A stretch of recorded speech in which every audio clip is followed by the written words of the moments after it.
Master the Abyss, starting from an apprentice priest. Fragments of golden light sprinkled on the table, the mottled window shadows swayed, and the rustling sound of book pages turning could be heard. You look directly at the taboo. Triggers the divinity immunity determination, the minimum divinity requirement is 10, and your divinity is 12. Immunity successful, immune to this mental pollution. The young boy Luojiu, or rather, the only trainee priest of the glorious church in downtown at the moment, Luojiu, was flipping through an ancient black book that exuded an ominous aura. Just one more page, just one more page. Luojiu murmured almost subconsciously, driven by inertia, as he was about to turn a new page. Luojiu suddenly felt alarmed. He suddenly woke up, with sweat on his forehead. He touched his forehead and felt it was cold. It was really dangerous. I was just a little bit away. Luojiu gasped with some fear, his heart beat like a drum thumping in his ears. The young priest was flipping through a forbidden book called the Holy Book of the Abyss. Luojiu understood that as a priest, he should not spy on things from the abyss in this way. But Luojiu also knew one thing clearly. I will soon be hunted down by an evil organization called Blood of Thorns. Although the Book of the Abyss in his hand is a taboo, it is also a reliable means and weapon. Tisk, luckily I've seen this plot before. Luojiu rubbed his slightly aching temple with a complicated expression. Behind the identity of priest, Luojiu is a time traveler. He had just come into this world. Half an hour ago. Apocalypse world, Fener continent. In the Nolan Empire, in Dawntown, in the glorious church. Luojiu woke up from a table piled with books. His mind was in a daze, and he recalled his previous experiences with a blank expression. Luojiu vaguely remembered that just half an hour ago, he had led the guild to kill through the 7 levels of the Abyss in the game God's Destiny and became the first player to kill the world-class boss Abyss Disaster Dragon. But just as he entered the Hall of Sin and prepared to claim the limited edition reward, Scripture of the Abyss, the consciousness suddenly fell into chaos, uncontrollably silent and deep sleep. When I opened my eyes again, I was already here. Who am I, where am I, what am I doing? I'm afraid I've traveled through time. Luojiu held his forehead with his hand, and all kinds of absurd yet realistic thoughts emerged in his mind. At the same time, a game panel of God's Destiny that was very familiar to him appeared in front of Luojiu. But this is no game. Luojiu was stunned for a moment, then pinched his face hard, but he felt a very real pain of his skin being pulled. Luojiu vaguely realized that maybe, possibly, he had traveled through time. He had traveled to the game world of God's Destiny. Luojiu rubbed his temples and felt a headache. Can we rewind? There's a bug.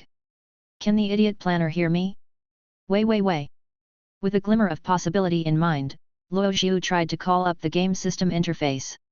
Light and shadows floated before his eyes, and a light blue system panel appeared in front of him. Traveler in a foreign land. Welcome to the world of God's Destiny. Game settings gray box, crossed out exit game, gray box, crossed out, producer list gray frame, crossed out. Grass, a plant.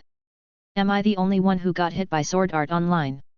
When he finally confirmed that he had traveled through time and not come to this world as a player like in his previous life, Luojiu, even though he was a great player in his previous life, still felt unprecedented confusion and fear. So, am I a player or an NPC now? In the previous life, NPCs would die if they were killed. All kinds of doubts and worries surged into his mind, and after a long while, Luojiu finally accepted the reality. He wanted to return to his original world. But, it seems that I can't go back for the time being. Even though he was quite familiar with this game world, when the time travel plot like in the novels of his previous life really happened, Luojiu still felt a strong sense of sadness in his heart. Putting the matter of going back in the bottom of his heart, Luojiu quickly adjusted his mentality. Let's observe first. Luojiu thought. Fortunately, the player panel was still there. The red dot of the mailbox icon in the upper right corner of the panel was flashing, and Luojiu subconsciously clicked it. Light and shadow floated, and a light blue panel appeared. It is detected that some reward items have not been collected in time. Do you want to collect them? Yes/no. Yes. Luojiu gave a vague affirmation in his mind. Receiving. Successfully received the Abyss Holy Book. An ancient black book with strange black and purple lines on the cover appeared in Luojiu's hand. The Abyss Scripture. Luojiu's eyes suddenly brightened. This is exactly the limited reward that Luojiu was going to claim in the Hall of Sin. Is this considered my benefit as a time traveler? Looking back, when I was claiming the limited rewards in the Hall of Sin, I passed through before I had time to confirm. The unconfirmed items should have been automatically recycled into the mailbox and turned into a red dot of pending. I always feel that my habit of clicking on the red dot may cause me to accidentally make a mistake, but Luo Zhu still accepted the gift from the mailbox with peace of mind. It's good. Luo Zhu followed the advice. As for the newly acquired Scripture of the Abyss, Luo Zhu, who was a hardcore player of God's Destiny in his previous life, remembered the official introduction of the book very clearly. It is a creation-level item that records complete knowledge about the fate of the Abyss, and there is only one copy. That is one of the original starting points of the power of this extraordinary world in the background of the game, and it is also the original source of all knowledge of the fate of the Abyss. In my previous life, or rather, in my opinion, the self half an hour ago, I spent a lot of money to assemble a team of high-level players, which allowed me to complete the first kill of the Abyss Disaster Dragon. Completing the first kill is a prerequisite for obtaining the Book of the Abyss. Only then can Luo Zhu be qualified to enter the Hall of Sin and obtain this creation-level item Holy Book of the Abyss. Originally, Luo Zhu had planned it out. After getting the book, there would definitely be players and NPCs coming to seize it. To this end, he also carefully prepared various strategies for defending the city in ambush. I didn't expect that now, my goodness, I have traveled through time and space. This means that he will no longer have any competitors, and he will truly begin to enjoy the Holy Book of the Abyss alone, without having to guard against various possibilities of being robbed by others in the short term. Luo Zhu raised the corner of his mouth subtly and began to imagine the future. Luo Zhu still vaguely remembered that in his previous life, the player who chose the fate of Abyss summoned Abyss monsters and released chaos magic with full special effects. There are also the immortal and powerful Abyss-guarding Dragonborn, and the blood-clouded Knight of Death. A set of Abyss skills are both cool and powerful. If the level of practice is high enough, it is almost unstoppable. However, the disadvantage of the Abyss Destiny is that the skills are difficult to obtain. After all, before version 2.0, the 7 Abyss was not an open map. It was not until the arrival of version 3.0 that players were able to gain strength and skills from the echoes of the Abyss, and the fate of the Abyss became the direct answer to the version. But even if the map of the 7 Abyss is opened, the various skills and abilities of the Abyss are still extremely difficult to acquire. It is precisely for this reason that Scripture of the Abyss is the envy of almost all players. Players who hold the Abyss Codex will no longer need to spend time and effort to collect the extraordinary skills of the Abyss Destiny. Book of the Abyss allows players to truly become the true Lord of the Abyss. In his previous life, even Luo Zhu, who was a die-hard player of Glory Destiny, had thought about changing his job after seeing the special effects and strength of Abyss Destiny. This is also the reason why Luo Zhu organized a group of high-level players to fight their way to the bottom of the Abyss and obtain the Abyss Holy Book at any cost. But now, boy! Luo Zhu felt that times had changed. I didn't expect that the player's happy book, which I didn't have the chance to experience in my previous life, would travel with me along with my mailbox, thanks to nature. No, the gift of the mailbox. The expression of joy on Luo Zhu's face could no longer be suppressed. While immersed in beautiful fantasies about the future, Luo Zhu began to collect more information about himself. The thought moved slightly, and a character panel appeared. Luo Zhu Durant, Leave 1, Ordinary NPC. Race, Human. Rank, Enlightened. Health, 50/50ths, Mana, 36/36ths. Physical attack, 10, Spell attack, 18, Defense reduction, 5. Attributes, Strength 5, Constitution 5, Agility 5, Wisdom 9, Divinity 12, Perception 7, Resistance 5, Luck 1. The first fate, Glorious Fate, first level. Main occupation, Apprentice Priest, Leave 1. Second destiny, none. Secondary occupation, none. Destiny skill, 1/8 Glory Inscription, Glory, Leave 1.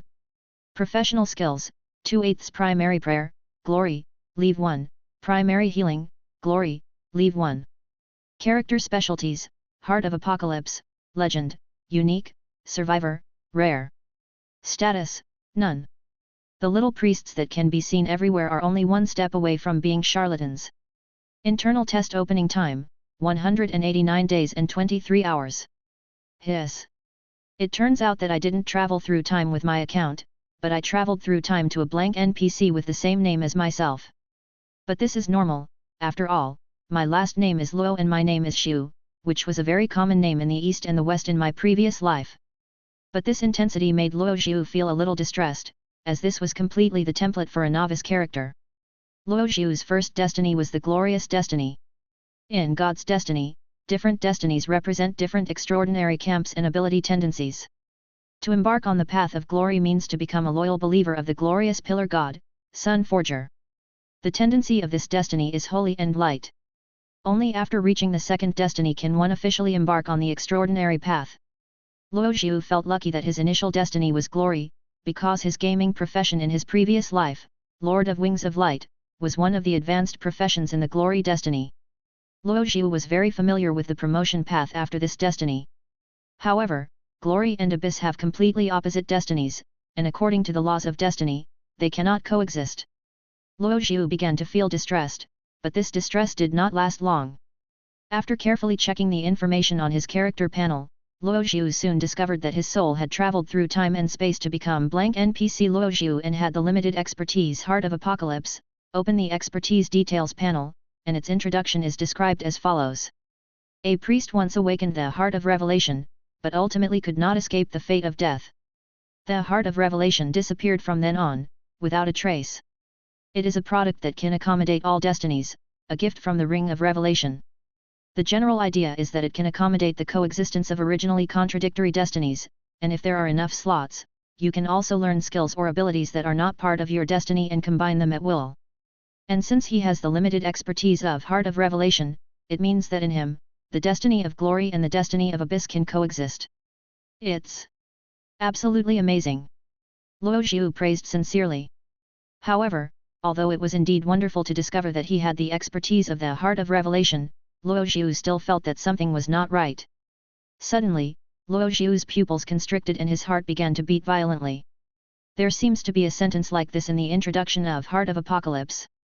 A priest once awakened the Heart of Revelation, but ultimately could not escape the fate of death. Luo Zhu's mouth twitched slightly, and he had a bad feeling.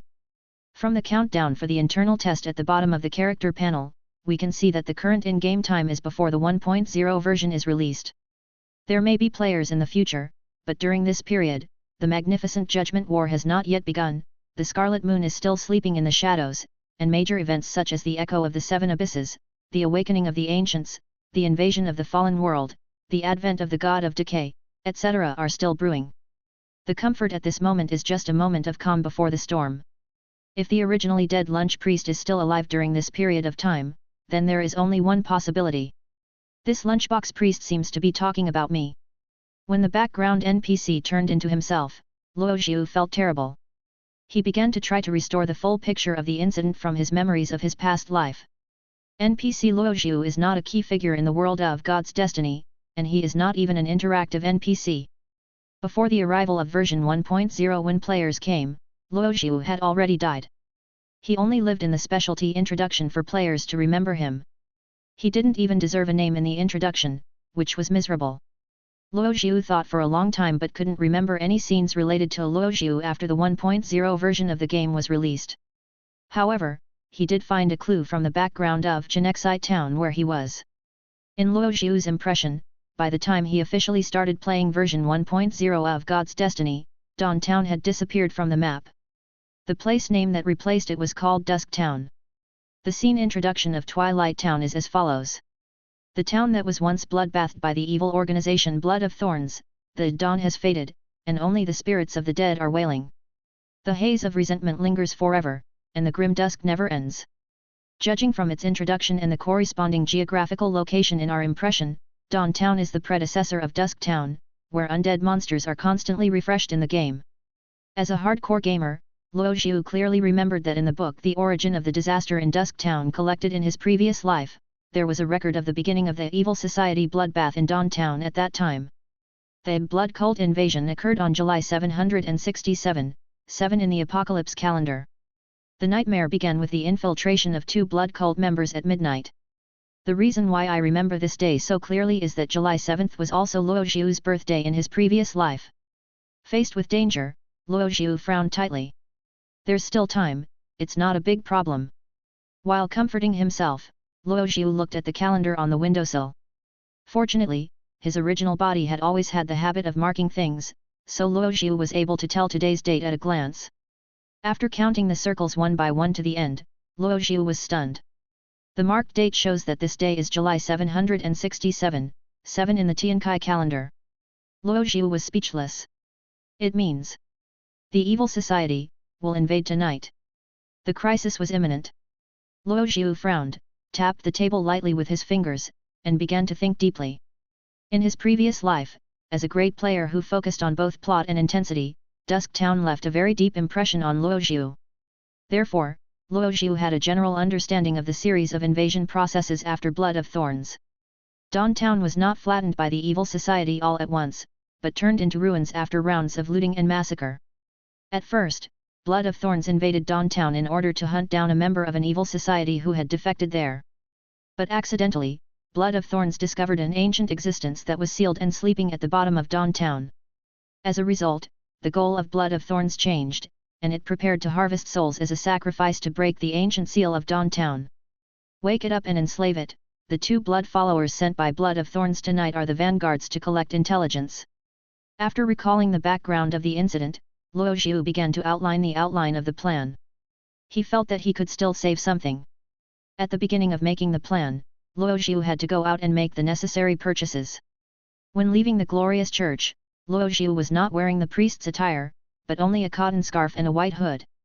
It seemed that no one in Chenexai town knew him, so Luo Zhu was happy and at ease, just wandering around and looking at the scenery. The architectural style of Chenexai town is similar to the Bohemian pastoral style. Buildings of various colors are mixed like a palette, and the atmosphere of simplicity, ruggedness, and romance are intertwined, giving people a bright visual sense of a mixture of classical and liberal art. Looking at this vibrant scene in front of him, Luo Zhu really found it hard to associate it with the Dusk Town with broken walls and zombies everywhere. And in a side alley, in an inconspicuous corner of Chenexai town, a deserted store seemed to be huddled in the shadows. The broken wooden sign of Bahrain blacksmith shop swayed in the wind, as if it would be blown away in the next second. Tap, tap, tap. There were 3 deep knocks on the door. After a while, the broken wooden door creaked open, and an old man with greasy black stains on his face, sparse hair roots filled with red and grey dust, and wrinkles like gullies, poked his head out from the crack in the door. The old man looked quite impatient, as if because his work was interrupted. Until he saw that the visitor was a guest wearing a scarf and a white hood, with only 2 eyes exposed, the old man was surprised for a moment, and then returned to normal. "What do you want? Do you have permission?" Ahem. The old man opened the door and threw out a word as a treat. "This old man is the owner of this blacksmith shop, the old blacksmith Balin. The Nolan Empire has issued corresponding decrees to restrict the large-scale circulation of certain weapons and firearms on the market. When purchasing certain weapons that are obviously threatening, it is necessary to produce a possession permit certificate issued by the official residence." Luo Zhu naturally didn't have such a thing. Although he was indeed qualified to purchase certain dangerous weapons with the support of the glorious church, out of caution, Luo Zhu did not want to leave any clues about his identity. Luo Zhu nodded, but did not take out his ID. He just said in a low voice, "I know the rules. I'll pay double." Although he couldn't see the guest's face clearly, old Balin could tell it was a young man's voice. He looked at Luo Zhu deeply and didn't say anything. He just nodded imperceptibly, turned his body to the side, and let Luo Zhu into the blacksmith shop. As he entered the blacksmith shop, Luo Zhu felt countless dust flying towards him. Resisting the urge to sneeze, Luo Zhu's eyes quickly swept around the shop. The interior of the smithy was as dirty and messy as old Balin's hair. Various forged weapons were placed on the wall shelves. These were the masterpieces of old Balin. They were inlaid with various gems, magic crystals, and complex patterns that flowed like liquid. Luo Zhu could tell at a glance that these things were of great value. Although gorgeously decorated, these weapons still fall into the category of ordinary weapons and cannot reach the level of extraordinary weapons. But even so, Luo Zhu was very careful with his wallet at the moment. Since he had to pay double the price without showing permission, he only targeted a few targets that he planned to purchase. After Luo Zhihokai bought some weapons, potions, and materials, he placed them on the wooden table, and old Balin packed them into a package. "That's all." Old Balin muttered while holding a pipe, 3 Norlan gold coins. The limited purchase items are twice the price, a total of 5 gold coins and 1 silver coin. The corner of Luo Zhu's mouth twitched. These are enough. Luo Zhu took out a wallet sealed with white cloth from his waist with some pain, took out 6 gold coins and handed them to the old blacksmith. Please keep them. Afterwards, Luo Zhu waited obediently for the change.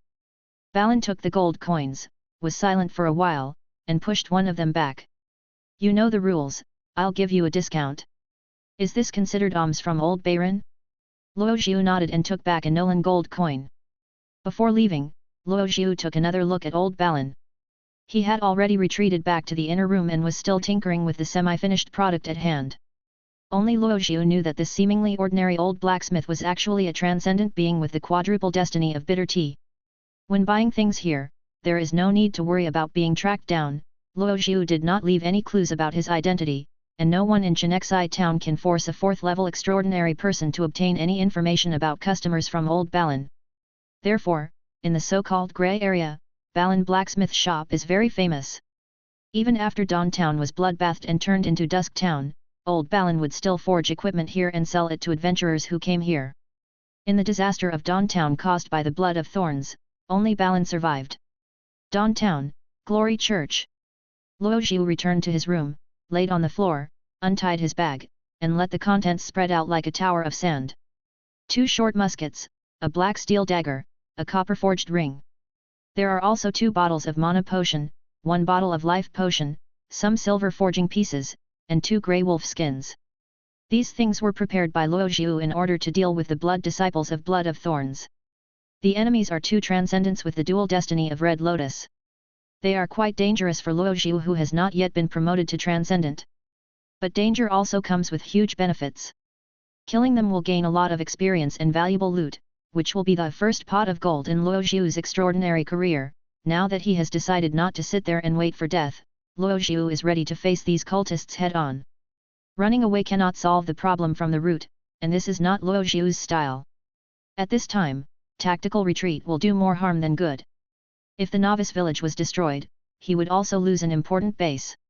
Regardless of interests or reason, Luo Zhu would try his best to avoid the worst outcome. The situation has not yet deteriorated to the point where it is completely irreversible. At worst, there is still Bahrain to back it up.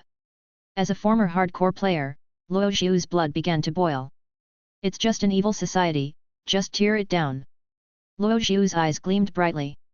Luo Zhu was not familiar with Dawn Town, the predecessor of Dusk Town, but he was quite familiar with Blood of Thorns. This group of cultists are known as the top 3 enemies that are most likely to discourage newbies and the Torture King. This group of enemies who believed in the destiny of Red Lotus and had not yet advanced to the extraordinary destiny of Glory posed limited threat to them. With some preparation, Luo Zhu would have the chance to kill a blood disciple with the second destiny of Red Lotus. However, Abyss can make them all go without return. This is an extraordinary power that has not yet appeared in the apocalypse world of Fener Continent. At this time, no one has seen or understood the power of the Abyss. Luo Zhu already had a clear plan. Originally, as a believer of glory, it is impossible to embark on the fate of Abyss at the same time, but for Luo Zhu who possesses both the Holy Book of the Abyss and the Heart of Revelation, this is a natural thing. Combining the power of glory and Abyss is the cornerstone of Luo Zhu's plan. He will build his own extraordinary route bit by bit. After preparing all the materials, Luo Zhu pulled out the Book of Abyss from the pile of books and stroked the black cover which was somewhat stained with sand. With the Holy Book of the Abyss in hand, he might be the only human being in the world who has mastered the complete destiny of the Abyss so far. The strong ones who truly follow the fate of the Abyss, those demons and the descendants of the Abyss, are still sealed at the bottom of the 7 layers of the Abyss. The only surface tribe of the Abyss clan, the Ghost clan, are still fighting each other on the isolated Scarlet Continent, which can be described as a warring states in another world. Therefore, Luo Zhu was not worried about being exposed. There are no similar people in the Fener Continent where he is currently. However, Luo Zhu was not completely at ease, he was also thinking about other issues. For example, the uniqueness of the Abyss book. Is there another Holy Book of the Abyss enshrined at the bottom of the 7-fold Abyss at this time? If not, what would the Abyss look like if it lost the source of power? These questions emerged and lingered in Luo Zhu's mind, but Luo Zhu didn't know the answers to them, so he simply didn't think too much about them and put his attention back on the Holy Book of the Abyss. To continue reading the Book of Abyss and learn the forbidden knowledge of Abyss, Luo Zhu needs to further enhance his divinity. To be on the safe side, Luo Zhu must first raise his divinity attribute to 13 points. Before leaving the glorious church, Luo Zhu had tried to flip through the Book of Abyss. The divinity points required to read the first 2 pages were 8 and 10 respectively. This is a gamble, betting that the divinity requirement value on the 3rd page is 12. Only when the required attributes are exceeded can the judgment be passed stably. If the bet is lost, it will be mentally polluted. However, if he was unlucky enough to be mentally contaminated, Luo Zhu felt that he could get through it if his own attributes were not much different from the required attributes. Luo Zhu just took this opportunity to test whether his player panel had some normal functions. Luo Zhu stood up, his brows lowered, and his hands placed lightly in front of his chest in the shape of a right triangle. His name is the Forged Sun, his birth is glorious, his kingdom is an everlasting kingdom. Luo Zhu whispered softly, and his body began to emit a warm pale white light. In the center of the triangular tower formed by his fingers, a ball of sacred golden light mist slowly condensed. After a long time, you completed basic prayer, leave 1, once. Gain the prayer effect, and increase the glorious destiny skill effect by 20%. Primary prayer, leave 1, skill proficiency plus 1, you gain 36 basic experience points. As expected, Luo Zhu was delighted. Unlike NPCs, players have various ways to gain experience. Among them, using skills to gain proficiency and experience points is one of the unique ways for players to gain experience. Luo Zhu continued to pray. His name is the Forged Sun, his birth is glorious, his kingdom is an everlasting kingdom. You completed a basic prayer, leave 1. Gain the prayer effect, and increase the glorious destiny skill effect by 20%. Effect is repeated and has been covered. Primary prayer, leave 1, skill proficiency plus 1, you gain 30 basic experience points. Each use of a skill consumes mana and grants diminishing amounts of experience. Current main occupation, Apprentice Priest, leave 1, can be upgraded to leave 2. Do you want to upgrade? Automatic prompt can be turned off. After 3 rounds of prayer, he gained a total of more than 100 experience points. At this time, Luo Zhu's magic bars were empty, but he also successfully reached the threshold of upgrading to leave 2. Confirmed. Luo Zhu gave instructions in his mind. Current main occupation Apprentice Priest invests 102 experience points. Current main occupation, Apprentice Priest has been upgraded to leave 2. Gain 1 free attributes. Luo Zhu immediately upgraded his career level to leave 2 and added this 1 free attribute to divinity. The sum of the occupation levels of the highest destiny is the value of the character level. At the first stage of destiny, each time you increase your character level, you will gain 1 free attribute point, and you can freely add points to the 7 basic attributes. Divinity points plus 1, Luo Zhu felt a group of figures with flowing light and shadow faintly emerging in his mind. Luo Zhu seemed to be able to feel an unintentional glance from the gods. The feeling was very faint and insignificant, and disappeared suddenly. Only after adding the divinity attribute to 13 points did Luo Zhu breathe a sigh of relief. With the plus 1 divinity obtained through the glory prayer, Luo Zhu immediately threw himself into the arms of the abyss and opened the holy book of the abyss. Isn't this also a kind of husband-in-law? Luo Zhu shook his head. The moment he opened the book of the abyss, a strange surge, like the whisper of a soul, attacked Luo Zhu's mind. He opened the first page of the book of the abyss and performed another divinity test as before. You looked directly at the taboo. The bewitching voice once again lingered in his ears, but having learned from the experience of almost getting lost last time, Luo Zhu tried hard to maintain his composure and not be shaken by the bewitching voice of the abyss. Triggers the divinity immunity determination, the minimum divinity requirement is 8, and your divinity is 13. Immunity successful, immune to this mental pollution. The strange whispers of souls gradually faded away, and part of the forbidden knowledge of the abyss appeared in front of Luo Zhu. It was an indescribable purple pattern, wriggling slowly and slightly on the yellowed paper. It might be some kind of ancient writing, or it might just be some kind of pattern with a recording function. At the same time, the prompt panel for unlocking new extraordinary skills appeared in Luo Zhu's field of vision. Abyssal skills, Abyssal inscription, leave 1, to be learned. Study. Luo Zhu gave instructions in his mind. Learned, Abyssal inscription, leave 1. Obtain secondary occupation, Abyss servant, leave 1. Luo Zhu felt that his head suddenly became dizzy, and a cold air seemed to run through his body. After forcing himself to calm down and put himself in a relatively quiet and clear state, Luo Zhu began to feel the changes in himself. Luo Zhu could feel that his soul seemed to resonate with something. It was a seven-pointed star-shaped pattern, emitting a dark and deep black light, engraved on the soul like a brand. Continuing to look at the second page of the Book of Abyss, the prompt that the exemption check passed also popped up. You look directly at the taboo.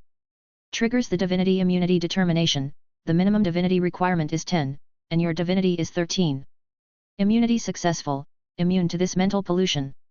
Abyssal skills, Soul Manipulator, Leave 1, to be learned. Learn. Luo Zhu continued to give new instructions in his mind. The newly acquired Abyss skills appeared in Luo Zhu's character panel, Destiny Skills column as if copied. Soul Manipulator is the skill of controlling the soul. It is an extraordinary skill that all destinies will come into contact with, but the emphasis is on different functions, development, and evolution. In the skill tree of Abyss Fate, the Soul Manipulator can manipulate souls for various purposes, such as creating familiars, performing sacrifices, fusing to produce higher-level souls, etc. The success rate is related to the strength of the soul being controlled and the strength of the extraordinary person himself. Luo Zhu's eyes were deep, and his fingers were stroking the corner of the page of the Abyss book.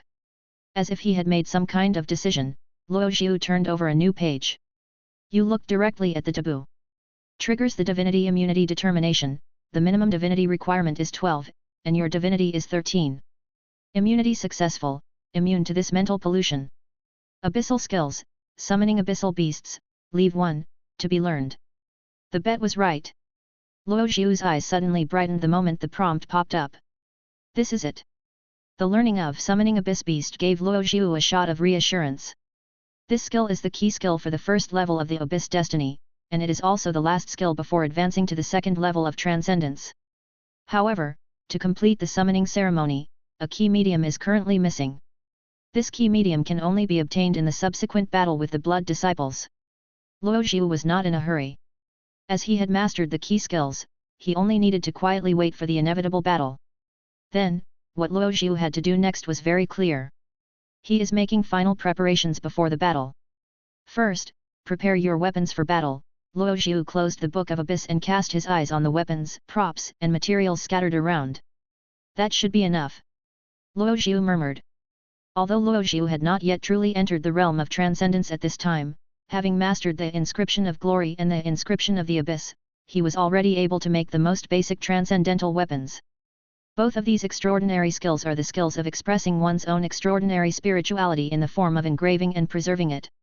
The light attribute of the inscription of glory is more friendly and controllable than the dark attribute of the abyss. Therefore, Luo Zhu prepared to make a preliminary attempt with glorious inscription. Luo Zhu first took a bottle of mana potion to restore his mana bar to full value, and then picked up the black steel dagger.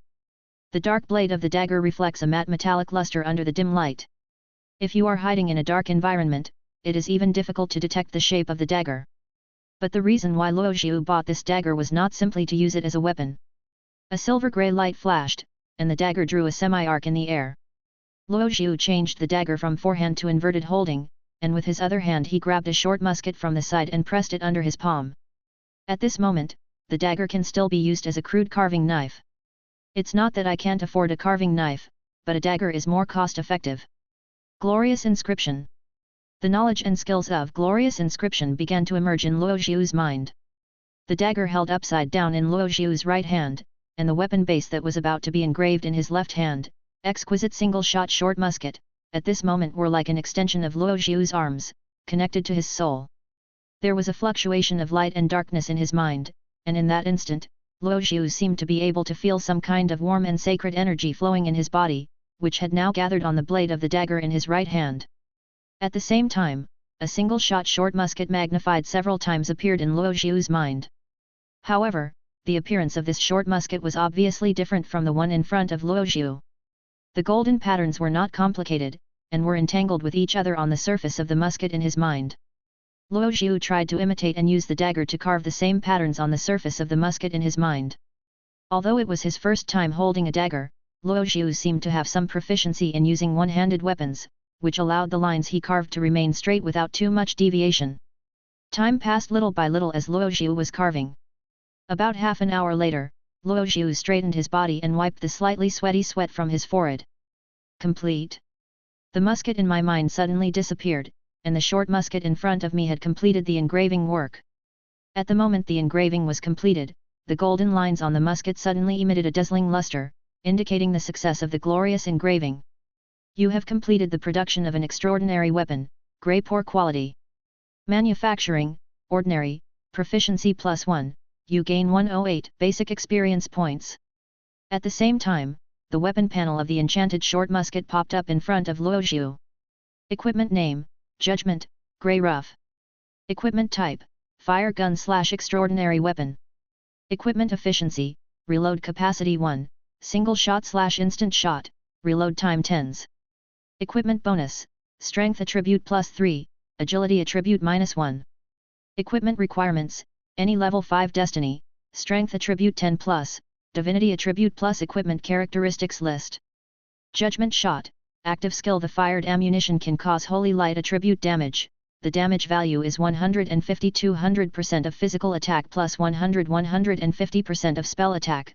The upper limit of damage is 100 points, ignoring defense reduction. When hitting the vital point, the damage judgment is doubled. Poor quality, passive trigger. Poorly made weapons, damage judgment reduced by 10%. After 3 attack judgments, the weapon will be destroyed. Durability, 3/3. Note, it is crude, but still an extraordinary weapon that cannot be ignored. Producer, Ross Durant. Luo Zhu looked at it carefully for a while. As a novice's first work, being able to successfully produce a truly extraordinary weapon in one go was already beyond Luo Zhu's expectations. Although it was of poor quality, it was completely sufficient for Luo Zhu. Luo Zhu did some calculations in his mind. My current attributes meet the equipment requirements of Judgment, Poor. After obtaining the +3 Strength attribute addition, my physical attack can reach 16 points. According to calculations, Luo Zhu's Judgment shot can cause 38 to 54 points of holy light damage. If he is lucky, he can even kill himself in an instant. It feels okay. Luo Zhu murmured. After resting for a while and waiting for his energy to recover a little, Luo Zhu pulled out the second exquisite short musket. Luo Zhu followed the same method and finished the second Judgment, Grey and Rough, half an hour later. You have completed the production of an extraordinary weapon, Grey Crude. Manufacturing, Ordinary, Proficiency +1, you gain 98 basic experience points. Completing the production of extraordinary weapons can also gain experience points. At this time, Luo Zhu's experience points can be upgraded again. But Luo Zhu was not in a hurry to use up these experience points, because when killing enemies of higher levels and ranks, the greater the gap between himself and the enemy, the greater the killing reward he could get. Anyway, the level can be upgraded at any time, so pretending to be a pig and eating a tiger, or pretending to be a rookie is also part of the plan. After putting the 2 judgments into the package, Luo Zhu's eyes swept across the 2 grey wolf skins on the side. This is the carrier prepared for the Abyss skill, summoning Abyss beasts, and it is also the fundamental guarantee for the perfect solution to this blood invasion incident. The silver-forged sheet in the material is a pre-prepared inscription, and the copper-forged ring is used as a packaging object. Luo Zhu planned to complete the first half of summoning the Abyss beast first. Just like when he was making Judgment, Luo Zhu was meditating on Abyss engraving in his mind. The shape of the grey wolf skin after engraving appeared in his mind, and Luo Zhu began to pinch the silver forging pieces to draw patterns on the wolf skin. As the thought came to his mind, the silver piece resonated with Luo Zhu's spirit and became as smooth as mercury in his hands. He applied the softened silver flakes onto the wolf skin and reproduced the patterns that appeared in his mind. After a long time, the patterns on both grey wolf skins were completed. Prop name, Edged wolf skin, semi-finished product. Prop type, material/super material. Item effect, an item engraved with extraordinary skills, the specific effect is unknown. After checking that everything was correct, Luo Zhu rolled up the wolf skin like a scroll, put them into the package, and put on the copper ring. Everything was ready, and it was almost dusk outside the window. When midnight falls, 2 blood disciples will sneak in from outside the town, and the being behind them, the Blood Lord of Thorn Blood, will observe everything they see through the eyes of these 2 blood disciples. After thinking for a while, Luo Zhu took the package and headed towards the path that the 2 blood disciples must pass. He would set an ambush in advance and wait for the enemy to fall into his trap. Outside of Dawntown, in a dark forest filled with an eerie tranquility, two figures covered in dark cloaks moved silently through the forest. They moved quickly, but even when they were moving quickly, they didn't make any loud noises. Their purpose was clear, and their deep red pupils under their cloaks were fixed on one direction, the direction of the nearest town, Chenexai Town, which was also their destination. Morris. A deep voice came from the cloak on the left, asking in a questioning tone, "Do you think that the defector named Intis is really in this town? You are overstepping your authority, Ford." The man called Morris responded sharply. "You should not doubt the Lord's judgment. If the Lord says it is, then it is." Ford was speechless for a moment. Suddenly, a slightly fishy wind blew past his ears, and an old and vague voice came into their ears. "Don't doubt, don't doubt. You are my eyes and my sharp blade. Put aside your distractions, find and bring back the two-faced doll stolen by the traitor." When they heard the voice, Morris and Ford's faces changed, and under the bluish-white moonlight, their pupils became even darker red. "I will obey your will." The two men spoke in panic, and after uttering a sentence, they continued to rush towards Chenexai Town. In the night town of Chenexai, the blue moonlight shines on the eaves, casting deep shadows on the ground, adding a somewhat eerie atmosphere to the night. And just at the edge of the town, under a ruined wall near the dark forest, a young man in a dark priest robe was crouching behind the ruined wall. In this corner where the blue moonlight cannot reach, darkness is the best protective color. Luo Zhu knew the location of the nearest Blood of Thorns stronghold, and also remembered the scene of the first murder caused by the blood cult invasion. From this, he could roughly determine the invasion direction and route of the two blood cults. Looking at the inferior judgment musket loaded with ammunition that he was holding tightly in his hand, Luo Zhu felt tense and waited for the arrival of the blood disciples. "I hope my guess on the route is correct." Luo Zhu thought to himself, "If the blood disciples don't take this route, the next invasion of Blood of Thorns will be even more difficult." He prayed in his heart, praying for the protection of the glorious pillar god Suncaster. Suddenly, Luo Zhu felt that he should pray to the pillar god of the abyss, Lord of the abyss.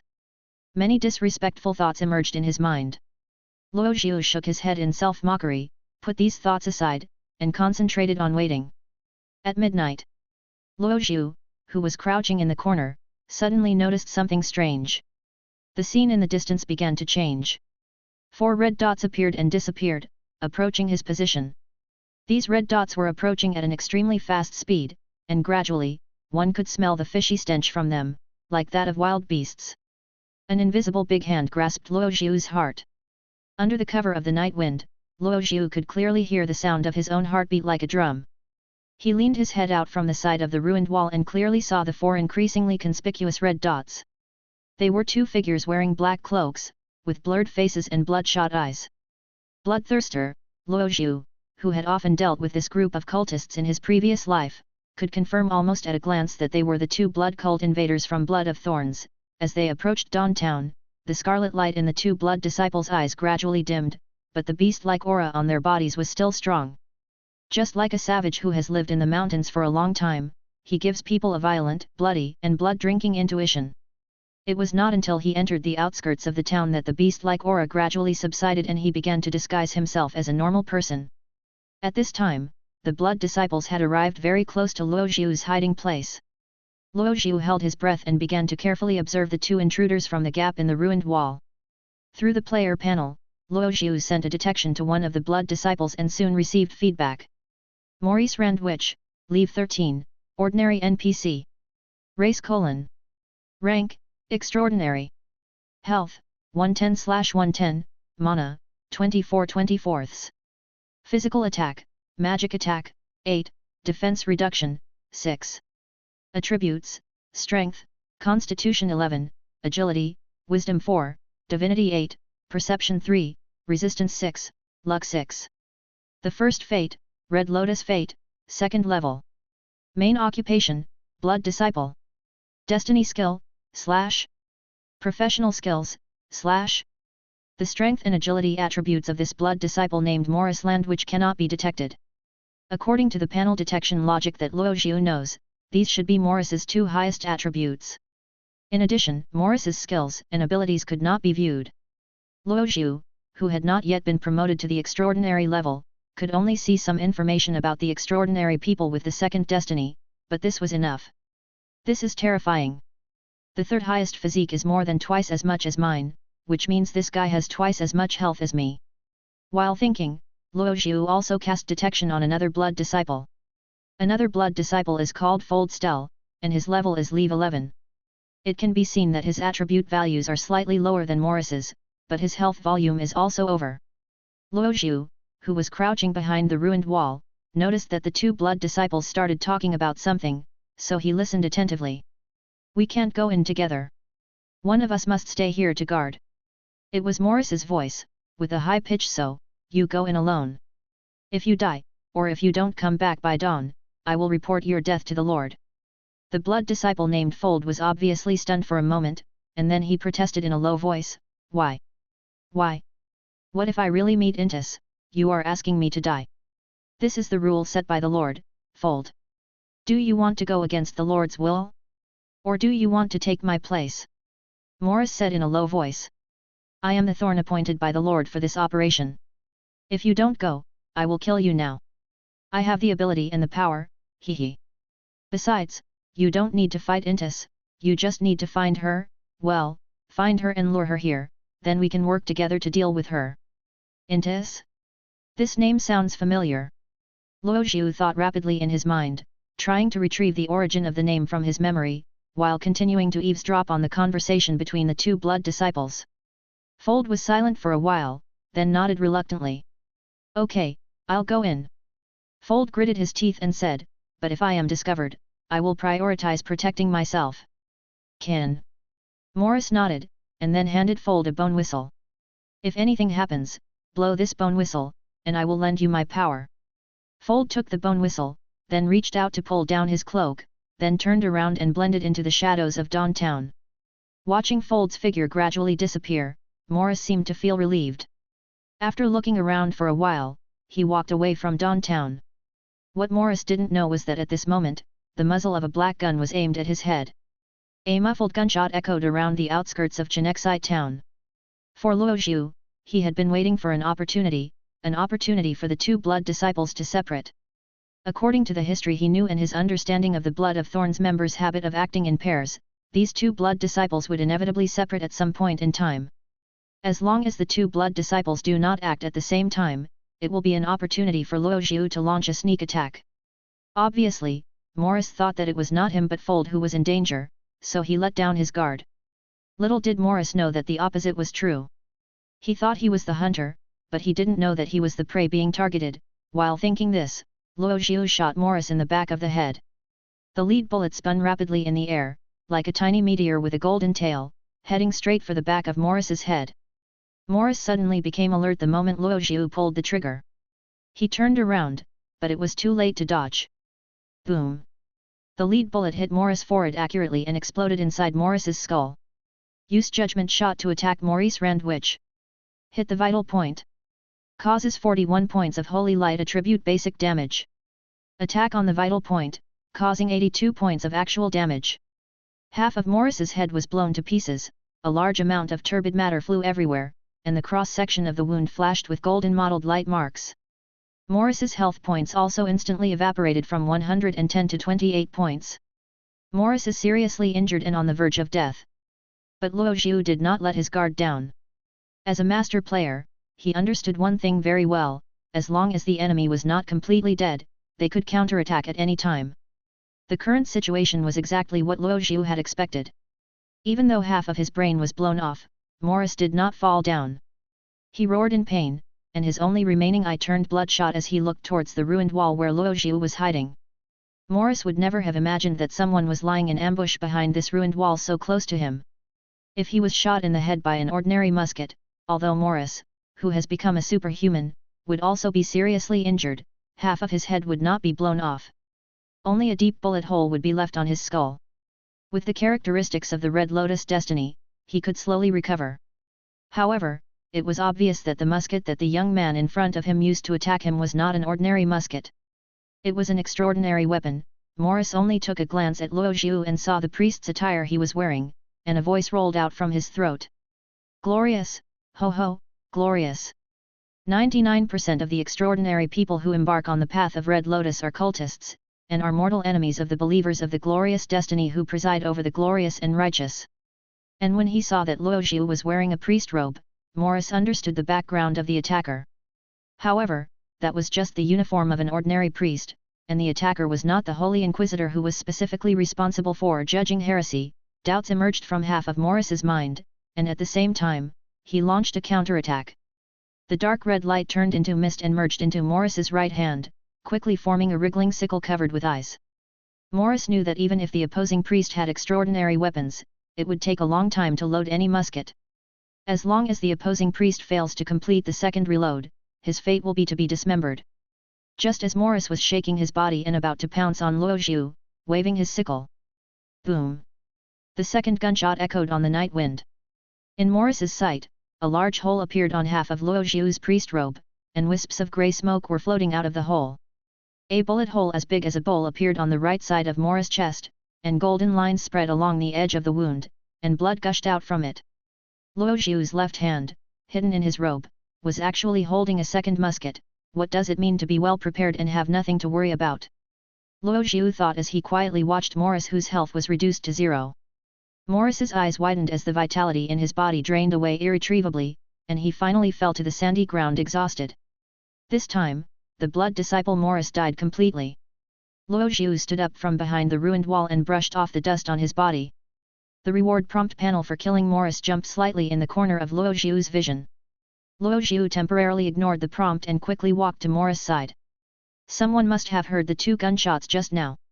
Maybe someone is heading in this direction, Luo Zhu thought. He must complete the next action as soon as possible, use the soul manipulator to extract the soul of the blood disciple Morris. Luo Zhu stretched out the hand with the copper ring on it, and several light purple, transparent ribbon-like phantom tentacles began to extend from the ring, some of which grabbed and entangled Morris's body. Then, the remaining tentacles gathered into a phantom hand and reached straight into Morris's body. After a while of groping, the big hand pulled out a bag of light red, gas-like translucent substance from Morris's body. This is the soul of the blood disciple Morris. Luo Zhu murmured in a low voice. In the games of his previous life, Luo Zhu had seen various shapes of souls, but when he was actually there and saw them with his own eyes, Luo Zhu's brows were still tightly furrowed. Although I am in the game world, this feeling is much more real than the game. This made Luo Zhu realize once again that this is the real world. If a person is killed, he will die, and his soul may even be eaten up. Luo Zhu felt a chill down his spine. Perhaps this world was 1,000 times more terrifying than the world of his previous life. Although Luo Zhu had performed the same behavior countless times in the game, when he realized that this was in a real environment, the first time he killed someone, the first time he extracted someone's soul, Luo Zhu was trembling slightly, his chest was churning, and he felt a strong nausea. But Luo Zhu quickly overcame these abnormal physiological conditions, suppressed all these feelings, and repeatedly told himself that this was a choice he had to make based on his current identity. After extracting the soul of the blood disciple Morris and sealing it in a bronze ring, Luo Zhu quickly evacuated the scene, leaving Morris's body there. At this moment, Luo Zhu has obtained the most valuable thing from Morris. But Luo Zhu no longer had time to search Morris's body from inside to outside. He needed to chase the second blood disciple as soon as possible.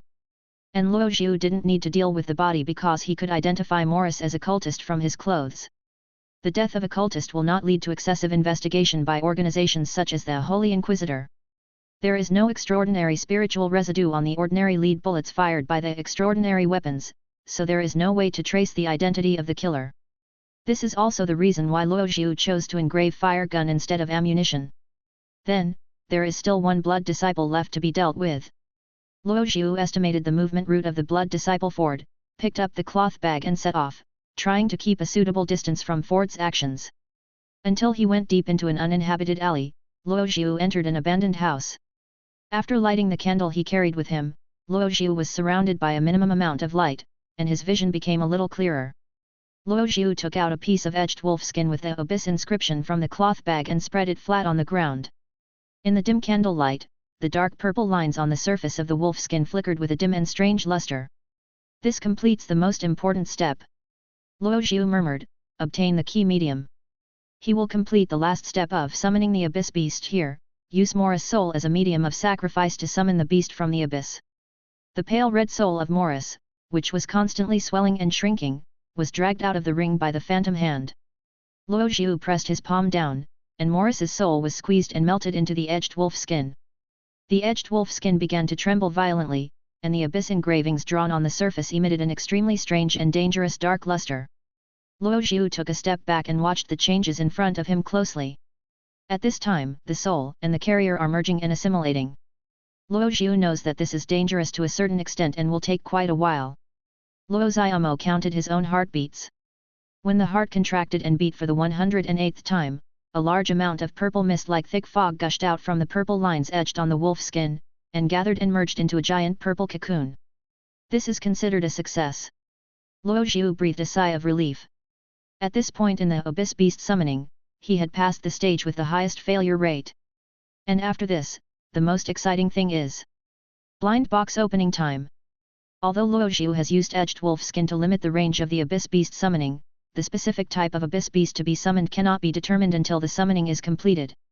After a while, cracks began to appear on the surface of the cocoon. The soft sound of beep beep echoed, and the cocoon shell began to shatter and peel off like glass. A black and red claw was the first to break out of the cocoon. Then, a wolf-like creature with a skin like thick fog and fur as eye-catching as blood appeared in Luo Zhu's sight. It was a deep beast with the appearance of a wolf, but it was twice as big as an ordinary wolf. Its front half was condensed into substance by some kind of force, while its back half had no substance, and was composed entirely of phantoms and blood mist. At this moment, it was carefully observing everything around it with its pair of golden eyes. Shadow-eating wolf. Luo Zhu murmured softly. Although this was not the strongest abyss beast that Luo Zhu expected to summon, for Luo Zhu, whose luck was only 1 point, this was already a very good result. At the same time as he successfully summoned the shadow-eating wolf, the summoning panel of the shadow-eating wolf popped up in Luo Zhu's field of vision. Shadow-eating wolf, Leave 18. Race, monster/contracted abyss beast. Threat level, dangerous. Health, 120/120, mana, 12/12. Physical attack, 28, spell attack, 16, defense reduction, 8. Attributes, strength 14, constitution 12, agility 12, wisdom 8, divinity 4, perception 14, resistance 8, luck 4. Skills and features list. Shadow Eater, inherent skill: a hunter that feeds on shadows. Attacking an enemy's shadow is considered an attack on the hunter's body. Devouring the Black Abyss, racial trait: a creature born from the abyss, it has the ability to devour the power and soul of others and use it to enhance itself.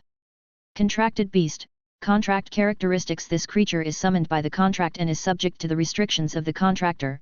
In the current state, the maximum level with the contractor does not exceed 10 levels.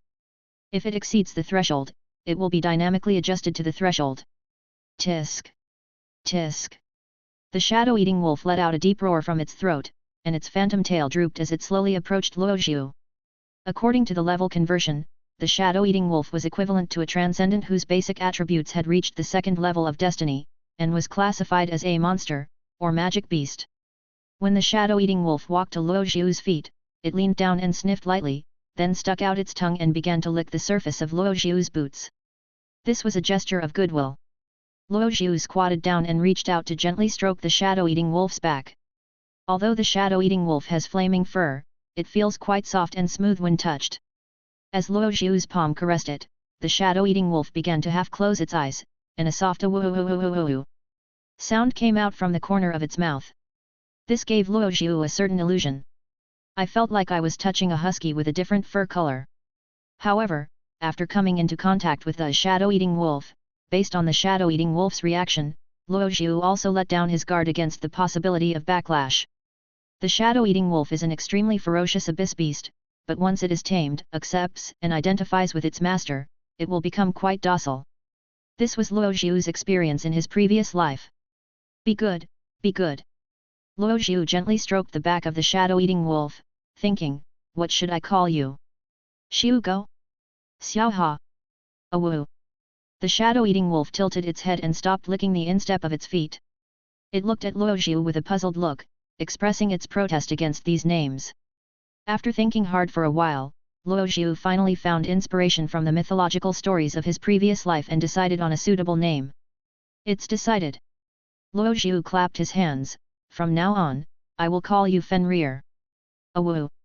Fenrir wagged his tail happily, as if expressing his love for the name. From Luo Zhu's perspective, he gave Shadow-Eating Wolf this name because he had high hopes for it. He actually hoped that Fenrir could become stronger as soon as possible and eventually become a powerful mythical beast like the giant wolf Fenrir in the Norse mythology of his previous life. But it's too early to think about these things now. There are more important things to do right now. Luo Zhu never forgot that there was still an enemy that had not been defeated. If the blood disciple named Ford is let go, the course of subsequent events will be unpredictable. Fenrir, let's go. Luo Zhu stood up and took Fenrir out of the abandoned house and walked towards the deep shadows of Dawn Town. At the same time, in a deep alley in Chenexai Town. Hey, hey! The sound of heavy breathing echoed in a shadow somewhere. The figure under the dark cloak was breathing heavily, his body covered with conspicuous and horrifying scars. Damn it, Morris! The figure in the cloak was none other than the blood cultist Ford. He felt the danger approaching from behind, while tightly holding in his hand the bone whistle that Morris had given him not long ago. What's this bone-breaking whistle? What's this power you lend me? Ford's eyes widened, and he cursed viciously. I blew this damn bone whistle, but nothing happened, nothing happened. Shortly after sneaking into Dawn Town, Ford encountered the enemy he least wanted to encounter. Intis, the traitor of Blood of Thorns, stole the two-faced doll and escaped. He was ambushed by Intis and suffered serious injuries. He escaped from the nearly brutal battle under the cover of night and hid in this remote alley. Judging from the way Intis attacked, she had already prepared an ambush for those who were chasing her. At this moment, Intis, following the trail of blood, was getting closer to where Ford was hiding. Having just been released from his demonic form, Ford was unable to enter his full combat state. Demonization is the unique fighting style of the Blood Disciple who has just been promoted to the second level of Red Lotus. They transform themselves or objects closely related to themselves into monsters in order to obtain power that does not belong to them. The source of this power is the belief among the followers of Red Lotus that human bodies are weak and thus pursue inhuman power. They prayed to the will of the seat of destruction and indeed received a response. Ford looked back in the direction he came from and saw the slender figure wrapped in the darkness was getting closer and closer. Ford frowned and began to rub his throat with his fingers. Only in this way could he regain his composure and maintain his sanity. Ford's demonized power comes from the blood bats. If he can suck enough blood in a short period of time, he will have the strength to turn around and fight with Intis. However, in the current situation, it was impossible for Ford to ignore the danger behind and hunt alone. He could only hope that some poor creature would pass by in the middle of the night. Just when Ford was at a loss, a flash of light suddenly appeared at the corner of the alley opposite him. Someone is coming. Ford was stunned, and then a hint of surprise flashed across his face. This is the prey that has walked into the trap. At the same time, Ford felt that the source of danger approaching from behind seemed to have stopped at the moment the light flashed. Intis was also observing something. Ford was unwilling to miss this rare opportunity. His eyes gradually turned red, and the nails on his fingers began to turn black, becoming thin, long and sharp. His face also began to wrinkle, becoming extremely hideous and terrifying. Two fangs protruded from his mouth, reflecting a dark green metallic luster under the blue moonlight. Intis in the back seemed to sense Ford's change, but she just watched quietly without taking any action. Then, Ford leaped up and hung upside down under the eaves like a bat, moving quickly towards the light. Turning the corner, Ford saw a man holding a candle and their eyes met. He was a young man, whose features could not be clearly seen in the shadows, but his identity could be roughly determined from the long priest robe he was wearing. He is a priest of the glorious church. But he is just an apprentice. According to the Red Lotus believers' understanding of glory, they do have rules regarding night patrol. The corners of Ford's mouth curled slightly, and then his body flashed, turning into a flying shuttle and rushing straight towards the trainee priest. In Ford's eyes, this young priest was a walking bag of food and blood. But the young priest did not dodge, and Ford did not sense any fear or panic from him. Ford was confused, but his movements did not slow down at all until he saw a ball of fire suddenly burst out from behind the priest. No, to be precise it was a red dog. Fenrir rushed out from behind Luo Zhu and slammed into Ford at an extremely fast speed, knocking him down from mid-air. Swish! Fenrir's sharp claws pierced Ford's lower abdomen first. Ford, who was already seriously injured, groaned and fell to the ground. There was a long bloody scar on his abdomen, and blood was gushing out of it. Ford looked at the man and the dog in front of him with some confusion, and he was vaguely doubting his life. "I was injured, by a dog." Ford looked doubtful, and Fenrir made a hiss sound towards Ford, and the flaming mane on his back stood up. Luo Zhu quietly watched the battle in front of him and analyzed it secretly. As soon as he entered the scene, he detected Ford. I don't know what he went through, but his health was cut in half to only 62 points, and just now, Ford was scratched by Fenrir's claws and suffered another 18 points of damage. Seeing that Ford only has 44 points of health left, although he is not on the verge of death, his mobility will inevitably be greatly reduced. Feld's eyes turned bloodshot, and he began to exude an almost crazy aura, staring at Luo Zhu's direction. As long as he could bite that man's neck. Feld dived again, ignoring Fenrir, and went straight to Luo Zhu's direction. At this moment, Luo Zhu took out his right hand hidden in his robe and quickly aimed the musket at Ford's chest. What? Ford had a bad feeling. Boom! At a very close distance, a dull gunshot exploded in the air, and golden fragments of light floated out, while at the same time blasting a big hole in Ford's chest. Use judgment shot to attack Ford's skull. Hit the vital point. Causes 44 points of holy light attribute basic damage. Attack on the vital point, causing 88 points of actual damage. The excess damage directly reduced Ford's health to 0. Ford's body fell along a parabola and landed at Luo Zhu's feet. A prompt for the kill reward popped up on the panel, as well as a prompt for a new task. Luo Zhu temporarily hid these prompts and continued to focus on the current battle. Yes, fight! He had a hunch that even though Ford had been killed, the battle was not over yet. When Ford entered the arena, his health was only half. He must have had a fierce battle with someone before. Did Ford win or lose? Luo Zhu always felt that when Ford attacked him, he was in a panic and fleeing like someone who was being chased by something. Combined with what Ford said before, he would not actively choose to fight during the infiltration process, but would prioritize self-protection. And being able to reduce Ford's health to half in this state. Luo Zhu had reason to suspect that if the person on the other side was not a cheater like himself, then he should be a transcendent being with at least the second level of destiny.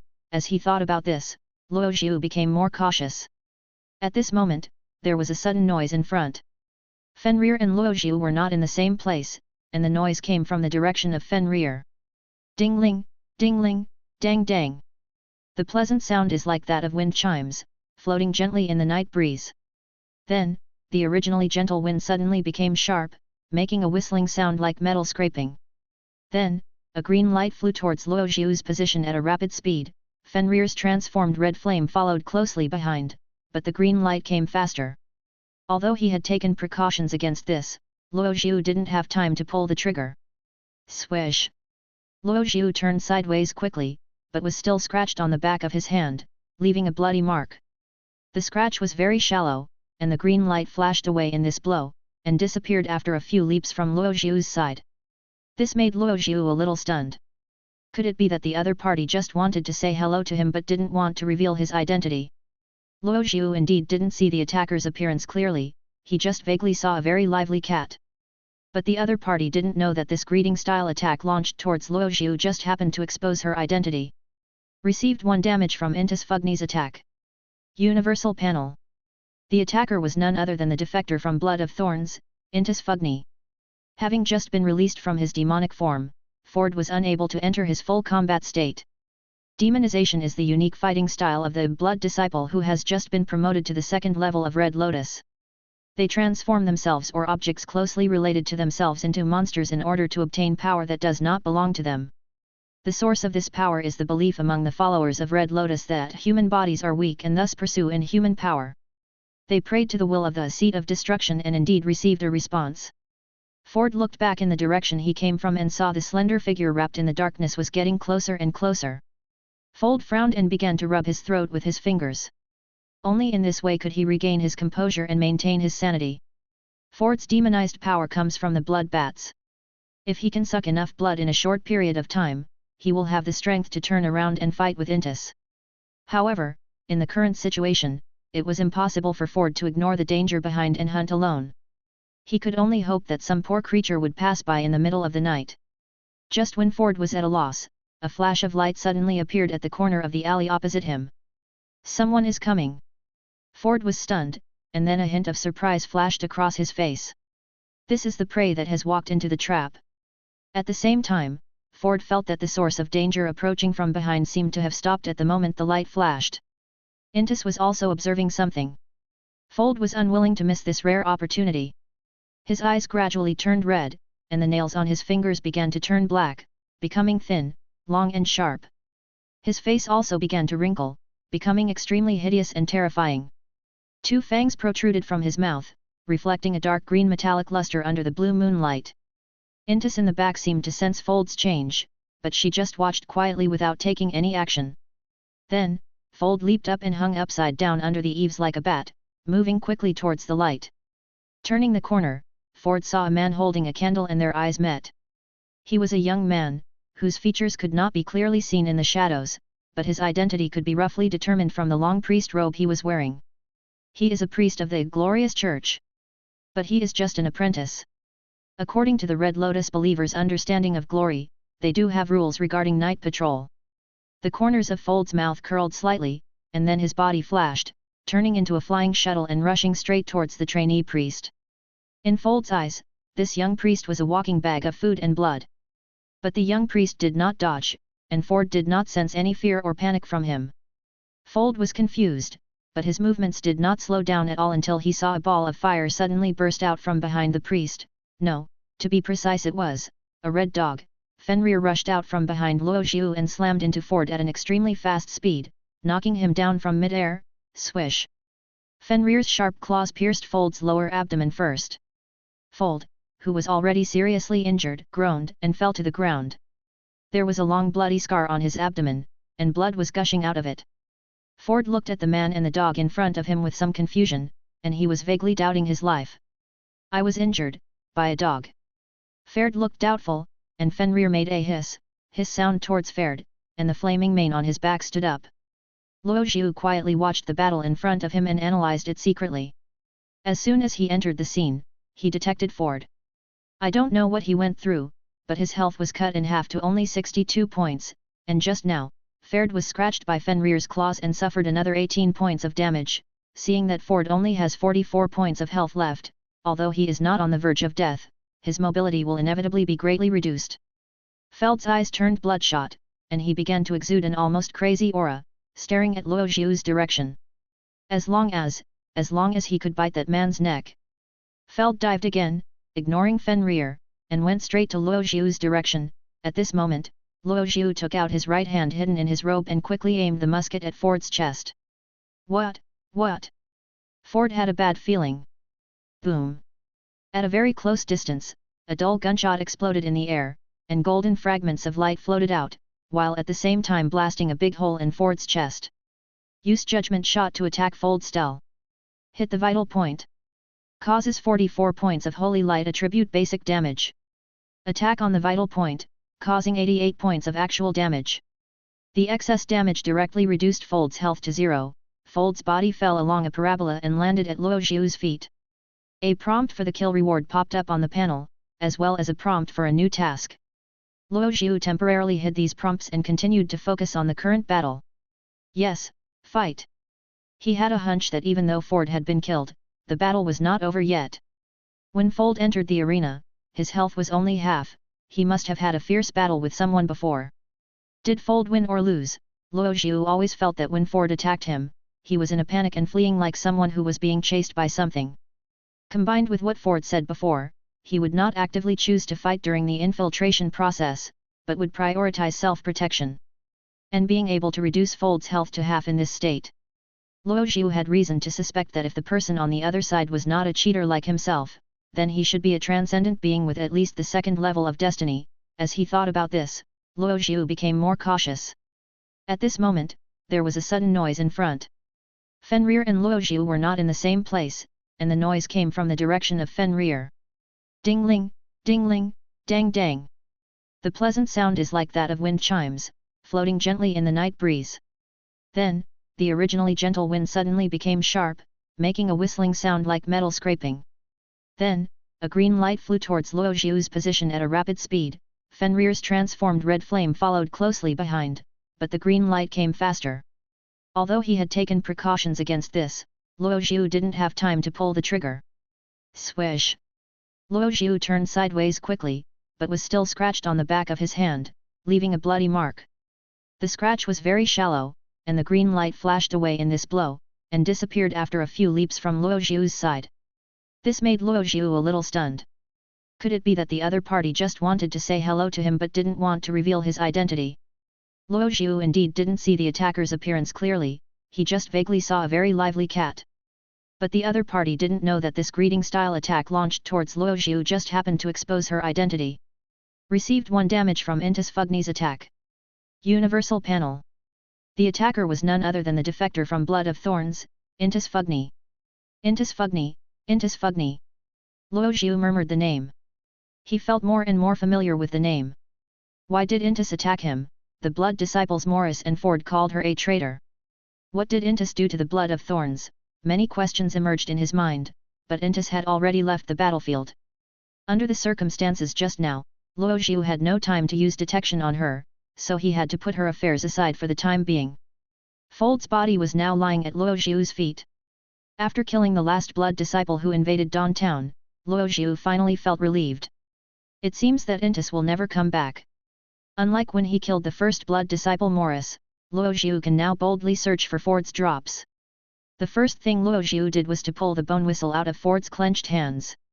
This is undoubtedly an extraordinary item.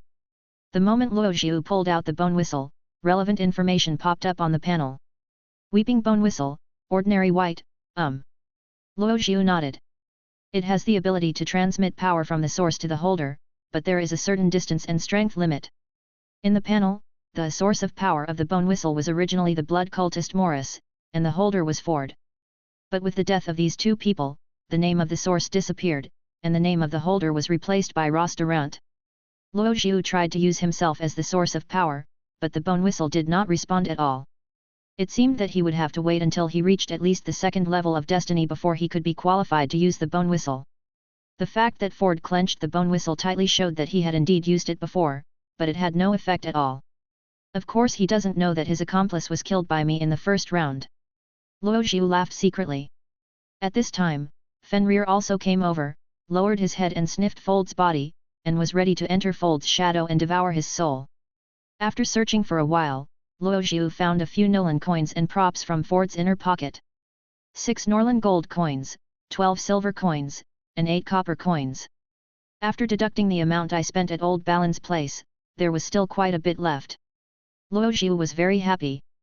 Even though he was just opening a small account, this first pot of gold could still make him happy for a long time. Those props were relatively common, mostly some basic potions and some materials that Luo Zhu could not use for the time being. Luo Zhu first put them into a cloth bag. After completing the search, Luo Zhu stood up, shook off the dust on his body, and prepared to leave. But at this moment, Luo Zhu's clothes suddenly began to move without wind, the atmosphere suddenly became weird, Luo Zhu's heart tightened, and the body of Fold lying at his feet suddenly moved, snapped. Fold swung his arm and grabbed Luo Zhu's ankle tightly like an iron hoop. When this horrifying scene happened, Luo Zhu was shocked. He struggled subconsciously, but could not get rid of Ford's iron-like hand. Even though Luo Zhu was a great player in his previous life, he had never seen such a scene before. He thought to himself like a galloping horse. He's faking his death. Although Ford's handcuffs did not cause any damage, it was quite scary. Luo Zhu immediately pulled out the second judgment from his waist, ready to shoot Ford in the head again. But just as Luo Zhu aimed the gun at Fold's head and was about to pull the trigger, Fold's eyes, which had already died with his eyes open, suddenly widened and gradually bulged out. The two eyeballs gradually changed from black to red, and from red to purple. Then, at a certain moment, the two eyeballs acted like fuses, causing Ford's head to explode on the spot. I haven't fired yet. Luo Zhu thought. As Fold's head exploded, the hand that was tightly holding Luo Zhu gradually loosened. The turbid unknown substance exploded, but it did not splash on Luo Zhu's clothes, but splashed all over the ground behind the corpse. The turbid substance began to wriggle as if it had life and gradually gathered together. Luo Zhu looked at the scene in front of him with some suspicion, but did not stop it. In Luo Zhu's cognition, this scene was like some kind of ritual, and Ford passively became the altar and sacrifice of this ritual. In other words, Ford's body was engraved with a ritual beforehand. Luo Zhu was in deep thought. He could feel the power of the person who initiated the ritual, but the effect of the ritual was not dangerous. Because, the omnipotent panel detection shows that this is the development ceremony in the starting state. Who wants to project over here? Sacrificing Ford's body and soul just to cast a shadow. Luo Zhu thought. Miserable, Ford, miserable.jpg, but it's normal. Many of those crazy people in Red Lotus would self-destruct when they were pushed to the limit. They really don't take their own bodies seriously at all. Luo Zhu thought that this might also be to prevent the corpse from falling into the hands of the enemy and being made into extraordinary materials. The creature made of turbid matter has now completely merged together. They are entangled and growing with each other, forming a very strange human shape. It has a head but no facial features, it has hands and feet but no fingers. Seeing this scene, Luo Zhu narrowed his eyes slightly. With such a unique appearance, Luo Zhu had already recognized who was the person who initiated the development ceremony. That is the leader of Blood of Thorns, the Lord of Blood Sacrifice. In God's Destiny, the Lord of Blood Sacrifice is the main boss level villain that players will encounter in version 1.0. The Lord of Blood Sacrifice is a rare five-fold destiny extraordinary being in the entire Fener. In addition, the Lord of Blood Sacrifice has a set of boss-level legendary template expertise, which makes his strength far beyond the ordinary five-fold destiny extraordinary being, and he can completely join the ranks of the six-fold destiny powerhouses. At this moment, the Lord of Blood Sacrifice actually took the initiative to communicate with Luo Zhu. This made Luo Zhu feel extremely strange. It was too late to escape now, and Fold suddenly resurrected. As a priest, Luo Zhu could not just leave it alone. Only a quiet corpse can make people feel at ease, and Luo Zhu also knew that the other party was just a projection and did not pose any actual threat to him. Luo Zhu simply pulled up his collar to cover half of his face, then loaded the judgment to prioritize his safety, and then watched the changes in the flesh and blood in front of him closely. Luo Zhu was also very curious about what the Lord of Blood Sacrifice wanted to say to him. When the turbid blood-red human figure was fully formed, the appearance of the Lord of Blood Sacrifice emitted an old, sharp, and turbid voice. Who are you? This was the first question asked by the Lord of Blood Sacrifice. Luo Zhu kept a safe distance from the projection, with Fenrir between them. After making sure that the Lord of Blood Sacrifice could not use Fold's corpse to attack him, a smile appeared on Luo Zhu's face. I am your father. Luo Zhu said with a grin. It was visible to the naked eye that the Lord of Blood Sacrifice was shaking violently all over, looking quite furious. Hey, it's okay to be anxious. Luo Zhu kept smiling. He knew that the old wall lamp would not be able to move away from its location for a while, so he acted recklessly.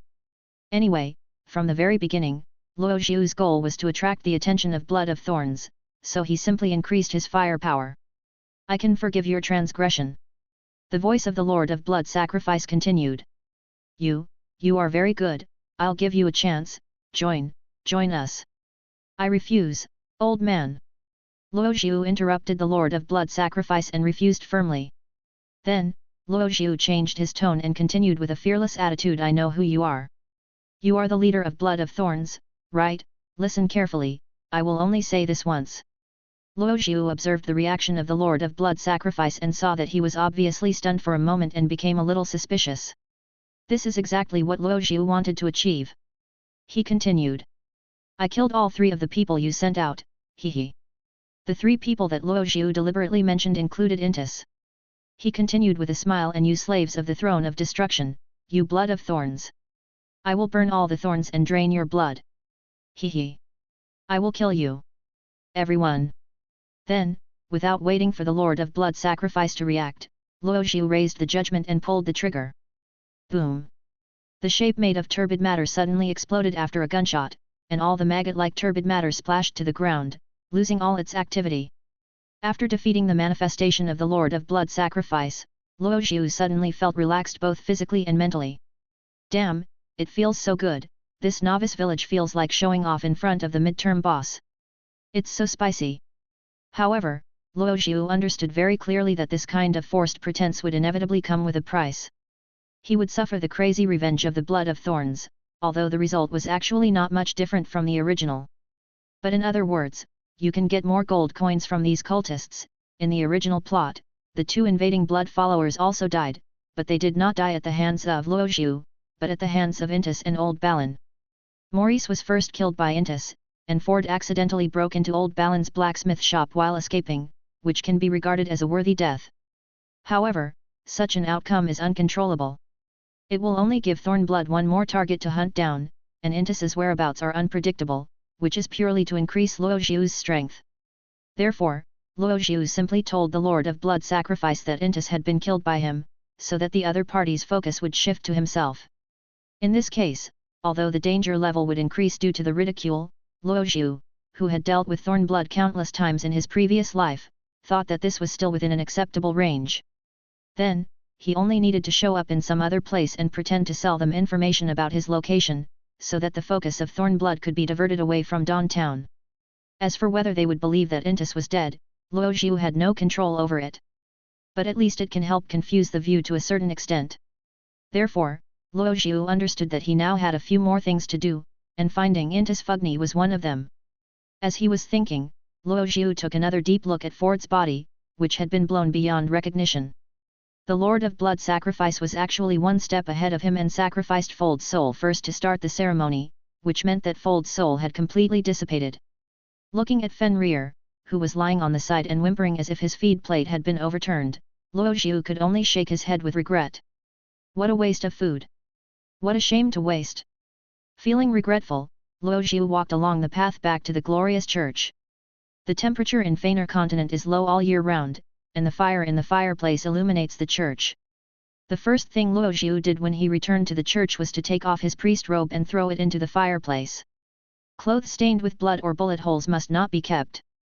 Luoxiu has a lot of experience in this area. In his previous life, Luoxiu remembered that the publisher of God's Destiny promoted it like this. God's Destiny is based on the Matryoshka brain developed by a next-generation black technology company as its core system, which evolves and maintains its operation. All NPC characters in the game have independent consciousness and have intelligence that is almost equal to or even higher than that of modern people.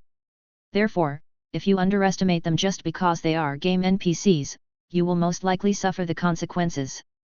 Luoxiu has experienced this many times in his previous life. Therefore, unless he was more than 90% sure, Luoxiu would habitually remain cautious. Luoxiu returned to his room, closed all the light-transmitting windows, and opened the panel. At this time, the reward for killing Morris and Ford was still quietly lying in the panel mailbox. Only after the first crisis node was resolved did Luoxiu have time to check these rewards. Receive. Luoxiu's heart was excited, his hands were shaking, and he gave instructions in his mind. The mailbox with a red dot jumped, and the reward prompt for killing Morris and Ford appeared again. Kill Maurice Randwich, leave 13, gain 343 basic experience points. Maurice Randwich, leave 13, is 11 levels higher than you killed by leaps and bounds. Gain 110% extra experience points. Reward settlement, actual experience points gained, 720. Kill Fold Stell, leave 11, gain 298 basic experience points. Fold Stell, leave 11, is 9 levels behind you. Kill above your level. Gain 90% extra experience points. Reward settlement, actual experience points gained, 566. Soul Manipulator, Abyss, leave 1, skill level increased from leave 1 to leave 2. This is not over yet. Trigger Hidden Mission, Dusk and Night, Hell difficulty. Recommended level, leave 30 leave 60, triple destiny and above. Task type, faction mission. Mission description, you killed 2 Blood of Thorns followers who invaded Dawntown, and temporarily nipped the disaster in the bud. However, the Blood of Thorns will not give up. When they come back next time, they will be more ferocious and more dangerous. You are keenly aware that this is not just a simple invasion by cultists, there is a deeper darkness waiting for you behind it. Protection is your current choice, but you naturally understand that this is not a long-term path. Mission Objective 1, understand the true conspiracy of Blood of Thorns. Mission Objective 2, protect Dawntown from being destroyed by Blood of Thorns.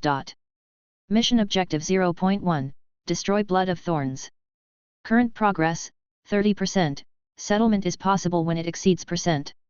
Completion rewards, basic experience plus 72,000 plus, Lord of Blood Sacrifice Random Skill 1, Lord of Blood Sacrifice Random Skill 1, Lord of Blood Sacrifice Random Specialty 1, calculated based on the completion of the mission objectives. After reading the long string of prompts on the panel, Luo Zhu's eyes lit up. The more than 1,000 experience points given by killing Morris and Ford were expected. What surprised Luo Zhu even more was that he actually triggered a hidden task. This is a hidden task that I have never seen in my previous life. The corners of Luo Zhu's mouth began to rise wildly. Fragrant. So delicious. You should know that in the game God's Destiny, the triggering conditions of hidden tasks are quite harsh, but the rewards are extremely generous, usually far higher than ordinary side quests, and second only to main quests. Now that the 1.0 version public beta has not yet been launched and the main quest has not yet been unlocked, the value of the hidden quest will be infinitely magnified. With Luo Zhu's current level, it only takes about 72,000 experience points to level up. But the reward for the Dusk and Night mission, with the highest completion rate, will give up to experience points. Not only that, Luo Zhu can also obtain a random skill, ability and expertise from the Lord of Blood Sacrifice. You know, even in the 1.0 version of War of Judgment, this boss-level villain Lord of Blood Sacrifice is a terrifying existence that is abnormally strong. The source of the power of these boss-level characters comes from their own legendary, unique, limited, and other skills, abilities and expertise. Generally speaking, this kind of entry belonging to the boss template is not available to regular players. But Luo Zhu obviously does not belong to the category of regular players. He is the chosen NPC with a player panel. The more Luo Zhu looked at it, the more excited he became. For the first time, he truly felt how pleasant it was to have an NPC panel. However, while he was ecstatic about triggering the hidden mission, Luo Zhu did not ignore the difficulty of this mission. Hell difficulty, recommended level, leave 30+, triple destiny and above. These words made Luo Zhu understand that although the mission reward was sweet, with Luo Zhu's current strength, trying to complete this mission would be like eating. I have to become stronger as soon as possible. Luo Zhu thought secretly. At this moment, the nearly 2,000 experience points that Luo Zhu had accumulated before finally came in handy. At this time, Luo Zhu had accumulated nearly 2,000 experience points, which allowed him to level up to leave 10 in one go. In the setting of God's Destiny, leave 10 is the highest level that a destiny can reach. After that, you need to consume an advanced key and complete the promotion task to continue to upgrade the level. The key to advancement is universal in the 9 destinies of Glory, Abyss, Bitter Tea, Red Lotus, etc. It is equivalent to the key used to open the door to the deeper part of the destiny. But the keys corresponding to each destiny are different. For example, the bronze key can open the door to the second destiny, the silver key can open the third, the gold key can open the fourth, and so on. The deeper the key, the harder it is to obtain, but Luo Zhu doesn't need to think about it so much for the time being. If it was just the bronze key, Luo Zhu could apply directly to the Holy Court of Light, the upper level of the church. This is the benefit of joining a big camp when you are a newbie. There are quite a lot of benefits in the glorious church. However, the application for the bronze key needs to be approved by Luo Zhu's mentor in the church, the priest Ivan Zimmer, who has a dual destiny of glory, and issue the corresponding certificate on his behalf. Luo Zhu learned the relevant information about the high priest Ivan from the fragmented memories and notes of his original body. However, at this time, priest Ivan was not in Dawn Town. Instead, he went to a nearby town to preside over a ceremony and was expected to return in 3 days. However, the glorious church has a rule that at least one clergyman must stay behind, so Luo Zhu was left behind to look after the house. When Mr. Ivan comes back, I'll ask him to help me write the application. Luo Zhu secretly planned that the feeling of not having to worry about the key was still very good during the novice period. Therefore, Luo Zhu can focus his extra energy on completing the promotion mission. When the level reaches the upper limit of the current destiny and all free attributes are allocated, the promotion task will be automatically triggered. Randomly select a task of moderate difficulty from several task categories. After completing it, use the key to open a new destiny, and you can be promoted and advance to the extraordinary level. Since the first bronze key is ready to be applied to the church's upper echelons, the first destiny that Luo Zhu will use to advance to the extraordinary is the glorious destiny. As for the fate of the abyss, Luo Zhu did not want to show this power to others too much. You know, at this time, the continent of Fener has not even formed the concept of the 9 major destinies, but the framework of the 8 major destinies. Therefore, Luo Zhu decided to quietly improve the strength of his abyss destiny, and use glorious destiny as his highest level destiny, and reasonably disguise his series of abyss powers. While thinking this, Luo Xiu immediately invested all his accumulated experience points into upgrading his glory destiny profession, Apprentice Priest. Current main occupation Apprentice Priest invests 147 experience points. The current main occupation Apprentice Priest has been upgraded to Leave 3. Gain 1 free attributes. Current main occupation Apprentice Priest invests 267 experience points. The current main occupation Apprentice Priest has been upgraded to Leave 10. Gain 1 free attributes. Work together. Luo Xiu squeezed out the last bit of experience he had saved, and added 8 points of constitution and 5 points of strength to the newly acquired 3 attribute points. After reaching 8 levels in a row and allocating his free attributes, Luo Xiu clearly felt the changes in his body. His thoughts became clearer, and the power in his muscles became more abundant. As for why Luo Xiu wanted to add some strength, don't ask, asking is because you are afraid of death. During the novice period, Luo Xiu couldn't sleep well because his health bar wasn't in 3 digits. The 3 points of strength attribute are also for enhancing physical fitness. Luo Xiu estimated that his main attack method for a long time was It's You, Fenrir. If the enemy bypasses Fenrir and directly attacks the mage's back row, Luo Xiu can also reasonably convince them with reason. Convincing people with reason, but physics.jpg. These are the experiences and lessons learned from Ford's dying counterattack. In this case, Luo Xiu will temporarily position the spell of glory as an auxiliary. After all, the strength of the spell output can be corrected in the later stage, but the novice's fragile period must be overcome as soon as possible. After all, as an NPC, Luo Xiu cannot be resurrected like a real player after accidentally dying. After completing the upgrade and attribute allocation, Luo Xiu looked at his upgraded panel with satisfaction. At this time, Luo Xiu's character panel has also been completely renewed. Luo Xiu Durant, Leave 10, Ordinary NPC. Race, Human. Rank, Enlightened. Health, 100/100, Mana, 39/39. Physical attack, 16, Spell attack, 18, Defense reduction, 5. Attributes, Strength 8, Constitution 10, Agility 5, Wisdom 9, Divinity 13, Perception 7, Resistance 5, Luck 1. The first fate, Glorious Fate, first level. Main occupation, Apprentice Priest, Leave 10. Second fate, Abyssal Fate, first level. Secondary occupation, Abyss Waiter, Leave 1. Destiny skills, 4/8 Glory Inscription, Glory, Leave 1, Abyss Inscription, Abyss, Leave 1, Soul Manipulator, Abyss, Leave 2, Abyss Beast Summoning, Abyss, Leave 1. Professional skills, 2/8 Primary Prayer, Glory, Leave 1, Primary Healing, Glory, Leave 1. Character specialties, Heart of Apocalypse, Legend, Unique, Survivor, Rare. Status, None. You have touched the true transcendence, and you are only one step away. Countdown to the start of internal testing. 189 days and 11 hours. Luo Xiu read the contents of the panel with great satisfaction, as if he was appreciating a piece of work of art. As the last bit of attribute value was assigned, new content popped up on Luo Xiu's panel. The current destiny level limit has been reached, the promotion conditions have been met. Promotion mission is being generated. Trigger promotion task, Soul Requiem Altar, normal difficulty. Recommended level, Leave 10 Leave 30, first level of destiny and above. Task type, promotion task. Mission description, as a believer of glory, you have come to the door to truly enter the extraordinary world. Purify a necromancy monster of level 10 or higher once to prove your ability. Mission target, purify the undead whose level is not less than Leave 10, 0/1. Completion rewards, basic experience plus 800, skill slots plus 1, skill slots plus 1, free attribute points plus 5. It's the mission of purifying the undead. Luo Xiu pondered. Indeed, as a clergyman of the glorious church, purifying monsters such as ghosts and undead is commonplace.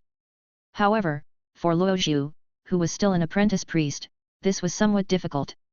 In the game God's Destiny, most necromancer monsters are collections of resentment, a kind of evil spirit that is difficult to kill by conventional means. It is quite tricky for many novice players, however, this is not the most troublesome thing for Luo Xiu. Luo Xiu frowned slightly. Whenever he was deep in thought, he would habitually tap the table with his fingers. Chinexai Town. Luo Xiu murmured. Where can I find undead monsters? Suddenly, an evil idea emerged in Luo Zhu's mind. Or maybe just let Morning Town become Dusk Town. As soon as this evil thought came to his mind, Luo Zhu felt his character wavering a little. So he stretched out his palms and slapped his face hard. Snap! Snap! There were two crisp sounds, followed by a feeling of pain, and Luo Zhu suddenly regained consciousness. That was a close call. That was a close call, Luo Zhu felt a little scared. Even though Luo Zhu believed that he was rational and had a correct outlook on life, there were still many evil thoughts lingering in the cracks of his soul deep in his heart. Just like what caused my mind to waver just now, it was the evil thoughts that were magnified in a specific situation. This is one of the dangers and costs that comes with embracing the power of the abyss. The abyss is omnipresent. Once there is a crack in reason or emotion, the abyss may invade at any time, devour the soul of those who embrace the power of the abyss, and make them part of the abyss matrix. This is also one of the reasons why Luo Zhu did not choose abyss as his first destiny, but must take glory as the main path. After a sigh, the long priest robe in the fireplace fire was burned to ashes. After sweeping out the ashes mixed with charcoal ash and cleaning them up, Luo Zhu didn't go to bed until about 3 in the morning. He had a hunch that the holy judges of the Songyuan diocese where Chenexai town was located would soon receive reports of pagan corpses lying on the streets and come to Chenexai town to investigate the bodies of Maurice and Ford. This is also a troublesome matter that requires a response plan to be prepared in advance. Luo Zhu was thinking vaguely as he gradually fell asleep. July 767, 7 of the Tiankai calendar, before dawn. Endless darkness still shrouds the sky. The Nolan Empire borders on the dark principality known as the hometown of criminals and also the border area of the principality of thieves. The underground of Fafnir Castle, known as the Desolate City. In a huge, natural cave, many densely packed ditches were dug by humans. These intricate channels are carrying scarlet blood, flowing towards the giant hole in the center, converging and filling it until it is full. If the surface of the earth is lifted up, exposing only the surface of these ditches and holes, an extremely spectacular scene will be seen. The rough pattern formed by these blood ditches and the huge hole in the center is exactly like a huge blood-red lotus blooming towards the sky. In the center of this cave, on a small floating island in the middle of the blood lake, there is an altar with a red lotus base carved from crimson magic crystals. Sitting on top of it is a dark red, turbid human figure. He had no facial features, his face was a smooth red and grey, and his wrinkled, bitter skin showed that he was an old man. The old man exuded a thick and ominous black aura. He was surrounded by people wearing black cloaks, all facing the old man and bowing. After a long time, the old man let out a long, old sigh. "The Lord is awake! The Lord is awake!" Someone among the group of cloaks shouted. "Congratulations to the Lord for killing the traitor and taking back the 2 sacred objects." Before he finished speaking, the other cloaks only saw an extremely thick blood mist suddenly covering the cloak who had shouted. Then, mist like burning began to rise from the body of the cloak. Not long after, the cloak that had been shouting just now had turned into a pool of blood. All the cloaks shuddered, but no one mourned the death of their companion. They are already accustomed to such scenes. But, for some reason, the Lord of Blood sacrifice. Why is that honorable Lord so angry? The cloaks didn't realize that the cloak just said something wrong. Could it be that? Could it be that the two-faced doll was not successfully retrieved? But this is not the case. As the cloaks were guessing, at this moment, a crack appeared on the face of the Lord of Blood sacrifice, and an extremely sharp, piercing, old and vague sound came out of it. "Temporarily terminate the dusk ritual." The voice of the Lord of Blood sacrifice echoed in everyone's ears, "Convey my revelation to all the thorns in Songyuan territory." What? The cloaks looked at each other. It was the first time they saw the Lord looking like he was facing a formidable enemy. "Let them raise as many blood slaves as possible, I need new nutrients. Then select blood followers from these blood slaves. I need new combat power." Listening to the blood sacrifice lord's revelation one after another, the cloaked men looked at each other in bewilderment. They vaguely sensed the signs of a change in the situation. What did the Lord see? And what did these fellow cloaks, Morris and Fold, experience? The cloaks wanted to interpret more information from the Lord's words, but after the Lord of Blood sacrifice finished speaking, the crack on his face gradually closed and he stopped talking. The huge blood cave was once again filled with an eerie silence. After waking up, Luo Zhu felt refreshed. After resolving the first crisis point, Luo Xiu slept soundly. At this time, he can return to normal life as NPC Luo Xiu. In the short term, there is no need to worry about evil societies like Blood of Thorns threatening the safety of Dawn Town. Thinking of this, Luo Xiu's mouth corners raised slightly. After that, you have to return to the normal pace of life.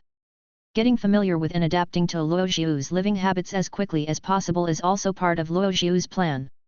As the only trainee priest in the glorious church in Dawn Town at that time, he needed to complete the church's homework on time and in a certain amount every day, and guide those believers who pray to God to complete their praises to him. Although Luo Xiu, as a player in his previous life, had experienced all of this, it was still a different feeling for him to pay tribute as an NPC. Luo Xiu stood up, took down his new priest robe from the coat rack, put on the priest's crown that belonged to Luo Xiu, picked up the glorious listening, and walked out of the church. It is 6 o'clock in the morning, and the time-keeping method in the apocalypse world is the same as in the previous life. The outside of the church was already filled with ordinary believers ready to offer praise. Originally, guiding the believers to complete the praise was the job of Luo Xiu's mentor, the high priest Ivan, but when this responsibility was passed on to Luo Xiu's shoulders, he still felt a sense of nervousness. After a long sigh of relief, Luo Xiu appeared in front of the believers with a nearly perfect and friendly attitude. "Glorious people!" Luo Xiu smiled, nodded to the believers and said, "May I bless you for a moment?" The Pillar God of Glory, Sun Forger is his honorific name, which means the one who forged the sun, but among the believers of glory, people are more accustomed to calling him Shu Yu, which is his divine name. "Thank you for your blessing, Master Priest." The believers standing in the front row put their hands in front of their chests to form an equilateral triangle, which is a gesture of worship. "You are so young, but your temperament is almost the same as Father Ivan." "You flatter me, sir. Compared to Father Ivan, I still have a lot to learn." Luo Xiu smiled and replied, "Then, let us perform today's praise and listen to the oracle from Su Yu." When the hanging bell of praise rang for the last time, Luo Xiu closed the glorious listening in his hand. "Master Priest, your condition today has exceeded all of our expectations." The believers praised, "We thought you would act more immature and awkward, after all, you are only 18 years old. However, I didn't expect you to be so steady and mature while hosting the praise." A lady in a plain long dress nodded to Luo Xiu and praised him generously. "There is no doubt that even if Father Ivan is not here, you are already able to take charge. May your glory be with you forever, ma'am." Luo Xiu waved his hand and responded to the lady's praise with a smile. "The glorious oracle warns us to always maintain a humble heart. I still have a long way to go." Luo Xiu's appropriate expression made the believers present nod their heads one after another. Recalling the nearly perfect praise before, the believers left one by one with satisfaction. After watching the believers leave, Luo Xiu finally breathed a sigh of relief. He immediately switched back to his original state, and his friendly and solemn image disappeared in an instant. In the previous life, when praise was performed in the game, Luo Xiu could let his physical body hang automatically, while his spirit would watch short videos, new episodes, and novels in the background. But now, not only the body, but even the soul has to go to jail. This is definitely not what Luo Xiu wants. This is hell. Fortunately, the first day of the tribute was completed successfully. Luo Xiu shook his mind and relaxed a little. He began to miss the good times of chasing each other with the two blood followers. Thrilling, exciting, and able to explode the enemy's coins. This is the attitude and pursuit that gamers should have. Luo Xiu calculated the time. By now, the bodies of Morris and Ford should have been discovered and reported to the local sheriff. According to the process, the witness will first go to the Chenexai Town Affairs Office to find the local sheriff to report the matter. The sheriff will then notify the guards, who will conduct an investigation first. After confirming that the deaths of Maurice and Fold were extraordinary events, the commander of the guard will notify the nearest Holy Court of Glory branch in Songyuan territory and let the Holy Judges of Glory solve the problem. This process will not pass through the glorious church in Dawn Town, because in the eyes of the sheriff, this church is just an ordinary religious place, belonging to the lowest level institution of the Holy Court, and has no ability to resolve extraordinary events. Most of the guards also believed that instead of trusting a priest who was no different from a charlatan, it would be better to seek help from the higher level holy judges who truly possessed extraordinary qualifications. But Luo Xiu knew that these holy judges would eventually ask him for help. This was an arrangement and regulation unique to the Holy Court of Light, outsiders were not aware of it. And from the sheriff to the guards, from the guards to the Holy Inquisitor, from the Holy Inquisitor to himself. Such a process that is like a Russian doll with layers upon layers of processes will inevitably lead to an infinite lag in efficiency. But Luo Zhu was obviously not in a hurry. All he had to do was to quietly wait for the arrival of the holy judges. But before that, Luo Zhu felt the attention first. This gaze did not come from the holy judges who had not yet arrived. This gaze made Luo Zhu feel extremely familiar, as if he had been watched with the same gaze before. I don't know where exactly the gaze is coming from, but it is definitely quite close to me. Luo Zhu's spirit, which had just relaxed, tensed up again, but he still put on a relaxed attitude on the surface to prevent anything from being noticed. Looking around, the believers had already left the church, not a single one was left. The windows were slightly open, and there was no one within sight. Who is watching then? Is it possible that no one is watching, or... When Luo Zhu thought of this, he subconsciously looked out the window. Even in a severely cold environment, small and delicate birds still like to fly happily among the treetops, but it was obviously not them that gave Luo Zhu such a deep gaze. As my eyes moved, the little birds flew back and forth. Suddenly, Luo Zhu felt that his eyes and the eyes of the person looking at him met in an instant. Luo Zhu, who is about to be promoted to the extraordinary level, is extremely sensitive to these perceptions. Opposite his sight, there was a white cat lazily lying on the tree trunk. Luo Zhu's memory suddenly jumped, and he recalled that this was not the first time he had seen the cat. He had seen this cat before when he was attacked by Intis Fugni in a greeting manner. As if it had noticed Luo Zhu's attention, the white cat quickly jumped down from the treetop and disappeared. Its reaction was too fast and Luo Zhu didn't have time to throw a detection at it. What the hell is that? Luo Zhu murmured. But the other party didn't seem to have any ill intentions, so Luo Zhu simply stopped thinking about it. A day passed in a flash. Just like the day before, after leading the believers to complete the praise, Luo Zhu began the mask of pain alone. But this process of expressing emotions through wailing did not last long. Luo Zhu felt that the light shining through the church door into the interior dimmed a little in an instant. Looking up, I saw a heavily armored knight with a big sword and a young priest carrying a steel war hammer appearing at the door of the church. The priest wore a half cloak, with the other half revealing delicate scale armor. The knight wore heavy armor that covered his entire body, and under his burgundy-style helmet, one could vaguely hear his breathing. On their chests, they all wore emblems that symbolized their affiliation with the Holy Judge. Are you the clergy serving in this church? A cold female voice came from the heavily armored knight's visor. Please come with us. Why does the tone sound like arresting a criminal suspect? Luo Zhu frowned. He had never underestimated the efficiency of the Holy Judges, but he shouldn't have been discovered so quickly, right? Looking at the slightly stunned expression on Luo Zhu's face, the young priest next to the knight spread his hands helplessly. Excuse me, my companion, Pamir, is just like that. As he spoke, the priest tapped Pamir's armor lightly. Pamir, don't speak to our colleagues in this tone. We are here to seek assistance. This gentleman is not a criminal. The pastor scolded softly. No, actually I am. Miss Pamir is really good at judging people. JPG okay. Luo Zhu nodded with a smile, a questioning expression on his face. I will help you, but please tell me what happened first. Luo Zhu, accompanied by the knight and the priest, marched towards the mayor's residence of Downtown, while listening to the young priest explaining to Luo Zhu the extraordinary event that he had just handled. Let me introduce myself first. My name is Connor. As you can see, I am a priest. Her name is Pamir. Her profession is a paladin. 2 days ago, the sheriff here received a report that 2 bodies were found in different locations in the town. One of them had his skull shattered, and another had holes pierced through his abdomen and chest. The guards initially determined that the 2 dead were cultists from the Red Lotus and classified it as an extraordinary incident, so they notified us stationed in the Song Yuan priesthood to come and investigate. As the young priest spoke incessantly, Luo Zhu responded with a smile. At the same time, he opened the panel and took a peek at the background of the 2 holy judges. The young priest's full name is Connor Rune. He is a transcendent with a dual destiny of glory, and his profession is Holy Light Priest. The other knight, whose full name is Pamius Kadija, is also a transcendent with the second destiny of glory, and her profession is Paladin. Because Pamir was wearing full body armor, her face could not be seen clearly, and since she was slightly scolded by Connor just now, she stopped talking and seemed quite taciturn. The Holy See sent 2 holy judges with only a second destiny. This is the minimum configuration. It means that the Holy See does not take what happened here seriously.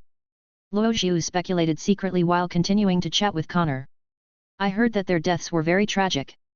However, since they were followers of the Red Lotus, no matter who the murderer was, we have no motive or obligation to track him down. As he spoke, Connor glanced at Luo Zhu and observed the changes in his expression. Luo Zhu showed surprise and a hint of disappointment at the right time, and said to Connor. So, the 2 adults' visit this time can only be regarded as routine business. Oh no, of course not. Connor shook his head. We are not here to track down the murderer, but we are here to solve the supernormal incident. Is there any difference? Luo Zhu asked. Connor was about to say something, but Pamir spoke first. Of course there is a difference. A cold female voice came from under the heavy helmet. The deceased are followers of the Red Lotus. You should understand that even as corpses, they are very dangerous. Hearing this, Luo Zhu's heart skipped a beat, as if he realized something. Pamir continued. The bodies of extraordinary beings with spirituality left in them are inherently extremely unstable.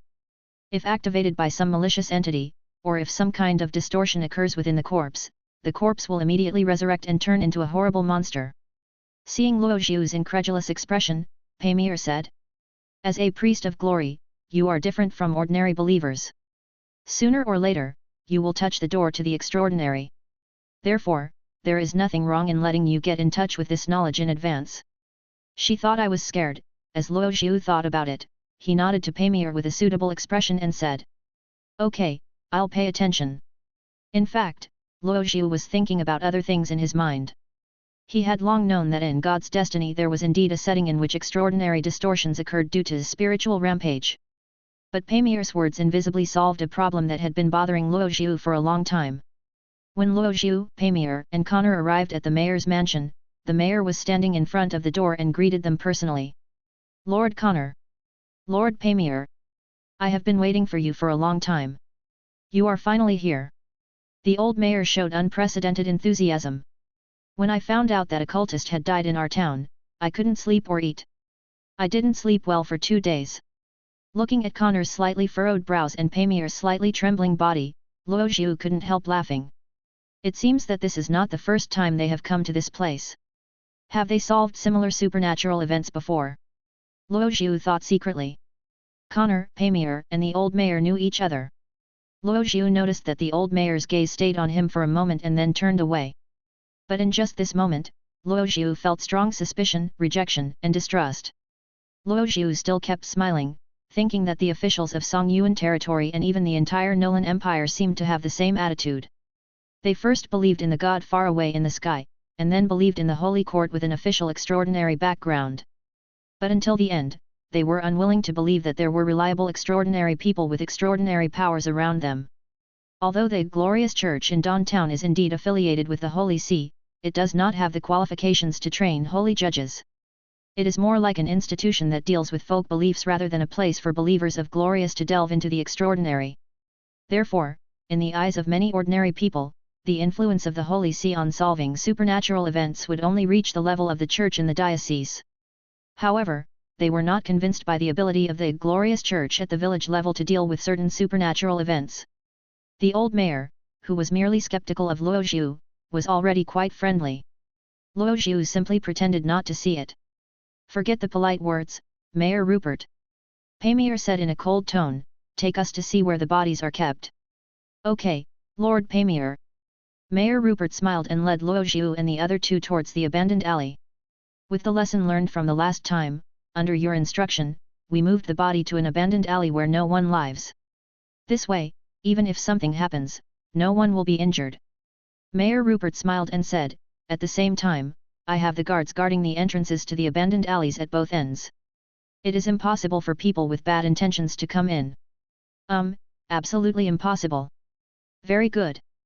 Pamir nodded, and the group had now reached the entrance to one end of the abandoned alley. When the guards in half-leather armor saw Mayor Rupert appear with 3 guests, they tilted their spears towards Rupert and the 3 men and raised them forward. This was the military salute of the Nolan Empire, to show respect for the superiors. It's just ahead, we'll be there soon. Mayor Rupert said with a smile, pulling out a handful of non-existent hair, "Please rest assured, there won't be any mistakes in guarding the cultist's body this time. It's absolutely safe." "No, why does this old man love to set flags so much?" Luo Zhu couldn't help but complain in his heart, feeling as if he saw an old general on a stage full of military flags. He followed closely behind Pamir and Connor, heading deeper into the guard area. Passing the guards who were guarding like an arch, Luo Zhu, Connor, and Pamir arrived in front of a locked abandoned warehouse. A heavy iron chain was hanging, and the two iron doors were not neatly placed together. Mayor Rupert took the key from the guard next to the warehouse. Clang, clang, clang. After some fiddling, Mayor Rupert opened the chain, and the guards on both sides pulled open the iron door. A fishy smell came from deep inside the warehouse. "This is the smell of a rotting corpse." Luo Zhu frowned, but Connor and Pamir walked straight in as if they didn't smell anything. The interior of the abandoned warehouse had been completely cleared out in advance, with nothing left.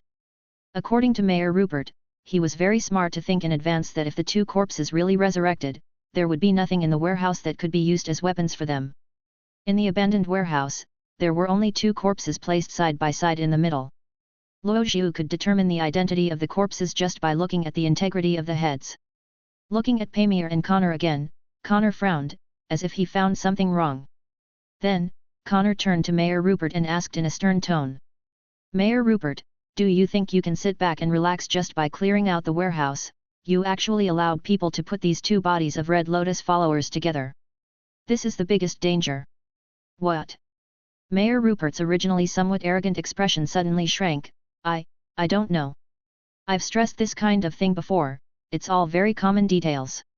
Pamir shook his head and said in a cold voice under his helmet, "If you encounter this situation again, be sure to separate the bodies. I remember I warned you to do so. This is your fault, Mayor Rupert. I will report your failure to the Holy See."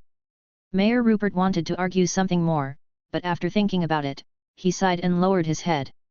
Luo Zhu quietly watched the scene just happening before his eyes, feeling secretly happy.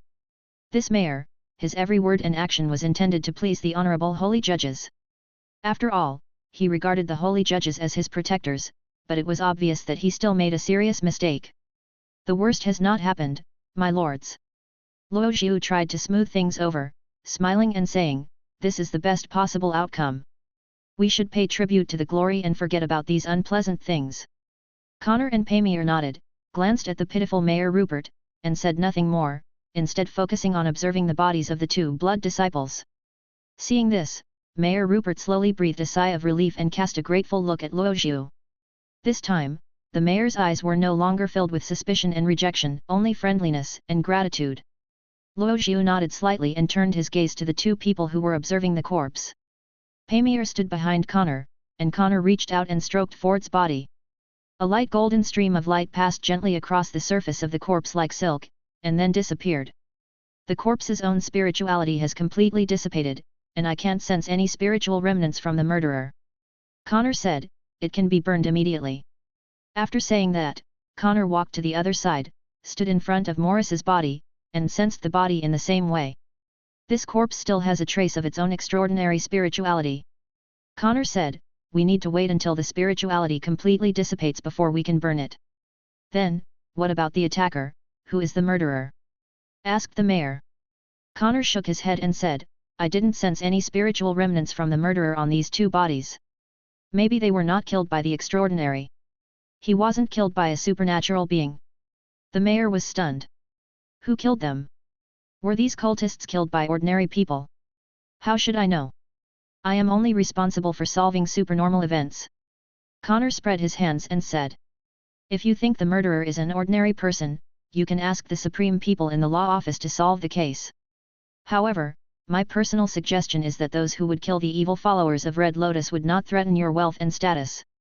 "Okay." The mayor compromised in a low voice.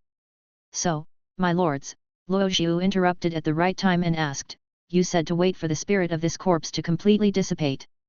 So before that, what should we do? Just let these soldiers keep watch?"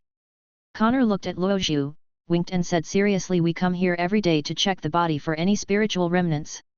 If something does happen, we will come and solve it as soon as possible." "Okay." Luo Zhu nodded. As the conversation was going on, Luo Zhu immediately understood the look Connor gave him. As a priest of the second destiny of glory, Connor was fully capable of dispelling the spiritual residue on Morris' body on the spot, but he did not do so. However, the paladin Pamir does not possess any skills related to dispelling, this is a purely combat profession. In this case, among Luo Zhu's many assumptions, there is only one possibility that is closest to the truth. This reverend pastor wants to slack off while getting paid in a reasonable way, because when you come to downtown to carry out a mission, you don't have to fight at the supernormal level. Extraordinary people are also human beings, and they also have the need to travel with public funds and reimburse food and drink. I understand. I understand. Luo Zhu smiled knowingly, nodded to Connor and Pamir and said, in that case, would you two stay at the mayor's residence, or go to the church? Let's go to the mansion. Connor and Pamir said in unison. It was already evening when we returned to the glorious church from the guard post. After Luo Zhu used healing and prayer to drain out the last bit of his mana and gained proficiency and experience points as rewards, he lay down on the bed feeling a little tired. However, at this moment, Luo Zhu's eyes were flashing with unprecedented excitement. He always remembered what Pamir had said on the way to the guardhouse. If the corpses of extraordinary people are activated by some malicious beings, or if some kind of deformation occurs inside the corpses, these corpses will immediately resurrect and turn into horrible monsters. This gave Luo Zhu an idea. And after a whole day of observation, this plan is feasible. What had been a headache for him before was the lack of undead monsters in downtown. If we turn either of Morris's or Ford's bodies into undead, wouldn't that solve the problem? Along the way, Luo Zhu had been suppressing his excitement until this moment. Now he finally had time to make his first planned attempt. As this thought came to Luo Zhu's mind, a wolf-like fire slowly emerged from the shadows. The next second, Fenrir jumped out of the window pane and disappeared from sight. The guards who were guarding the corpses of the cultists were holding bright torches and patrolling back and forth in the deep dark alleys. The guards had strict orders not to let anyone near the alley. Therefore, even in the dead of night, these guards were tense and did not dare to be lazy in the slightest. Outside the alley, some civilians also expressed strong dissatisfaction with this strict prohibition approach. Some civilians regard the alleys as free storage warehouses, some regard them as hidden trading places, and some regard them as safe places for a fair. But no matter what their purpose and ideas were, all the civilians who wanted to enter the alley were stopped by the cold long spears. From the looks of it, both entrances leading to the guard area were guarded tightly, and it seemed to be absolutely safe as Mayor Rupert said. However, when the guards were concentrating and staring at the onlookers as if they were enemies, no one noticed that right under the feet of the guards, a deep shadow was surging like a quagmire. In front of the abandoned warehouse where the bodies were stored, a shadow quietly slipped in through the crack of the door. Fenrir sneaked into the guard area head-on. It entered a new warehouse. Ford's body had been moved to a neighboring warehouse, and only 2 candles were lit inside for slight lighting. Fenrir emerged from the shadows and slowly walked to Ford's body. Originally, Mayor Rupert planned to burn Ford's body early the next morning. He had selfish motives, because burning the body later would mean more time for his men to perform the autopsy. If they found any clues left by the murderer and caught the murderer, he would be able to rest easy. In the eyes of Mayor Rupert, the world does not need so many justice rangers. Fenrir smelled Ford's body, then walked away with a look of disgust on his face. Just as Connor said, there was not a trace of spirituality left in Ford's body. All of it was lavishly sacrificed by the Lord of Blood sacrifice, leaving only the death energy that the undead loved most. However, this half-rotten corpse did not arouse Fenrir's interest in eating it at all. It turned its head and dived into the shadows, sneaking into another warehouse and walking towards where Morris's body was placed. Before summoning Fenrir, Luo Zhu only captured Morris' soul with a soul manipulator and did not completely extract Morris's extraordinary spirituality. Fenrir sniffed, and a greedy light emanated from his golden pupils, but he still suppressed his appetite and completed the task assigned by Luo Zhu first. Fenrir opened his mouth, his golden pupils gradually turned cloudy, and a wisp of thin smoke spewed out of his mouth. This is the remnant soul of Morris's evil thoughts that has not been completely digested, according to Luo Zhu's idea. Since Morris' soul was extracted and sacrificed to summon the beast of the abyss, the evil thoughts or obsessions remaining in Morris' soul should have been devoured by Fenrir. Well, since most undead monsters are a collection of evil thoughts, we can instill Morris's evil thoughts back and then use the means of the abyss to catalyze some processing. Fenrir faithfully carried out the task assigned by Luo Zhu, and the faint mist slowly poured back into Morris's body. An ominous and creepy aura suddenly burst out from Morris's body. Half of Morris's brain, his eyes that were originally closed suddenly opened, with the scarlet color raging in them, and his mouth began to open and close, but no sound came out. However, it was visible to the naked eye that red and purple, thorn-like lines began to spread across Morris's naked upper body. The originally quiet extraordinary spirit in his body also began to completely riot from this moment. Seeing that Morris's body had undergone significant changes, Fenrir's pupils flickered for a while, then he turned around and dived into the shadows, leaving the guard post. Its mission has been accomplished. Early the next morning, after Luo Zhu had a light nap, he heard a rapid sound of bells ringing. He dressed quickly, grabbed his clerical robes from the clothes support, walked out of the bedroom door and went down to the church hall. At this time, Luo Zhu could see clearly that the person who was carrying the hammer and hitting the hanging bell was Pastor Connor. Luo Zhu roughly understood what was happening. Connor shouted anxiously. Luo Zhu. Yes, apprentice priest Luo Zhu. We need your help. What happened? Luo Zhu showed a surprised expression on his face. After looking around for a while, he asked in a puzzled tone, Lord Connor. Where is Lord Pamir? Pamir is fighting. As Connor spoke, he quickly stepped forward and grabbed Luo Zhu's arm. This is an emergency, you come with me first. At this time, the believers who were preparing to come to the church for praise watched Connor grab the arm of the priest and break through the crowd to open a path towards the abandoned alley. Under the dissatisfied gazes of the believers, Connor and Luo Zhu disappeared around the corner. So, Master Connor. As Connor dragged him along at lightning speed, Luo Zhu asked with a hint of confusion, what happened? The corpse of the cultist, somehow, it turned into an undead monster. Connor said succinctly, not only that, this damn mayor didn't even burn the other body. This caused the newly born undead to directly devour the body and become even more powerful. What a misfortune! Luo Zhu lowered his eyes with a look of pity on his face.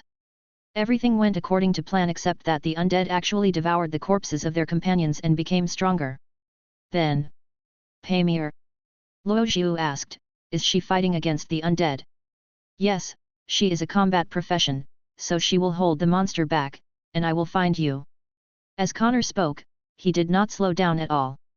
He turned back and said to Luo Zhu, Pamir is a paladin, I am a priest, and you are the only priest. We need your assistance. Okay, I understand. Luo Zhu nodded, I will do my best. After explaining the current situation clearly, Luo Zhu followed Connor to the entrance of the alley. The alley was already in chaos at this time, with many guards supporting each other as they retreated. The deeper they went, the more messy the scene became. When the corpse of a supernatural being degenerates into a dead spirit, it is a major supernatural accident no matter where it is placed. Ordinary people cannot resist it at all and can only rely on an equally supernatural power to destroy it. Bang! Bang! Bang! Bang! Ding ding dang dang! Ding dang dang! Huge explosions, crashes, and the sound of steel hitting each other continued to come from the depths. The golden light flashed continuously, and Luo Zhu saw Pamir's figure and also saw the appearance of the newborn monster. It screamed and slammed its thick arms made of scarlet matter into Pamir's armor again and again, stirring up countless gravel and dust. When they saw Connor and Luo Zhu arriving at the battlefield, the guards on duty nearby tacitly made way for them.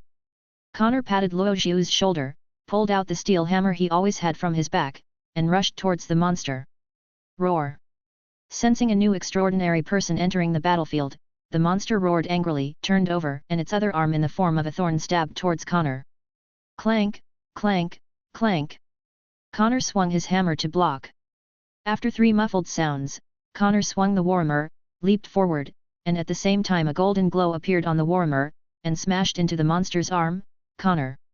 This isn't Priest Connor, this is Berserker Connor. Luo Zhu complained in his heart, and inexplicably recalled a game named Assassin in his previous life. The Priest Connor and one of the battle-crazy assassin protagonists were somewhat similar. Crackling, crackling, the sound of bones breaking came from the monster's arm. The monster roared in pain, and the other arm immediately spun and smashed over. This time, Connor was too late to react.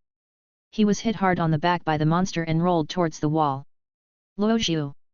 A cold voice came. It was the voice of Pamir who had been fighting with the monster on the side before. Luo Xiu nodded and raised his hand to point in Connor's direction. As the only priest on the battlefield, he is the only one who can use healing skills. The Father of the Sun, the furnace of melting light, is revived here. As Luo Xiu chanted, a pale golden ball of light appeared in his hand and slowly flew towards Connor's position. Use primary healing technique to treat Connor Rune. Gives 27 points of healing effect. Connor Rune defense reduction +1. After completing a treatment, Luo Xiu quickly found a good position and began to observe the battle situation. According to his original plan, only Morris's body was degenerated, and either Connor or Pamir could handle it. As long as I join the team and make a cameo appearance, and then find the right time to make a finishing move, I can complete the task of being promoted to the second level. However, I didn't expect that the mayor still kept Ford's body. This made the monster in front of them much more difficult to deal with. Judging from the current situation, with Luo Xiu's own first-level destiny rank, all he can do is to use healing skills and reduce Connor and Pamir's health, but he cannot really intervene in this battle. However, Luo Xiu does not need to insert himself. The command position is the most suitable position for Luo Xiu. Connor. Luo Xiu called out the name of the Berserker priest, took out 2 bottles of mana potions from his arms, and knocked one of them. Use the Spear of Holy Light. Shoot its eyes. Spear of Holy Light. Connor had just finished an attack when he heard Luo Xiu's shout from afar. He was stunned for a moment, then his free left hand grasped a beam of light and threw it at the monster's eyes. The beam broke away from Connor's hand, scattered in the air, and quickly condensed into a golden, translucent spear of substance that pierced through the monster's eyeball. Black blood gushed out from it. The monster roared in pain, retracted its arms, and covered its only eye with both hands. Yes! Use the light burst technique to cut its ankles hard. Luo Xiu shouted. Connor thought for a moment, then pressed his left hand in the direction of the monster.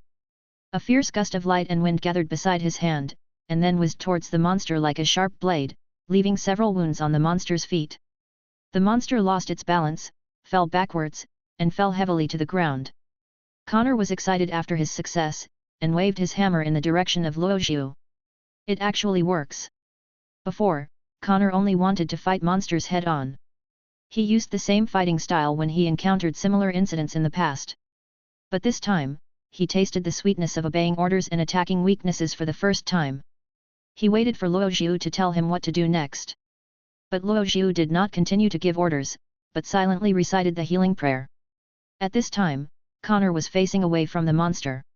He thought that the unbalanced monster would not attack again in a short time, but unexpectedly, the monster suddenly jumped up and one arm came towards Connor like a steel bar.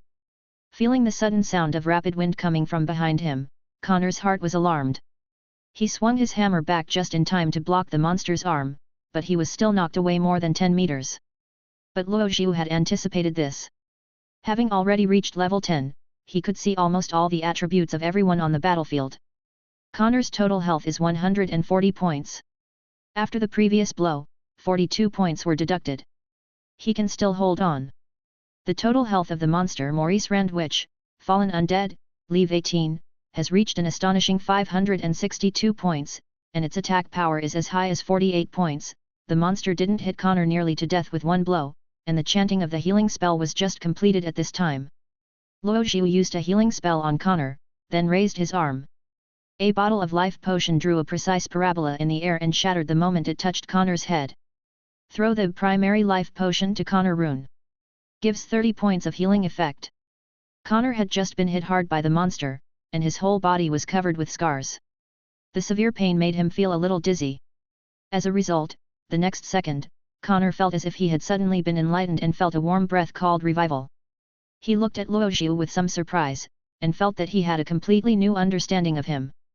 Having learned from the previous experience of being careless and injured, Connor became more cautious. On the other side, Pamir took advantage of Connor's opportunity to take 2 life potions and 1 mana potion, and slowly recovered his strength. Seeing Connor being blown away by monsters one after another, Luo Xiu was always able to treat Connor in time, allowing Connor to stay at a relatively safe bloodline. Pamir then drew out his great sword and ran towards the monster.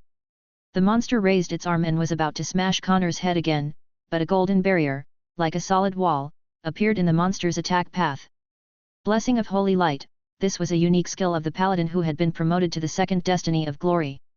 The golden wall that had resisted the monster's attack was then shattered, but the monster was also bounced back by the barrier and staggered back a few steps. The defense was effective, and Connor immediately turned the hammer over and strode towards the monster. Paimir crouched down on the path, holding his great sword at an angle, allowing Connor to step on the blade. Then, Paimir swung his arms and Connor was pushed out by a huge force. Connor took a few steps in the air, raised his warhammer high with both hands, and smashed it hard on the monster's head. Boom! The monster, whose eyesight had been taken away, could only hear the sound of the wind whistling past its ears. The next moment, Connor's hammer hit the monster's head right on top.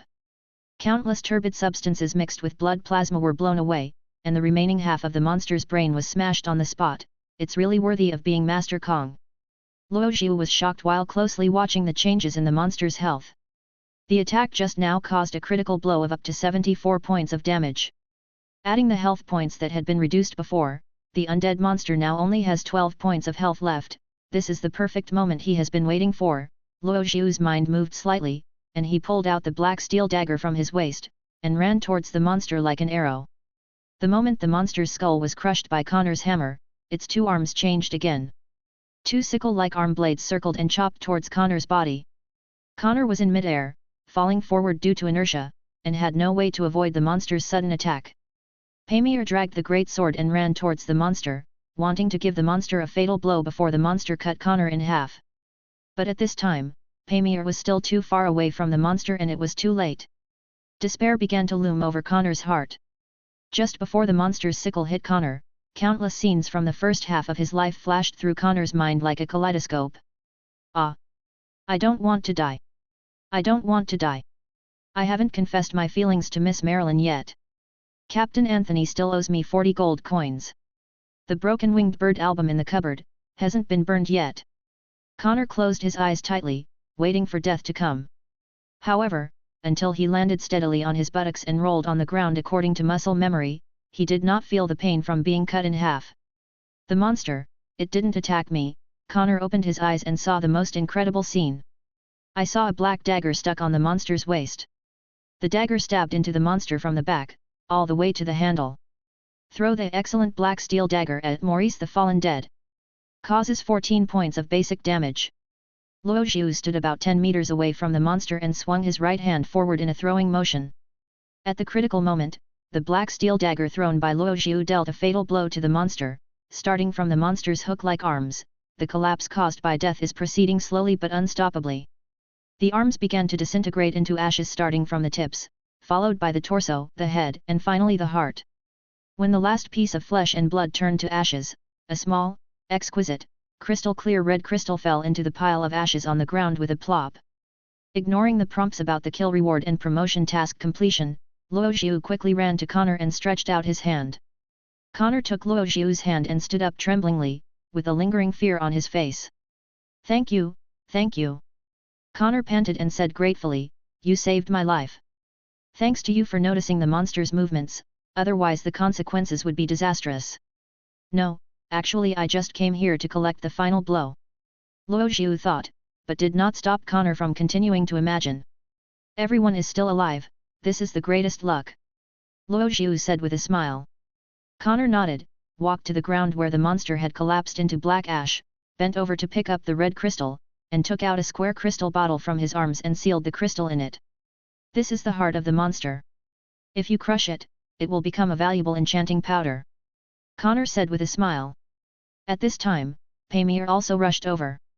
After the three of them confirmed that each other was fine, they couldn't help but feel relieved that they had survived a disaster. After killing the undead monster, Connor and Paimir prepared to leave Dawn Town. However, before that, Connor and Paimir had a more important task to do. According to the guards on duty at the mansion that day, when Mayor Rupert heard that the bloody corpse had resurrected, he went crazy and hid in the haystack in the stable for the whole morning, shivering and refusing to come out no matter how much he was persuaded. After Connor, Paimir, and Ross dealt with the undead, Connor took Paimir directly to the stable and set fire to the haystack. All the hair on Mayor Rupert's body was burned clean by the fire, and even a large piece of his cotton wool clothes was burned. He just ran naked on the street, shouting vague words like "I am guilty and I deserve it." It is said that the fire scared the horses in the stable so much that 2 stallions chased Mayor Rupert in heat and kicked him several times along the way. This is all personal, well, personal. In front of the gate of the glorious church in Downtown, Connor said with a smile, his expression as bright as a sunflower. Lord Connor. Although I know that this undead incident is closely related to Mayor Rupert. Luo Zhu stroked his chin with his right hand and thought, but you have violated the rules of the Holy Court. You will most likely be punished when you return. Just punish him, Connor spread his hands, this isn't the first time he's done this. I see. Turns out he's a repeat offender. Luo Zhu nodded in agreement. At this time, Connor and Pamir had packed up and were ready to leave Downtown. 2 post horses were tied behind a tree outside the church. They were embracing each other and eating grass with their heads down. By the way, there is something we want to tell you. A cold female voice came, and Pamir suddenly spoke. Luo Zhu's heart trembled. He had thought about it in advance. Before Connor and Pamir left, they came to the church to find him. It must be not just to say goodbye. What's wrong? Luo Zhu asked with a smile. Connor reached into his arms, fumbled around for a while, and pulled out a piece of paper sealed with gold. Luo Zhu Carlos, the information shows that you have been in the Glory Church in Downtown for 2.5 years. Yes, that's right. Luo Zhu nodded. But what Connor said caused a ripple in Luo Zhu's originally calm mood. Ross Carlos, Carlos? This is not my last name. I am Ross Durant. What's going on? Why is there this strong sense of disobedience? Luo Zhu still had a smile on his face as he listened to Connor's next words. Pamir and I came to Downtown this time to solve the supernatural incident entrusted by the Office of Affairs, and we also have another mission. Another mission? Luo Zhu asked doubtfully, but he had already guessed something in his heart. Yes, we are here for other things. Pamir nodded, and then said seriously, Apprentice Priest Ross Carlos, you have passed our Holy Judge assessment, and you are qualified to go further. I passed the assessment, and am qualified. Luo Zhu murmured. It turns out that Connor and Pamir's true identities are not only special envoys of the Holy Inquisitor, but also headhunters sent by the Holy See. Then many things can be explained. For example, although he was just an enlightened person with one level of destiny, Connor and Pamir almost made him participate in the entire process of resolving extraordinary events. It turns out there is a hidden purpose behind all this. So, we formally invite you. Connor extended his hand to Luo Zhu and said word by word with a sincere expression, we formally invite you to join the Holy Court and join us, the Holy Judges. Join, the Holy Judge. Luo Zhu was stunned. He had thought about it beforehand, and after he was officially promoted to the extraordinary level, he would consider joining the Holy Judge organization. In this way, Luo Zhu will not only get more opportunities to earn experience and explode gold coins, but it will also be of significant help in improving his own strength. In addition, he can also receive a monthly salary and a considerable reward for completing the commission. However, all of this has a prerequisite, that is, after being promoted to extraordinary, if Luo Zhu remembered correctly, the selection criteria of the Holy Judge organization was very strict, and the minimum entry requirement was to achieve the second destiny of glory and become a transcendent. In addition, they have to go through a series of identity verification, political verification, and belief verification processes. However, now, the opportunity to join the Holy Judge organization is right in front of him. This is too sudden. Luo Zhu did not give an immediate reply, but pondered, I am not a transcendent yet. But you are not far away from stepping into the door of transcendence. Connor shook his head and smiled, however, we are only inviting you, and we don't have the final say. But, Connor changed the subject, when you officially step into the extraordinary world, if you decide to join us, Pamir and I can be your witnesses.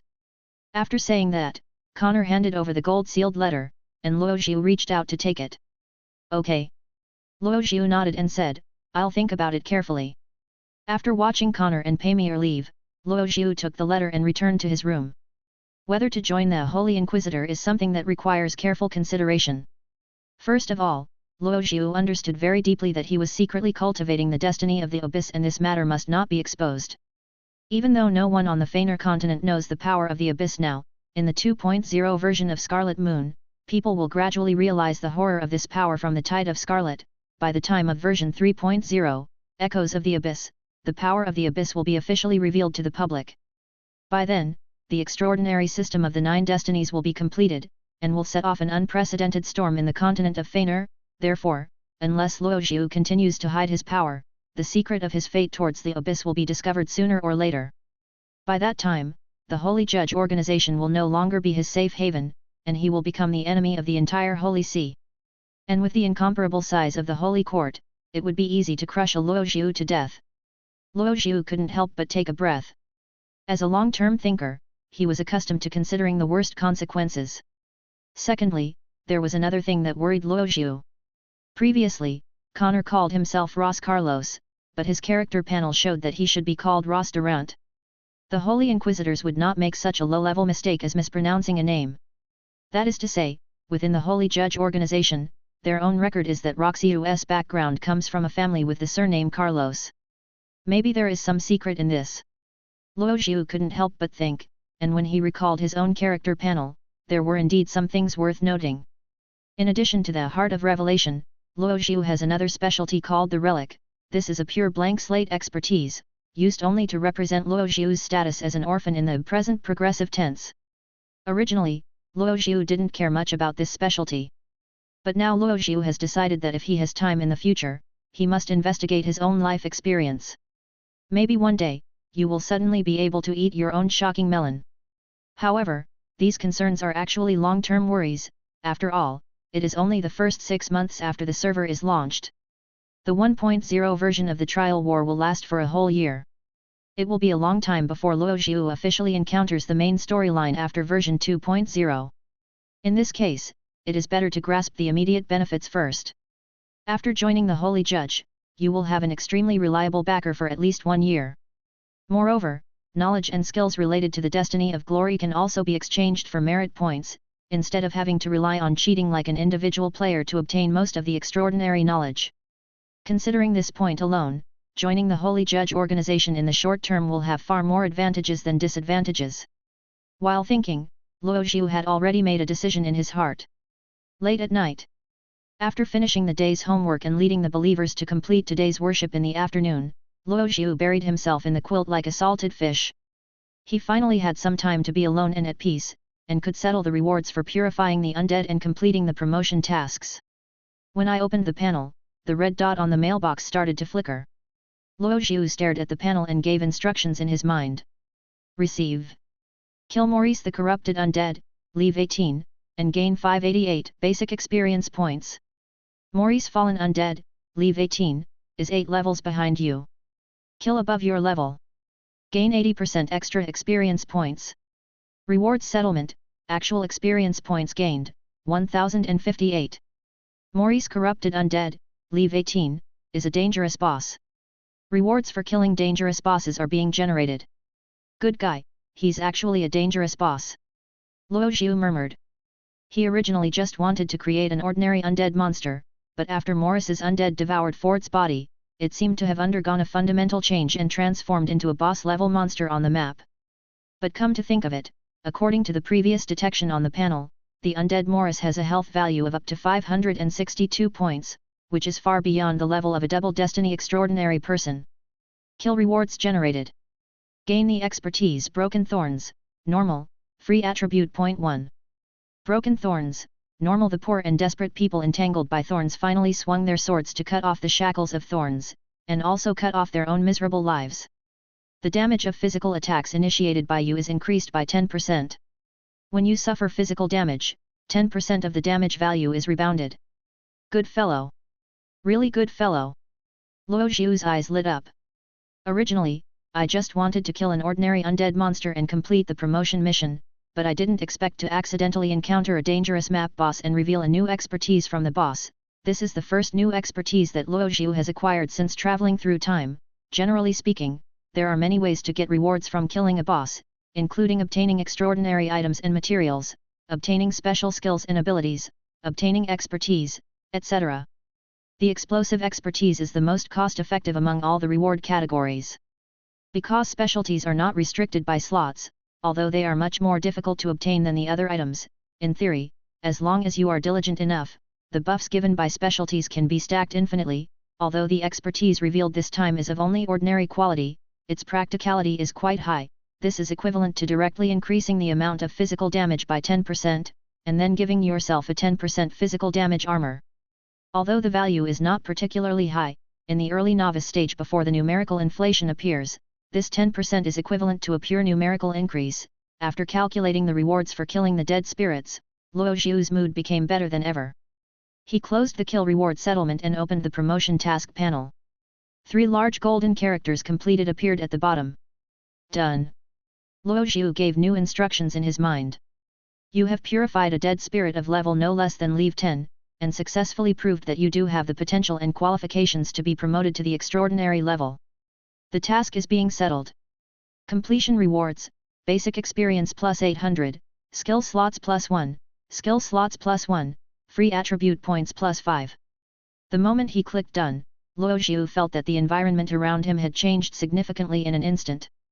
The room around me was no longer the one I was familiar with, all the furniture and decorations had disappeared. Mottled light and shadow, the Milky Way flows. Is this the universe? Or the starry sky? Or... At this moment, Luo Xiu only felt that he was in a completely unknown space. There was nothing around, except for a star-like scenery at the end of the field of vision. Is this a game sticker? Or is it real? Countless thoughts came to his mind. As a former top player, Luo Xiu had never seen such a scene before. As a player, when I logged in to play God's Destiny, promotion was just a concept of data change, and it had never been as real and tangible as it is now. After calming down his inner shock and regaining his peace of mind, Luo Xiu vaguely realized that in front of him, one step after another of grey stone stairs were slowly appearing, suspended in mid-air, floating up and down. As if responding to some call, and as if being drawn by some mysterious force, Luo Xiu walked up the stone steps and headed towards an unknown destination.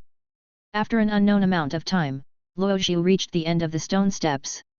What came into Luo Xiu's sight were 2 tightly closed doors. Those were 2 doors cast from bronze, their surfaces mottled with rust from the years, locked tightly with a giant lock of unknown material, leaving only a keyhole for inserting the key. Luo Xiu reached out to touch it, but the moment he touched the door, the panel suddenly jumped. You don't have the bronze key and cannot open the bronze door. Trigger promotion mission, Bronze Gate, normal difficulty.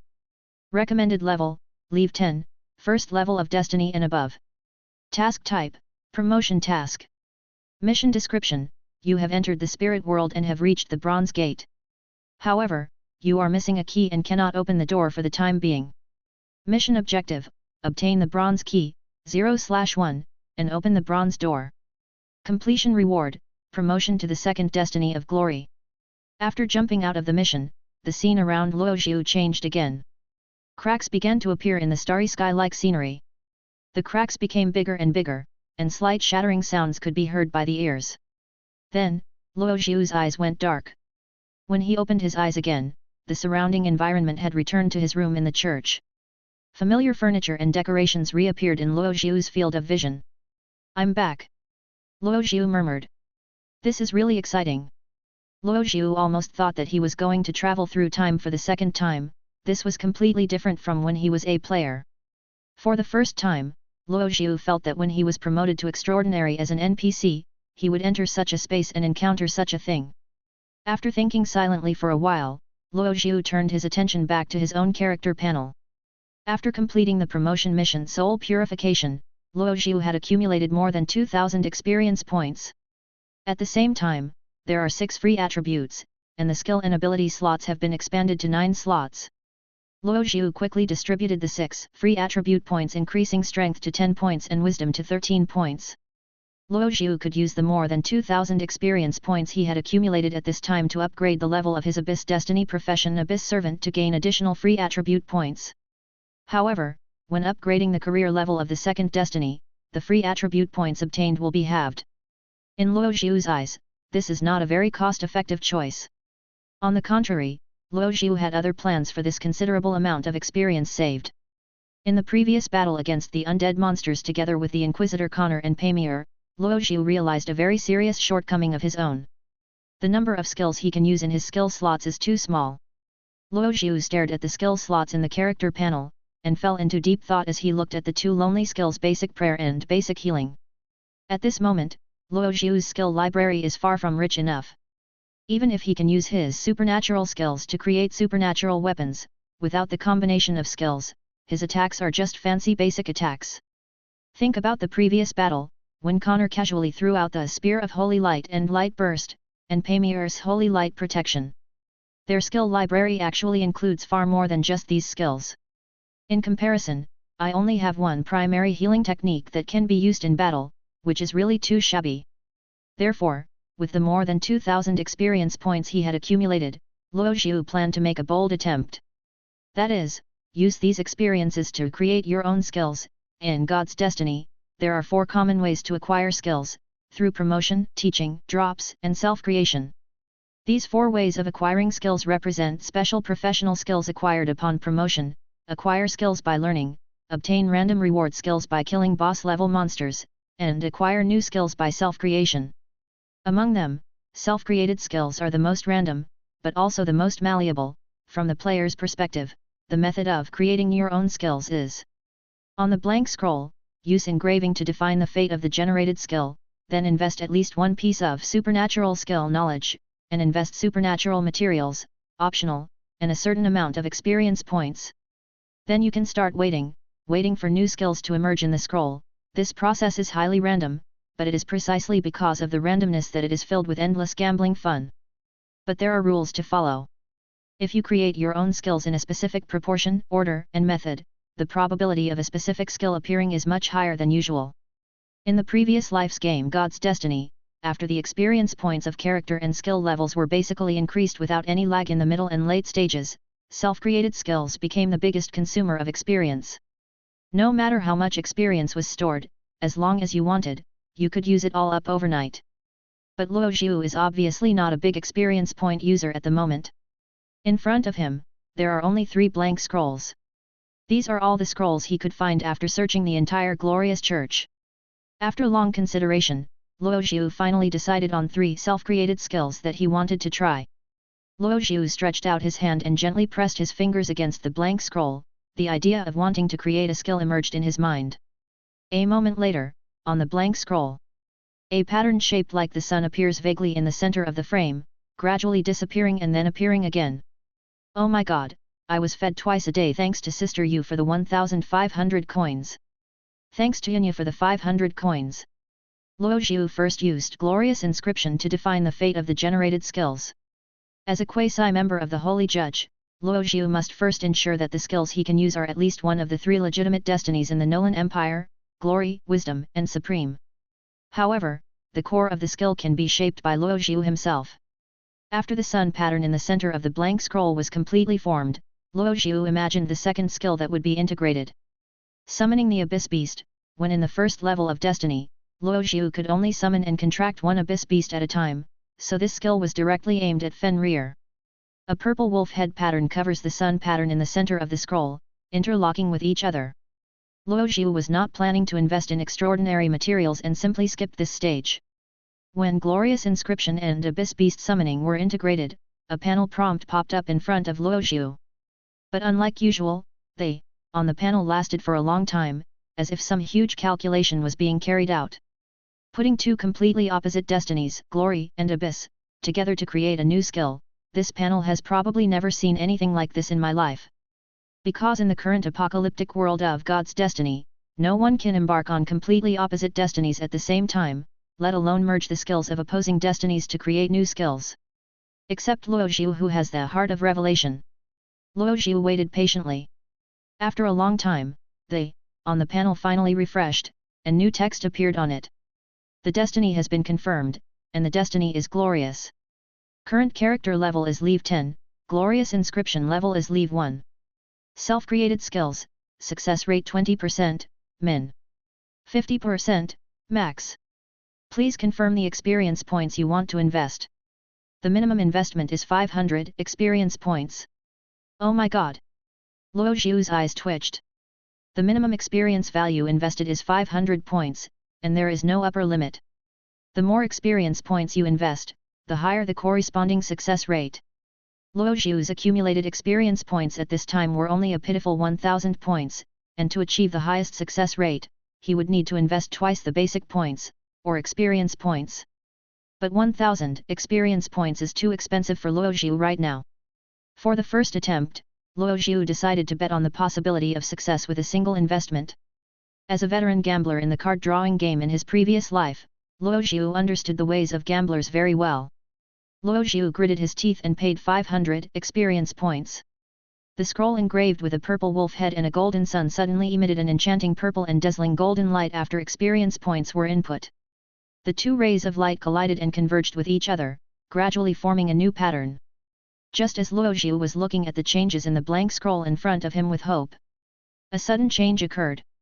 The two rays of light of different colors suddenly began to vibrate violently and unstably, and the entire blank scroll began to emit wisps of mist and burst out strings of tiny sparks. Seeing this, Luo Zhu immediately grabbed the scroll and threw it out of the window that had been opened in advance. Dash boom! Just outside the church, golden and purple flames bloomed brilliantly in the sky, and the quiet night welcomed the first brilliant fireworks. The explosion was very loud, but fortunately the Church of Glory was located in the far suburbs of downtown, so it did not disturb civilians. Self-created skill failed. Lose 1 blank scroll, lose 500 experience points. Grass. Failed. This was the first time that Luo Zhu had failed since he made his first supernatural weapon. However, Luo Zhu was not discouraged. It was normal to fail in the first attempt. For a great player, things like exploding scrolls will definitely accompany his gaming career for a long time. There are 2 blank scrolls in front of Luo Zhu, and he still has 2 chances to try. Just like before, Luo Zhu quickly completed the meditation and drawing of glorious inscription and abyss beast summoning again, and invested 500 experience points. If he fails again this time, Luo Zhu will give up this skill combination and use the remaining 1500 experience points in the last scroll on a relatively stable skill of his own. The 2 rays of light of different colors began to merge, and the scroll began to vibrate unstably, just like last time. But this time, the 2 rays of light of different colors did not produce a strong rejection reaction. After they intertwined and entangled for a while, they began to merge slowly and steadily. A quarter of an hour later, the pattern on the scroll had completely stabilized, forming a new shape symbolizing a golden wolf head surrounded by the sun. The golden light shines on the pattern, emitting a dazzling glow. Success! Success! Luo Zhu showed ecstasy. After failing in his first attempt, he succeeded in his second attempt at creating his own skill. This was a great start for Luo Zhu. Luo Zhu rubbed his hands excitedly, waiting for the success prompt to pop up on the panel.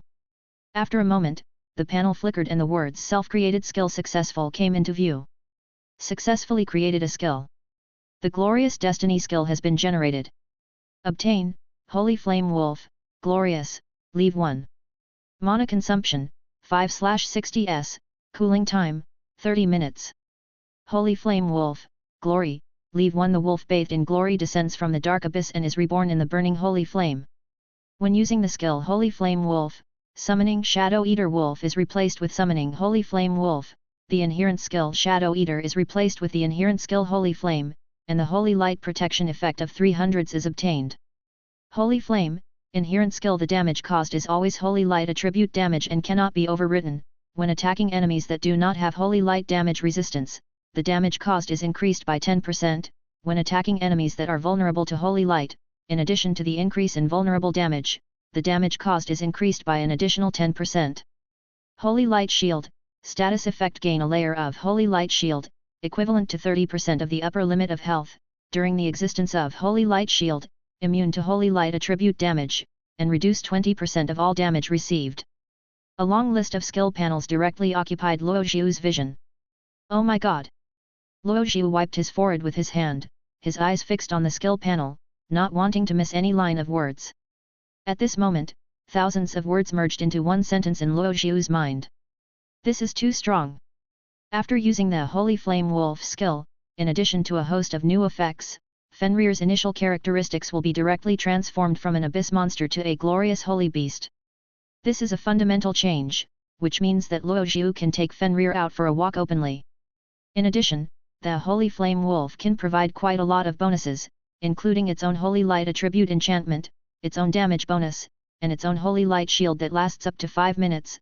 The only drawback is that this skill consumes 5 mana points per minute, which is a bit too high for Luo Zhu now. But this still cannot conceal the power of the Holy Flame Wolf. With a smile on his face, Luo Zhu snapped his fingers and summoned the shadow-eating wolf Fenrir from the shadow. Fenrir. Come here. Look at the new skin that Daddy prepared for you. Ouch! Fenrir, who was foraging in the ruins of the abyss, was suddenly summoned out and looked dissatisfied and confused. Luoxiu stared at it, silently reciting the prayer of Holy Flame Wolf while observing Fenrir. The wolf bathed in glory descended from the dark abyss and was reborn in the burning holy flame. As he chanted, extremely noticeable changes began to take place in Fenrir. Its fur color changed from pure black and deep red to bright white and golden yellow. Its eyes were still golden, but brighter and deeper. The aura it exuded changed from being dark and bloody to being sacred and gentle. It is like an angel's mount and also like a sign of good fortune coming to the world. At the same time, Fenrir's new panel appeared in front of Luoxiu. Holy Flame Wolf Fenrir, Leave 18. Race, Holy Beast/Glorious Holy Beast. Threat level, Dangerous. Physical attack, 28, Spell attack, 16, Defense reduction, 8. Attributes, Strength 14, Constitution 12, Agility 12, Wisdom 8, Divinity 4, Perception 14, Resistance 8, Luck 4. The attributes haven't changed. Luoxiu murmured. After confirming the effect of Holy Flame Wolf, Luoxiu interrupted the skill, allowing Holy Flame Wolf to end and enter a cooling state. Fenrir transformed from the Holy Flame Wolf state back to the Shadow-Eating Wolf, and his race column returned to Monster/Contracted Abyss Beast. He burrowed into the shadow and returned to the ruins of the abyss to feast.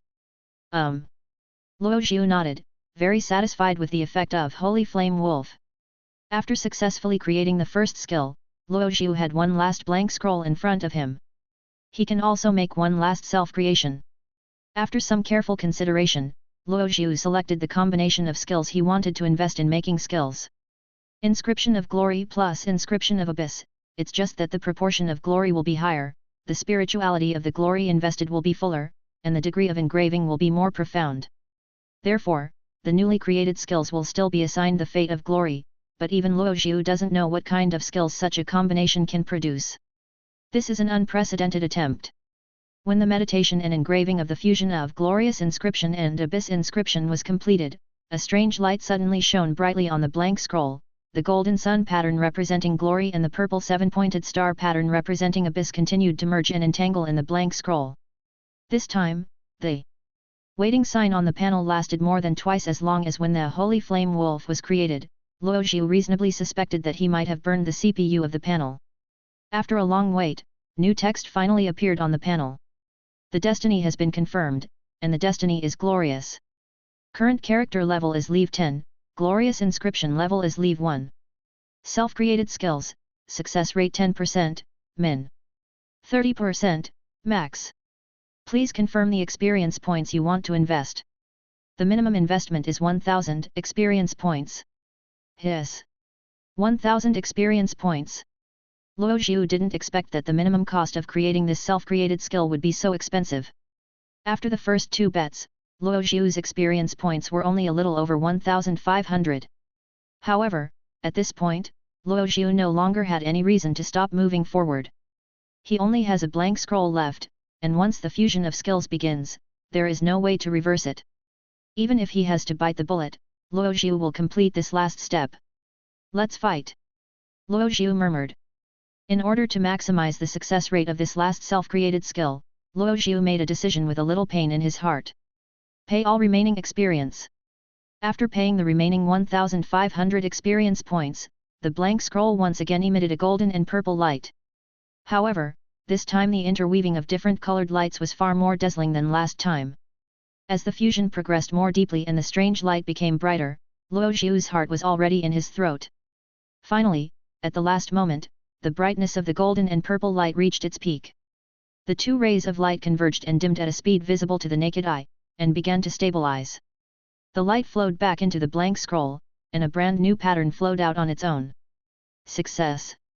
Luoxiu murmured, his heart finally at ease, as if he was in a dream. When the new pattern was finally stabilized, a prompt indicating that the creation was successful popped up in front of Luoxiu. Successfully created a skill. The Glorious Destiny skill has been generated. This skill is of limited level and has been recorded in the Ring of Apocalypse. Instead of jumping directly to the skill panel, Luoxiu's eyes were instantly attracted by text he had never seen before. Obtain, Holy Abyss Descent, Glorious, Limited, Leave 1. The next morning. The entrance of the glorious church was now filled with believers waiting to pay their respects. With pious looks on their faces, they talked to each other about the oracles and revelations that had come to them in the moment, and from time to time they looked towards the tightly closed door of the church, hoping to extend their first greetings of the morning to the young priest. At exactly 6 o'clock, the church door slowly opened. Luo Zhu appeared in front of the believers with a smile and a gentle and perfect posture. "Greetings, Master Priest." Several female believers saluted Luo Zhu and said with a smile, "I don't know why, but I feel that you look particularly radiant today." "Really? I thought of something happy." Luo Zhu smiled and nodded. "Isn't it brilliant? The last skill created the night before, its skill effect made Luo Zhu so excited that he almost couldn't sleep." While Luo Zhu was talking with the believers, he couldn't stop thinking about the skill effect of Holy Abyss Descent. As a limited skill, once Luo Zhu created this skill, it would be impossible for another person to replicate it through their own means. The template for this skill is quite special. It cannot be upgraded through conventional practice and experience feeding. Instead, it is deeply bound to the fate of the skill owner. The higher the fate of the owner, the higher the level of the skill. The Leave 1 Holy Abyss Descent is a domain-type active skill with only one effect. Holy Light Corrosion. Just based on this effect, Luo Zhu has been able to build a set of skills that only he can master. It was precisely because of the appearance of the coming of the Holy Abyss, the corrosion of Holy Light, that Luo Zhu confirmed the extraordinary profession he would choose after he was officially promoted to the second destiny of glory. Luo Zhu was already getting impatient, looking forward to his mentor, the High Priest Ivan, coming back soon. And if Luo Zhu's notes are correct, the return date of the High Priest Ivan is this afternoon. This means that the last thing he needs to advance to the extraordinary level is. The bronze key was already waving at him. The bells of praise rang, and the believers followed Luo Zhu and chanted in unison. No one knew that at this time, the only high priest had already passed away. Should I write the application letter first? Or should I wait for Ivan to come back? Wait until Priest Ivan comes back this afternoon. Well, just ask him to sign. I still don't know what kind of person Mr. Ivan is. I only have some vague memories about him. Well, I hope I don't recognize the wrong person. Ding! Buzz buzz buzz buzz. When the hanging bell rang for the last time, the long lingering sound lingered around the beams of the church for a long time, and today's worship officially ended. Priest. The lady in a plain long dress nodded to Luo Zhu and said with a smile, "Today is also a nearly perfect ceremony. I seem to have really heard the oracle from the moment." "Really?" Luo Zhu responded with a smile, "May your glory shine forever, and you will always favor every devout believer equally." "Thank you for your blessing, Master Priest." The lady bowed slightly to Luo Zhu, and then as if she remembered something, she asked him, "By the way, Master Priest. Last night, I seemed to hear a slight explosion nearby. Although it was far from the town center, would anyone still hear it?" Luo Zhu thought about it and replied calmly, "It's nothing serious. Maybe when I was adding firewood to the fireplace, some explosive firewood got mixed in." "Is that so? This kind of thing does happen." The lady said thoughtfully, "My husband works in a coal factory. He told me that there are several types of wood that have a high pyrophoric property. When the firewood is burned directly, it is easy to cause an explosion. My Lord Priest, I suggest you consider using coal instead of firewood so that you don't have to burn firewood to keep warm. This is too unsafe." "Okay, I'll consider it." Luo Zhu nodded. "As expected, I can get away with it by being so clever." Luo Zhu thought, "But it is true, when Priest Ivan comes back in the afternoon, I will add an application for coal." In the afternoon, when the worship was finished, the believers dispersed in groups and the church returned to its usual quietness. Luo Zhu, who was in the church hall, repeatedly using healing and prayer to gain experience points, heard a series of click, click, click sounds coming from outside the door. It was the rhythmic sound of horse hooves. Luo Zhu stopped the training at hand and walked out of the church. Outside the church, a post horse was tied to a silver fir tree by the road. The metal parts of the saddle and stirrups reflected mottled colors under the sunlight. If you look closely, you can detect slight rust and dents. A sturdy figure was untying the ropes from the horse's back and taking down two large and heavy bundles. "Teacher." Luo Zhu went to meet him. When he confirmed that this person was the Ivan in his memory, he tried to speak first. You are back. Yeah, I'm back. Ivan sighed deeply. Ivan turned his head, and Luo Zhu was able to see his face clearly. He had the appearance of a very common middle-aged man, with two slightly curled beards under his nose. If Ivan was not wearing a senior priest's robe, but a button suit and a gentleman's tall hat, he would probably be mistaken for a senior businessman who had experienced many years of business. At this moment, Ivan looked dusty and a little tired. Ivan's facial muscles trembled visibly, as if something that had been suppressed for a long time was gushing out from the depths of his heart. I'm finally back. I could have come back sooner, damn Red Maple City. Damn Lord Rodif. These bastards. The ritual had already been completed, but this bastard lord still insisted that I help him exorcise the demon in his mansion. I exorcised the demon. There is no demon at all. Damn it. Great priest Ivan, has he always been of such high quality? In the spirit of eating melons, Luo Zhu's expression became serious, and he asked seriously, Teacher, what happened? You know, I'm going to Red Maple City to preside over the ceremony. Ivan sighed again and said. Let's go back to the church first. I'll get the wine from the cellar and then tell you slowly. Cellared wine, there is such a thing in the church. Luo Zhu's heart was in turmoil, but he remained calm on the surface. Seeing that Ivan had tied up his horse and was walking towards the church, Luo Zhu followed closely behind him. Half an hour later, when Luo Zhu looked at the large and small wine cups neatly arranged on the table, waves of emotion were already rising in his heart. His preconceived impression of High Priest Ivan was completely shattered. Sure enough, wine works. Burp. Ivan held up the tin-plated wine glass, in which the crimson liquid flowed, reflecting the crystal color. He drank from it and almost shouted. I'm telling you, my hiccup ritual was completed a long time ago, my level has long been recognized, hiccup. But, hiccup, it's because I'm no longer the Holy Inquisitor, hiccup, that Lord Rodif dares to drive me like this. Lord of Laudafu said, there was something filthy in his mansion, hiccup, he found me, and asked me to help him exorcise the evil spirit. There are obviously special holy judges, hiccups, who can handle this kind of thing, but Lord Rodif specifically came to me, because I helped them preside over the ceremony, hiccups, he thought it was just a side job, so he didn't need to pay the commission. Damn! How on earth did this kind of person, hiccup, get appointed as the city lord by the Lord? But even if that's the case, it doesn't matter, I'll just go and help, it doesn't matter. But, when I got there, I found, hiccups, there was no filth at all. I used the miracle of glory, and then the blessing of glory, but I found nothing. What on earth did Teacher Ivan experience? Luo Zhu listened carefully. He subconsciously thought that Teacher Ivan had encountered a higher-level monster or wandering spirit. After all, Ivan was only a transcendent with a second destiny. Then, Ivan's expression suddenly became ferocious. His face turned red and his neck became thick. He slammed the wine glass on the table and said. It turns out that the mansion is completely free of any filth. Just when I told Lord Rodif for the third time that the mansion was safe and free of filth, Lord Rodif suddenly burst into laughter.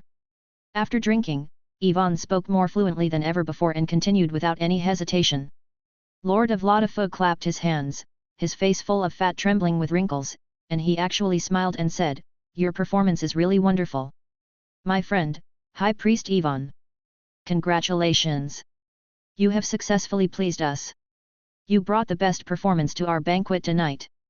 Then, the curtains in the mansion were suddenly drawn up, and countless guests appeared on the seats on the second floor, laughing loudly at me without any scruples. Having said this, Priest Ivan stopped talking. He raised his glass in silence, filled it with blood-red wine, and then drank it all in one gulp. Luo Zhu didn't say anything either, he just looked at Ivan quietly. His eyes gradually turned cold, and anger slowly grew in him. Luo Zhu already understood that Priest Ivan was being used as a bargaining chip by those in power to please other powerful people. This is what is bound to happen when you come into contact with those in power. In a sense, it is also another different world form of workplace. The interests of one party must be based on the exploitation of the other party. This is the eternal law of capital. But the exploited person this time is his mentor Ivan. After all, Ivan was just a high priest in a remote town. In the eyes of those superiors, he was just a stronger ant. Red Maple City. Lord Rodif. Luo Xiu murmured the name, feeling unfamiliar with it. It seems that this is not an important NPC that has been active since the internal beta launch. Because Red Maple City has become an important stronghold city for domestic players after the game's official public beta, but Luo Xiu has no memory of an official named Ladifu. Maybe even before the start of version 1.0 of the War of Judgment, Lord Rodif had been assassinated by assassins sent by the Principality of Thieves? Or did he sense that the situation was not right, so he packed up and ran away early? Many speculations came to his mind. Luo Xiu shook his head and looked at the high priest Yvonne next to him, who was still drinking one glass after another. He didn't know what to say for a moment. By the way, Yvonne mentioned it just now. He said he was also once a Holy Inquisitor. So Yvonne quit later? But the greater possibility is that he will be expelled, because drunkenness violates the commandments of the Holy Judge. But Ivan's clergy status was not completely stripped away. He should have been softly persuaded to quit by the administrators of the Holy See, and then downgraded. Well, given High Priest Ivan's personality, he is indeed more suitable to serve in the church in Dawntown. He lived a life of leisure and only occasionally took on tasks like presiding over a ritual in Red Maple City. The fact that he was humiliated in public by Lord Rodif only proved that Priest Yvonne was not very good at managing social interactions in official circles. Otherwise, even if he only took into account the authority of the churches and cathedrals under the Holy See, the Lord of Rodif should not have done such a thing. He simply didn't take Yvonne, who belonged to the Holy See branch church, seriously. In other words, Lord Rodif is simply fearless. However, no matter what Yvonne is like, Lord Rodif is not a good person. While analyzing, Luo Xiu also made a secret decision. When I get the chance in the future, I will go and cause trouble for the Lord of Rodif. Luo Xiu knew that he was different from his mentor, Priest Yvonne. He has the connections and means to do what Yvonne wants to do but can't. At dusk. Dawntown, Glory Church. Yvonne, who had just returned to the church, was drunk in the morning. He finally went back to his room and slept with the help of the wall. He did not wake up until the evening. In that state in the morning, Luo Xiu was not in a position to mention the bronze key and joining the Holy Inquisitor to Yvonne. Until Yvonne woke up, the high priest knocked directly on Luo Xiu's door. Boom, boom, boom. Squeak. The wooden door opened and Luo Xiu glanced at Priest Yvonne. After sobering up, Yvonne revealed an incomparable clean temperament. His face had been carefully groomed, and his beard and hair were combed very shiny. Yvonne had changed into a brand new priest's robe. He held the glorious listening in his hand and wore a silver-mounted monocle on his right eye, which highlighted his erudition. On his head, he wore a new, exquisitely crafted priest's crown, which made him look sacred and solemn. At this moment, Yvonne truly looked like a high priest of the church, which was completely different from when he had just returned to the church. Even after he vented his long-suppressed resentment, he seemed to become much more relaxed. Luo Xiu reasonably suspected that Yvonne had logged into the wrong account. You are not Yvonne. Who are you? JPG. While Luo Zheng was in great shock, Yvonne spoke.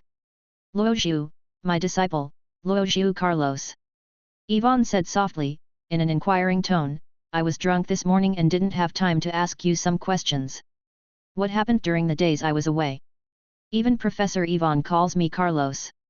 Luo Xiu thought about it for a moment, but didn't take it too seriously.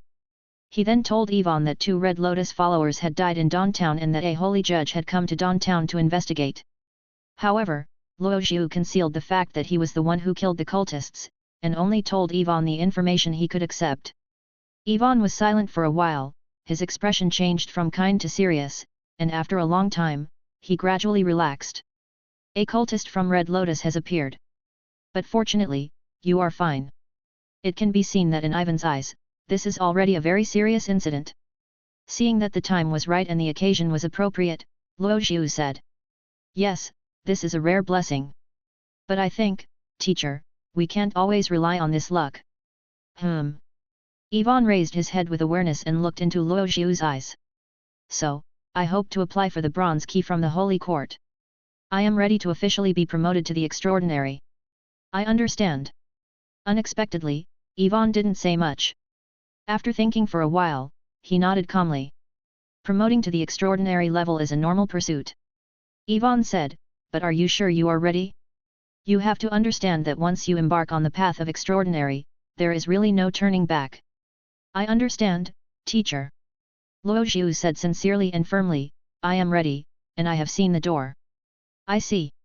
Yvonne nodded, you have come this far. Then there was a long period of silence, silence and silence. Finally, Yvonne spoke, go get the application letter. It's in the middle drawer on the second floor of the closet in my room. Okay, teacher. Luo Zhu trotted to Ivan's room. What Luo Zhu didn't see at this moment was that when he left Yvonne, his mentor, the high priest Yvonne, actually showed a mixture of relief and loneliness on his face. Because Yvonne knew that the day Luo Zhu was officially promoted to the extraordinary level, he would no longer belong to Downtown or the Church of Glory. He might join the Holy Inquisitor, just like he did when he was young, or he might be transferred to the Songyuan Diocese to take up a more core position. The Holy Court would not allow talented people who had been promoted to extraordinary levels to continue staying in a small place like Downtown, and I was the only exception. Even if I was an exception, I was transferred to the church in Downtown when I was middle-aged. Before that, I had dedicated decades of my life to the Holy Court. He was already considered retired. Yvonne understood this very well, but Luo Zhu did not. He still has a long way to go, and I can't make choices for him. When Luo Zhu trotted back the dusty application letter, Yvonne had returned to his usual state. He took the letter from Luo Zhu with a smile, picked up the pen on the table, dipped it in ink, and wrote on the letter. Songyuan Diocese, Sina City Church. Downtown, Glory Church. Apprentice priest Ros Carlos has touched the gate of supernormality.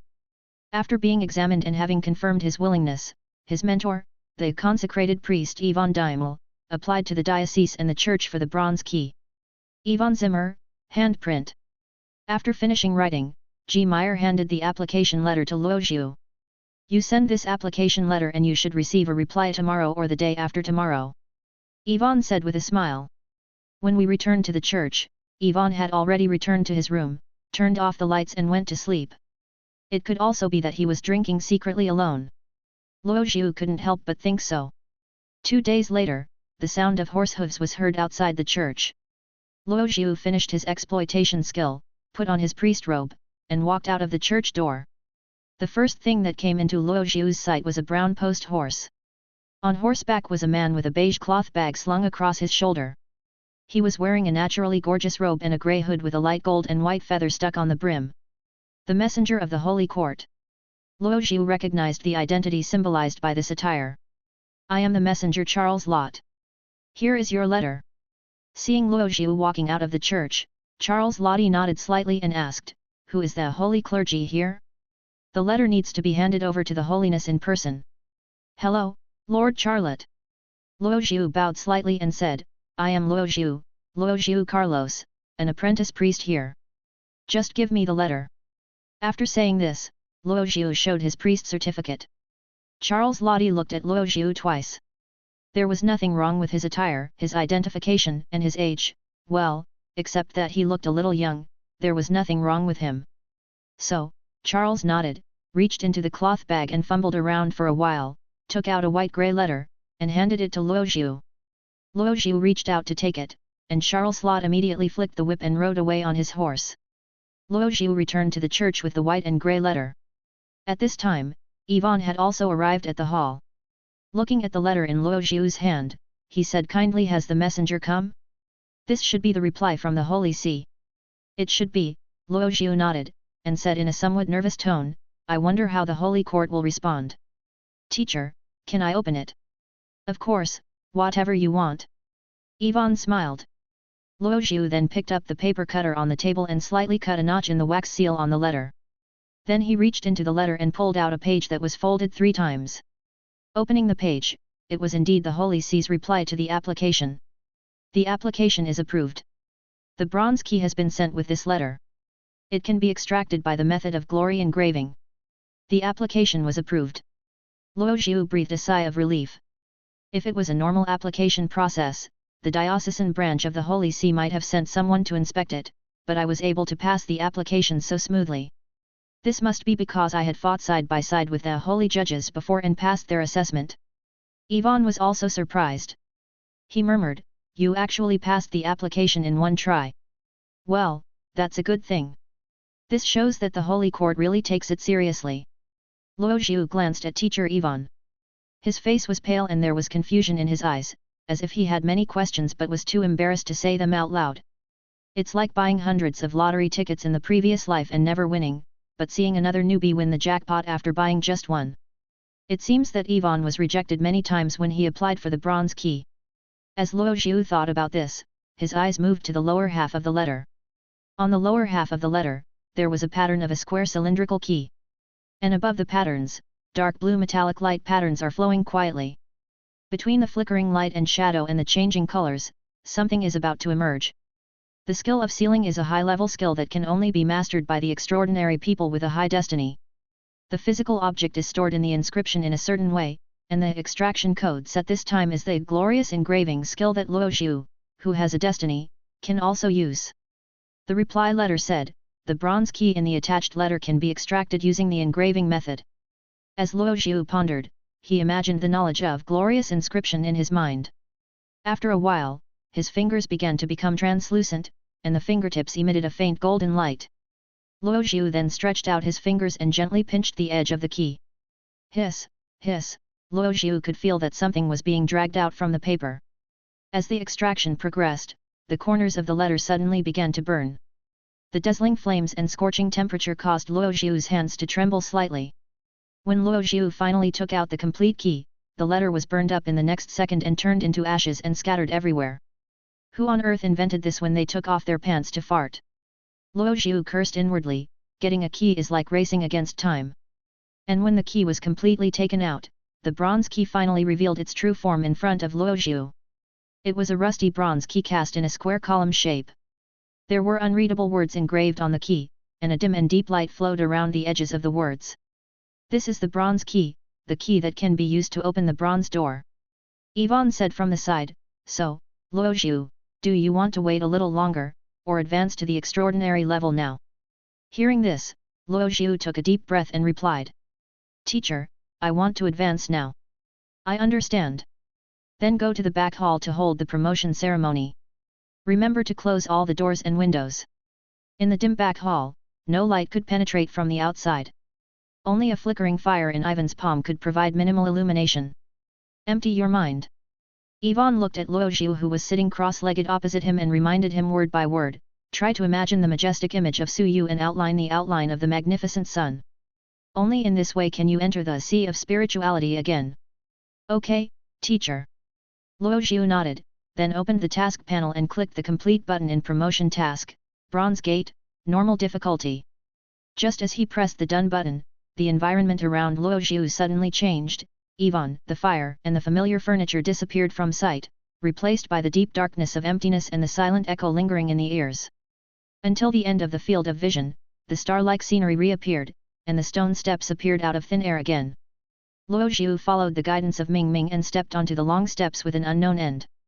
I don't know how long it took, but when Luo Zhu walked to the end of the long stairs and saw the familiar bronze gate again, he picked up the key and inserted it into the keyhole on the giant lock. The next moment, a sound like boulders rolling began to come from the two bronze doors. Fragments of light overflowed from the crack in the door, and the bronze door slowly opened. Luo Zhu saw a whole new world. This is the spiritual world, the spiritual sky and the spiritual ocean. There were no stone steps in front of Luo Zhu, but he still followed some guidance and took a step forward. Ripples appeared under his feet, and when he stepped into the void, Luo Zhu did not fall, but stood steadily in the air as if he was walking on flat ground. But when he wanted to go deeper into the surroundings, an invisible wall blocked his way. Is this what you mean? Let's explore the area ahead later. As Luo Zhu thought about it, he waited for the scene around him to change again. After a long time, Luo Zhu's character panel jumped and finally a prompt popped up indicating that promotion mission, Bronze Gate was completed. The spiritual world disappeared, and in its place was the same deep starry sky as when I first came in, and an incomparably magnificent bronze palace. Luo Zhu was inside the hall, and in front of him stood 3 huge bronze pillars. Luo Zhu stared at the bronze pillar, and an incomparable amount of spiritual energy began to flow into his body. Completed the promotion task, Bronze Gate, normal difficulty. You have opened the bronze door and glimpsed the world behind it. You lost the bronze key. The task is being settled. Get completion reward, spiritual sublimation. You have advanced to the second destiny. You get the origin improvement. Level cap increased to, leave 20. Skill Glorious Inscription level increased to leave 2. You obtain the skill, Affinity with Holy Light, Glorious, leave 1. Holy Light Affinity, Glorious, leave 1. You have been recognized by the Holy Light and can initially master the skills or techniques related to the Holy Light attribute, and gain a small effect bonus. You obtain the skill, Spiritual Vision, Glorious, leave 1. Spiritual Vision, Glorious, leave 1. Your spirituality has been sublimated from the origin, and you can discern shallow spiritual traces in the material plane and the real world. You gain Expertise, Beginning to Transcendence, Rare. Beginning to Transcendence, Rare. You have glimpsed the origin of transcendence, the sea of spirituality, primary attribute value +5, secondary attribute value +2. As the task completion notification popped up, Luo Xiu could clearly feel that every inch of his skin, every bit of flesh and bone, and even every cell, had become extremely active. They greedily absorbed spirituality and transformed it into extraordinary power that settled in his body. When Luo Xiu once again looked towards the 3 huge copper pillars, a prompt popped up on the panel in front of him again. Advance to the 2nd level of Glorious Destiny, obtaining a career. You have 1 chance to change your job. Please choose one of the following 3 dual life jobs. On the first bronze pillar, there appeared an inscription symbolizing the Holy Sword. Profession 1, Double Glorious Destiny Profession Holy Knight. This is a profession that focuses on output, and has a series of extremely violent attack methods. On the 2nd bronze pillar, there appeared an inscription symbolizing the sun. Profession 2, the 2nd Glorious Destiny Profession, Holy Light Priest. This is a profession that excels in both holy magic and physical attack, and focuses on all-round development. On the 3rd bronze pillar, there appears an inscription symbolizing a scepter. Profession 3, the 2nd Glorious Destiny Profession. Consecrated Priest. This is a profession specialized in holy arts, with extreme auxiliary capabilities, and is a higher level profession than Luo Xiu's Apprentice Priest. The inscriptions on these 3 copper pillars representing professions were now emitting a shining and pure platinum light, waiting for Luo Xiu to make his choice. Luo Xiu reached out and touched the bronze pillar of Consecrated Priest almost without thinking. The copper pillar shattered and turned into a golden mist that flowed into Luo Xiu's body. You obtain the extraordinary profession, Consecrated Priest, leave 1. Level inheritance for lower level occupation Apprentice Priest. Consecrated Priest level increased to leave 10, lost the profession Apprentice Priest. Obtain the Consecration Priest professional skill, Consecrator, Glorious, leave 1. Consecrator, Glory, leave 1. You are a person blessed by glory and are qualified to be consecrated with the altar ceremony. Obtain the Consecration Priest professional skill, Consecration Blessing, Glorious, leave 1. Blessing, Glorious, leave 1. Bless yourself or others. The blessed person's physical attack and spell attack are increased by 20%, defense reduction is increased by 20%, and the highest single attribute value is increased by 20%. Finally, I have advanced to the extraordinary level. After confirming that Consecrated Priest was his new profession, a series of new text prompts and data changes for various ability upgrades were all clearly visible on the panel in front of Luo Xiu. At this moment, Luo Xiu has truly stepped into the realm of supernormal. And when he finally confirmed the data panel of his promotion to the 2nd level, the spiritual space where he was located began to vibrate violently. At the edge of the visible field of vision, cracks began to appear in the starry sky-like scenery. At some point afterwards, Luo Xiu's eyes went dark. When he opened his eyes again, he was back in the church he was most familiar with. Next to him was the high priest Ivan, who looked worried. When he saw Luo Xiu wake up, a look of relief appeared on Ivan's face. Is there anything wrong? Ivan asked, his eyes full of worry. Did you complete the advancement, successfully? Yes, it was completed successfully. Luo Xiu breathed a sigh of relief. To be honest, even though it was the 2nd time that Luo Xiu entered that spiritual space, he still felt strong palpitations afterwards. Compared to that entire spiritual space, even though he had been promoted to a transcendent, he was just an insignificant mayfly. This feeling of powerlessness stimulated Luo Xiu's desire to become stronger. What is your choice? Ivan looked at Luo Xiu and asked slowly, Holy Knight, Holy Light Priest, and Consecrated Priest. Which one did you choose? I still choose to be a priest, teacher. Luo Xiu smiled, I don't like too intense conflicts, teacher. This kind of priesthood of dedication, guidance, and help is the most suitable for me. He chose a purely auxiliary profession, but obviously, it was not because of the reasons he mentioned, but because of the existence of the skill Holy Abyss coming, Holy Light Corrosion. Because of the effect of Holy Light Corrosion, the ultimate auxiliary consecrated priest can exert more power than before. Ivan nodded. That sounds like a choice you would make. Then, as if remembering something, Ivan suddenly said. I also chose priest at the time, but this also means that it will be difficult for you to learn the sacred arts that can fight the enemy head-on. I will teach you a move, and you will learn from me. After that, Ivan raised his hand and chanted, He is the light that shines everywhere, He is the radiance that purifies the world. As he chanted, a ball of golden mist slowly began to condense in Ivan's palm. It was brilliant and dazzling, and it kept expanding. At a certain point, Ivan threw the ball of light out, and it hit a shabby table in the back hall. Boom! There was a flash of golden light, accompanied by a violent explosion. Half of the bombed table was turned into powder, leaving only a huge hole on the table. This is Holy Light Annihilation. It is a sacred attack technique that only a few of us consecrated priests can comprehend. Ivan said word by word, I will now pass it on to you. Holy light is annihilated. Luo Xiu's eyes lit up and he was excited. Oh my goodness, how could I have forgotten this? Since Ivan returned to the church, Luo Xiu only took a rough detection and knew that Ivan was indeed just a consecrated priest with a second destiny, so he didn't think about anything else. It was not until this moment that he suddenly remembered. His player panel also has the function of being able to accept skills taught by NPC. In the past few days, Luo Xiu was either fighting with NPCs or was not familiar with the NPC professions, so he did not consider learning skills from other NPCs. Moreover, learning skills also requires a considerable amount of experience points. The more unfamiliar you are with the NPC, the lower your favorability, the more experience points you have to pay.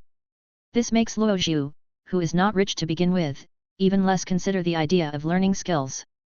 But at this moment, an NPC with almost full favorability and exactly the same profession as himself, consecrated priest Ivan, is standing in front of him. Luo Xiu was excited. Looking at Ivan who was teaching him the sacred knowledge seriously, he was thinking about other things. So, I plan to teach you Holy Light Annihilation. What do you think? Ivan inquired. While asking Ivan, a new panel prompt popped up in front of Luo Xiu.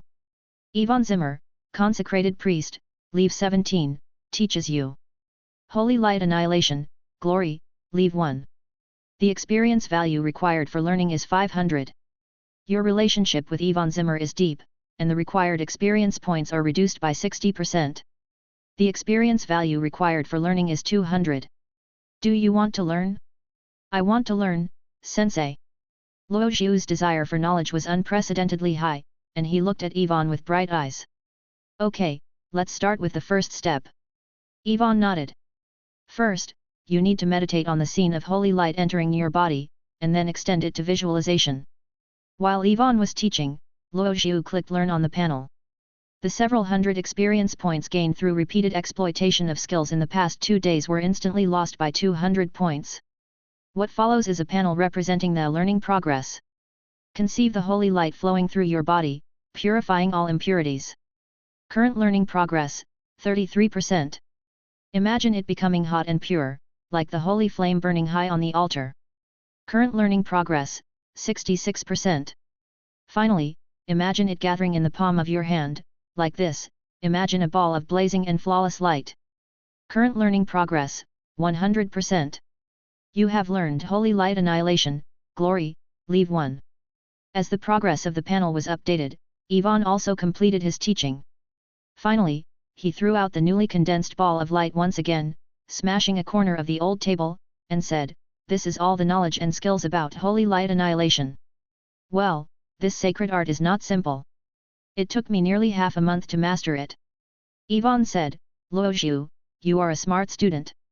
I think you should be able to master it in less than a week. Suddenly, when Ivan was halfway through his words, he froze. Opposite him, his student Carlos Luo had a ball of hazy light in his palm that was almost exactly the same as the one he had demonstrated before. Is that so? Teacher. Luo Xiu played with the golden mist in his palm and said in a daze, I think I have learned it. Ivan. What? No. Ah? Ivan's expression froze, and he suddenly began to have extremely strong doubts about his extraordinary career in the first half of his life. He looked at his own palm, then looked at Luo Zhu's palm. When he confirmed that what Luo Zhu used was the holy light annihilation that he had just taught, huge doubts arose from the depths of Ivan's heart. However, this strange feeling was quickly calmed down by Ivan himself. Very good, very good. Ivan nodded, with a complicated expression. I didn't expect you. I didn't realize before that you actually have this talent. After all, Luo Zhu was his student. When he saw that his student's talent and intelligence surpassed his own, what emerged in Ivan's heart was more of a sense of satisfaction for having taught a good student. Perhaps you are really suitable for this path, Luo Zhu. Ivan finally said, you are more suitable than me, and you will definitely go further than me. After that, Luo Zhu and Yi Wen learned two double glorious destiny skills, group healing and purification. Group healing, as the name suggests, is a sacred art that provides group healing within a range, while purification is a specific single-target purification of primary abnormal effects, such as detoxification, dizziness relief, fear relief. It is a very good auxiliary skill. But when he learned these two skills, Luo Zhu did not use them in front of Ivan. He was also afraid that Ivan's heart would not be able to bear it. Being able to learn something in seconds 3 times in a row was definitely a terrifying event in Ivan's opinion. Late at night, Luo Zhu had finished his studies. Ivan's underwear has been almost stripped off by Luo Zhu, there is nothing more to learn. Ivan then took 2 bottles of wine and returned to his room. Teacher Ivan is probably drunk by now. Luo Zhu couldn't help but think so while flipping through his own panel. At this time, Luo Zhu's character panel has also undergone considerable changes. Luo Zhu Durant, Leave 10, Ordinary NPC. Race, Human. Rank, Extraordinary. Health, 100/100, Mana, 54/54. Physical attack, 20, Spell attack, 30, Defense reduction, 5. Attributes, Strength 10, Constitution 10, Agility 5, Wisdom 15, Divinity 18, Perception 7, Resistance 5, Luck 1. First Destiny, Glorious Destiny, Second Level. Main Occupation, Consecrated Priest, Leave 10. Second Fate, Abyssal Fate, First Level. Secondary Occupation, Abyss Waiter, Leave 1. Destiny Skills, 7/9 Glory Inscription, Glory, Leave 2, Consecrator, Glory, Leave 1, Holy Light Affinity, Glory, Leave 1, Spiritual Vision, Glory, Leave 1, Abyssal Inscription, Abyss, Leave 1, Soul Manipulator, Abyss, Leave 2, Abyssal Beast Summoning, Abyss, Leave 1. Professional Skills, 8/9 Primary Prayer, Glorious, Leave 1, Primary Healing, Glorious, Leave 1, Holy Flame Wolf, Glorious, Leave 1, Holy Abyss Advent, Glorious, Leave 1, Holy Blessing, Glorious, Leave 1. Holy Light Annihilation, Glorious, Leave 1, Group Healing, Glorious, Leave 1, Purification, Glorious, Leave 1. Character Expertise, Heart of Apocalypse, Legend, Unique, Survivor, Rare, Beginning of the Extraordinary, Rare, Broken Thorn, Common. Status, None. You have truly entered the extraordinary, but you are still just a tiny part of this extraordinary world. Countdown to the start of internal testing, 184 days and 9 hours. After carefully scanning every piece of information, Luo Zhu closed the panel with satisfaction. He now feels that he is quite capable of fighting. If I could go back to the day when I traveled through time and meet those 2 Red Lotus cultists again. Luo Zhu was very confident that with his current strength, he could already fight them both head-on. While imagining the scene of beating up the cultists. Suddenly, Luo Zhu's eyes froze. He sensed a familiar aura. He felt the secret spying, this was the 3rd time he was spied on. Luo Zhu had a blank expression on his face, but his nerves were tense as he wondered what the other party was up to. He probably knew that the source of this gaze was Intis Fugni. It's time to put an end to it. Luo Zhu looked at the slightly open window and made a secret decision in his heart. Late at night. As usual, when the blue moonlight hit the glass window, it reflected traces of light green, like a dyed starry sky dissolving in the night wind. The crows outside the window no longer crowed, and the singing birds huddled in their nests, letting the biting cold wind whistle past again and again. There was no fluctuation on Luo Zhu's face. He calmly changed his clothes, calmly climbed onto the bed, and calmly covered himself with a thick quilt. After about a quarter of an hour of waiting, the eyes that were watching him finally moved. Getting closer, getting closer. Luo Zhu then heard the sound of the window being gently opened. Something was creeping in through the window, and then a slight pressing sound was heard on the tabletop level with the windowsill. Luo Zhu closed his eyes and controlled his breathing, maintaining the same rhythm and frequency as when sleeping. Finally, when the fourth pressing sound was heard, Luo Zhu suddenly jumped up from the bed. When he opened his eyes and met the uninvited guest's gaze, he saw the same scene as the previous 2 times. A white cat. This time Luo Zhu finally saw clearly that it was a white cat with dark green eyes and 2 tails. Meow. The white cat was caught off guard.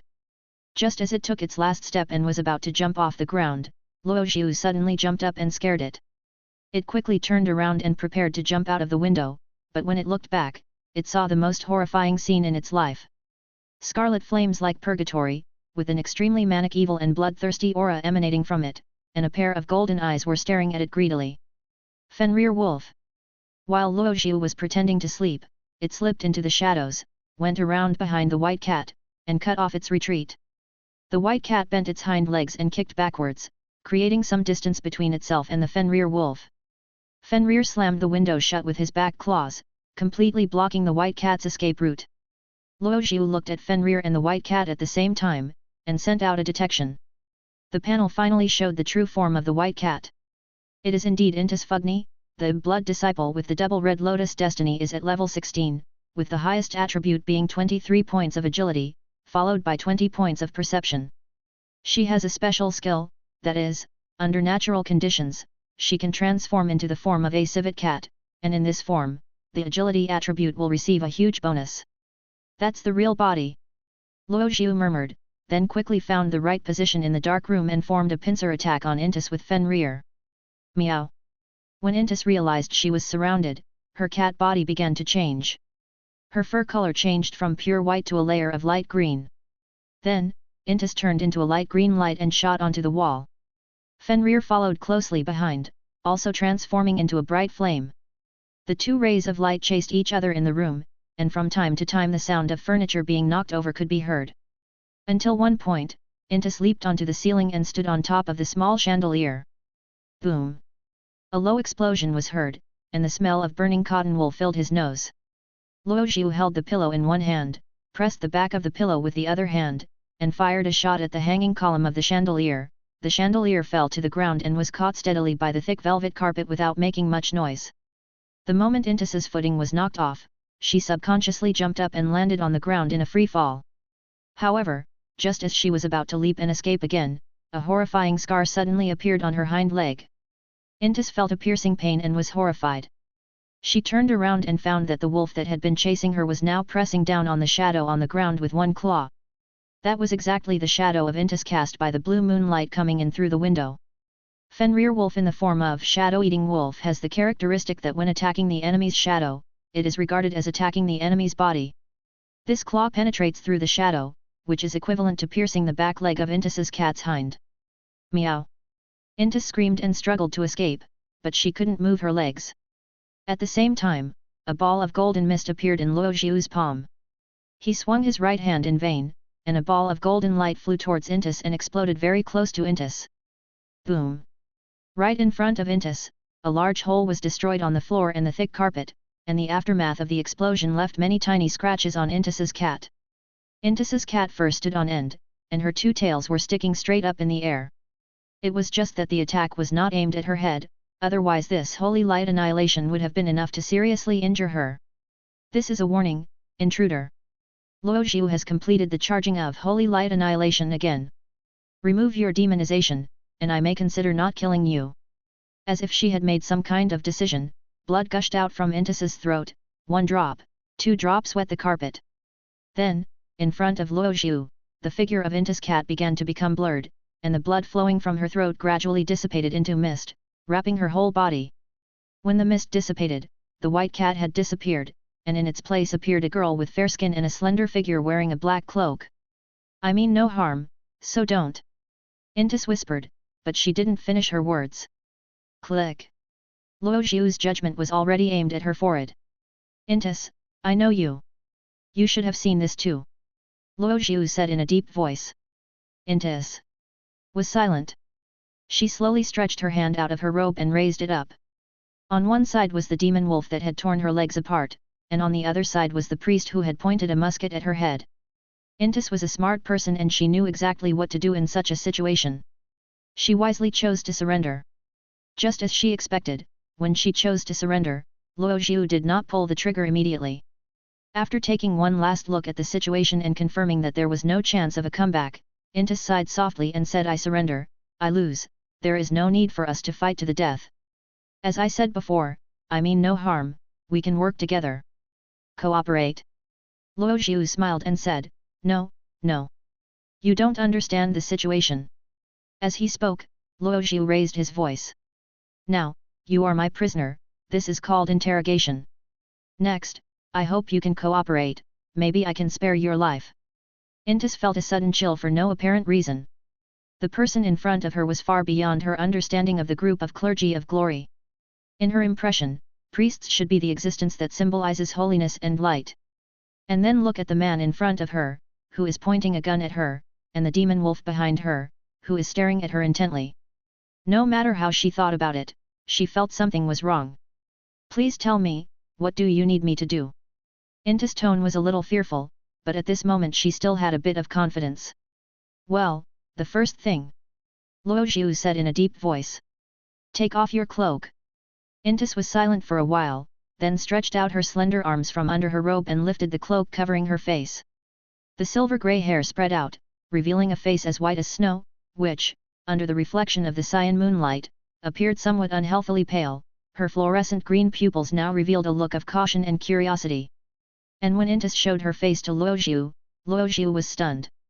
It wasn't because of her enchanting beauty, but because this face reminded Luo Zhu of an old friend. In the previous life, in the game God's Destiny, an NPC with the reset point function. The Night Slayer who is called our God's Destiny also has its own fire keeper. Intis Fugni. Oh my goodness, I was wondering why this name sounded so familiar. Luo Zhu murmured, it turned out to be her. In the original plot, Intis is a wandering merchant who suddenly appears in the player's main city and opens the reset point function to players for a fee. Her background is very mysterious and no one can find out her true past. Players only know that Intis possesses a divine object called the Two-Faced Doll, and the opportunity to reset points that she sells also comes from this divine object. Therefore, in the past life, there were always some players with ulterior motives who tried to attack Intis in order to plunder the sacred object Two-Faced Doll in her hand, in an attempt to monopolize the way for players to reset their points. But they all failed without exception. At that time, Intis had already reached the 5th level of destiny. When the players were completely unable to find out her true identity, they were severely taught a lesson by Intis, and from then on, the legend of the Night Reaper was spread. With this thought, Luo Zhu roughly understood why Blood of Thorns was so persistent in hunting her down. Could it be that the two-sided puppet in her hand was stolen from the Lord of Blood Sacrifice? But this is just speculation. No matter what, no matter how strong Intis will be in the future or what kind of adventures she will have, at this moment she is still just an extraordinary being with a double destiny. She is far from being as terrifying as she was in her previous life. Intis, Fugni. Luo Zhu said in a low voice, I have seen you 3 times before. Answer me, what is your purpose in spying on me? Purpose? Intis blinked her eyes, I'm just curious, who suddenly appeared and snatched my prey? Who on earth dared to tell that person that he would kill all of you? Curious. Luo Zhu was silent. This sentence should not be false, as it was consistent with his understanding of the character of Intis in his previous life. Intis from her previous life suddenly appeared in the player's main city, and it was said that she was also out of curiosity. Is that all? Luo Zhu tapped the wall of the musket with his fingers. Intis, don't hide it. You have other requests. My other requests? Intis was stunned for a moment, then chuckled and said, oh. I want to take it away. As she spoke, Intis pointed at Fenrir, and Fenrir bared his teeth at her. But, of course. Intis continued, if my original purpose was to seek revenge. Revenge? Luo Zhu was stunned, but there was no surprise on his face. He nodded slowly and said, let's just take it as it is, Intis, I ask you. Do you know what a two-faced puppet is? Hearing this, Intis's originally calm expression visibly flashed with a hint of doubt, but soon returned to normal. I don't know, sir, said Intis. However, Luo Zhu had seen through everything. Sure enough, she knew about the existence of the two-faced doll. Luo Zhu thought rapidly in his mind, and continued to ask without showing any emotion. So, if you said cooperation, why did you attack me when we first met? Intis's expression softened slightly, and she said this is because I am a blood disciple who can transform into a civet cat. If there are stains of your blood in my nails, I can find you at any time. Luo Zhu's eye twitched slightly. He felt that the person he was interrogating was no longer a cultist, but a stalker. Is this the premise for her spying? Luo Zhu nodded slowly, and then asked the third question. Why did you betray Blood of Thorns? This is the last question, and Intis's answer will directly determine how Luo Zhu should deal with her. Intis let out a long sigh and said softly because, you know, priest. The Blood of Thorns Society will capture those qualified civilians, raise them as blood slaves, and select and train new blood disciples from them. I know this. Luo Zhu chuckled. Are you trying to say that you are not a cultist, but an undercover agent of the Church of the True God? No, I don't have such an idea. Intis shook her head and said, I am just one of the many blood slaves they captured. I am just a lucky one who was chosen to be a blood disciple. They killed my parents and dismembered my brother in front of them. The Blood Lord even engraved me specifically, allowing me to transform the painful memories of the past into a fanaticism for serving the throne of destruction and the Blood of Thorns. For quite a long time, I thought that this was just a suffering bestowed by God, until the inscription of the Lord of Blood sacrifice in my body suddenly broke, and I remembered all this. After I regained my memory, I still hid in the Blood of Thorns for a long time, until I finally found an opportunity and escaped. When she said this, Intis's eyes gradually became excited, and her expression was full of fanaticism. She said with a trembling voice, however, although I was forced to take the path of Red Lotus. But I will still believe in the seed of destruction, his gift is my greatest reliance for revenge. I am very satisfied with my current state. I really feel more comfortable than ever before. Luo Zhu listened to Intis's statement patiently, his face as calm and composed as ever. A complete judgment has gradually formed in his mind. Is it because there was a malfunction in the inscription of Lord of Blood Sacrifice that caused Intis's personality to develop some extreme tendencies? For example, the original Intis might have been a puppet, but because the brainwashing imprint that the Lord of Blood Sacrifice forced on her failed, Intis's personality took on another extreme. She will still be a loyal believer of the Throne of Destruction, but she will regard her former master, the Lord of Blood Sacrifice, as an enemy. Luo Zhu thought about it until Intis's frenzy dissipated and she returned to the calmness before the trial. Then Luo Zhu slowly said, Intis, you are still lying. You still don't understand your position, Intis. You are my prisoner now, or rather, you are just a slave. When Luo Zhu finished saying this, Intis was stunned. First of all, I have asked you about the two-faced doll, and your answer disappointed me. Intis, you deny it with your mouth, but your eyes and body betray you. Luo Zhu spoke calmly while observing Intis's reaction. Intis's eyes turned suspicious. She had not expected that the priest opposite her would have such an attitude. She thought she was being sincere enough, but it seemed like things were going against her. But in fact, for Luo Zhu, what he thought or said was not important. This is a purely psychological game. You only told the truth at the end. Luo Zhu said calmly, want to kill the Lord of Blood Sacrifice. Well, we have the same goal for the time being. But you tried to deceive me. You have missed the best opportunity to confess. If I kill you now, rumors will spread that I just killed a cultist in accordance with the mission of glory. And you will die with regrets, you will have nothing, you will only become my stepping stone. Finally, Intis's forehead began to sweat slightly and her body began to tremble uncontrollably. I'm not, I didn't. She started to get scared. This is exactly what Luo Zhu hoped to see, the result of the fear he personally created. Then, Intis Fugni. Luo Zhu said calmly, I can give you one more chance. This is the last chance. There are only two choices before you at this moment. Or, I will kill you with my own hands. Or, become my shadow, Intis, you have great potential. Luo Zhu crossed his fingers and said the last sentence in a cold voice. Tell me, what is your choice, Intis. Silence. There was a long silence. I want to live, my lord. Intis finally said, but, compared to that person, you are still too weak. Weak. Luo Zhu smiled slightly. Weakness is the best disguise, isn't it?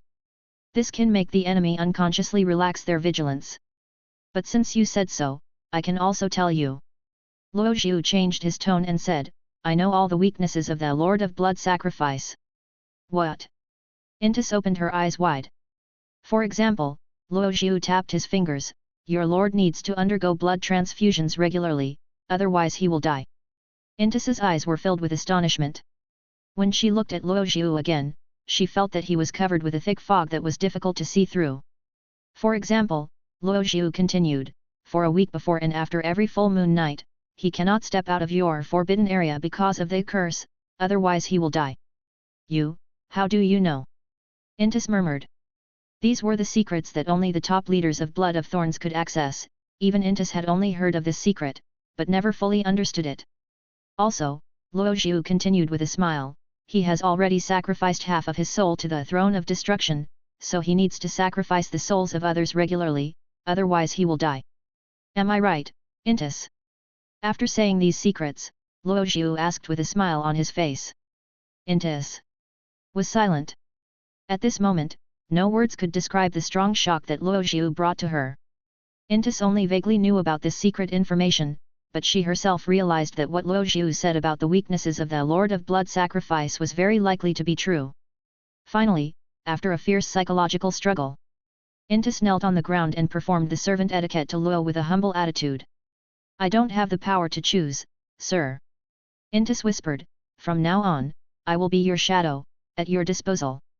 This was the first time that Luo Zhu showed his evil face in front of the NPC. What Intis obviously didn't know was that, these hidden weaknesses of the Lord of Blood Sacrifice that Luo Zhu knew about actually came from information from his previous life. In fact, according to what Luo Zhu remembered at this moment, regarding the various secrets of God's destiny, he could already open an intelligence station and become the intelligence chief who sold intelligence. Of course, this might also make him die faster. Luo Zhu shook his head and threw this sudden idea out of his mind. After completing the conquest of Intis, Luo Zhu naturally obtained the two-faced doll from Intis. In order to prevent Intis from betraying him again, Luo Zhu performed the family inscription on her. This is a usage of the abyss engraving technique, and the effect is equivalent to a primary slave emblem. It can sense the opponent's state from the source, and deprive the opponent of some of his power when the opponent intends to hurt himself. However, this type of engraving is unstable and can only temporarily replace the specialized dependency or slave emblem skills, and also needs to be reinforced regularly. But Luo Zhu knew that given Intis's current mental state, she would not have any rebellious intentions in the short term. She still needed time to digest the huge amount of information. After that, Luo Zhu opened the window and let Intis leave on her own. From then on, Intis was his shadow, his most hidden blade. The next morning, when Luo Zhu woke up and opened the door, he ran into Priest Ivan who had just gotten up. Ivan glanced over and saw Luo Zhu's messy room. There was a huge hole on the floor, many glass and ceramic ornaments were knocked over and broken, and there were pieces of cotton flannel in every corner. Just as Luo Zhu was about to explain something, Ivan spoke first. You really work hard, Luo Zhu. I didn't expect that you were also diligently practicing Holy Light Annihilation last night. Well, yes, did I disturb you? Luo Zhu followed suit. Ivan waved his hand and said, it's okay. I was drunk last night too. I only heard a little noise. I'm glad I didn't disturb you. Luo Zhu nodded. To be honest, Luo Zhu was really exhausted after fighting last night.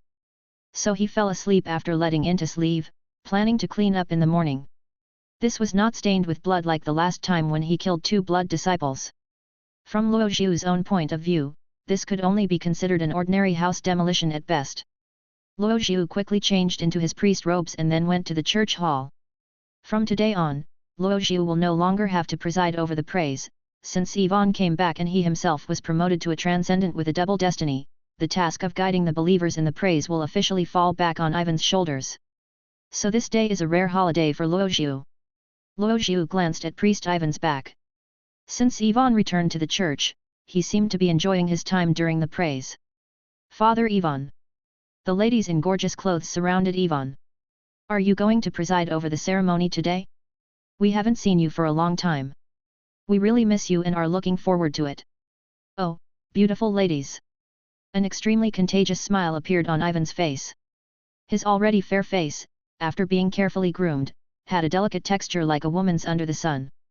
The glorious scriptures have recorded that worshipping together with all of you nectar-like ladies is the greatest gift that can be bestowed upon us at any moment, Ivan said with a smile. Are you sure these are in the scriptures? Luo Zhu tilted his head, but looking at Ivan's gentle and cheerful state, he just shook his head, too lazy to expose him. Ivan. Never mind, let him be. According to Luo Zhu's plan, he should leave Chenexai town tomorrow, so he is very casual about everything now. Tomorrow, Luo Zhu will prepare to report to the Holy Court branch in Sina City, and there he will take the final test to become a holy judge. But today, he still had one last thing to do in Don Town. After conquering Intis, the crisis of Don Town being destroyed by the blood of thorns was basically resolved. However, Luo Zhu still remembered another purpose of Thornblood's massacre of the entire town in his previous life. The ancient seal at the bottom of Chenexai town, and the ancient existence sealed in it, this is the biggest hidden danger in Chenexai town. Those cultists want to awaken it and enslave it. Luo Zhu shook his head. That can only be my prey. And such sealed ancient existence has always been the source of power that the extraordinary people of various destinies have longed for. Ancient skills, inheritance from the age of gods, forbidden rituals, sacred objects. These ancient beings are like precious minerals buried underground, attracting countless extraordinary people. Luo Zhu has been thinking about this place for a long time. He realized very early on that the ancient existence sealed in Don Town, since the blood of thorns in his previous life could discover this place. This also means that there is a possibility that other evil organizations may extend their claws to it. Therefore, Luo Zhu's most basic goal is to get rid of this ancient seal as soon as possible, or at least destroy its external traces. He has officially been promoted to extraordinary, and he obviously has greater ambitions. Luo Zhu wants to try to defeat the ancient spirit and obtain the gift from the age of gods. The outskirts of Chenexai town. A huge rock with mottled stripes eroded by wind and sand stands alone in the wilderness. There were small stones scattered around, with weeds growing in the cracks between the stones. Luo Zhu stood in front of the boulder. He gathered his spirituality into his palm and gently stroked it across the cold surface of the boulder. A burst of light and shadow floated, and ancient characters with mottled and uneven carvings appeared on the stone surface. It's really here. Luo Zhu murmured. This is the most likely place where the seal of the ancient existence was found by Luo Zhu during his search in recent days. But Luo Zhu actually didn't know what the ancient existence sealed in Chenexai town was. He could only roughly estimate the strength of this ancient existence from the cause of the disaster in Dusk Town collected in his previous life. If converted according to the current supernatural system, its strength should be equivalent to that of a supernatural being with a triple to quadruple destiny strength. At this time, Luo Zhu has been promoted to the second destiny, and under him are Shadow Intis and Demon Wolf Fenrir, who also have the second destiny. 3 double destinies combined should be enough to defeat an ancient being with the triple destinies. Well, if you encounter a being with a 4th order destiny or above, then run away immediately. Luo Zhu made this decision in his heart while increasing the concentration of spiritual power gathered in his palm. The surface of the boulder began to emit circles of ripple-like luster. Afterwards, extremely complex array patterns suddenly began to emerge on the ground around the boulder. This is the phenomenon of activating the ancient seal. Luo Zhu thought that the blood of thorns in his previous life was stuck at this step. They were unable to actually enter the seal, so they thought of breaking the seal by sacrificing the souls of the entire Don Town. But for Luo Zhu, entering the seal was actually not that complicated. Lord of the lofty stars. God of the supreme gods. Luo Zhu raised his arms high, letting the abundant spiritual energy flow through his body, and then he praised loudly. You are the mother of the sky, you are the ancestor of the earth. You are the origin of spirituality, and you are the end of law. You are the original of the apocalypse. As Luo Zhu chanted, the huge rock in front of him began to emit a strange spiritual surge. Strong tremors came from the surroundings, and the complex magic patterns on the ground began to emit a strange deep red luster. Just the next moment, there was a flash of light and shadow, and Luo Zhu's figure disappeared in the red light. My lord! In the shadow cast by the dim light, a slender figure slowly emerged. The white double-tailed cat jumped onto Luo Xiu's shoulder. Under normal circumstances, Luo Xiu required Apprentice not to show herself in public, and she could only hide in the shadows with her unique cat secret method and Fenrir's ability. Just a quarter of an hour ago, Luo Xiu used the key to activate the transmission pointing to the inside of the seal. This is the unlocking mechanism that will not be released until the later stages of the game God's Destiny, after the natives of the game world finally deciphered the historical origins of these ancient existences. The corresponding keys were gradually recorded. "Where is this?" Apprentice asked. Luo Xiu did not answer. He turned around and looked behind him. Behind them was an elliptical light gate, which was a passage that could quickly teleport them back outside the seal. After confirming that he had a way to retreat, Luo Xiu began to observe his surroundings. In the dim corridor, only a few dim crystal lamps provided minimal illumination. On both sides of the corridor are stone-carved statues of knights holding spears and knights with great swords. The great swords and long spears are intertwined to form a very majestic dome. And at the end of the field of vision, there is only darkness, endless darkness, and darkness with an unknown end. It was not until Luo Xiu had figured out the internal specifications of the seal that he took a deep breath and answered the question that Apprentice had asked at the beginning. "This is a mausoleum. The mausoleum of the Knights of the Age of Gods." When Luo Xiu said the word mausoleum, a panel of limited time task popped up in front of him. Trigger limited time mission, Undead Guardian, difficulty. Recommended level, leave 20, triple destiny and above. Task type, time limited task, countdown 103-48s. Quest description, you have entered the underground mausoleum of the Lost Country. The knight who was deprived of death has awakened due to your intrusion. It will equally grant death to all invaders, and guard its homeland, which has long since turned to dust, to rest in peace. Mission Objective 1, find the ancient spirit, Immortal Knight Glywell. Mission Objective 2, defeat the Immortal Knight Grievely. Completion Reward, Basic Experience plus 3300, Grevil's Legacy. This recommendation level, is acceptable. Luo Xiu murmured the name, Immortal Knight Grievle. In the game God's Destiny, NPCs named Undead Knight are not uncommon, but it is the first time that Luo Xiu has heard of the name Grieville. Luo Xiu's gaze peered into the depths of the darkness. He could faintly feel the restless, violent, and bloodthirsty spiritual tide slowly sweeping towards him from the deepest part of this ancient tomb. Luo Xiu thought quickly while walking quickly into the depths of the mausoleum. There was only one access road from his current location.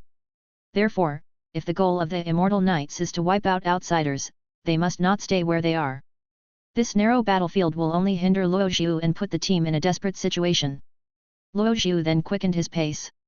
His figure quickly disappeared into the depths of the mausoleum and merged into the deep darkness. Tick-tock, tick-tock.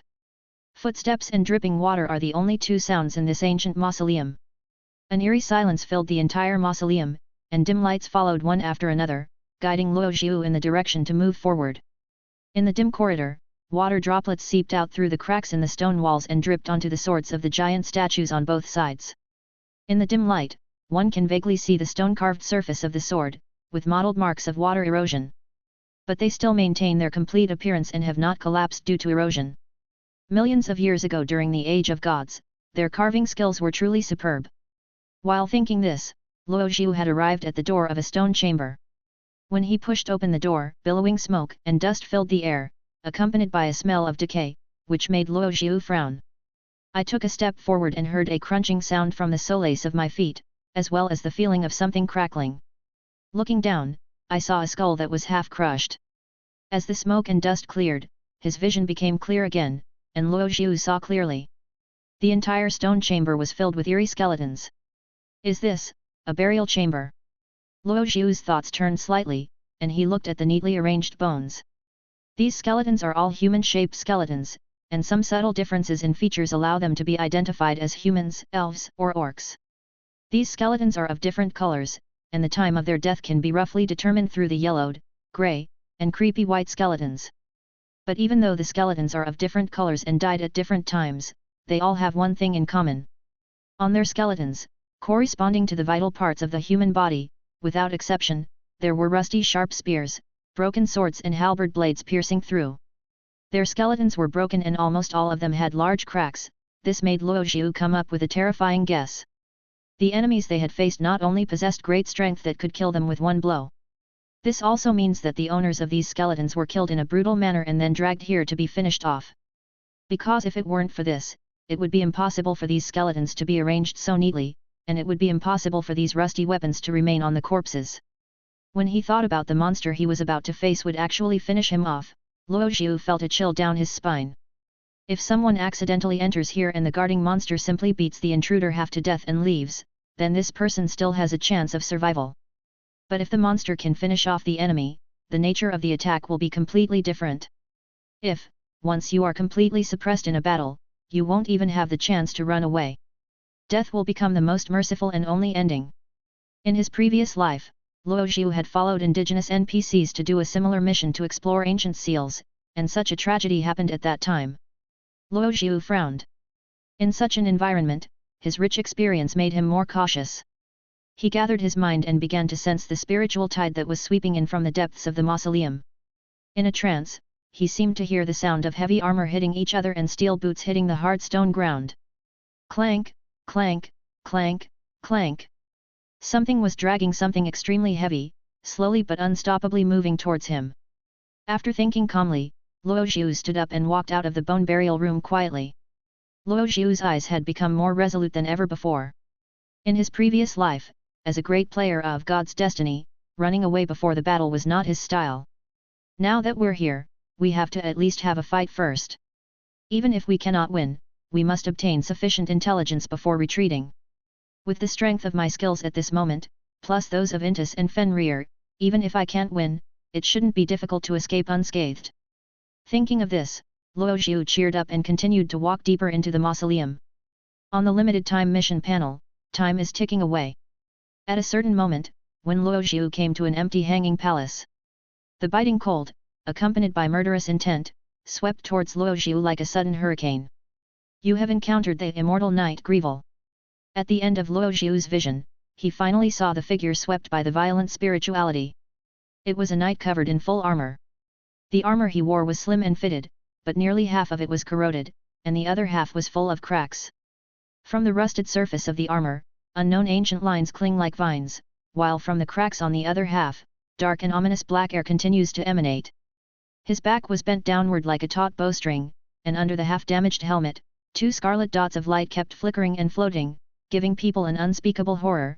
He was crawling on the ground, grasping the ground with his left hand, and holding a long, narrow, heavy, cold, hound-shaped knife in his right hand, and approaching slowly and steadily like a wild beast.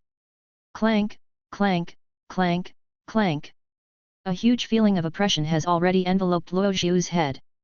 The undead knight was slowly approaching, nearly 20 meters away from Luo Zhu. At this moment, they were facing each other on top of an empty hanging palace, and the only way leading to the palace was by a floating bridge. Luo Zhu walked along the edge of the hanging palace, negotiating with the undead knight. He could feel that the air became heavier and more stagnant as the undead knight got closer. As if guided, the undead knight would always move towards Luo Zhu's direction, but the gaze of the 2 scarlet eyes would not obviously shift with Luo Zhu's movements. Is it myopia?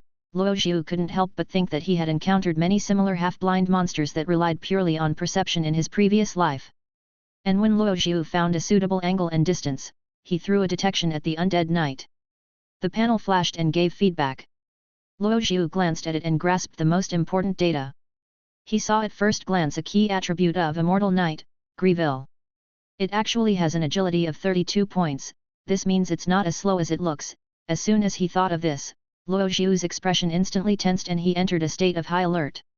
And just at the same time, the undead knight's vision suddenly twisted, and he looked straight in the direction where Luo Zhu was.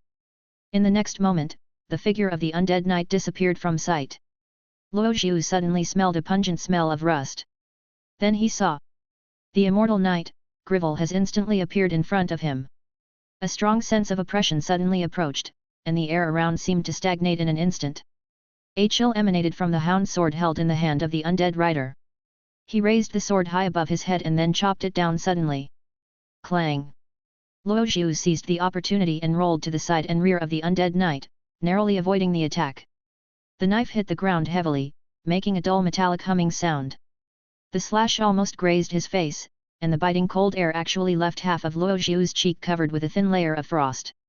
After narrowly dodging an attack, Luo Xiu took the opportunity to quickly distance himself from the undead knight and stopped about 3 body lengths away. Tiny beads of sweat had already appeared on his forehead. His eyes were fixed on the 2 floating red dots in front of him, and he was always alert to the movement of the long sword in the undead knight's hand. It's very dangerous. Extremely dangerous. Luo Xiu's expression was tense, and the shadow behind him was also squirming unnaturally. The 2 figures of the undead knight and Luo Xiu formed a fragile confrontation above the hanging palace.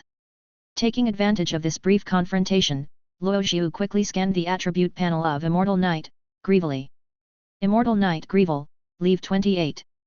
Race, Soul/Guardian Spirit. Threat Level, Distortion. Health, 762/762, Mana, 213/243. Physical Attack, 72, Spell Attack, 8, Defense Reduction, 16. Attributes, Strength 28, Constitution, Agility 32, Wisdom 4, Divinity, Perception 8, Resistance 16, Luck 7. Skills and Features List. Hunting Steps, Inherent skill can imitate the steps of natural hunters and move in an instant. Undead Spirit, Inherent characteristics born from the dead spirit, it becomes the guardian spirit of the ancient mausoleum. Basic health value increases by 30%, and is immune to curse effects. Suddenly, a vague, eerie, hoarse voice came from under the armor of the undead knight's helmet. I am, Greeville. The knight held the ground tightly with his left hand, and with his right hand he placed the long sword back on his back. He could hear a low, intermittent sound from under his visor. King Isol, Homeland, Protection. Suddenly, the knight disappeared again. The thick smell of rust and the biting cold suddenly approached again. But this time, Luo Xiu was prepared to deal with it. He rushed diagonally, allowing his shadow to overlap with the knight's shadow. A slender light blue figure jumped out from the shadows. Intis wielded 2 fluorescent daggers and stabbed from the inner circle of the knights. Clang! When the 2 daggers in Intis's hands were about to penetrate the knight's armor, the long sword in the knight's hand suddenly changed its path and blocked the attack at an extremely strange angle. The dagger clashed with the long sword, sparks flew from the blades, and a biting chill passed through the blades. Intistan felt that the surroundings had become much colder. But the shadow behind Luo Xiu did not stop its strange squirming at this time. After Intis blocked the knight's actions, the scarlet flame broke away from the shadow and went around behind the knight. The blood-red hair on Fenrir's body began to emit a golden luster. Luo Xiu immediately made Fenrir complete the transformation from shadow-eating wolf to holy flame wolf. The deep red blood flame transformed into golden holy flame. Fenrir's misty front paws condensed into a blazing ball of light and smashed heavily on the head of the undead knight. Boom!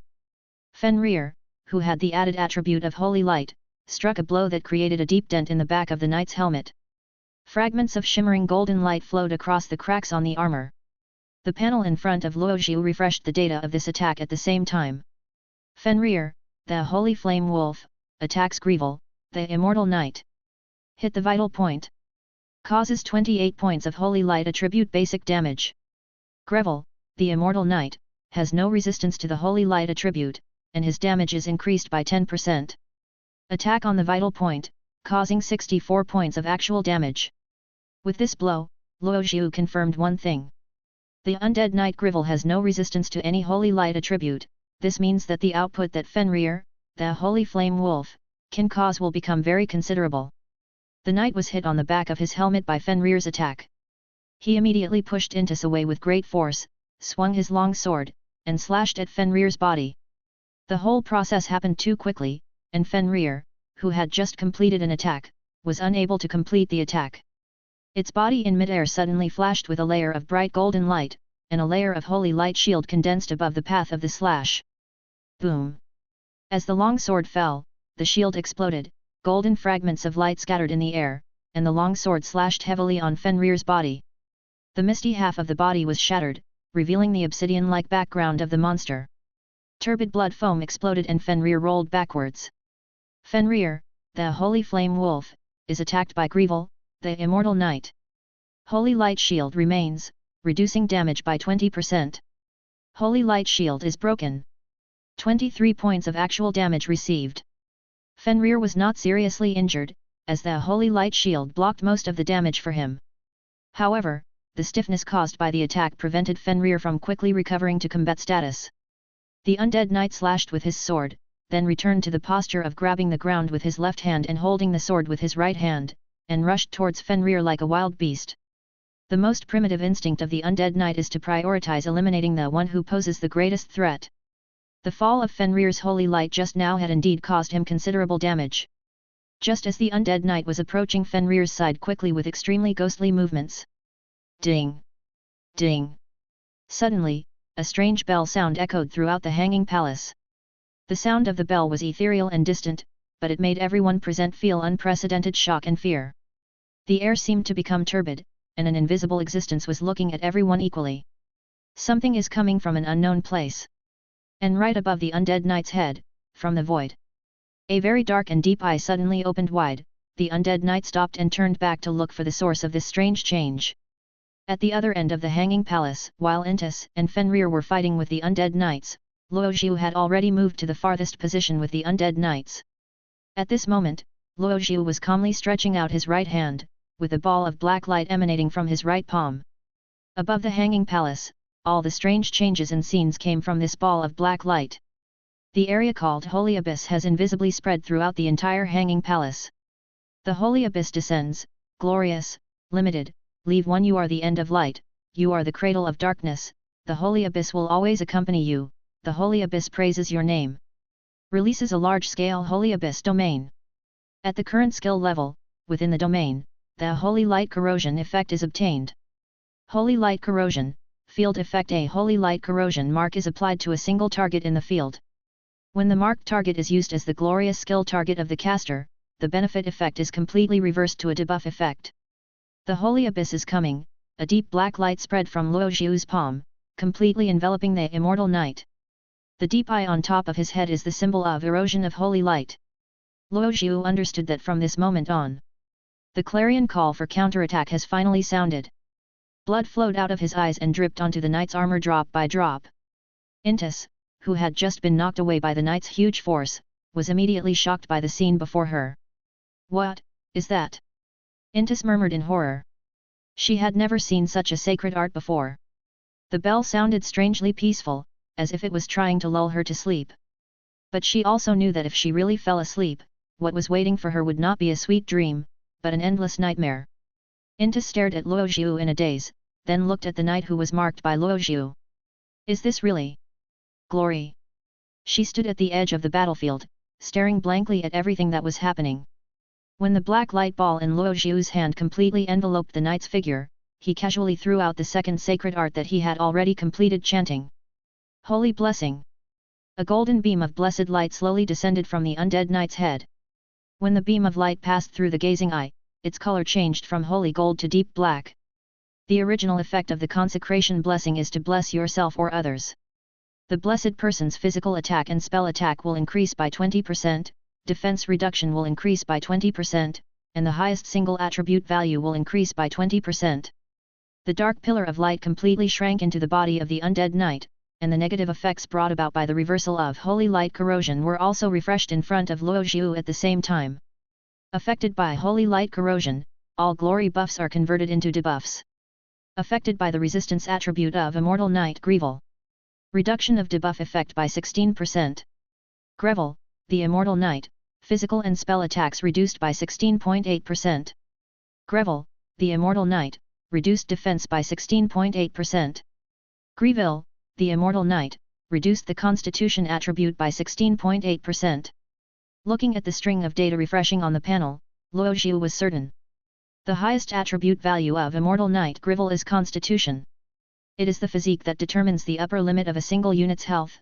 Originally, when detecting the attribute panel of immortal knight Grevel, constitution and divinity were not visible. And if his highest attribute is divinity, then Luoxiu will have to work harder to defeat Grevel. But now, Luoxiu has already secured victory. King Isol, Homeland. A ferocious roar came from under the knight's armor. He swung his sword and rushed towards Luoxiu. However, at this time, Luoxiu was already very far away from the knight. If the knight wanted to attack Luoxiu at close range, he would need to sprint for at least 10 seconds. This is enough for Luoxiu to release his third skill. Purification. After quickly reciting the chant silently, Luoxiu threw the ball of white light in his palm towards the knight. The ball of light passed through the gazing eye and transformed into a deep and dark black ball of light, exploding on the knight's armor.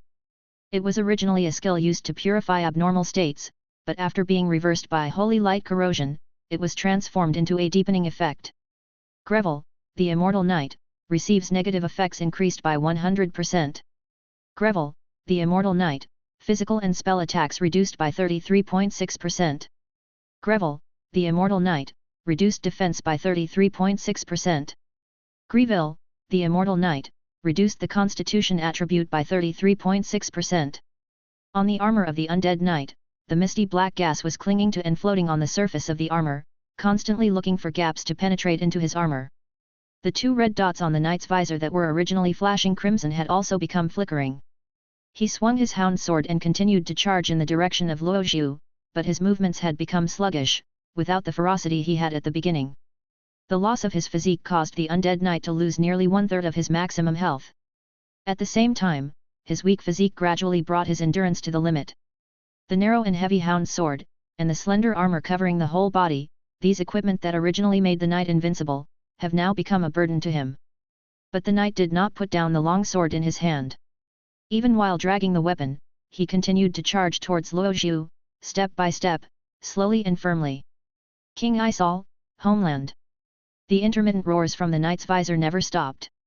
But what the knight couldn't see was, behind him, the holy flame wolf that he had just chopped down with a sword had now recovered and pounced towards the knight's position. Fenrir bit and attacked the knight's back again and again with his two misty claws covered with golden mist. Golden light flashed continuously, and on Luo Zhu's panel, the health of the undead knight was constantly decreasing. His original health limit of 762 points has been reduced to 506 points after the two debuffs released by Luo Zhu. Among them, the vital attack caused by Fenrir before has also been taken into account, leaving only 442 points. Fenrir, the Holy Flame Wolf, attacks Greville, the Immortal Knight. Causes 30 points of Holy Light attribute basic damage. Fenrir, the Holy Flame Wolf, attacks Greville, the Immortal Knight. Causes 31 points of Holy Light attribute basic damage. When Fenrir's continuous attacks reduced the undead knight's health to 200 points.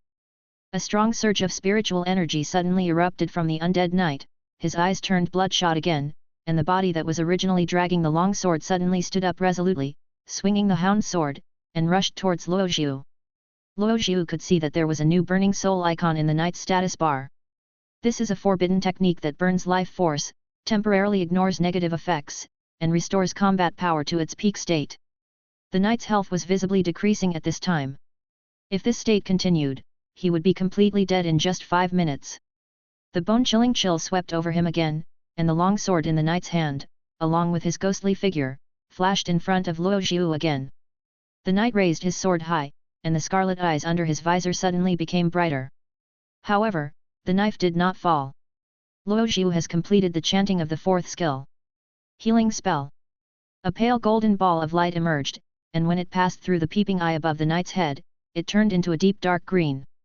The holy art that originally had a healing effect also turned into corrosion at this moment. The dark black humus patterns spread across the knight's armor at a speed visible to the naked eye. The arm that held the knife was now covered with dark lines, and had lost the power to charge for a strike. Apply the corrosion effect to Immortal Knight Greville.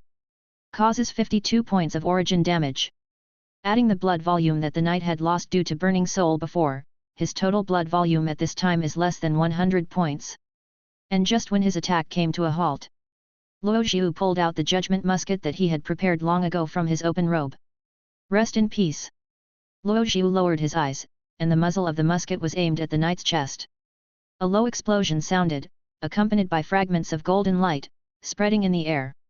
As judgment was fired, a huge black hole suddenly appeared in the chest of undying Knight Greville. Wisps of dark mist, like fog, drifted out from the cave entrance, and an indescribable rustling sound came out from it.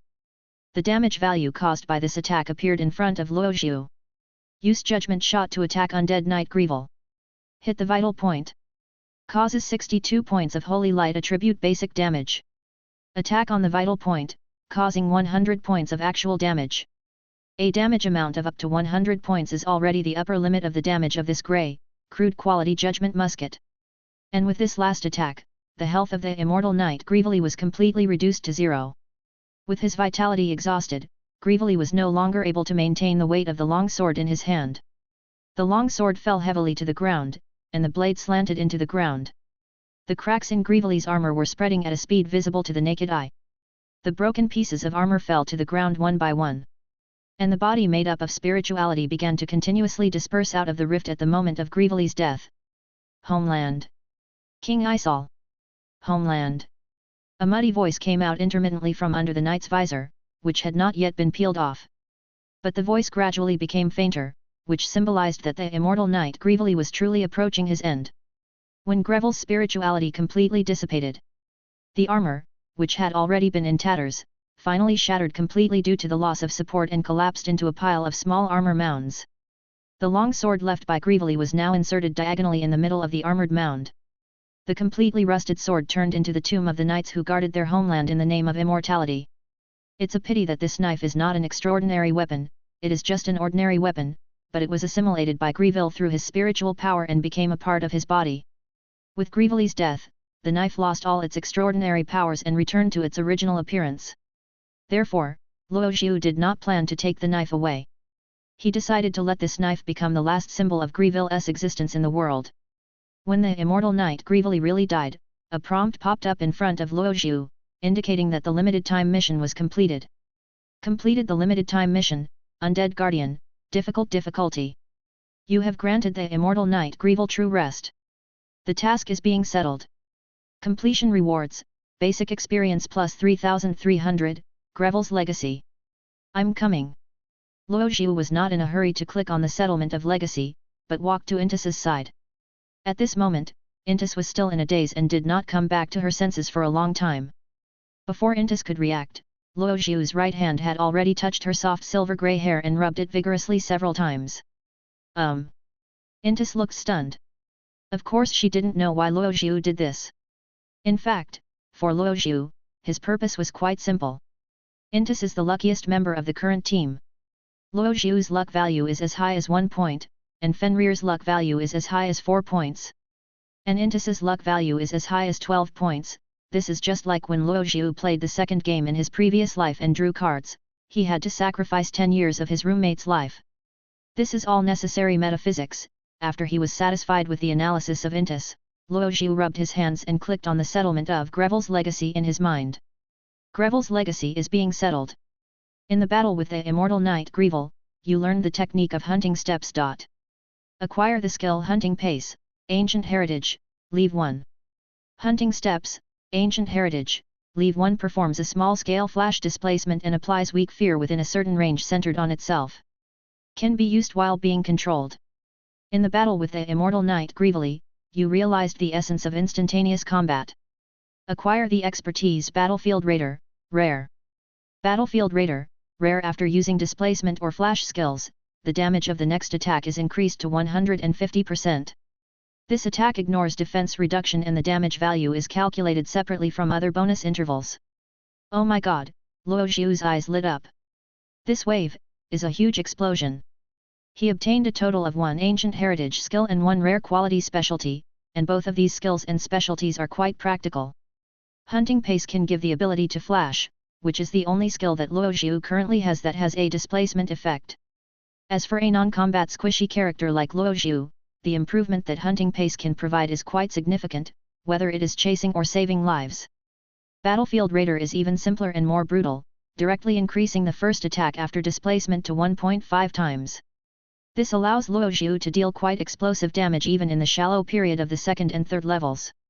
While Luo Zhu was still admiring his new skills and expertise, Intis beside him couldn't help but ask. My lord, please forgive me for my presumptuous behavior.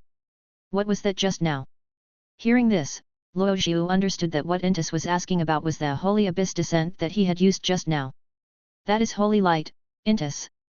Luo Zhu replied with a smile. Holy light.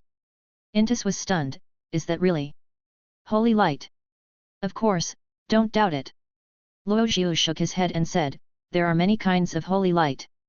The black holy light is also holy light. Intis was stunned again. The overly shocking information was constantly impacting his cognition. Black holy light, black, holy light. Intis murmured, her brows furrowed, as if she was thinking hard about something. After defeating the immortal knight Grievely, Luo Zhu prepared to leave the seal. He opened his senses and explored, and found only a coffin deeper in the cave. That should be the birthplace of the immortal knight Grievely. Other than that, there isn't much else to explore here. Just as Luo Zhu turned around and prepared to leave the mausoleum, a faint light suddenly flashed on the hill formed by Grievely's broken armor. Although it was only a moment, Luo Zhu still noticed this unusual moment. He walked towards the mound of armor and gently brushed away the broken armor pieces one by one. Finally, after removing half of the nail plate, Luo Zhu found the source of the flickering light. It was a broken but not rusted piece of the crown. As Luo Zhu picked up the fragment, a new prompt popped up on the panel in front of him. You have obtained, fragment of King Isol's crown, 1/4. Luo Zhu was stunned for a moment, then he quickly reacted. He had already recalled the name that Grieville had been whispering during the previous battle with Grieville. King Isolt, this is King Isolt's crown. But now all these gems have been lost, and only this broken quarter of the crown itself remains. It seems that Grievely has always treasured this crown. Luo Zhu frowned, feeling that there were other secrets hidden here. Because, if it was just an ordinary drop, the panel wouldn't even pop up a prompt.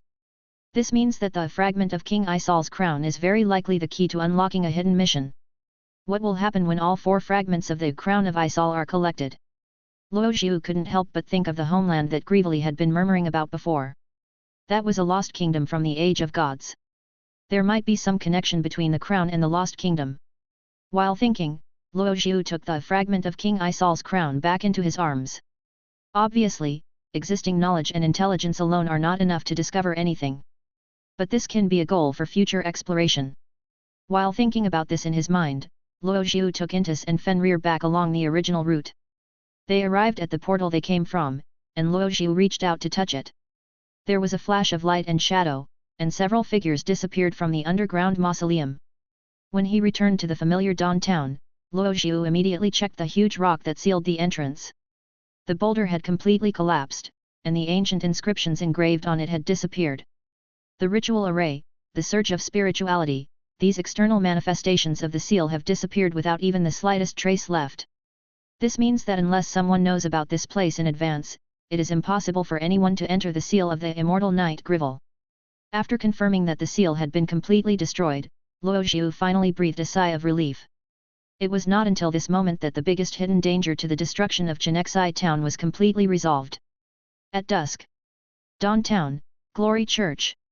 After Priest Ivan led the believers to complete the worship in the morning, he closed the door of the church, took 2 bottles of wine, and went to the side hall of the church to drink alone. When Luo Zhu returned to the church and came to the side hall, he saw Ivan, who was already drunk. 2 candles were lit in the side hall. The wine cup on the rustic wooden table had been knocked over at some point, and the sweet wine in it had flowed all over the table and was dripping onto the ground. Luo Zhu then went to Ivan's room, took out his usual bedding, then went to the side hall and covered Ivan with a quilt. Then he picked up a dry rag and gently wiped the poured wine. Maybe it was the footsteps or the wiping sound that was too loud. Ivan blew his nose and woke up. He opened his eyes and saw a familiar but blurry figure bending over and wiping the table. Ah, it's you, Luo Zhu, you're back. Ivan rubbed his eyes and burped for a long time. He felt a little more sober. He smiled and asked Luo Zhu, "What are your plans for the future?" Ivan said in a relaxed tone, "I mean, when are you going to leave and report to the Sina City branch church?" "Tomorrow," Luo Zhu replied briefly. "Well, that will be quick." Ivan nodded and suddenly smiled bitterly, "You're leaving, I'll be bored alone." "Boring." Luo Zhu recalled the scene of watching Ivan passing through the flowers, and just smiled and shook his head and said, "You can come to Sina City to find me." "Haha, if there's a chance." Ivan nodded and thought, "Maybe after you leave, I'll take in another student. That would be the best." Luo Zhu smiled and said, "If you drink less, maybe the Holy See will consider transferring you to the Sina City Church." "Impossible," Ivan shook his head, "I mean quit drinking." "Then you really are?" Luo Zhu smiled and said, "There's no hope." The two chatted about this and that until late at night. "I should pack my bags, sensei." Luo Zhu stood up, bowed slightly to Ivan and said, "It's time for you to rest." "It is good." Luo Zhu helped Ivan stand up. Suddenly, Yvonne seemed to remember something and said to Luo Zhu, "Wait for me, I'll give you something." "What?" Luo Zhu was puzzled, watching Yvonne stagger back to his room, followed by the sound of rummaging. After a while, Yvonne walked out of the room with a short white staff in his hand. "This is for you."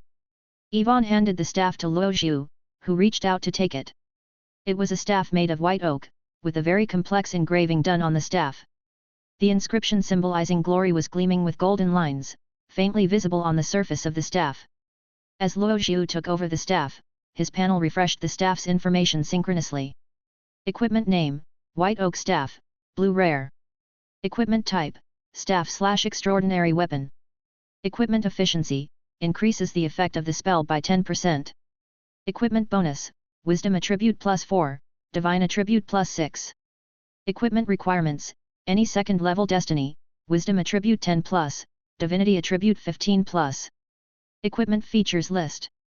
Blessing of White Oak, active skill restores 100% of the HP of the designated target's spell attack, and grants a slow recovery effect, with a maximum continuous recovery of 200% of the HP of the spell attack. White Oak Vitality, passive trigger when equipped with this weapon, the healing effect increases by 20%. White Oak Magic Staff. Luo Zhu nodded, "This is a good thing." "Thank you, teacher." Luo Zhu expressed his sincere gratitude to Yvonne, "I will use it well. By the way, I forgot to tell you something." Yvonne nodded, then remembered something and said to Luo Zhu. "What?" Luo Zhu was stunned. "In the morning, there was a believer named Alardin." Yvonne said slowly. "He is a traveling merchant who leads a caravan called Golden Iris. The next stop of his caravan is Sina City." Yvonne took a sip of wine and continued, "He told me that his caravan was often robbed by bandits, so he needed to hire extraordinary people as his guards. I have already made the contact for you. You can take his caravan as a guard in the identity of the consecrated priest of the second destiny. This can save a lot of travel expenses, and I can also receive a considerable amount of hiring money." "I understand." Luo Zhu nodded, "Thank you for your trouble, teacher." The next morning, more than 10 carriages of the Golden Iris caravan stopped at the door of the church early. A bearded man wearing rough desert ethnic clothing and with strings of gold and silver ornaments hanging around his neck walked down from a beautifully decorated carriage in the middle. He was the leader of the caravan. The leader of the Golden Iris caravan, Alardin. Alardin shouted loudly at the door of the glorious church. "Is the priest here?" "Father. I am Alardin." With a creaky sound, the door hinges turned and the door of the glorious church opened.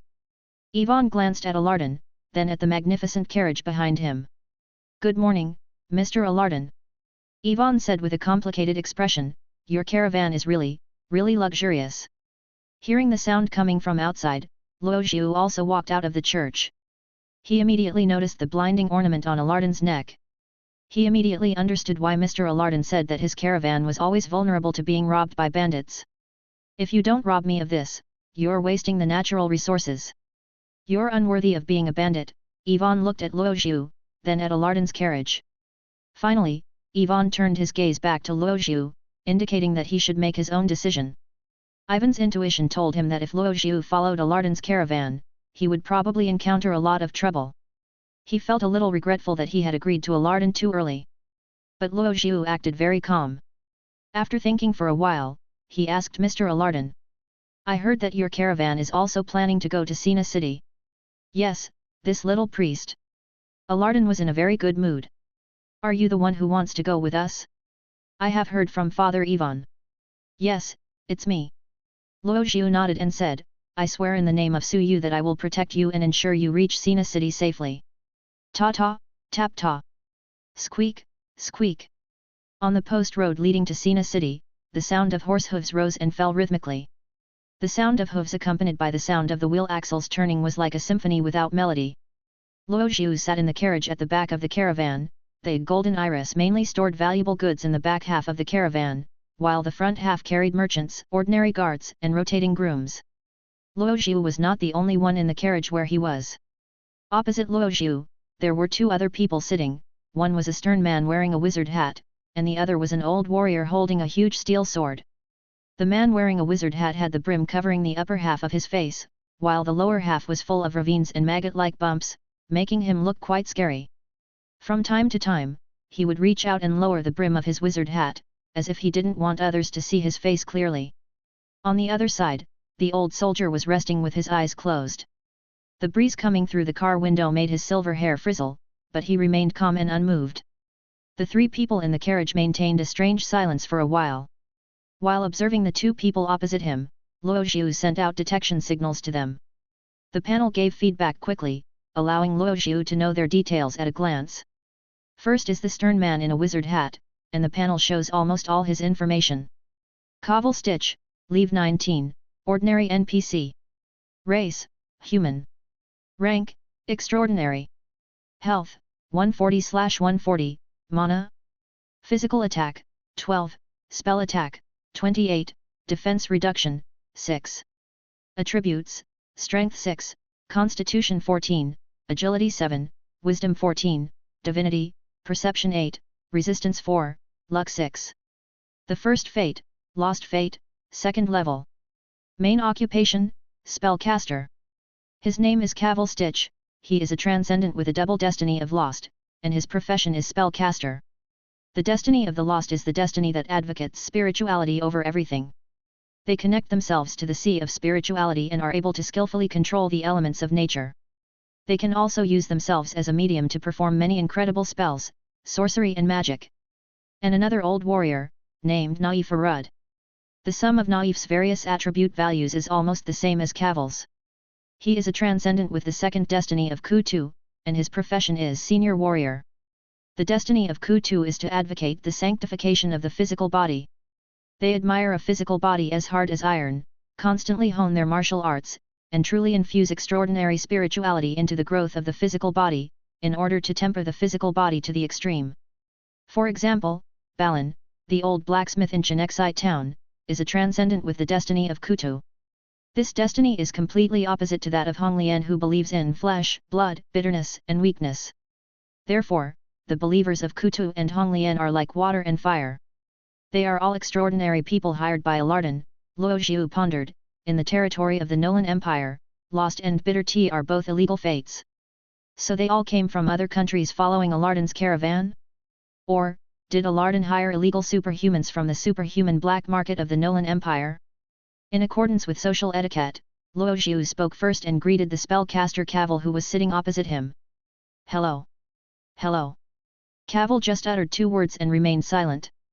Luo Xiu felt that around Cavil, the air seemed to be filled with a cold atmosphere that seemed to keep people at a distance. Hello? I'm Luo Xiu Carlos. Luo Xiu extended his hand to Cavil. What's your name? Cavil was stunned for a moment, and his sight, which was blocked by the brimmed hat, seemed to rise slightly. After a while, he reached out his hand, shook Luo Xiu's hand and said, Cavil. Oh my god! Luo Xiu felt that if he said a few more words to Cavil, his toes would be so awkward that he could dig out a 3-bedroom apartment. At this moment, Naif, the soldier sitting next to Caverer, suddenly opened his eyes. Oh, a new friend. Naif smiled and said, I am Naif. Sorry, I was just practicing breathing. Breathing control. Luo Xiu thought that among the extraordinary people of Kutu, there was indeed a skill similar to meditation for practicing. Luo Xiu nodded and extended his hand to Naif. Hello, I am Luo Xiu Carlos. Naif also reached out his hand and shook Luo Xiu's hand vigorously, then asked curiously, from your appearance, you should be a priest of Glorious. How did you get hired by Alardan to be a caravan guard? I'm just passing by. Luo Xiu replied with a smile, what about you two? We all come from El Dorado. Naif smiled and said, you know the Golden Country, right? It's the Golden Country of the Merchant Confederation. The Golden Iris caravan led by Mr. Alardan came all the way here from the Golden Country. I see. Luo Xiu nodded. It seemed that it was not illegal employment, so there would be no big problem. Naif continued, Cavil and I are both extraordinary people who have signed long-term employment contracts with Mr. Alardan. Well, Mr. Alardan is really generous. Even if he almost loses all his money every time he goes on a business trip, he will definitely give you a lot of employment money. Wait, all the money lost? Luo Xiu keenly captured the keywords and glanced at Naif with a slightly suspicious look. Naif still kept smiling, waved his hand calmly and said, don't be so surprised, my friend. You should be able to see that Alardan actually doesn't know what a real businessman is. He is just following the will of his family to accumulate traveling experience. Oh, now I totally understand. Luo Zhu's expression was a little dull. Isn't this if you fail in starting a business, you can only go home and inherit billions of assets? Okay, I understand. Luo Zhu nodded. However, since we have been hired by Mr. Alardan as guards, I think we should still fulfill our duties. Yes, you are right. Naif smiled, but if you really encounter someone robbing the caravan, I suggest you protect yourself first. He didn't finish his words. Boom! Outside the curtain window of the carriage, a huge explosion sounded. Luo Zhu felt that the carriage he was in suddenly shook violently. Outside the window, there were the neighing of horses, occasional cries of people, and the sound of cloth tearing. Luo Zhu's pupils shrank slightly. All this showed one fact. The looters came so quickly. As a result, they actually ran into robbers. Luo Zhu's mood instantly sank. You know, this is completely different from the bandits and robbers in the previous life. In a supernatural world like God's destiny, if you don't have some supernatural background, you are not even worthy of being a bandit. Luo Zhu immediately glanced at the spellcaster Cavil and the warrior Naif, but saw that they both had indifferent expressions, as if they were already accustomed to it.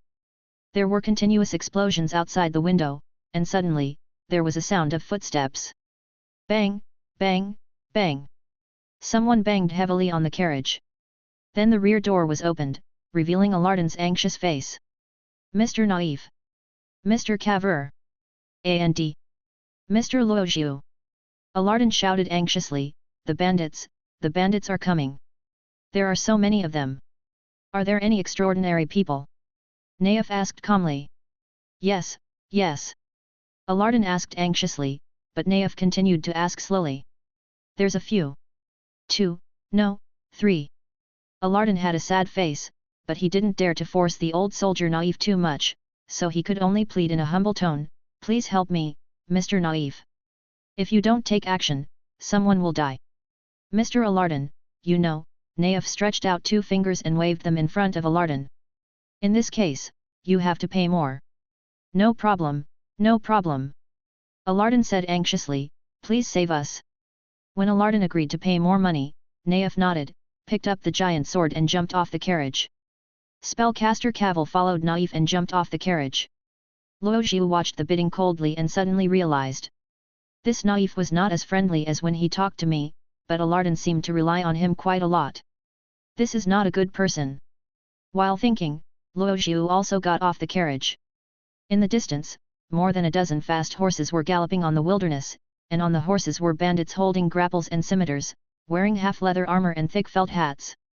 The robbers kept throwing out hooks and chains, putting them around the necks of the caravan's pack horses, and then galloping away quickly, pulling the horses away one by one, or simply strangling their necks. Even though the ordinary guards stationed in the front half of the caravan were ready for battle with bayonets or swords and shields, the horse bandits would never get close to them. They just kept throwing lassos from a distance, making it impossible to defend against them.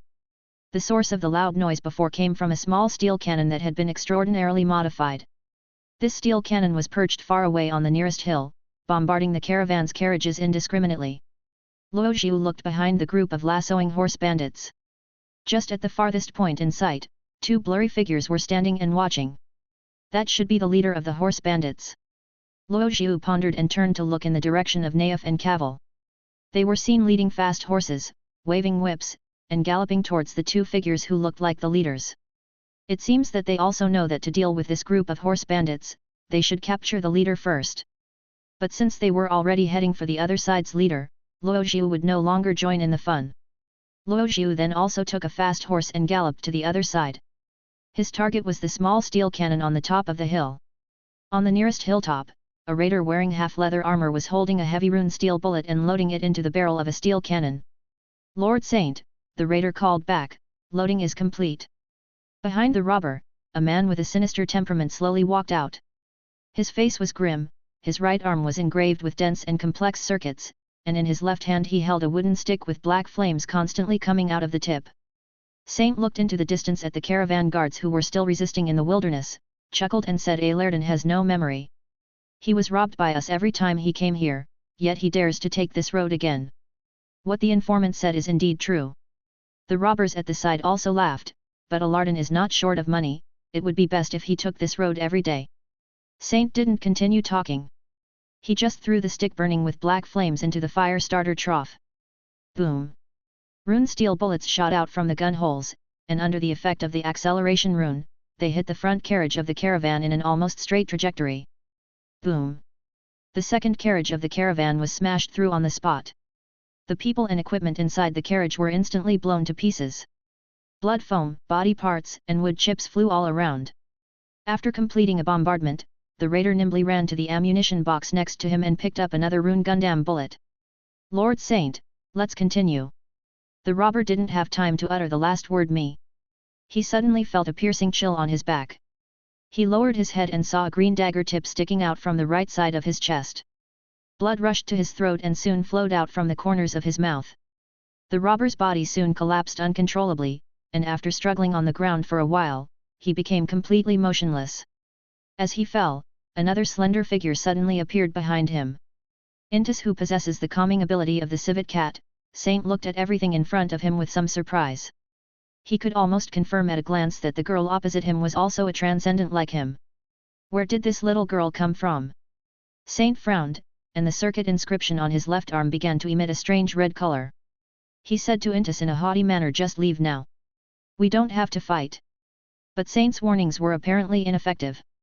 Almost in the next moment, Intis's figure suddenly disappeared, and a green shadow shot towards Saint's position.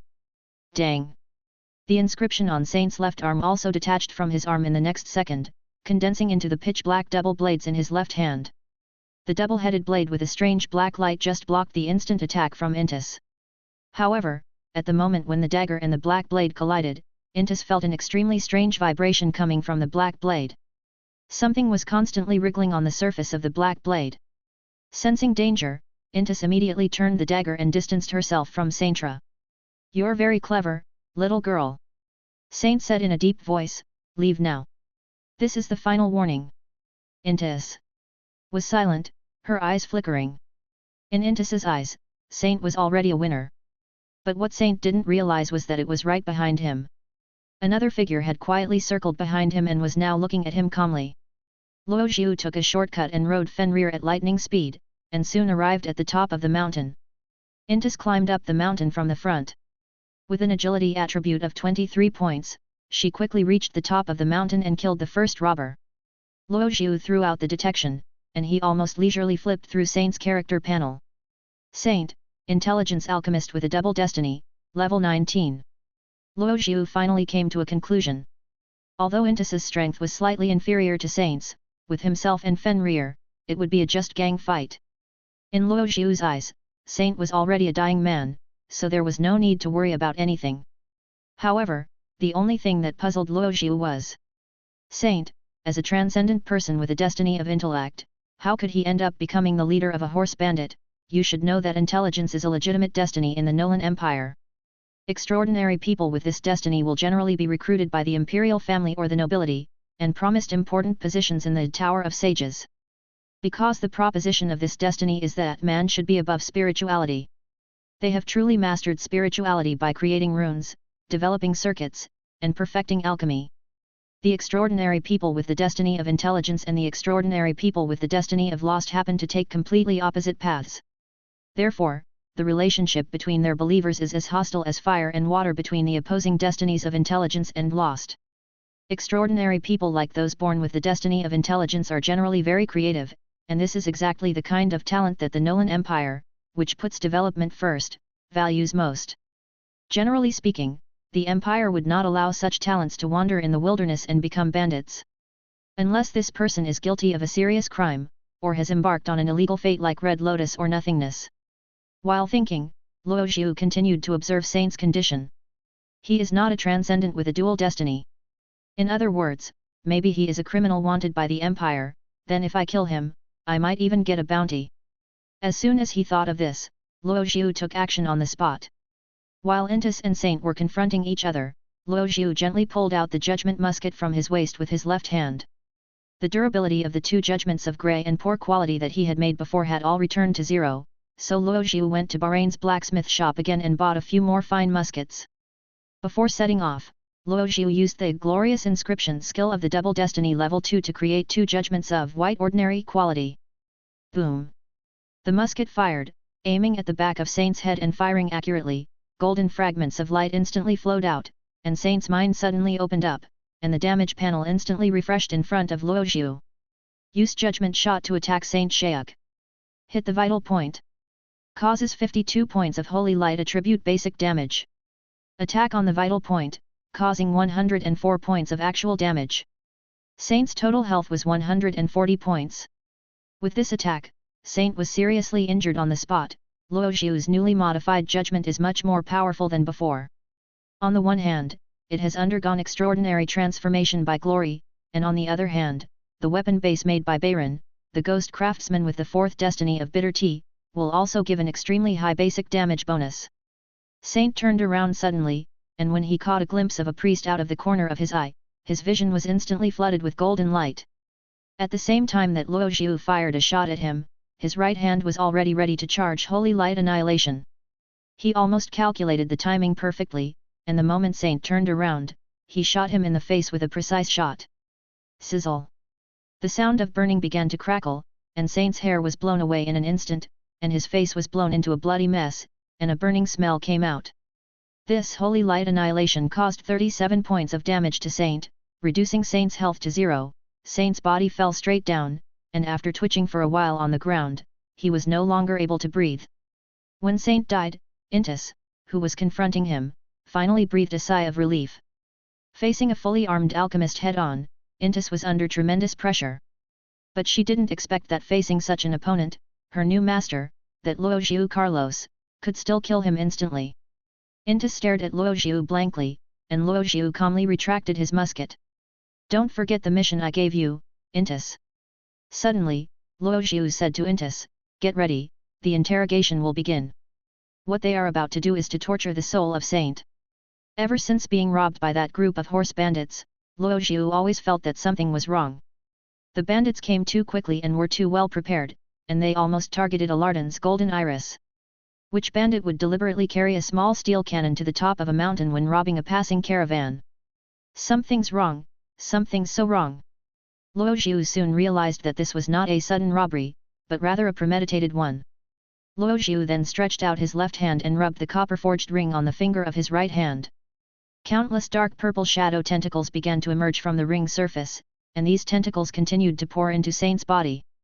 After a while of groping, a translucent dark hand dragged Saint's soul out of the corpse. Unlike the previous extraction of the soul of blood disciple Morris, the soul manipulator skill that has been upgraded to level 2 can retain the activity of the soul to a greater extent.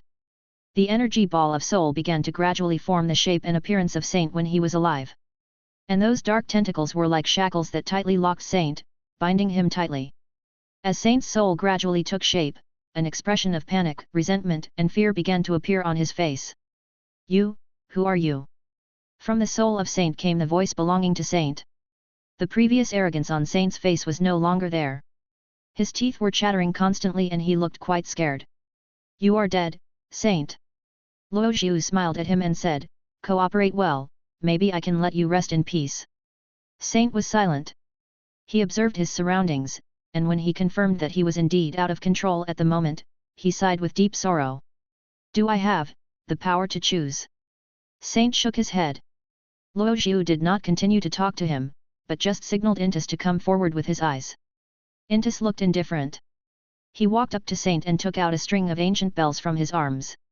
Apprentice shook the bell, and a pleasant sound of ding-ling was heard. Saint's eyes, which had been bright at first, suddenly dimmed. After confirming that Saint's soul had been controlled, Luojiu asked in a deep voice. "Saint, tell me.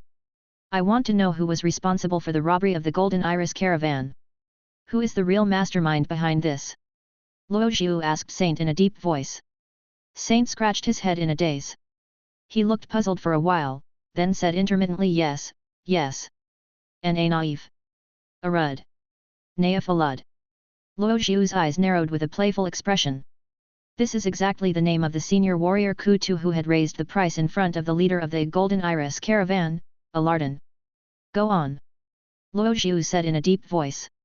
Naif, is our informer, Saint said somewhat hesitantly. He brought us news about Alardan. He also wants 30% of the stolen goods. Luo Zhu nodded. He probably understood what Naif was up to. Naif colluded with horse bandits to rob his employer and participated in the division of the spoils. At the same time, he raised the price from his employer and charged multiple times the higher fee. Luo Zhu was simply astonished. When Saint finished his last sentence, his soul began to vibrate violently, and bursts of white mist emerged from the surface of his soul. Saint's body began to melt and disappear, and finally turned back into a gel-like soul. This is the longest time that Saint's soul can remain active. Luo Zhu felt a little regretful, as he originally wanted to ask more questions. Luo Zhu then used the soul manipulator to take Saint's soul back into the copper-forged ring. These are all good things that can be used as Fenrir feed. As he thought about it, Luo Zhu leaned over Saint's body and began to search. After a while, Luo Zhu began to count the spoils he had obtained. A bag of money, estimated by weight, contains about 20 Nolan gold coins.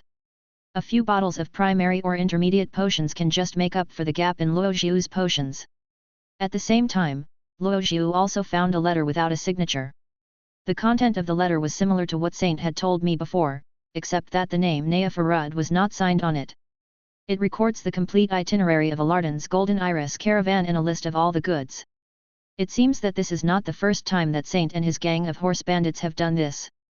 If a traveling merchant is always robbed but never killed by the robbers, this can only mean that greater and longer-term benefits can be obtained from him. For example, Alardan, maybe Naif has already made a lot of money time and time again by playing both sides. Finally, Luo Zhu took out an exquisitely shaped brooch from the front of Saint's clothes. Using this as proof of his identity as Saint, Luo Zhu pondered while quickly going down the mountain with Intis and Fenrir. Right now, Luo Zhu is more concerned about another thing. That was the movement of Naif. He and Cursor Caval rode their horses straight to the leaders of the other two horse bandits. Luo Zhu thought that it would not be a problem to fight 2 against 2.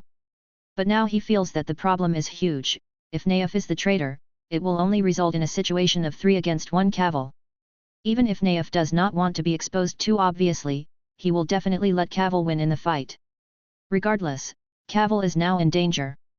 Luo Zhu was indeed worried about Caval's safety, but in fact, this was more of a consideration of interests and his own safety. If Caval died, he would be in a situation where he was alone against 3, at that time, although Luo Zhu would be able to protect himself, he would definitely be restricted. Luo Zhu quickly arrived at the foot of the mountain, rode on a fast horse tied to a tree, and galloped to the other side of the battlefield. Half of the caravan's carriages were destroyed, and the looting horse bandits were still rampant, but the only remaining horses had been surrounded and protected by the guards. Therefore, the horse bandits could not cause more serious damage to the caravan for a while. And the small steel cannon perched on the top of the mountain had also been destroyed by Luo Zhu. He had originally wanted to try to use the small steel cannon to return the tables, but he found that if he was not a transcendent with the destiny of intelligence, he would not be able to drive this alchemical creation at all. It is better to destroy it to prevent the enemy from using it to launch a second attack on the caravan. Luo Zhu galloped across the battlefield quickly. A few bandits on horseback wanted to chase them, but they were all blown to the ground by Luo Zhu's holy light annihilation. After that, the bandits consciously made way for Luo Zhu. Among the bandits, they have a very clear consensus: the extraordinary people can only be dealt with by the extraordinary people. Luo Zhu soon saw 4 blurry figures at the end of his vision. In the distance, black light and red light were constantly intertwining, and cold weapons hit each other with loud clanging sounds. The sound could be heard from far away, and the dull sounds were like waves hitting rocks. The figures of Naif and Caval gradually became clear in Luo Zhu's field of vision. In the 4-man battle group, they all saw Luo Zhu rushing towards them at the same time. However, neither Naif nor Caval showed the joy they should have shown. Instead, their faces became increasingly solemn. However, they did not take Luo Zhu seriously. The 4 people in the regiment are all extraordinary people who have reached the second destiny. They are very clear about the characteristics of the glory second destiny profession, consecrated priest. That is a purely auxiliary profession, and it can only learn rare output sacred arts. These sacred arts alone cannot pose any threat to the battle. Naif laughed inwardly, glanced at Caval on the other side, and casually smashed the giant sword in his hand onto the face of the monk with the second destiny of Ku-Tu opposite him. The warrior monk held two long black meteorite staffs, with the ends of the staffs turned upwards and smashed heavily on the blade of Naif's giant sword, and roared in a low voice, "Do you really want to kill me? Didn't you see that there was a priest there?" Naif said calmly, "He should pretend to be more convincing. In the territory of the Nolan Empire, it's better not to mess with the extraordinary people of Glorious." While plotting quietly, Naif glanced at the spellcaster Cavil. Unlike Naif, Cavil's group was in a real fight. Opposite Cavil is the assassin with a double destiny, Ku-Tu. Under a series of bombing-like carpet attacks by spellcaster Cavil, the assassin was agile and avoided the fatal attacks from unimaginable angles time and again. "Your good brother is in trouble," the monk said with a smile. "Big sister Tsadaza, the poison scorpion, is the strongest among us. Take care of yourself first." Naif glanced in Luo Xiu's direction and whispered, "Hey, the priest is coming soon. Do you mind if I give you some scratches?" The monk was stunned when he heard this, and then a look of disdain appeared on his face. "You're the only one who can do that." The monk laughed, waving his staff. "You can try." As he spoke, Naif swung his huge sword and slashed at him. The monk immediately flipped up his staff to block the powerful attack. The sharp sound of metal clashing came from the collision between the giant sword and the long staff. The wrestling between the two Ku-Tu people with extraordinary destinies made the surrounding air seem to vibrate violently. Luo Xiu, riding a fast horse, had already approached the inner circle of the battlefield. He did not join the battle immediately, but as usual, he first observed the battlefield. He first observed Naif's condition. Ku-Tu Naif, a veteran warrior with a double destiny, is at level 20 and has a maximum HP limit of 396 points. Generally speaking, the main attribute of the Ku-Tu destiny profession is strength, and the secondary attribute is determined according to the characteristics of the profession. For example, Naif's secondary attribute is his physique. He has a physical attribute of up to 24 points, plus the bonus of warrior-related specialties. His upper limit of blood volume is 2 or 3 times that of an ordinary extraordinary person of the same level. Luo Xiu quickly scanned Naif's panel and his mouth twitched. In this fight till now, Naif has not been injured at all, and the monk opposite him has not lost a drop of blood either. This isn't letting the water out, this is letting the sea out, damn it. Luo Xiu thought for a moment, tightened the reins, and stopped outside the battlefield to watch. He focused more on the spellcaster Cavil. In comparison, Cavil's situation was much more serious at this time. He clenched the dead wood staff in both hands and continuously released curse witchcraft. Black light and red light continued to wash the grass in front of him like a swarm of bees.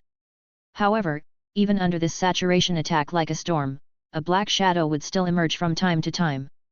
The black shadow held a dagger that emitted an ominous black mist, and when he saw the right opportunity, he stabbed Cavil in the vitals. This is the assassin of Ku-Tu's fate. Luo Xiu was slightly surprised.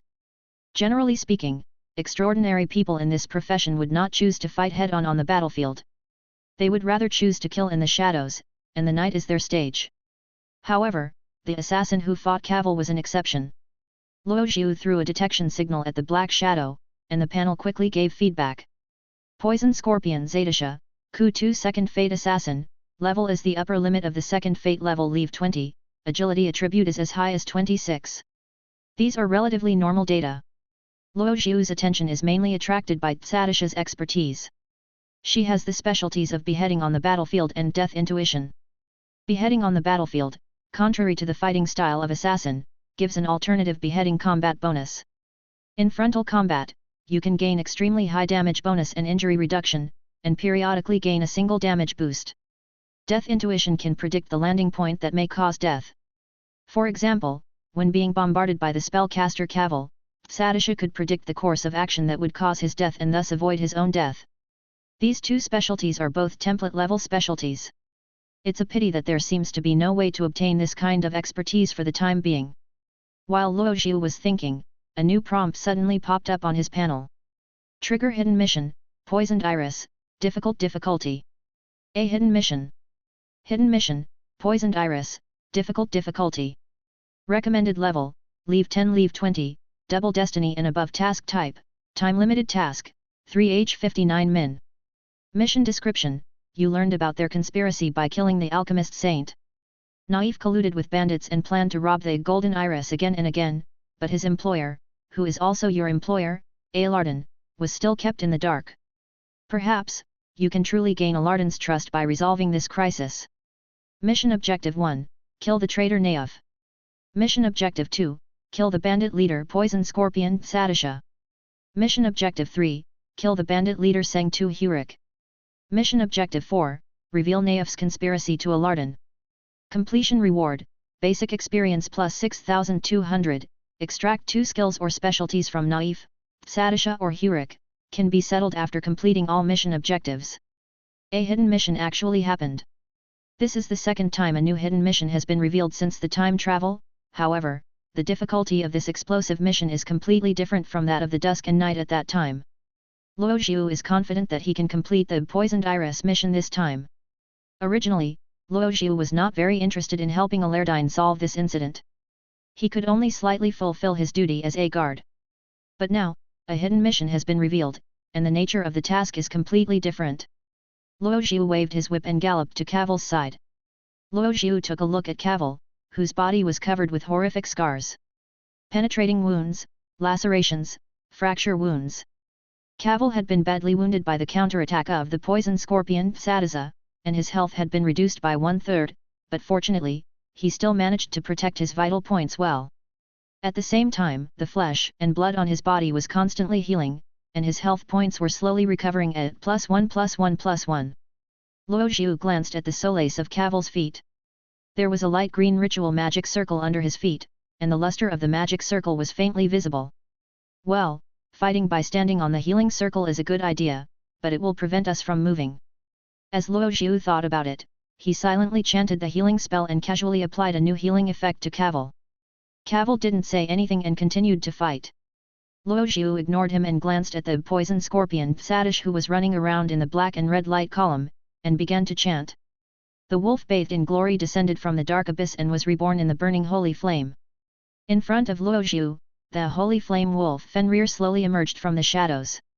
Luo Zhu raised his arm and pointed his finger in the direction of Sadisha. Fenrir instantly turned into a golden flame and pounced towards the black shadow in the curse array. The first target that Luo Zhu had to deal with was the strongest among all the extraordinary people here. Sadisha, the poisonous scorpion. At this moment, Luo Zhu no longer had any other thoughts in his mind. He only knew one thing. He is about to start a killing spree. Sadisha was in a state of death intuition, and suddenly many landing points that could lead to her death appeared in her vision. Sadisha's eyes fixed when he realized that in the magic formation filled with turbid light, there was suddenly a very threatening spirituality. She dodged to the side in an extremely strange posture, almost as if it was a muscle reaction. Swish! The wolf claws shining with obsidian luster penetrated from Sadisha's original position in the next moment, and a rustling noise came from the air, accompanied by violent agitation. Sadisha felt a chill in her heart. The wolf that suddenly broke into the battlefield caught her off guard. When Sadisha cast her gaze towards Fenrir, she suddenly felt an unprecedented doubt in her heart. If my many years of experience as a supernatural being is not a mistake, this should be the sacred beast that belongs exclusively to the destiny of glory. What Sadisha didn't understand was that from the knowledge she knew about glory, she was only a consecrated priest with a double destiny, and she shouldn't have the skills to summon and contract a holy beast. While Sadisha was thinking, he swung the black dagger in his hand towards Fenrir at an extremely fast speed. This short sword exudes an ominous black mist and is attached with an extremely strong poison mist that can cause continuous poison damage to the victim. SHH. Zadisha, who had a very high agility attribute, stabbed Fenrir's side with a knife, tearing a very deep wound. However, the next moment, a golden ball of light floated above Fenrir's head. Use primary healing to treat Holy Flame Wolf Fenrir. Give 70 points of healing effect. Holy Flame Wolf Fenrir's defense reduction +1. Luo Zhu held the white oak magic staff in his hand. After a short chant, he swung out a small golden ball with healing effects from the tip of the staff, accurately healing Fenrir's injuries. Fenrir, who was healed, suddenly had golden flames all over his body rising higher and he launched a second round of attack towards Zadish. Ding! Ding! Ding! Ding! Sadisha swung his sword to block, and became inexplicably anxious. After a brief fight, Psadisha quickly realized that the strength of the holy beast in front of her was no less than that of a senior second-level extraordinary being. This raised Psadisha's inner alertness to a higher level. After Fenrir joined the battlefield and diverted most of Psadisha's attention, Cavil's offensive power suddenly increased with each curse attack cast by the spellcaster Cavil, putting Psadisha in danger for a while. Psadisha was fighting with Fenrir, but he couldn't really kill Fenrir because the master of this holy beast, the priest who was watching outside the battlefield, would use skills on Fenrir from time to time. The healing, strengthening and purification effects were applied to Fenrir one after another, making Fenrir fight more and more fiercely, without any sign of decline. Giving assistance to summoned beasts, it is the first time that Psadisha has seen such a tactic in a battle of the same level. Psadisha was anxious. She glanced at the priest outside the curse formation and made a secret decision. Since we can't deal with the holy beast in a short time, then get rid of the person who summoned the holy beast. As soon as he thought of this, Psadisha's figure flashed and disappeared from the spot. Fenrir followed the breath left by Psadisha and rushed towards Luoxiu. Just in front of Fenrir, a biting cold breath lingered on the path, and at the same time, there were bursts of bloody smell. Psadisha began to rush out of the magic circle desperately, so she had no time to care about being injured by Cavil's spell. She could only take care of not hitting her vital parts by the torrential attacks. At this moment, Psadisha only wanted to kill the priest first to reverse his own decline. She did not expect the veteran warrior Naif to help. Naif was only providing them with intelligence and was not really joining the group. Psadisha was very clear about this. A black shadow so fast that it was almost blurry rushed outwards rapidly in the magic formation filled with turbid light. The strange fluctuations emitted by the withered wooden staff in Cavil's hand became stronger and stronger. He would not easily let go of this opportunity to seriously injure Psadisha. Shoot! Just as a ray of justice from heaven that was gleaming with scarlet light was about to hit Psadisha's head, he finally broke out of the magic circle at the critical moment. Cavil immediately stopped all attacks and quickly built a defensive magic circle and curse field around himself to block Psadisha's close-range stab to the face. Luoxiu glanced at him, and a strange feeling inexplicably rose in his heart. Cavil is so skilled that it makes people feel distressed. JPG But Luoxiu was not like Cavil, who used the holy art of self-preservation on the spot. He just swung the whip in his hand, and the whip hit the horse's butt with a snap, and the horse ran away. Da-day, da-day. The clear sound of horse hooves echoed over the grassland. Behind him followed Zadisha, and behind Zadisha followed Fenrir. According to Luoxiu's experience, with Psadisha's agility, her running speed should be about the same as a fast horse. However, the patience of extraordinary people is much higher than that of ordinary horses, and Luoxiu knew that he would be caught up sooner or later. But there was no panic on Luoxiu's face. He just calmly rode Psadisha and galloped on the grassland. The original four-man team became a three-man team after Luoxiu pulled one of them away. Warrior Naif and Monk Hurik were still wrestling with each other, wielding huge swords and sticks. On one side, the spellcaster Cavil stood quietly in the healing circle, slowly healing his own injuries. "Hi, your big sister ran away." Naif suddenly laughed and said softly, "Wait a minute, Cavil will come to help me beat you up. Do you need me to let you go now?" "Humph." Hurik said unhappily, "Wait until Psadisar kills that brat, and then come back and beat you two half to death, and then our agreement will be fulfilled. Anyway, as long as you don't let me kill that little priest," Naif said, "you can do whatever you want with the rest." Hurik was silent. "You are too greedy, Naif," Hurik said finally. When Luoxiu was hundreds of meters away from the original battlefield, he looked back at Psadisha who was still chasing him relentlessly. Finally, Luoxiu sighed deeply. This place is vast and uninhabited. It is a perfect place for murder and robbery. Luoxiu reined in his horse, his right hand already reaching into his priest's robe, and turned back to look at Psadisha with pity. Psadisha will become the first experiment of Luoxiu's new tactical concept. When Psadisha saw the priest who was fleeing in front of him suddenly reined in his horse and stopped, he was stunned. But she didn't think too much. She just waved the short knife emitting dark mist and rushed towards Luoxiu. However, the next moment, Luoxiu suddenly took out an ancient black book that exuded an ominous aura from his robe. "Holy Book of the Abyss. What is that?" Psadisha looked puzzled, but did not slow down his stabbing. Suddenly, Psadisha's pupil shrank. Right in her field of vision, the death intuition that had always given her the correct path suddenly turned scarlet. Dead end. Dead end. All dead ends, Psatisha was horrified. She had never encountered such a situation before. In previous battles, no matter how dangerous the situation was, there was at least a glimmer of hope. But now, how is it possible that there is not even a glimmer of hope? When he thought of this, a huge fear inexplicably surged up from deep in Psatisha's heart. She trusts the judgment of her death intuition more than her own instincts. But, just as her thoughts were racing, she had missed the best opportunity to escape. Luo Zhu had already opened the holy book of the abyss in front of Psatisha. Psatisha, the poison scorpion, looked directly at the taboo. Triggering divinity immunity judgment. Minimum divinity requirement is 392. The divinity of Psatisha, the poison scorpion, is 8. Immunity failed. Poison scorpion Psatisha suffered mental pollution. Poison scorpion Psatish falls into the state of forbidden erosion. Psatisha, the poison scorpion, fell into a state of deep fear. Psatisha, the poison scorpion, falls into a state of deep frenzy. Psatisha, the poison scorpion, falls into a nightmare-ridden state. Psatisha, the poison scorpion, fell into a state of mental collapse. In the status bar of poison scorpion Psatisha, more than a dozen negative statuses were instantly refreshed. In order to ensure that Psatisha could be stably controlled, Luo Zhu opened the middle page of the Holy Book of the Abyss. By placing the page in the middle, Psatisha can be controlled without being deformed on the spot, and Luo Zhu's goal is achieved. Luo Zhu didn't dare to turn the pages too far back, lest he come up with some monster that he couldn't handle. The consequences of Psatisha's looking directly at the taboo were far beyond Luo Zhu's expectations. Oh my god! Luo Zhu sighed. It turns out this trick really works. At this moment, Psatisha stood straight opposite Luo Zhu like a wooden stake. Her eyes had become cloudy, and black blood began to flow out from all the orifices on her face. She looked like a standing human fountain.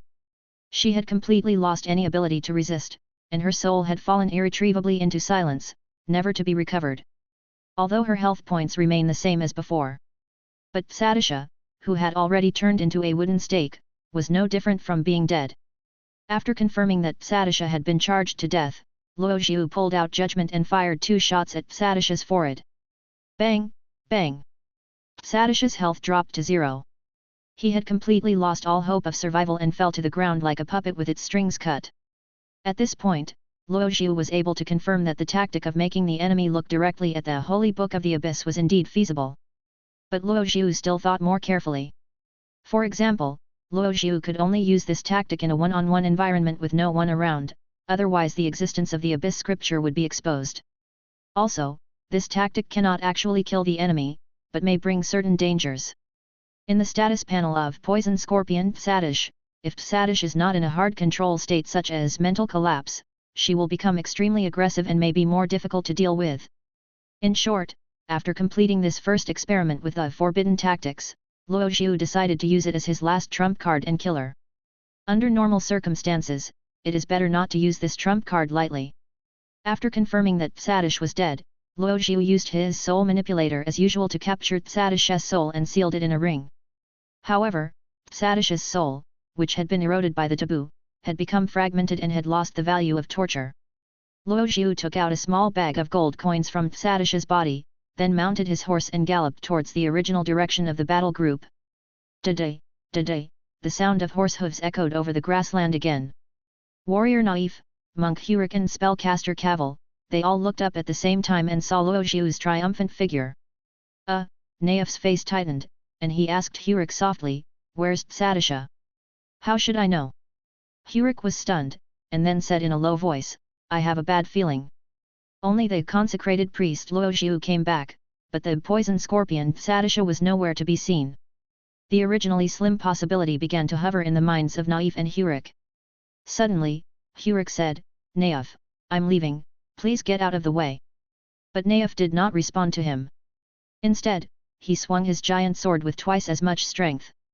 "Hey! Are you serious?" Hurik was suddenly startled, and quickly swept back his long staff to block Naif's attack. "Let me go. I want to see what's going on." But Naif acted as if he didn't hear anything and just continued to launch an overwhelming attack on Hurik. Naif's overall strength is slightly better than Hurik's. When they started a real confrontation, Hurik was suddenly in danger. On the other side, Cavill had completely healed his injuries. He picked up the dead wood stick and joined Naif in the battle. The light filled with turbid aura kept interweaving above the battlefield, shooting one terrifying bloody rainbow after another towards Hurek. Hurek's health quickly dropped by more than half, and he was severely injured by Naif and Cavill. When Hurek finally collapsed to the ground, he looked at Naif angrily and suddenly shouted, "Naif! You carry!" Naif swung his huge sword and was about to smash it on Hurek's face to stop him from saying the next words. But the next second, a golden ball of light flew over Naif's sword and exploded on the blade. This caused Naif's attack to pause, and Hurek finally shouted out all his words. "You betrayed your employer! You betrayed us even more!" Bang! Bang! Golden fragments of light flowed over Hurek's body. A huge skylight opened in his head and a deep hole appeared in his chest. After Hurek shouted out Naif's true identity, Luo Zhu killed Hurek before Naif could. In Luo Zhu's eyes, the only purpose of keeping Hurek alive is to expose the fact that Naif is the traitor. Obviously, there was no need for Luo Zhu to force a confession. Hurek and Naif would have died together. "It's done well." Luo Zhu nodded secretly and glanced at the warrior Naif. "Judging from your appearance, do you have anything to say?" Luo Zhu asked with a smile. Naif's face was tense. He looked at Hurek's body on the ground, then at Luo Zhu, and suddenly grinned and said, "My friend, do you really believe what this bandit leader said?" Naif sneered in a casual tone, "They are horse bandits." Seeing Naif's attitude, Luo Zhu also smiled. "What if?" Luo Zhu smiled, "What if you add this?" Then, Luo Zhu took out the letter that he had found on the body of the alchemist saint from his arms and shook it in front of Naif. Naif was silent, his eyes flickered for a moment. "How can you be sure that this was written by me?" Naif said in a deep voice. Luo Zhu suddenly burst out laughing. "Naif, I haven't told you what this is yet. You are too guilty." Naif was speechless for a while, and his eyes began to become as fierce as a wolf. He observed his current situation out of the corner of his eye. The consecrated priest Luo Zhu was just at a safe distance from him at this time, while Cavill on the other side also took 2 steps back when he heard Hurek say Naif is a traitor. Alas! Naif sighed and stared at Luo Zhu, "You could have stayed out of this mess." In the next moment, Naif's body suddenly jumped, and he swung the huge sword and pounced towards Luo Zhu. Naif suddenly attacked. But this was within Luo Zhu's expectations. Dang! Golden flames flashed, and Fenrir leaped out from the shadows and rushed towards Naif's position. Luo Zhu cast Blessing of Holy Light and Blessing of White Oak on Fenrir at the same time, causing Fenrir's attributes to suddenly increase a lot. The golden flame incarnated by Fenrir burned the blade of Naif's greatsword, and part of the sword forged with fine steel was instantly scorched red. At the same time, Luo Zhu pulled out the judgment musket and fired at Naif's vital points. Bang! Bang! With every shot from Luo Zhu, a huge hole would appear on Naif's body. The old warrior, who fought only by relying on his physical strength, saw his blood volume begin to drop sharply. If it was a one-on-one head-on battle, Luo Zhu asked himself if he would have any rival within the scope of the second destiny. Even though Naif was a blood cow with 24 points of physical fitness, he could not withstand Luo Zhu, who was holding the extraordinary musket and was constantly conducting guerrilla warfare on the edge. Finally, Naif discovered something was wrong during the fight. His body suddenly shook, and the giant sword in his hand began to emit abnormal spiritual fluctuations. The will to fight in desperate situation, this is a unique skill of Ku2's second destiny profession senior warrior. It is triggered when the health volume drops below half. It can make you immune to all primary control effects and enhance your physical attack power by 30%. Naif simply ignored Fenrir and rushed towards Luo Zhu's position. He has the same idea as Poison Scorpion Satish. When in doubt, cut the back row first. This is the correct way of thinking. But they met the wrong person. Just when Naif swung his giant sword and was about to take away the consecrated priest Luo Zhu of the auxiliary profession, Luo Zhu's figure suddenly disappeared from the spot in the next second.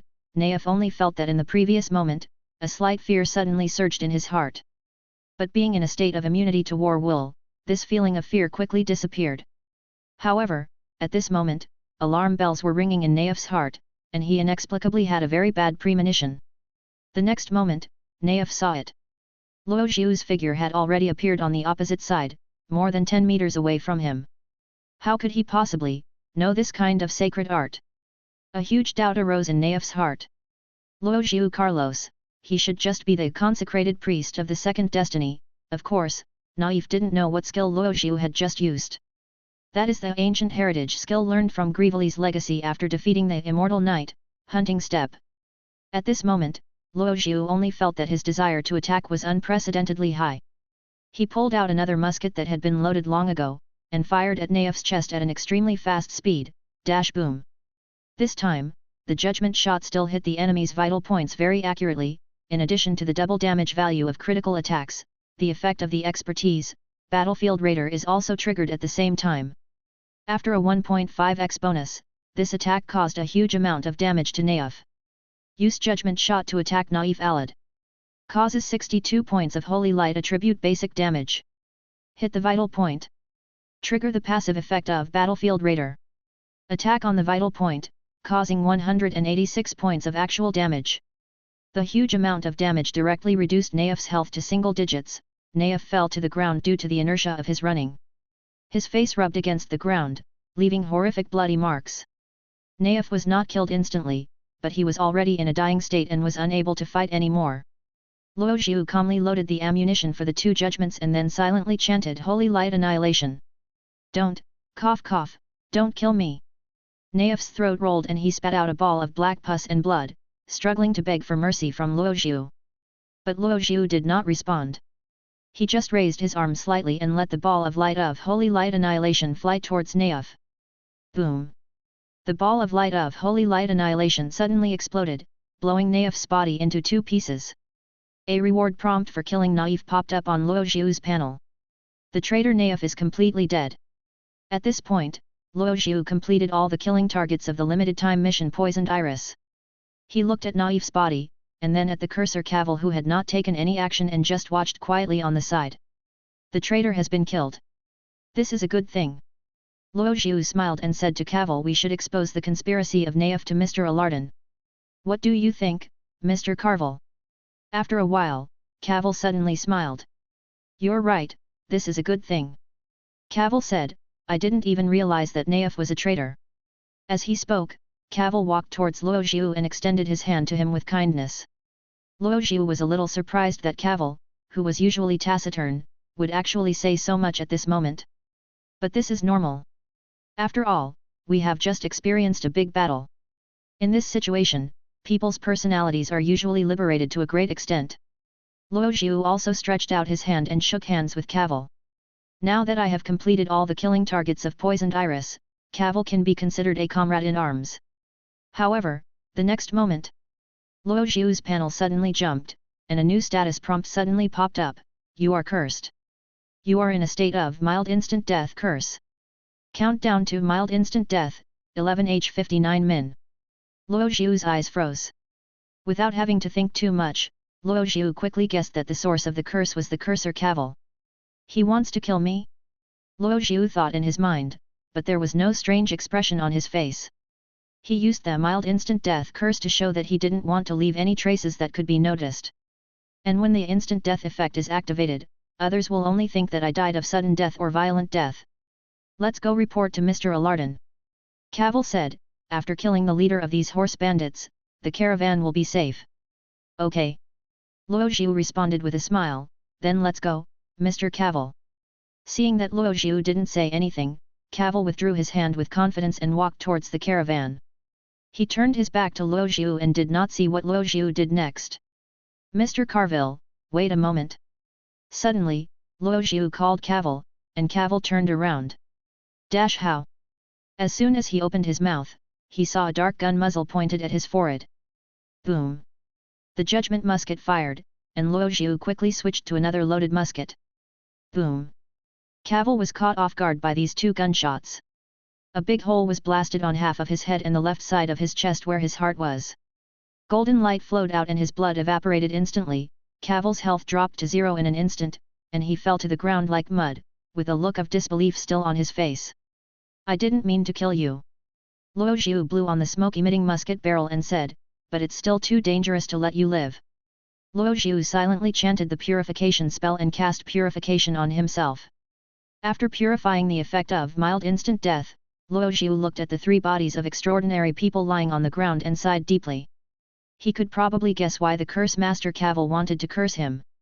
Luo Zhu had always overlooked a very obvious fact. The curse master Cavil and the warrior Naif, they have known each other for much longer than I do. If Cavil knew what Naif did, then hiding the truth would have more benefits for Cavil. For example, he could obtain benefits from Naif in a safer identity, but he would not directly participate in Naif's plans. Like Naif's treasure place, Naif alone cannot digest such a huge amount of stolen money.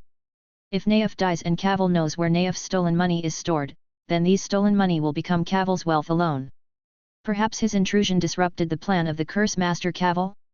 Luo Zhu couldn't help but think that perhaps Cavil had already begun planning to curse him since he took out the letter from the alchemist saint. Therefore, when Luo Zhu and Naif fought, Cavil stood aside and watched. If Naif wins, the situation will remain the same. But if I win, and Cavil curses me again. In Luo Zhu's mind, there were many possible reasons why Cavil chose to curse him. But he quickly put all these thoughts behind him. There was no point in thinking about them at this time.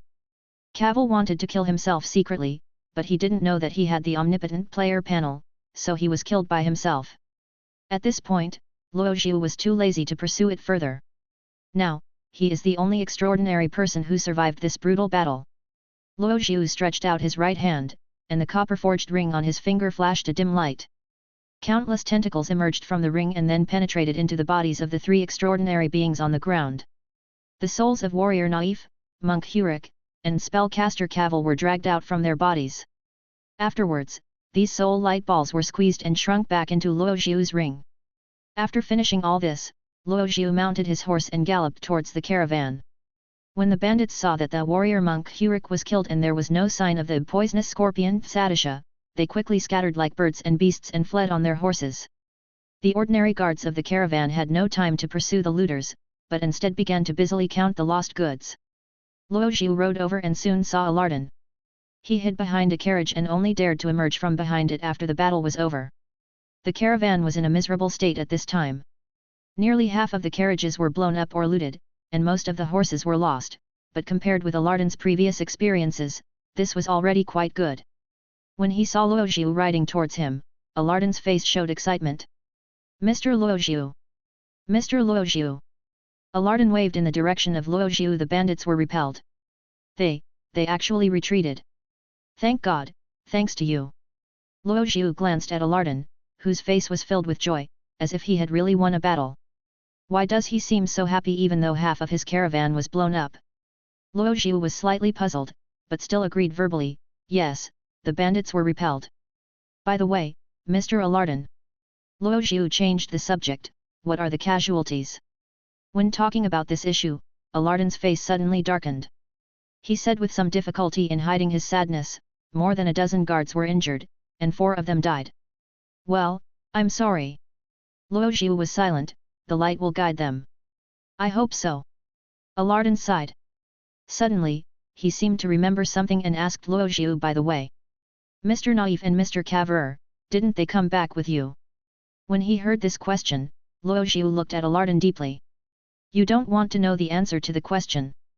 Luo Zhu pondered, but he still organized his words, and then slowly said to Alardan, "Mr. Naif, and Mr. Cavil. They were all killed in action." "What?" Alardan couldn't believe his ears. "You said they were all killed in action?" "Yes." Luo Zhu was silent. "Cavil died in the chaos, but Naif? What happened to Naif?" Alardan looked anxious. A tragic picture had already emerged in his mind, but he wanted to seek that 1 in 10,000 hope from Luo Zhu's mouth. But Luo Zhu did not continue to answer him, but took out Saint's letter from his arms. "I think you should take a look at this," Luo Zhu said, handing the letter to Alardan. Alardan took the letter and opened it and read it eagerly. After browsing for a while, Alardan turned pale and murmured, This is Naif's handwriting. Although he didn't sign it, I recognize his handwriting." Alardan can recognize Naif's handwriting, so it won't be that difficult to convince Alardan. Luo Zhu nodded and said, "This letter was found on the body of a bandit leader whom I killed. Mr. Alardan, although I don't like to make malicious assumptions about others, I think you should understand what this means." Alardan was silent. Luo Zhu stopped talking and just watched the changing expressions on Alardon's face quietly. After a long while, Alardon sighed deeply and finally said, "I understand." It turns out that Naif, he had long ago. Alardon did not continue to say the next words, but Luo Zhu knew what he wanted to express. "Hey, you are very smart, boy." Luo Zhu nodded. "Naif is dead." Unfortunately, the moment he revealed his true identity, Mr. Cavill became his primary target. When Alardon realized that Naif might be the mastermind behind all the looting of the Golden Iris, Luo Zhu could finally reasonably put more blame on Naif without Alardon noticing. "Naif killed Mr. Cavill and then he was going to kill me. But Naif had already been severely injured by Cavill's counterattack at that time, so I was able to survive." Alardon nodded slowly to Luo Zhu's statement. He gradually formed and consolidated the induced judgment. "Poor Mr. Carville." Alardon nodded silently, "May the light guide his soul and lead him to the eternal kingdom." Squeak, squeak. Da-day, da-day. The sound of the wheels and axles turning, accompanied by the sound of horse hooves, rang out again. Luo Zhu lay on his back in the carriage with a complicated expression. Although the poisoned iris mission has been completed, Luo Zhu is not in the mood to settle the matter at this moment. Half a day ago, Warrior Naif and Cursor Cavill were sitting opposite him. At the beginning, Luo Zhu thought that they might be good people. Now Luo Zhu just found it funny. He felt that he was too naive at that time. After all, this is not a game, and you only have one life. Luo Zhu originally thought that he was cautious enough when doing many things. But this is not enough, far from enough. In this world, beneath the appearance of goodwill there is often deeper malice lurking. Luo Zhu thought for a long time and thought a lot. 2 days later, the Golden Iris caravan led by Alardon arrived at the city of Sina. This is an important city in the Nolan Empire, Songyuan territory. It is the second most prosperous city in Songyuan territory, second only to the Lord's main city. Sina City is a coastal city with developed shipping and fishing industries, and has direct waterways connecting it to the Golden Kingdom Trade Federation in the east and the Saint Kingdom Holy Tower Kingdom in the north. In the entire Fener continent, there are 5 major countries. The Supreme Kingdom, Nolan Empire, located in the center of the country, is the most powerful country in the entire Fanal continent. The empire is open and inclusive, with vast territory and abundant weapons. However, precisely because of its strength, the Nolan Empire has endless internal and external troubles, and is deeply feared by neighboring countries.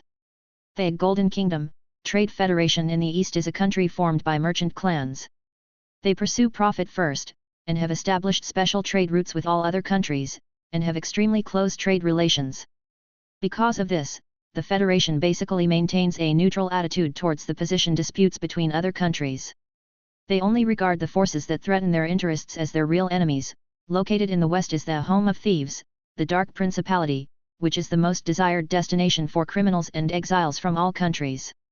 The only order here is chaos, but it is precisely because of this that the power holders who stand out from this dark environment become the most feared Dark Duke and his executioner, making the Dark Principality the biggest cancer in the Fanal continent. Located in the southern part of the Forest of Elves, Kajyapa Pure Land, they are isolated from the world and extremely xenophobic. Only elves or half-elves with at least a quarter of elven blood are qualified to become citizens of the Pure Land. In the eyes of other forces on the Fanal continent, Kajyapa Pure Land is full of mystery. No one knows the true origin of this group of elves. Outsiders can only learn fragmentary information about this Pure Land from the elves exiled from the Kajyapa Pure Land. And the Kingdom of Saints, Holy Tower Kingdom in the north, they respect the doctrine of lost and constantly trace the miracles of the ancient gods.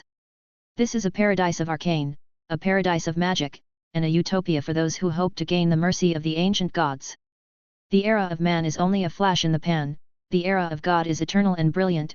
They have true beliefs, they are a group of pious people, but also a group of world-weary and crazy people. These 5 countries together make up the current structure of the Fener continent. As an important thoroughfare for the Holy Tower Kingdom and the Trade Federation to communicate with the Nolan Empire, Sina City obviously has a very high strategic position and geopolitical value under such a situation. "We are here, Mr. Luo Zhu." Alardon came to Luo Zhu's carriage, knocked on the door, and shouted inside, "Please get out of the car, Mr. Luo Zhu. We need to go through a guard inspection first." Alardon scratched his head and said, "We can enter the city only after we pass the inspection. After we enter the city, I will pay you 3 times the hiring fee. Luo Zhu was silent for a while, feeling that he was not quite clear-headed. He seemed to have heard some magical sounds just now. Mr. Duo? Luo Zhu asked without thinking. But Alardin was stunned for a moment, then answered in an affirmative tone, Mr. Luo Zhu, I will pay you 3 times the hiring fee. After all, since the deaths of Mr. Naif and Mr. Caverer, you have completed 3 times the escort for them. Suddenly, Luo Zhu jumped off the carriage. He took Alardin's hand and held it tightly, then shook it vigorously twice. Mr. Alardin, you are really a good man. Luo Zhu said sincerely, if there is a chance, we can cooperate again next time. Luo Zhu inexplicably thought of his experience as a corporate slave in his previous life. Do 3 times the work and get 3 times the salary. There really is such a good thing. Sina City, the entrance to the city gate. Luo Zhu raised his head and looked at the towering solid wall. The towering stone walls are like a giant embracing the entire city. The well-defined lines on the wall surface allow you to clearly identify each brick used to build the wall. The surface of this sturdy city wall still retains many traces of knife and axe carving, which serves as an important symbol of the glorious years that this city has experienced. The guards stood in 2 rows at the gate, conducting meticulous and detailed inspections. Alardin walked in front, and Luo Ziyuan followed quietly behind Alardin. Behind them were 8 carriages, the first 2 carrying ordinary guards and the last 6 carrying the surviving cargo. When it was Alardin and his caravan's turn to be inspected, Alardin showed the guards his merchant credentials. Oh, you are a caravan from the Golden Country. After the guard checked Alardin's ID and found it correct, he smiled and said, Dear guests from afar, welcome to Sina City. These guards of Sina City often encountered travelers from foreign countries. The guards were extremely enthusiastic about merchants like Alardin who could promote the city's economic development. Afterwards, the guards checked the passes of Luo Zhu, the caravan guards, and the grooms in turn. When Luo Zhu showed his priest's certificate, the guards immediately showed respect and solemnity, and said to Luo Zhu respectfully, So you are the Lord of the Holy See Church. Please forgive our overstepping of authority. This is the status of the believers of glory in the Nolan Empire. Luo Zhu couldn't help but think so. The Golden Iris caravan quickly passed the entrance inspection. Luo Zhu, Alardin, and the caravan parted ways in the center of Sina City. This is the agreed reward. Before parting, Alardin handed 4 bulging bags of money to Luo Zhu. Mr. Luo Zhu, here are 3 rewards. Please count them. In addition, there is one more, which is my personal thank you gift. I hope you won't refuse it. For a moment, Luo Zhu wondered if he was hallucinating again. Not even just triple the pay, but quadruple the pay. At one point, Luo Zhu began to wonder if he had accidentally fallen into some capitalist trap. He took the purse handed to him by Alardin, but did not count it in front of him. He just put the purse in his arms and said with a smile. Thank you for your kindness, Mr. Alardin. I trust your credibility as a businessman. Alardin nodded, then took out an ornament from his pocket and handed it to Luo Zhu, saying, Mr. Luo Zhu, this is the emblem of our Manston family. If you come to the Golden Kingdom in the future, you can show this emblem and someone will receive you on behalf of the family. Luo Zhu nodded and took the emblem from Alardin. It's been a pleasant journey with you, Mr. Alardin. Luo Zhu finally nodded and smiled. At this point, Luo Zhu understood that he had truly gained Alardin's trust. If he really planned to go to the Golden Kingdom in the future, then this family emblem symbolizing the Manston family would become an important proof for his smooth journey. After that, Luo Zhu officially parted ways with Alardin's Golden Iris caravan. According to Alardin, he needed to go to the local Adventurers Association in Sina City and hire a few more transcendents with legitimate destiny. It's just that the hiring price of this kind of extraordinary people is relatively high, but for Alardin, this is not a big deal. After officially parting with Alardin and others, Luo Zhu did not rush to the church branch, but first found an inn to rest. After paying the corresponding accommodation fees, Luo Zhu moved into a spacious bedroom. He lay on the soft bed, completely relaxing his tense mind and body. After relaxing, Luo Zhu took out the purse given by Alardin from his arms and began to count it carefully. 1 gold coin, 3 gold coins, 5 gold coins. 31, 33. When Luo Zhu counted the last gold coin in the bag, his eyes already exuded a gluttonous look. There were 50 gold coins in the purse.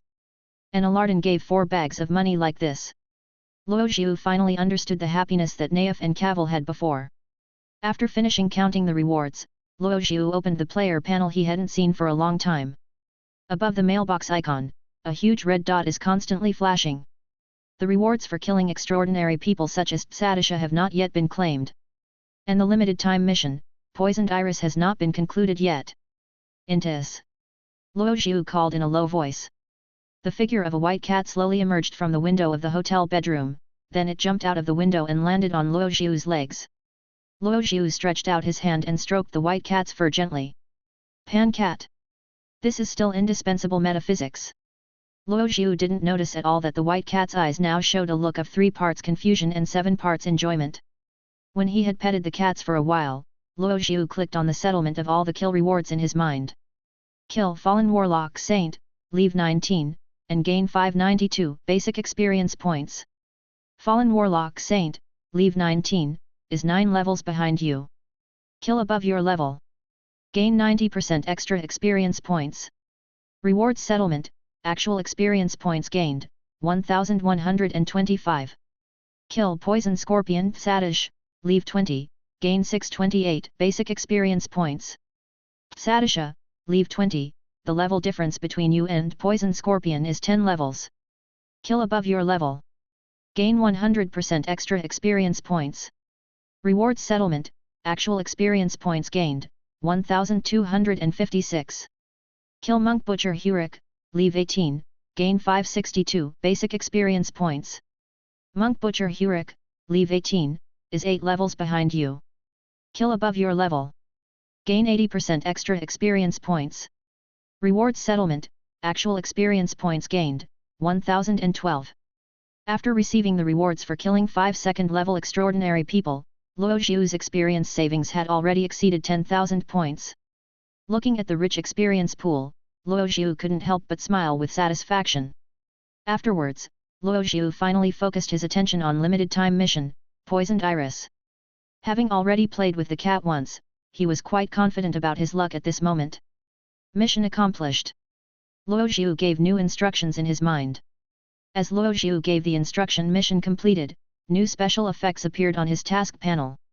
Completed the hidden mission, Poisoned Iris, difficulty. You killed the traitor Naif, the bandit leader Poison Scorpion Sadish and Monk Butcher Hurik, and successfully revealed Naif's conspiracy to Alardan. The task is being settled. Completion reward, basic experience plus 6200. You can draw 2 skills or specialties from Naif, Sadisha or Hurik. Choose your extraction target. Here it comes. Luo Zhu rubbed his hands. His greatest expectation for completing this hidden mission was to draw new specialties. Almost without thinking, Luo Zhu chose to extract one of the specialties of Poison Scorpion Sadisha. You choose to extract one of the specialties of Poison Scorpion Sadish. Drawing and settling. In the battle with the Poison Scorpion Sadish, you realized the essence of the Death Realm Intuition. Acquire the feat Death Intuition, rare, special. Death Intuition, rare, special. You have an extremely sharp intuition about danger, which almost reaches the realm of profit. You can see the landing point that may cause serious injury or death to yourself 1 second in advance. All the specialties labeled as special are of the template specialties level without exception. People who possess this kind of specialties are basically NPCs at the boss level and are extremely powerful. For example, Poison Scorpion Sadish, if she had not been punished by Luo Zhu with the Scripture of the Abyss, Sadish would have been difficult to kill in a head-on fight alone. Normally, ordinary players cannot obtain template expertise. And when he saw that his first specialty was the template specialty Death Intuition, Luo Zhu almost jumped out of bed with excitement. It's actually the intuition of death. Luo Zhu's eyes were full of disbelief. I actually got the Death Realm Intuition in the first draw. The first time I drew a specialty, I got the old secret of Sadisha. Luo Zhu's eyes were bright. When he saw the 2 template specialties of Sadisha, this was the one he wanted most.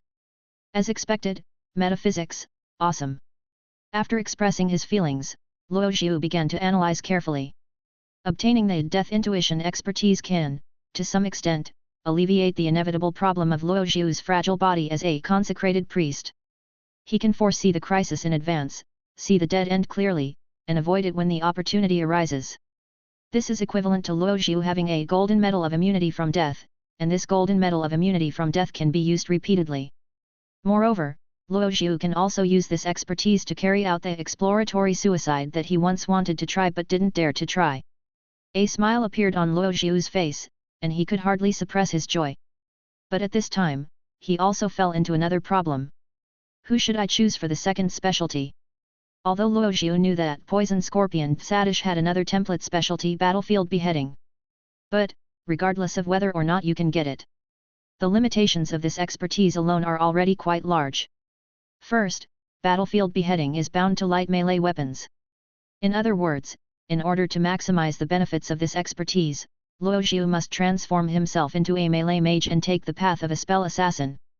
This is completely contrary to Luo Zhu's fighting style. Secondly, the basic attribute used to calculate the amplification of this feat is agility. Luo Zhu looked at his own agility, which was 5 points. Even dogs would shake their heads when seeing this. JPG If this expertise is given to Apprentice, it would be very suitable, but if it is given to myself, the effect it can bring is actually very small. The other specialties of Poison Scorpion Sadiza are also compatible with her assassin profession, which is not suitable for Luo Zhu. If you draw battlefield beheading, it's okay, but if you draw it wrong, you will be in pain on the spot. After thinking for a while, Luo Zhu gave up the idea of continuing to draw on Sadish's expertise. He focused his attention on the expertise of the veteran fighter Naif. Different from the monk who focuses on the way of martial arts and the assassin who focuses on the way of assassination, the senior warrior is a relatively balanced profession in Kutu's life. Balance means that Naif's expertise is more universal, because warrior focuses on both self-training and battlefield skills, unlike monk or assassin, who are more inclined to achieve in one aspect. The expertise of warrior monk is more often effective when barehanded or holding a blunt weapon, and the expertise of warrior monk often needs to be combined with their martial arts, which is not suitable for Luo Zhu's fighting style. After much deliberation, Luo Zhu finally decided to choose to extract one of Naif's specialties. You choose to extract a specialty of senior warrior Naif. Drawing and settling. In the battle with the veteran warrior Naif, you realized the essence of the rock physique. Acquire the specialty Stone Physique, rare. Rock Physique, rare. After a long period of hard training, you have a body as solid as a rock. Your health value calculation base is increased from 10 times your original physique to 15 times. Luo Zhu's eyes became brighter and brighter, and he was deeply shocked. Drawing on Naif's expertise, he unexpectedly gained a rock-hard physique. This is the basic expertise of every blood cow warrior with extremely high health points.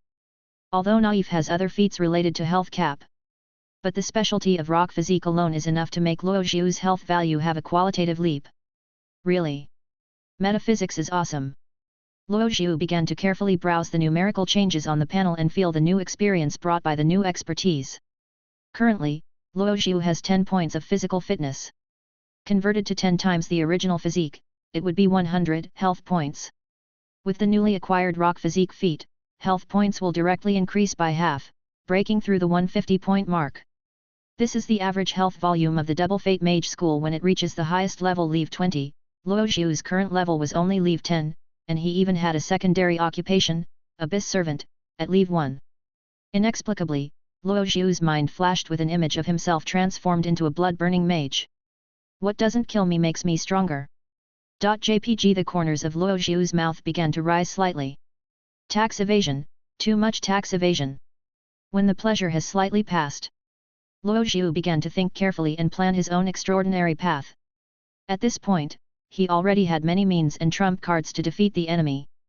Holy Flame Wolf Fenrir, the advent of the Holy Abyss, and the dimensionality reduction attack of the Abyss Scripture. Luo Zhu was confident that with his current strength, he should be able to defeat anyone in a battle of the same level. However, if the enemy is a transcendent being with a quadruple destiny or even a higher destiny, he will still feel powerless. Even if he had a nuclear weapon like the Abyss Scripture, when the time came, he might not even have the chance to take out the Abyss Scripture. Luo Zhu deeply understood how much horror was hidden in the apocalypse world. This is not the end of the Dharma era where supernatural beings are scarce. On the contrary, this is the golden age where extraordinary people emerge in large numbers. The second destiny only touches the threshold of the extraordinary world. It simply means that one has the qualification to get a glimpse of the extraordinary. But this cannot cover up the fact that the extraordinary people with the second destiny are still very weak. Just based on what Luo Zhu knew in his previous life, it was the Nolan Empire where he lived. There are dozens of saints who have reached the 7th level of destiny and serve the Empire. In the previous life's game God's Destiny, the highest destiny that players could reach was the Saint of the 7th destiny. Starting from the 5th level of destiny, the upper limit of each level of destiny is increased to level 20, and the upper limit of the level of the 7th level of destiny is level 100. Level 100. This is the upper limit of the level that players can reach. It is also recognized by the world as the limit of human beings. However, this is not the limit of destiny. As far as Luo Zhu knew, in this apocalypse world at that time, someone had already broken through this limit. It's just that they choose to remain hidden, so they are not known to the world. They were later called demigod. When Luo Zhu recalled these things, the strong desire to become stronger surged in his heart again. At this time, add the experience gained from settling the hidden mission, Poisoned Iris. Luo Zhu's experience savings have already exceeded 15,000. For Luo Zhu now, this is undoubtedly a huge wealth of experience. He first raised the level of his Abyss Destiny profession Abyss Waiter to the upper limit with one click, which he had been reluctant to upgrade before. Current secondary occupation Abyss Waiter invests 147 experience points. The current secondary occupation Abyss Waiter has been upgraded to Level 3. Current secondary occupation Abyss Waiter invests 267 experience points. The current secondary occupation Abyss Waiter has been upgraded to Level 10. Gain 1 free attributes. Luo Zhu upgraded the level of Abyss Servant to the upper limit of the first level of Abyss, Level 10, with one click, and gained 5 free attribute points. In view of the newly acquired expertise Rock Constitution, Luo Zhu directly increased Constitution by +5. His health points instantly increased by 75 points. Feeling the surging vitality in his body, Luo Zhu suddenly felt safe. He was undoubtedly on a path that deviated from the orthodox consecration of priests. But it doesn't matter. The magical artifact double-sided doll used to reset points is in your hands. A rebellious smile appeared on Luo Zhu's face. At this time, he still had more than 14,000 experience points saved. But Luo Zhu was not planning to create his own skills, his skill slots were already full, and if he created a new skill, the existing skills would disappear. Although these forgotten skills can be retrieved later, it is a bit troublesome. And Luo Zhu currently does not have the ability or idea to create a new skill by combining skill and skill into one. Therefore, Luo Zhu was not planning to create his own skills or integrate skills, but was going to invest half of his experience points into skill upgrades. Skill upgrade is also a function unique to the player panel. Invest experience points to directly upgrade skill levels, quickly improving skill effects without having to improve proficiency bit by bit like the natives. Luo Zhu called it efficient. Luo Zhu then expanded his skill bar and selected a few skills to upgrade their levels. Holy Flame Wolf, Glorious, invests 1000 experience points. Holy Flame Wolf, Glorious, level increased from Level 4 to Level 5. Holy Light Annihilation, Glory, invest 800 experience points. Holy Light Annihilation, Glory, level increased from Level 4 to Level 5. Holy Blessing, Glory, level increased from Level 4 to Level 5. Purification, Glory, level increased from Level 4 to Level 5. Primary Healing Technique, Glory, level increased from Level 4 to Level 5. After upgrading the levels of 5 commonly used skills in succession, Luo Zhu breathed a sigh of relief. His experience value savings were now only around 5,000 points. It's really fragile. Luo Zhu sighed. After completing these, Luo Zhu stopped squandering experience points and stored the remaining 5,000 experience points for future use. However, the level of his main occupation, Consecrated Priest, is still stuck at Level 10. On the one hand, the experience points required to upgrade to Level 20 are too high, and on the other hand, the card level helps him get the bonus experience of killing above the level for free. The professional level can be upgraded at any time, so there is no need to rush. At this time, Luo Zhu's character panel had undergone another large-scale renovation. Luo Zhu Durant, Level 10, Ordinary NPC. Race, Human. Rank, Extraordinary. Health, 225/225, Mana, 54/54. Physical attack, 20, spell attack, 30, defense reduction, 5. Attributes, Strength 10, Constitution 15, Agility 5, Wisdom 15, Divinity 18, Perception 7, Resistance 5, Luck 1. First Destiny, Glorious Destiny, Second Level. Main Occupation, Consecrated Priest, Leave 10. Second Fate, Abyssal Fate, First Level. Secondary Occupation, Abyss Waiter, Leave 10. Destiny Skills, 7 9ths Glory Inscription, Glory, Leave 2, Abyss Inscription, Abyss, Leave 1, Soul Manipulator, Abyss, Leave 2, Abyss Beast Summoning, Abyss, Leave 1. Expand/Collapse.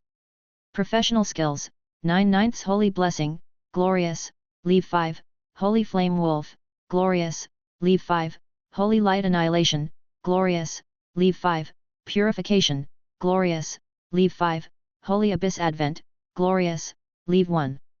Expand/Collapse. Character Specialties, Heart of Apocalypse, Legendary, Unique, Death Realm Intuition, Rare, Special, Rock Physique, Rare, Battlefield Raider, Rare. Expand/Collapse. Status, None. You are the newborn light, but also the ignorant darkness. Countdown to the start of internal testing, 179 days and 22 hours. It's as beautiful as a painting. Luo Xiu looked at the changes in the data, with the corners of his mouth slightly raised. My lord. Intis's voice came from his thigh, interrupting Luo Xiu's concentration. Luo Xiu came back to his senses, and Intis in cat form jumped off his knees. After a burst of mist, Intis transformed into a human form. My lord, forgive me for overstepping my bounds. Intis looked a little frightened. Although Intis did have some rebellious intentions towards Luo Xiu at the beginning, after she witnessed Luo Xiu's incredible abilities several times, these rebellious intentions were crushed and disappeared without a trace. She has already realized the horror of this new lord. He is by no means as weak as he looks, although there is still a big gap between him and the Lord of Blood Sacrifice. This new lord obviously hides deeper secrets. Curiosity about Luo Xiu's identity and secrets, his relatively kind attitude towards her, and his judgment of the current strength of both parties made Intis temporarily devoted to Luo Xiu. Intis knelt on one knee and performed the servant etiquette to Luo. Lord, the city of Sina where we are now. Intis said, here, there are 3 secret bases of Blood of Thorns. Listening to Intis's words, Luo Xiu nodded slowly. According to his memories and experiences from his previous life, this seemed to be the case. Tell me about it. Luo Xiu's face remained expressionless. Intis nodded, and then said. Their bases are in the slums, Triumph Square and Vanilla Orchid Market. Listening to Intis's statement, Luo Xiu nodded slightly. These are the main areas of Sina City, and Luo Xiu had visited them many times in his previous life. The slums are the hidden dangers beneath the prosperous appearance of Sina City, the Triumph Square is the political and cultural center of Sina City, and the Vanilla Orchid Market is the most prosperous business circle of Sina City. Luo Xiu had expected that the Blood of Thorns Society would choose to set up bases in these areas. After all, they can grab new blood slaves from the slums, create influence in Triumph Square to attract fanatics, and conduct secret transactions in the Vanilla Orchid Market. I see. Luo Xiu nodded slowly, I'll take care of it. Seeing Luo Xiu's expression, Intis didn't say anything more and then stood up and left. That's right, Intis. Before Intis left, Luo Xiu suddenly called her. There is one thing I want you to do. Hearing this, Intis was a little surprised. This was the first time that Luo Xiu had assigned a task to her. Please give me your instructions. Intis looked back, bowed slightly and waited for Luo Xiu's next instructions. Intis only saw that Luo Xiu slowly stretched out his right hand and gently rubbed the ring on his right hand with his left hand. A faint light suddenly flashed on the surface of the copper ring. Lilac mist began to linger, and countless translucent purple tentacles burst out from it. SHH. A ball of light blue soul light was dragged out by the tentacles. This is the soul of veteran warrior Naif. Intis, use your bell to interrogate him.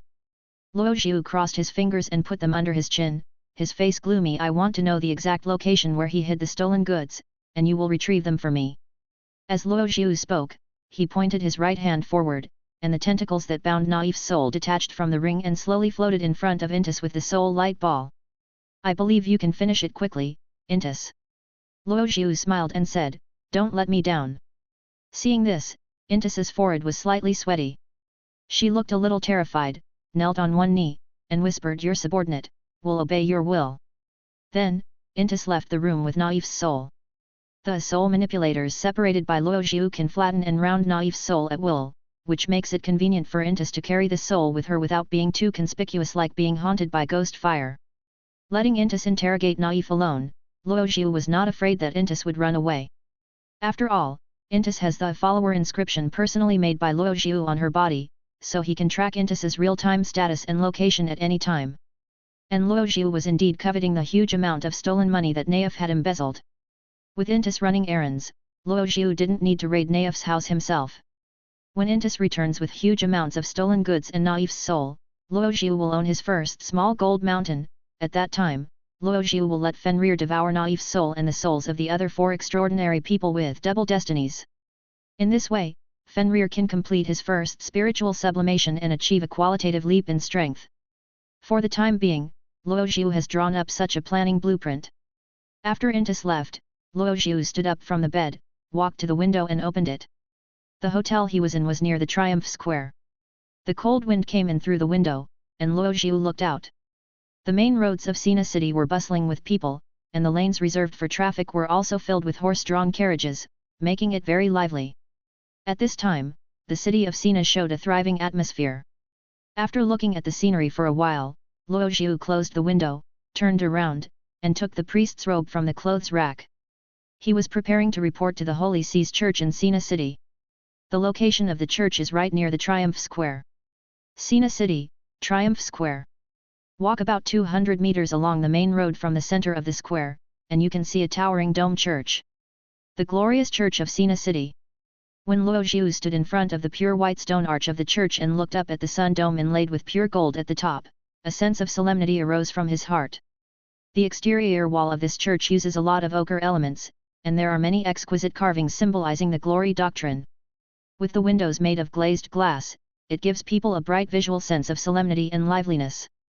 Luojiu straightened his clothes, holding the glorious listening in his hand, and walked towards the glorious church in Sina City. Unlike the glorious church in downtown, the church in Sina City is obviously much more magnificent and has more devout believers. Even when it is not time for praise, there are still many believers who choose to stay inside the church all day until it closes in the evening. Luojiu moved among the crowd, looking for the clergyman in charge of guiding people in the church. Finally, under a wall inside the church, Luojiu saw another figure in a priest's robe. It was a middle-aged man, who was leaning against the fireplace, dozing off. The priest robe he wore was of the same style as Luojiu's, both wore novice priest robes. This indicates his identity, and he should play a role similar to guide in the church. Hello. Luojiu quickly walked up to the middle-aged priest and greeted him with a smile, "May your glory be forever." It was not until Luojiu approached that the middle-aged priest paused, opened his eyes and saw the visitor's face clearly. "Ah, you, hello, may your glory be forever." The middle-aged priest shook his head, and after regaining some clarity, he smiled at Luojiu and asked this, "You are also the one who listens to the glory. What can I do for you?" The middle-aged priest had a kind attitude and was smiling as he waited for Luojiu's response.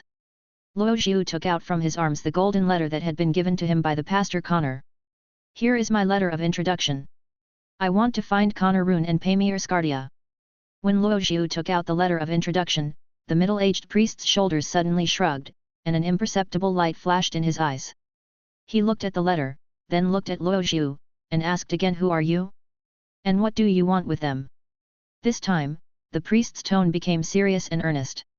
"I am the trainee priest of the glorious church in downtown, Luojiu Carlos." After Luojiu organized his words a little, he smiled and said, "I am here to report to the Sina City branch of the Holy See and take the final Holy Judge assessment." The middle-aged priest said solemnly, "I'm going to ask the priest for instructions. You stay here and don't move around." After saying this, the middle-aged priest walked deeper into the church and soon disappeared among the crowd. Luojiu watched the middle-aged priest leave. He knew that this was a necessary procedure. After a not-so-long wait, the middle-aged priest returned to the church's front yard. "Please follow me." The middle-aged priest said to Luojiu, "Be careful not to disturb other believers by keeping a low profile." "I understand." Luojiu nodded and followed the middle-aged priest into the depths of the church.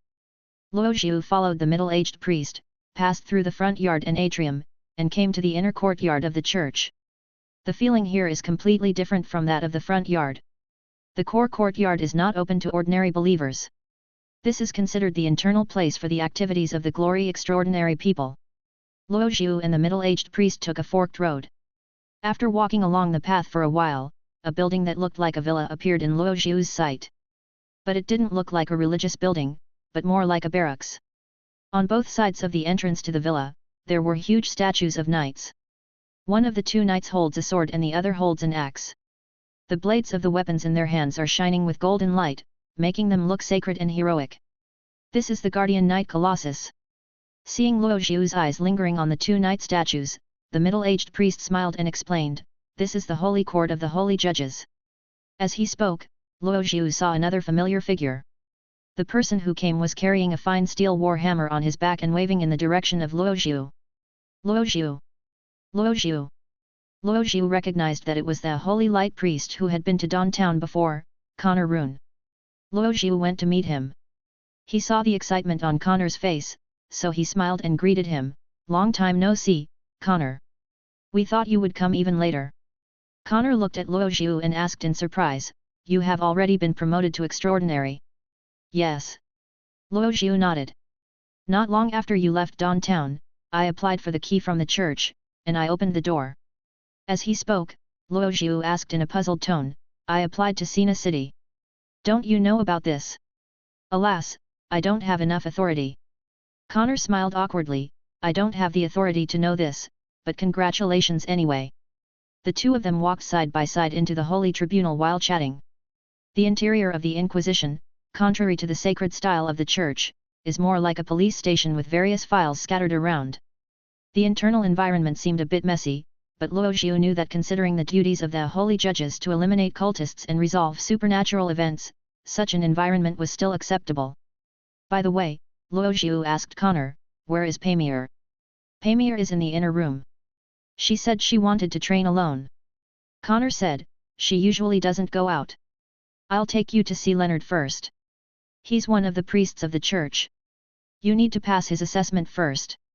"Okay." Luo Zhu nodded and began to ponder the knowledge about priests in his mind. Generally speaking, within the holy court, priest is a middle-level authority. Usually only those extraordinary people who have reached the fourth level of glory can serve as priests. They work with the church bishop to manage the church and are in charge of at least one function within the church. "Luo Zhu." Connor's voice interrupted Luo Zhu's thoughts. Luo Zhu came back to his senses and saw Connor saying to him with a serious expression, "We are here, you come and knock on the door. After Priest Leonard allows you to enter, you go in alone, I will wait for you outside." Hearing this, Luo Zhu took a deep breath. In front of him was a slightly old wooden door, which gave Luo Zhu the feeling that it was the office of an old leader. He still couldn't help feeling a little nervous. "Okay." Luo Zhu nodded to Connor, took another deep breath, and finally raised his hand and gently knocked on the door. "Come in." An old but powerful voice came from inside the door. Connor patted Luo Zhu's shoulder gently and took 2 steps back. Luo Zhu then pushed the door open and walked in. The first person he saw was an old man with white hair and beard. "That is Leonard, the priest of the Holy Inquisition." Then, Luo Zhu noticed the muscular neck and arms of Priest Leonard. Leonard's eyes were as sharp as a knife. Although his hair and beard had turned grey due to aging, his fierce energy and fiery temperament made Luo Zhu feel inexplicably chilled despite the distance between them. This Leonard priest also reminded Luo Zhu of his past life, a second creation of a character in an anime. Likely Fan Ma Kong Jiro. JPG Luo Zhu then closed the door gently and sensibly. Then he turned around and faced Priest Leonard with a smile. "Hello. Mr. Priest." Luo Zhu's attitude was unprecedentedly gentle. "I am Luo Zhu Carlos, from the glorious church in Don Town." "Ah." Leonard said calmly, just looked up at Luo Zhu slightly, and continued to look through the information at hand. Looking at Leonard's silent face, Luo Zhu always felt that he would suddenly jump up and explode in the next second, and use his martial virtue to conquer others with virtue on Luo Zhu. While Leonard was browsing the information, Luo Zhu secretly sent a detection to him. However, since the difference in the depth of destiny was too great, Luo Zhu could only obtain minimal information from the detection. Leonard Bambers, Glory Quadruple Fate, his occupation is invisible, but it should be a holy light priest or a holy knight above. While thinking, Luojiu observed Leonard's appearance. "Are you Ross Carlos?" Finally, Leonard put down the information in his hand and asked. "Yes, it's me." Luojiu nodded. "Excuse me. Regarding my assessment, does it start now?" "It starts the moment you walk in the door." Leonard said in a deep voice, "I heard that you once saved Connor's life?" "Well done. It's just within my job duties." Luojiu said modestly, "Master Priest, may I ask what you need me to do?" Just as Luojiu asked this question, Leonard suddenly stood up. He rolled up his sleeves and swung his muscular arms. The next moment, Leonard's sharp eyes looked at Luojiu. Priest Leonard slowly walked towards Luojiu. Seeing Leonard approaching, Luojiu's inner alarm bells rang. Danger! Extremely dangerous! He doesn't really want to win people over with his virtue, does he? Suddenly, Priest Leonard, while still approaching, spoke. "Rossius Carlos, there is no problem with your information, and I am too lazy to do unnecessary tests. But you have to understand one thing. The Holy Inquisitor is not just playing house. To become a holy judge means being in danger at all times. Even if you choose to become a consecrated priest, I will never let any weakling pass the test so easily." As Leonard finished his words, his figure suddenly doubled in size in Luojiu's vision. Leonard rushed forward instantly and punched Luojiu hard in the abdomen. Dash boom! Luojiu was blown away on the spot and hit hard against the wooden furniture in the corner. The wooden furniture made a crackling sound and several eye-catching cracks appeared on the surface. From Leonard Bamber's merciful punch, received 73 points of damage. As Luojiu took a heavy punch from Leonard, he felt a black screen in front of his eyes, and something in his stomach was churning and could burst out at any time. This was the first time that Luojiu had suffered a real heavy blow since he had traveled through time. The boxing skill Leonard used was Mercy Punch. Luojiu knew that this was a skill for bare-handed attacks. Merciful Punch will calculate damage according to the physical attack force given, but will always keep the target's health above 1 point. In other words, this is a skill that can show mercy and is often used in scenarios where the target needs to be captured alive. Apparently, Leonard's attack on him with the Mercy Punch was indeed just a test. No, rather than an assessment, it's more like a trial. Luojiu's expression was tense, and when his body regained mobility, he quickly rolled away from Leonard. "Hey? You can do it, kid." Leonard was a little surprised. As a consecrated priest, he was able to recover so quickly after taking a heavy blow from himself. This was somewhat beyond Leonard's expectations. He also felt that when the punch hit Luojiu, the feedback was not right. Just like punching a cactus, Leonard's fist sent back a slight tingling sensation. Watching Leonard slowly approaching, this was not a real battle after all, and Leonard was also giving Luojiu a chance to catch his breath. Luojiu then quickly completed the chanting of primary healing technique and applied healing to himself. The primary healing technique has been upgraded to level 5, and can provide hundreds of points of healing at a time, healing Luojiu's injuries instantly. "Hey!" Leonard's eyes lit up, and he looked Luojiu up and down again. "You are very proficient in your healing skills, hey?" Luojiu did not answer, but continued to chant other skills. He quickly finished chanting the elementary prayer and then used holy blessing on himself. Finally, Luojiu took out the white oak staff and cast the blessing of white oak on himself in advance. And just after Luojiu completed this series of buff stacking, Leonard's figure approached again. Leonard clenched his right fist and hit Luojiu hard again at an extremely fast speed. Boom! In Luojiu's field of vision, he only saw the afterimage of Leonard's fist. This time the heavy punch landed on the right side of the chest. Luojiu's breathing was instantly choked. He felt as if the right side of his chest seemed to cave in instantly, and several ribs were broken. 118 points of damage received from Leonard Bamber's merciful punch. Just like the last time, Leonard still used the merciful punch, but this time he increased the power of the attack. Luojiu flew backwards on the spot and hit the furniture on the other side heavily. From behind him came the crisp sound of something breaking. But this time, because Luojiu had cast the blessing of white oak in advance, he received timely treatment, and the physical discomfort did not last too long. After Leonard punched Luojiu, he stopped where he was and looked at him calmly. Leonard originally thought that Luojiu would be like the other consecrated priests who wanted to join the Holy Inquisitor before, and would fall to the ground after being hit by 2 punches at most. But Leonard saw that Luojiu quickly climbed out of the dent in the wooden furniture. Apart from a few blood stains on his body, Luo Zhu didn't seem to be seriously injured. How can this kid be so strong? What did he eat to grow up? Deep in Leonard's heart, slight doubts began to arise. He quickly approached Luo Zhu, not giving him any chance to breathe. At this time, Luo Zhu had just woken up from the dizziness caused by the previous bombardment. When he raised his eyes, he saw an oppressive figure, swinging his fist and walking towards him with murderous intent. No way, again, the corner of Luo Zhu's eye twitched. He finally understood why there seemed to be no consecrated priests in Connor and Pamir's Holy Inquisitor team. Who the hell can stand this? A normal ordained priest would be lying on the ground after getting hit twice. He kept complaining in his mind, but Luo Zhu, whose agility was far inferior to that of his opponent, could only watch the sandbag-sized fist, accompanied by a whirring wind and a blurry shadow, approaching him. Boom! This time, Leonard used nearly 80% of his strength, directly slamming Luo Zhu against the wall, creating a deep dent in the wall. The whole room shook violently, and Luo Zhu felt dizziness and severe pain rushing into his head, as if someone was holding a toilet plunger, sucking and stirring his brain. From Leonard Bamber's merciful punch, received 168 points of damage. Luo Zhu used the last bit of consciousness he had left to take a glimpse at the amount of damage he had suffered. At this time, primary healing and blessing of white oak are still on cooldown, and group healing cannot completely heal the injuries. If Leonard punches him again at this moment, he will really come in vertically and go out horizontally. At this moment, Luo Zhu was stuck inside the wall, unable to get out. In a trance, Luo Zhu felt a huge force pulling him. From internal organ rupture, receiving 14 points of damage. Suddenly, Luo Zhu felt his whole body lighten.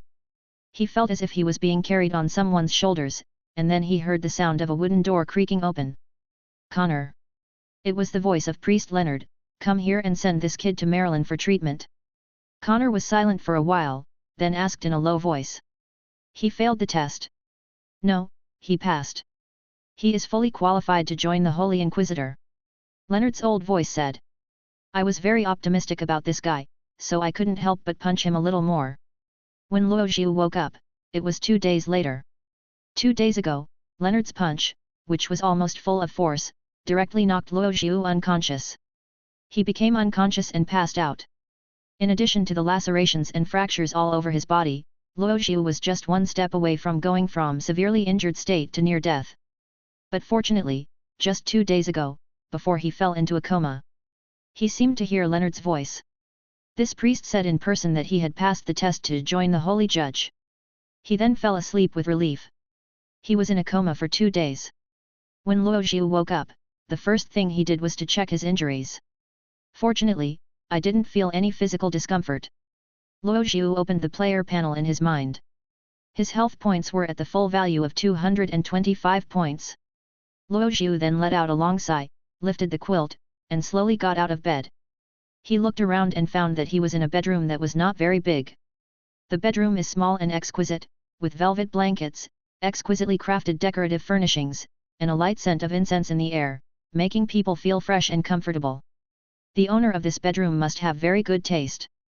Luo Zhu thought so as he straightened his clothes and walked towards the bedroom door. He gently pushed the door open and was met with a slender figure. She was a girl with light brown hair and faint freckles on both sides of her cheeks that matched her hair color. She was holding a basket of herbs and was about to enter the bedroom. As a result, the door suddenly opened by itself, which scared the girl. "Dash what?" the girl exclaimed, and for a moment, she almost thought that the bedroom door had become a spirit. But when she saw clearly that the person on the other side of the door was her patient, Luo Zhu, she breathed a sigh of relief and her eyes gradually brightened. You're awake." The girl's tone was a little excited. "I'm sorry to embarrass you. Please wait for me. I'll go tell everyone." The girl placed the basket of herbs in her hand on the small table beside the door, then turned around and jogged away, disappearing around the corner. While the girl was speaking, Luo Zhu quietly detected her.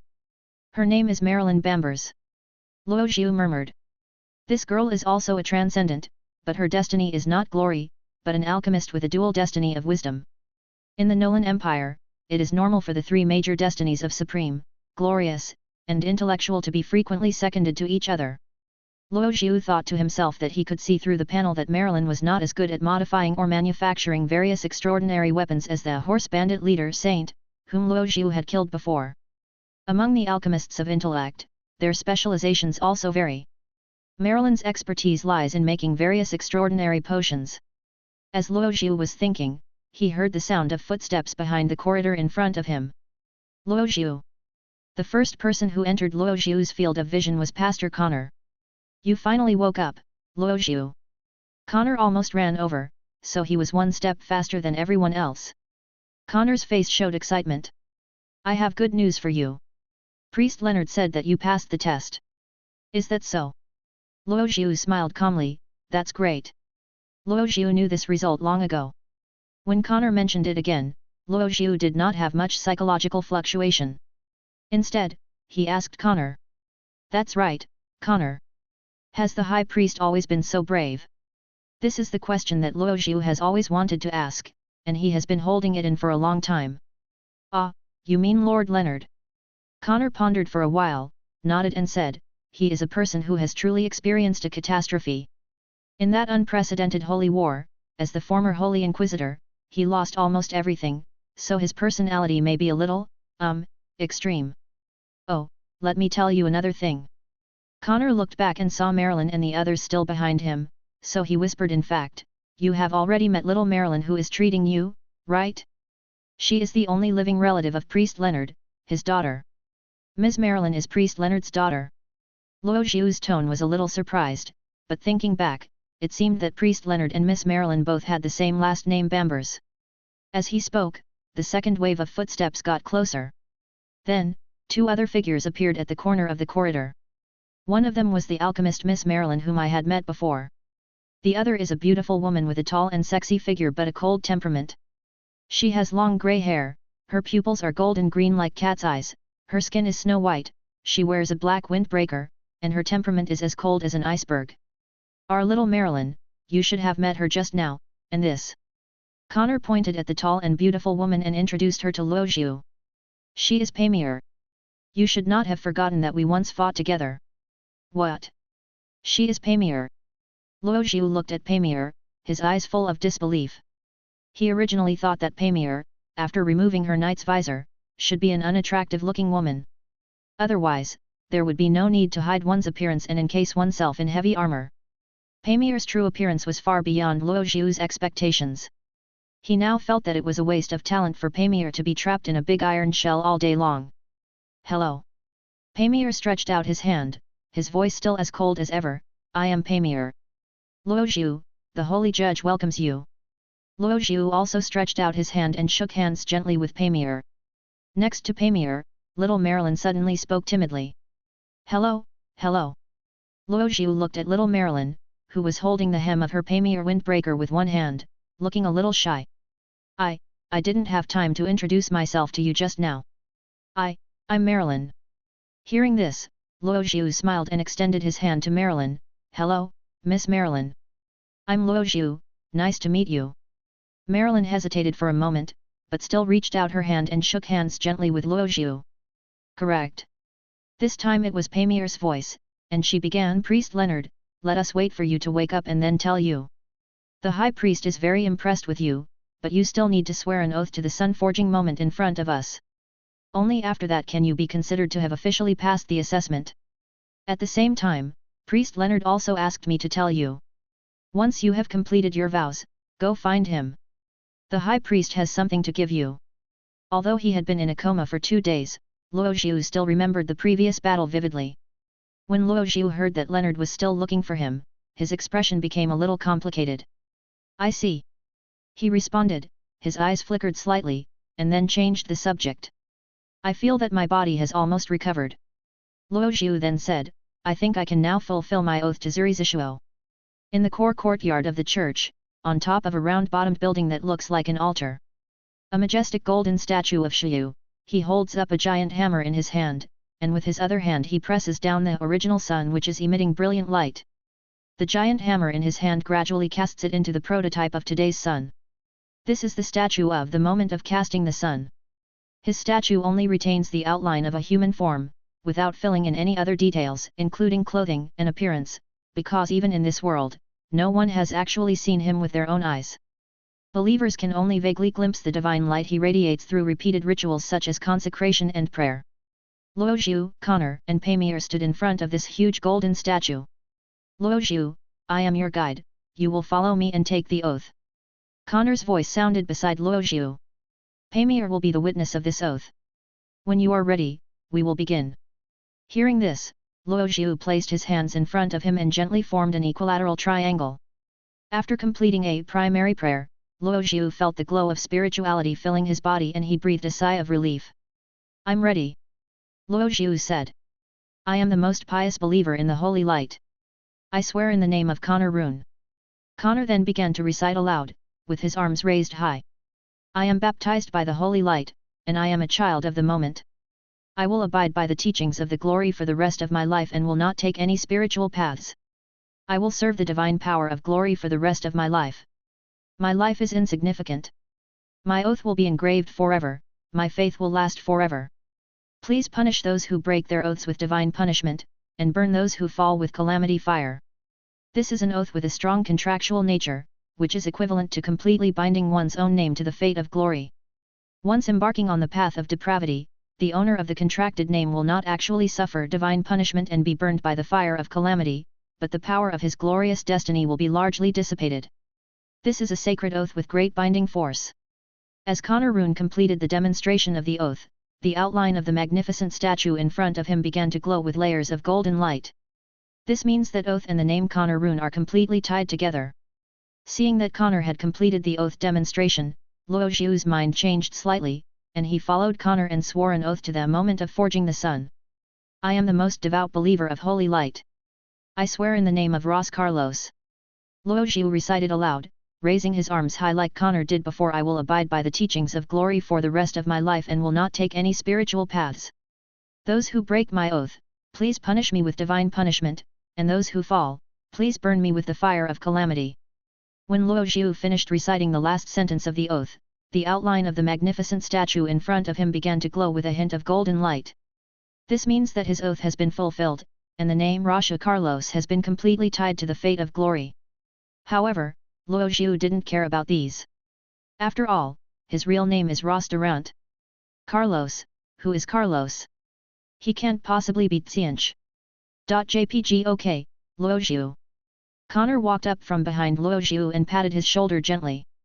Your oath went smoothly, and you have passed all the tests. Now, you are an official member of the Holy Judge of the Sina City Church. In Luo Zhu's eyes, Connor's face was full of excitement at this moment, and Pamir also had a happy expression. Perhaps it was because he was the first consecrated priest to join the Sina City Church, the Holy Inquisition, Luo Zhu speculated secretly, and a faint smile appeared on his face. Thank you. Luo Zhu nodded and said. I think I still need to spend some time to get more familiar with the environment of Sina City. However, if there are any supernormal events, please feel free to tell me. Connor and Pamir nodded at the same time when they heard this. Pamir added there have been no supernormal events that require the intervention of the Holy Inquisitor recently. You can get familiar with the environment here. But, Luo Zhu. Before that. Pamir paused for a moment, then continued. You'd better go find Priest Leonard first. Sina City Church, Holy Inquisition. In front of the wooden door of Leonard's priest room. Luo Zhu looked tense and knocked gently on the wooden door. As the first high-level transcendent who has seriously injured Luo Zhu since he traveled through time, Luo Zhu is more or less afraid of Leonard. Although it seemed that this was a necessary baptism to join the Holy Judge of the Sina City Church, Luo Zhu still felt inexplicably unhappy. The assessment, which could have been passed with just enough effort, required him to take 2 more beatings and lie in bed for 2 days before being told that he had passed. This made Luo Zhu somewhat depressed. However, Luo Zhu was still very aware of his current strength level, and he would definitely not be able to defeat him. And to deal with the entire Blood of Thorns and even the Dark Principality behind them, they must rely on the power of the Holy See. You know, there is less than half a year left before the launch of version 1.0 of Trial War. The biggest enemy of the Judgment War is the Home of Thieves, the Dark Principality, a huge cancer on the continent of Fener, that is a behemoth that can compete with the entire Nolan Empire in terms of military strength. When that time really comes, Luo Zhu knows that no one can stay out of it. Luo Zhu pondered secretly, temporarily suppressing the idea of a gentleman's revenge is never too late in his heart, thinking that when the time is right, he must return Leonard's 3 punches. Come in. From the other side of the door came Leonard's old but powerful voice. Creaky, the door hinge turned, and Luo Zhu gently pushed the door open. An old man with white hair and beard but strong muscles came into view. He was Priest Leonard, who was still dealing with the pile of files. As the manager of the Holy Inquisition of the Sina City Church, Priest Leonard is in charge of the Holy Inquisition, which is equivalent to Luo Zhu's current boss. Gracias Carlos, it's you. Leonard looked up at Luo Zhu and stopped what he was doing. He stood up from behind the desk and slowly walked towards Luo Zhu. Seeing Leonard walking towards him with 2 goals, Luo Zhu began to feel alert. No way, again, Luo Zhu immediately became fully alert. This time he learned his lesson and did not close the door in advance. Luo Zhu glanced at the location of the door and rushed towards it without thinking. Stop, Luo Zhu. Leonard's voice came from behind Luo Zhu. This is not a battle, Luo Zhu, relax. I just want to help you and check your body. Hearing Leonard say this, Luo Zhu became even more scared. He inexplicably thought of the blue weasel in his previous life and the ancient Greek god of brothers. He looked behind him suspiciously and glanced at Leonard. But Leonard had already stopped and was just standing next to the table, with a calm expression, and it was unclear whether he was happy or angry. I heard from Pamir that you wanted me to come over. Seeing that he was at a safe distance from Leonard, Luo Zhu stopped and stood by the door, trying to say to Leonard, you seem to have something to give me. I came to you this time just to confirm with you some matters regarding your joining the Holy Judge.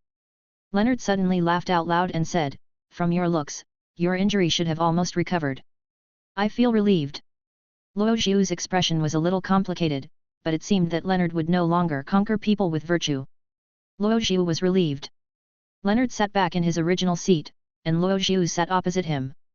Well, first of all, Leonard pulled out a piece of brown parchment from the pile of files, and at the same time picked up a pen dipped in ink in his right hand. Regarding your stipend, you are a newly joined Holy Judge, so the church has tentatively set it at 20 gold coins per week. Of course, once you have the ability to independently complete supernormal events, your stipend will be further increased. What is your attitude? The stipend is the salary of the clergy of the church, which is 20 gold coins per week. Although it is not as fast as what Luo Zhu earns as the 4th calamity, it is already quite high as a stable source of income. Because when he was working as an apprentice priest in Downtown, Glory Church, his weekly salary was only 6 gold coins. I am very satisfied. Luo Zhu nodded and waited for Leonard's next words. Okay, then the next question is about your residence. Leonard said as he wrote on the parchment, the church has specially provided accommodation for the holy judges, but a certain amount of money will be deducted from your stipend. Of course, you can also choose to rent a place, but this often costs more. After saying that, Leonard looked at Luo Zhu calmly, waiting for his answer. After thinking for a while, Luo Zhu replied to Leonard, I hope to rent a house outside, Master Priest. You know, I have always lived in the town. Want to explore Sina City more? This is also great. Leonard nodded, wrote new content on the parchment with a fountain pen, and then said to Luo Zhu, then I am sure, Luo Zhu. Your stipend is 20 gold coins per week, and as an official clergyman of the Holy Court, you do not need to pay taxes to the empire. In addition, the church will not arrange a place for you to live, you will rent a place in the city on your own. I have no problem. Luo Zhu nodded, indicating that he had no objection. Leonard then took a wax seal, lit the holy flame on his fingertips, melted the seal slightly, and then stamped a thick seal on the parchment. Afterwards, Leonard put the parchment into the file and looked at Luo Zhu's face with sharp eyes. Well, that's enough of my duties as a priest. Now, I'll chat with you as Leonard. Leonard's wrinkles trembled slightly, as if he was trying to force a smile. Luo Zhu, I personally have high hopes for you. You are the first consecrated priest who can withstand 3 of my heavy blows without falling into the brink of death. Luo Zhu did not respond, but remained silent, waiting for Leonard's next words. So, I may have acted on impulse, on impulse. Leonard said slowly, but fortunately, little Marilyn healed your injury. But I think I should still give you something. Leonard, is this an apology? Luo Zhu was slightly stunned. Someone of Leonard's status would definitely not say the 3 words I'm sorry to him openly. But Leonard's words were also very clear, he wanted to make amends in his own name. Leonard casually opened the drawer next to him, took out a scroll and handed it to Luoxiu. This is a rubbing of the inheritance that I obtained from the ancient seal when I was young. It should be suitable for you. At the same time, a prompt panel popped up in front of Luoxiu. You receive a gift from Leonard Bambers. Obtain the rubbing of the scroll Ancient Heritage, Sealed Coffin, Ancient Heritage, Leave 1. Sealed Coffin, Ancient Heritage, Leave 1. The coffin can not only seal the body, it can also isolate death. After using the skill, you will gain the sealed coffin state, which lasts for 5 seconds. During the sealed coffin state, you are immune to death. After the sealed coffin state ends, you will recover 50% of the health points lost during the sealed coffin state. Scroll rubbing. Scroll features. This scroll is a rubbing. The level of the skills learned from it cannot be upgraded and is always at level 1. Oh my god! Luoxiu's eyes lit up. This was definitely a life-saving skill used by a very evil bully. This counts as getting hit 3 times, and then trying to get an ancient scroll. Thank you, Master Priest. In the end, Luoxiu didn't say anything extra. He took the scroll with both hands and held it carefully in his arms. Seeing Luoxiu accept the scroll, Leonard breathed a sigh of relief and continued. Do you have any other needs? I mean, in terms of life or practice? Well, this time I'm representing the Holy Inquisition to provide some help to the newcomers, Leonard added. Luoxiu thought about it and said to Leonard, I do want some assistance. I would like to apply for a few blank scrolls and a few first-level spiritual crystals. Although the glorious church in Dawntown does not have many blank scrolls, the church in Sina City has a rich reserve. As for the first-level spiritual crystal, it is normally a precious crystal material with abundant spirituality, but for players, it is an important item that can be used to improve skills and skill slots. Leonard thought for a while, nodded and said, okay, this is a subsidy within the permitted quota. Take this signature and go to the Holy Reserve Hall to claim it. As he spoke, Leonard took a blank piece of paper, scribbled a few lines on it, and handed it to Luoxiu. Well, after this, you have about 3 days. You can freely familiarize yourself with the church and visit various areas of Sina City. Leonard said, Luoxiu, I hope you can adapt to the rhythm here as soon as possible. 3 days later, you will follow Pamir and the others to Red Maple City to prepare for the first mission of Judgment of Heretics. Go to Red Maple City in 3 days. Judgment of Paganism. Luoxiu fell into deep thought. He is quite familiar with the city of Red Maple City. Because, this is the player main city of the players in Songyuan territory in the previous life, at the same time, it is also the city where his mentor, the priest Ivan, once presided over the ritual. Luoxiu recalled the Lord of Rodif that mentor Ivan had mentioned before. Luoxiu still remembers what the Lord of Rodif did to Ivan. Red Maple City, Lord of Laudafu.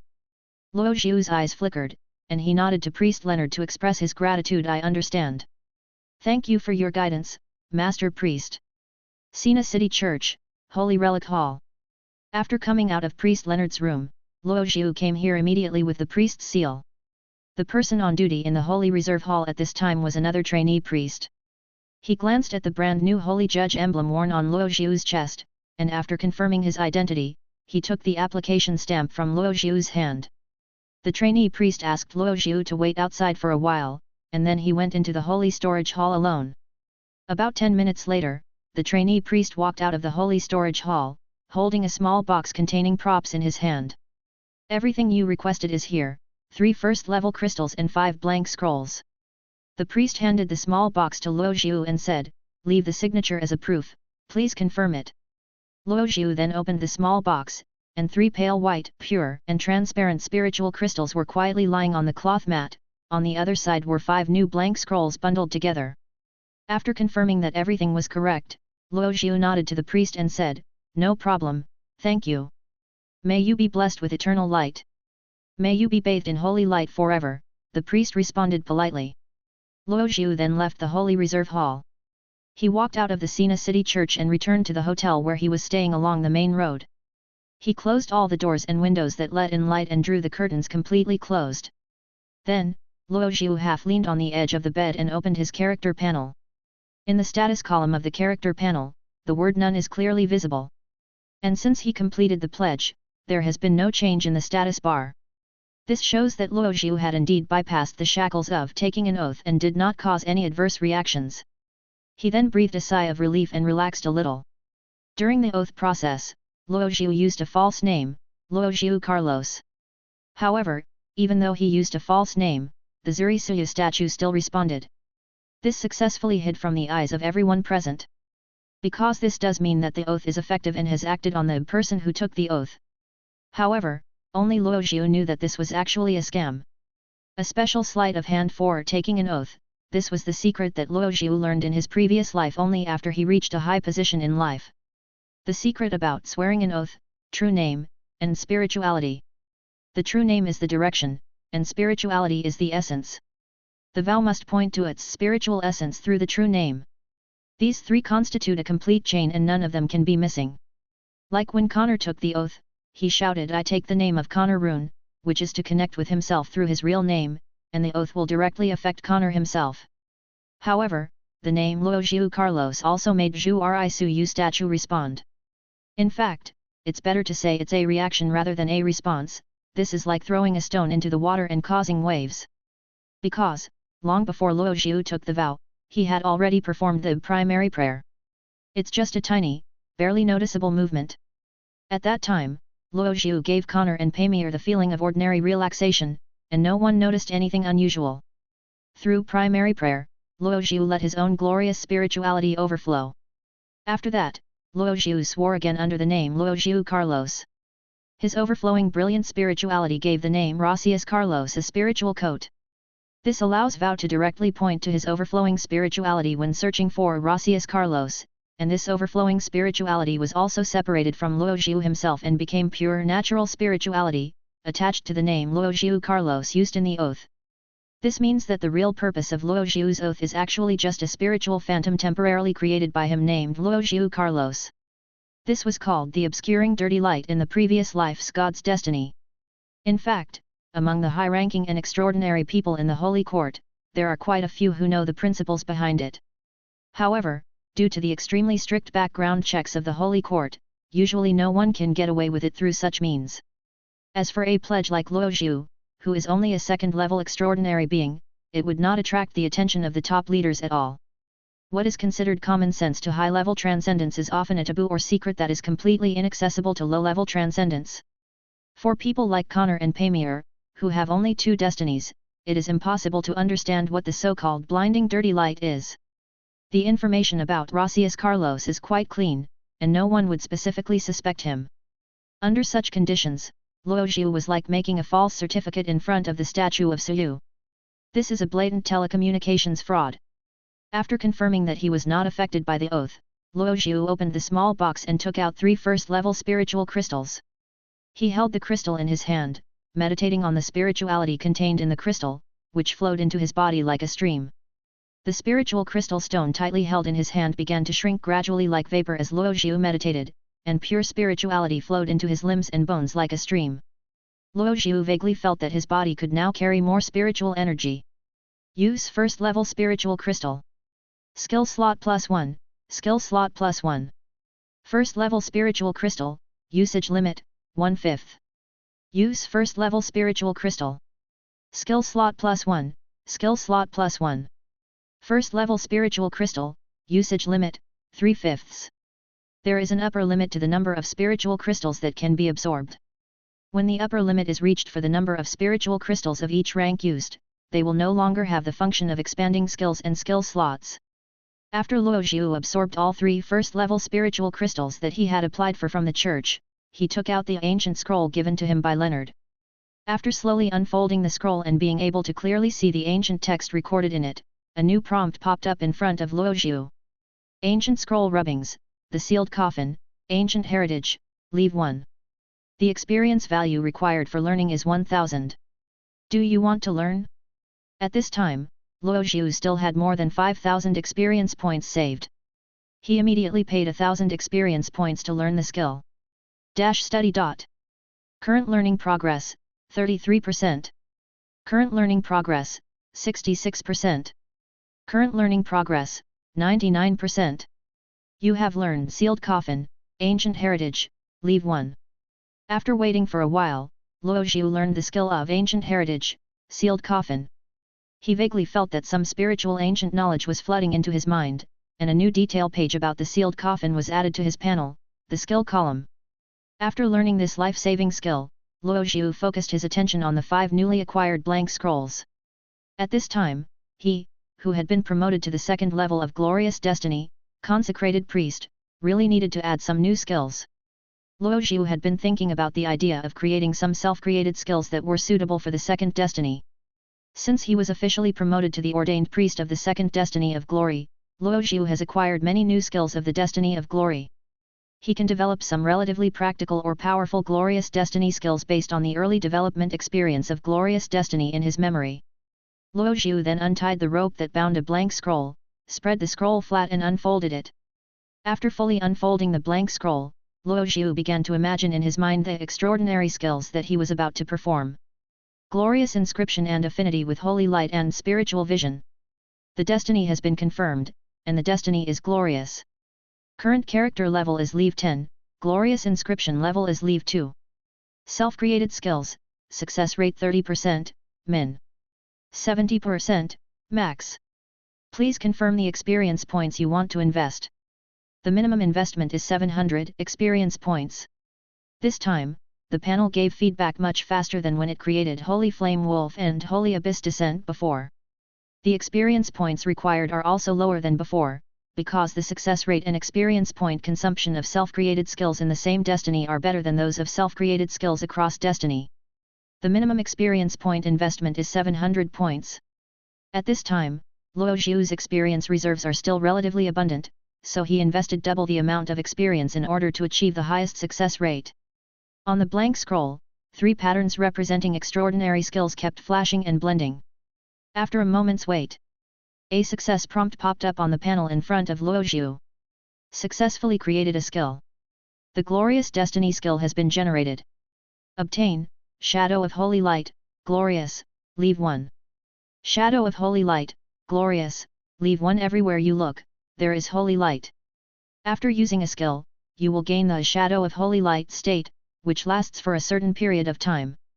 In the Shadow of Holy Light state, all the skills you use will have a golden or pure white holy light special effect. Luo Zhu's eyes suddenly lit up. This is the skill he wants to get. In Luo Zhu's previous life, Shadow of Holy Light was actually created by players a long time ago. However, players at the time generally believed that this was just a useless item with only visual effects, so it was very unpopular and not many players chose to carry it. However, this is a very practical skill for Luo Zhu now. As early as when Luo Zhu used Holy Abyss Descent for the first time, the special effect of black light filling the sky made Luo Zhu not want to use it in public. But with the Shadow of Holy Light which comes with holy light special effects, Luo Zhu doesn't need to worry about this problem. After creating the Shadow of Holy Light, Luo Zhu once again focused his attention on the remaining blank scrolls. There was still an empty slot, so Luo Zhu unfolded the 2nd scroll and imagined the extraordinary skills he was about to put in. Glorious inscription and affinity of holy light and consecrator. The destiny has been confirmed, and the destiny is glorious. Current character level is Leave 10, glorious inscription level is Leave 2. Self-created skills, success rate 30%, min. 70%, max. Please confirm the experience points you want to invest. The minimum investment is 800 experience points. The cost of creating a skill this time was higher than last time, so Luo Zhu once again invested double the experience points to ensure the maximum success rate. Now Luo Zhu already had a relatively stable way to obtain experience points, so maintaining the utilization rate of blank scrolls became a higher priority. 3 golden patterns continuously entangled and merged on the scroll, emitting a warm golden light. After a moment's wait, successfully created a skill. The glorious destiny skill has been generated. Obtain, consecration prayer, glorious, Leave 1. Holy prayer, glorious, Leave 1. He will respond with mercy to all who ask him for something. After using the skill, you will gain the prayer effect, and the glory destiny skill effect will be increased by 20%. If used in combination with blessing of the Holy Spirit, the bonus effect of blessing of the Holy Spirit will be increased by an additional 20%. This skill is a higher level skill than primary prayer, glorious, Leave 2. Primary prayer, glorious.lv2, level inheritance. Holy prayer, Glorious, Leave 1, skill level increased to Leave 2. You lose the skill Basic Prayer. The consecration prayer was actually distorted.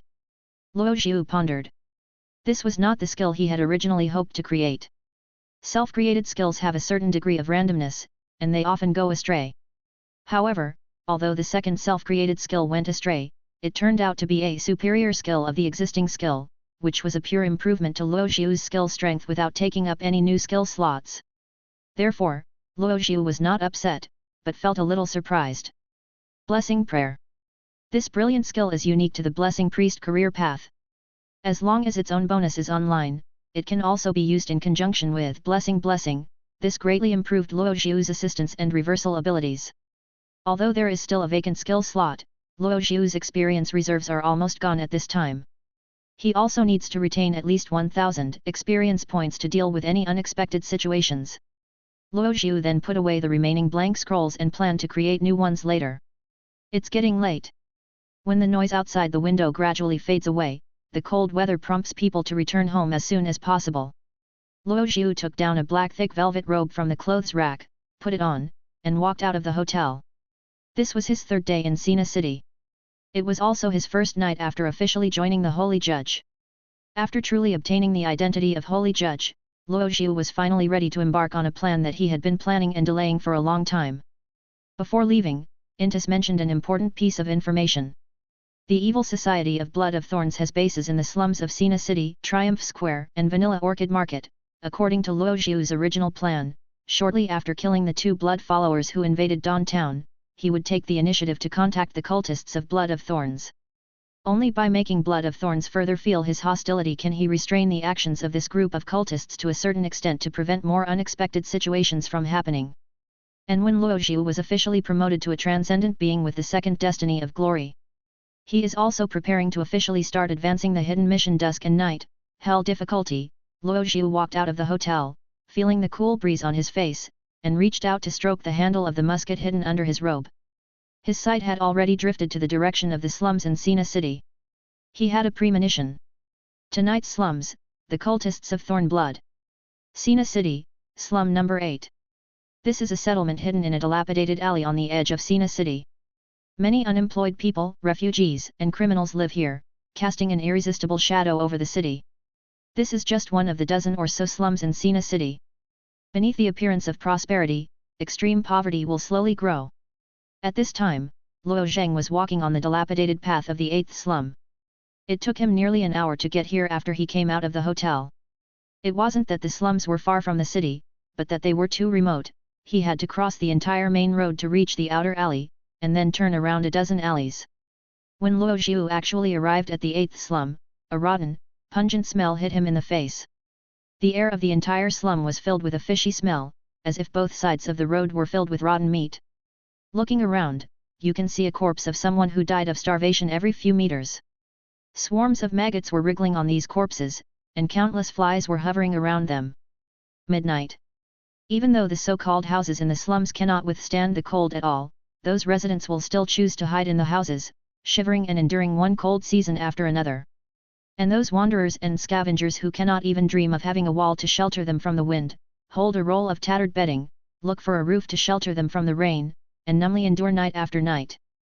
Luo Zhu walked past many wanderers and scavengers in this way, feeling countless cold and vigilant gazes. Luo Zhu was also observing them at the same time.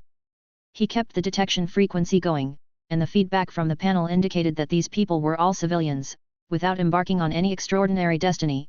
They were truly just ordinary people. Luo Zhu observed carefully and continued to go deeper under the watchful eyes. The reason why Luo Zhu chose to come to the 8th slum was because the Blood of Thorns was scattered in strongholds all over Sina City, and he was most familiar with the distribution of the strongholds here. Because in his previous life, he, as a high-ranking member of the Glory, personally led a team to clear out the cult stronghold here. According to Luo Zhu's memory, this stronghold had dozens of blood slaves, a dozen blood disciples with a double destiny, and 6 or 7 destroyers with a triple destiny. The one in charge of this slum stronghold is a Shadow of Killing who has reached the 4th level of Red Lotus. This is also the Blood of Thorns, one of the strongest fighters in Sina City. There was a qualitative gap between his strength and the other party's highest combat power, so Luoxiu did not intend to overturn their entire stronghold in one night. You know, for Luoxiu now, the cultists of Blood of Thorns are like leaks in the experience pool, which need to be harvested one after another. The cult stronghold that Luoxiu chose to clear out was the 8th slum. This is just one of the many outposts of thorn blood throughout the slums. This is the characteristic of the Blood of Thorns. They do not gather in one group, but are spread out in the form of various sentinel points and connect with each other to form an intricate intelligence network. And at the outpost of Slum No 8, the shadow of killing is not here. The strongest leader here is a body destroyer with the triple destiny of Red Lotus. Killing this body destroyer is the purpose of Luoxiu's trip. When the smell of blood suddenly became strong in the air, Luoxiu stopped and disappeared behind a dangerous wall. He could sense the violent and rampant spiritual surge emanating from the other side of this dangerous wall. At the same time, the air was filled with a smell that was several times more fishy than a rotting corpse. The blue moonlight was blocked by the broken eaves, making it difficult for Luoxiu to see the surroundings further away. However, this creepy feeling left a deep impression on Luoxiu. Spiritual Vision. Luoxiu immediately activated the skill of Spiritual Vision. He then saw that in the originally pitch-black vision, countless scarlet blood-red spiritual threads were floating like a tide. Luoxiu could roughly confirm that this was the entrance to the Thorn Blood outpost in the 8th slum. Luoxiu checked himself one last time and chanted the consecration prayer and consecration blessing in advance. Afterwards, Luoxiu summoned Fenrir out of the abyss. Ouch! Fenrir slowly emerged from the shadows, letting out a low hiss. It's like a corporate slave who is happily eating when suddenly called by his boss to work overtime. Be good, Fenrir, be good. Luoxiu squatted down and gently stroked Fenrir's back. After pacifying Fenrir, Fenrir disappeared into Luoxiu's shadow. Luoxiu then stood up and walked into the dark shadows of the alley. When Luoxiu passed through a layer of faint crimson blood mist, the surrounding environment seemed to tremble slightly at a certain moment. In the state of spiritual vision, Luoxiu saw spiritual figures standing on both sides not far ahead. In the pitch-black environment and blood-red fog, the spirituality of these two figures was a dull grey. This is the characteristic of an enlightened person who has touched the ocean of spirituality but has not truly stepped into the extraordinary first level of destiny. They were two blood slaves of the first level of Red Lotus, and they were guarding the entrance to this outpost. Luoxiu then walked slowly while confirming the attack distance. When entering the flashing range of hunting step, Luoxiu's figure suddenly disappeared in an instant. The next moment, Luoxiu appeared in the center of the two blood slaves. Due to the effect of hunting pace, a strong sense of fear suddenly arose in the hearts of the two blood slaves. This mental hesitation made Luoxiu pull out a short-bladed dagger from his sleeve and slash it against the neck of a blood disciple. The dagger he used had been engraved before he set out, and its power had reached the level of an extraordinary weapon. The dagger struck the blood slave in the throat, killing him instantly. Blood gushed out from the wound on the blood slave's neck. His body gradually went limp, and after twitching for a while, he became motionless. After completing the first kill, the blood slave on the other side noticed something was wrong. He just came back to his senses from the state of fear and subconsciously wanted to escape deeper. However, as soon as he turned around, his eyes met with a red wolf bathed in fire.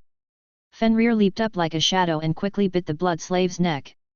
His wolf fangs bit into the blood slave's neck muscles. The hot flames burned the blood slave's skin, stopping his escape. Then he felt a chill on his back. A dagger flashing with a deep black light completely pierced his chest, and blood splattered. There are 2 more chapters at 9 p.m. waiting for you. As the kill prompt popped up, Luoxiu pulled the dagger back from the corpse. The dagger he used was the black steel dagger purchased from Bahrain's blacksmith shop in Chenexite town. Before leaving Dawn Town, he bought a few more black steel daggers from Old Balan as backup, an engraved Glory inscription and Abyss inscription on 2 of them respectively.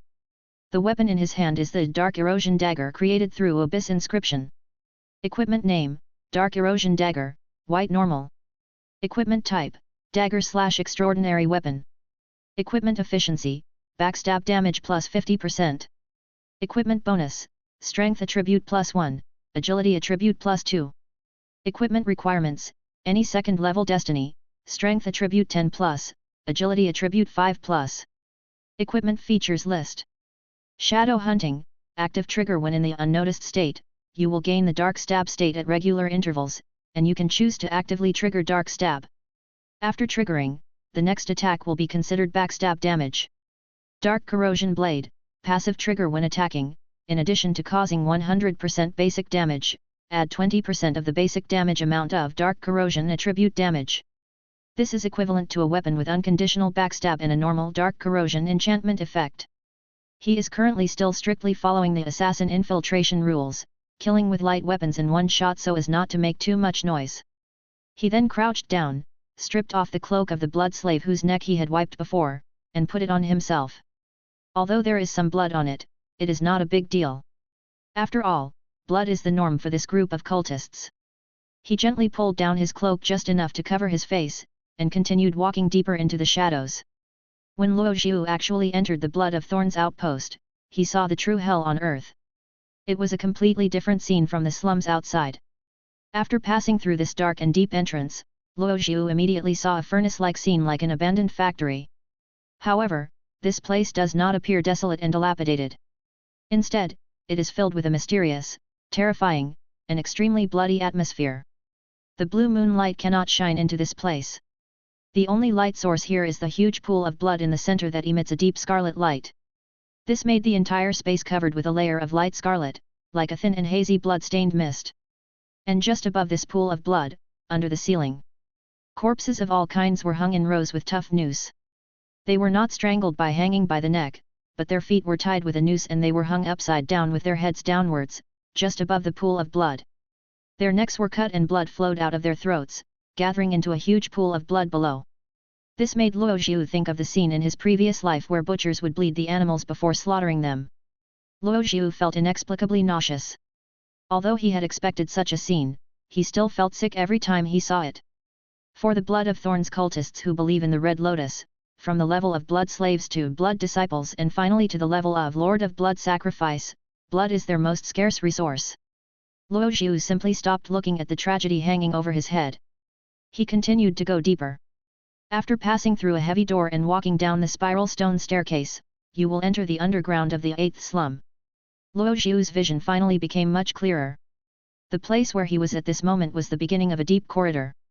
This place was already the domain of the supernormals of the Blood of Thorns, and was a forbidden area. In Luo Xiu's memory, if he went deeper, he would encounter at least 2 blood disciples with the second destiny of Red Lotus. Although with Luo Xiu's current strength, he is no longer afraid of any extraordinary person of the same level in a head-on battle. But before actually meeting the final boss, the Destroyer, Luo Xiu was habitually cautious. He reached out again to pull his cloak down, then walked lightly into the depths. Luo Xiu soon saw the first figure in this forbidden area.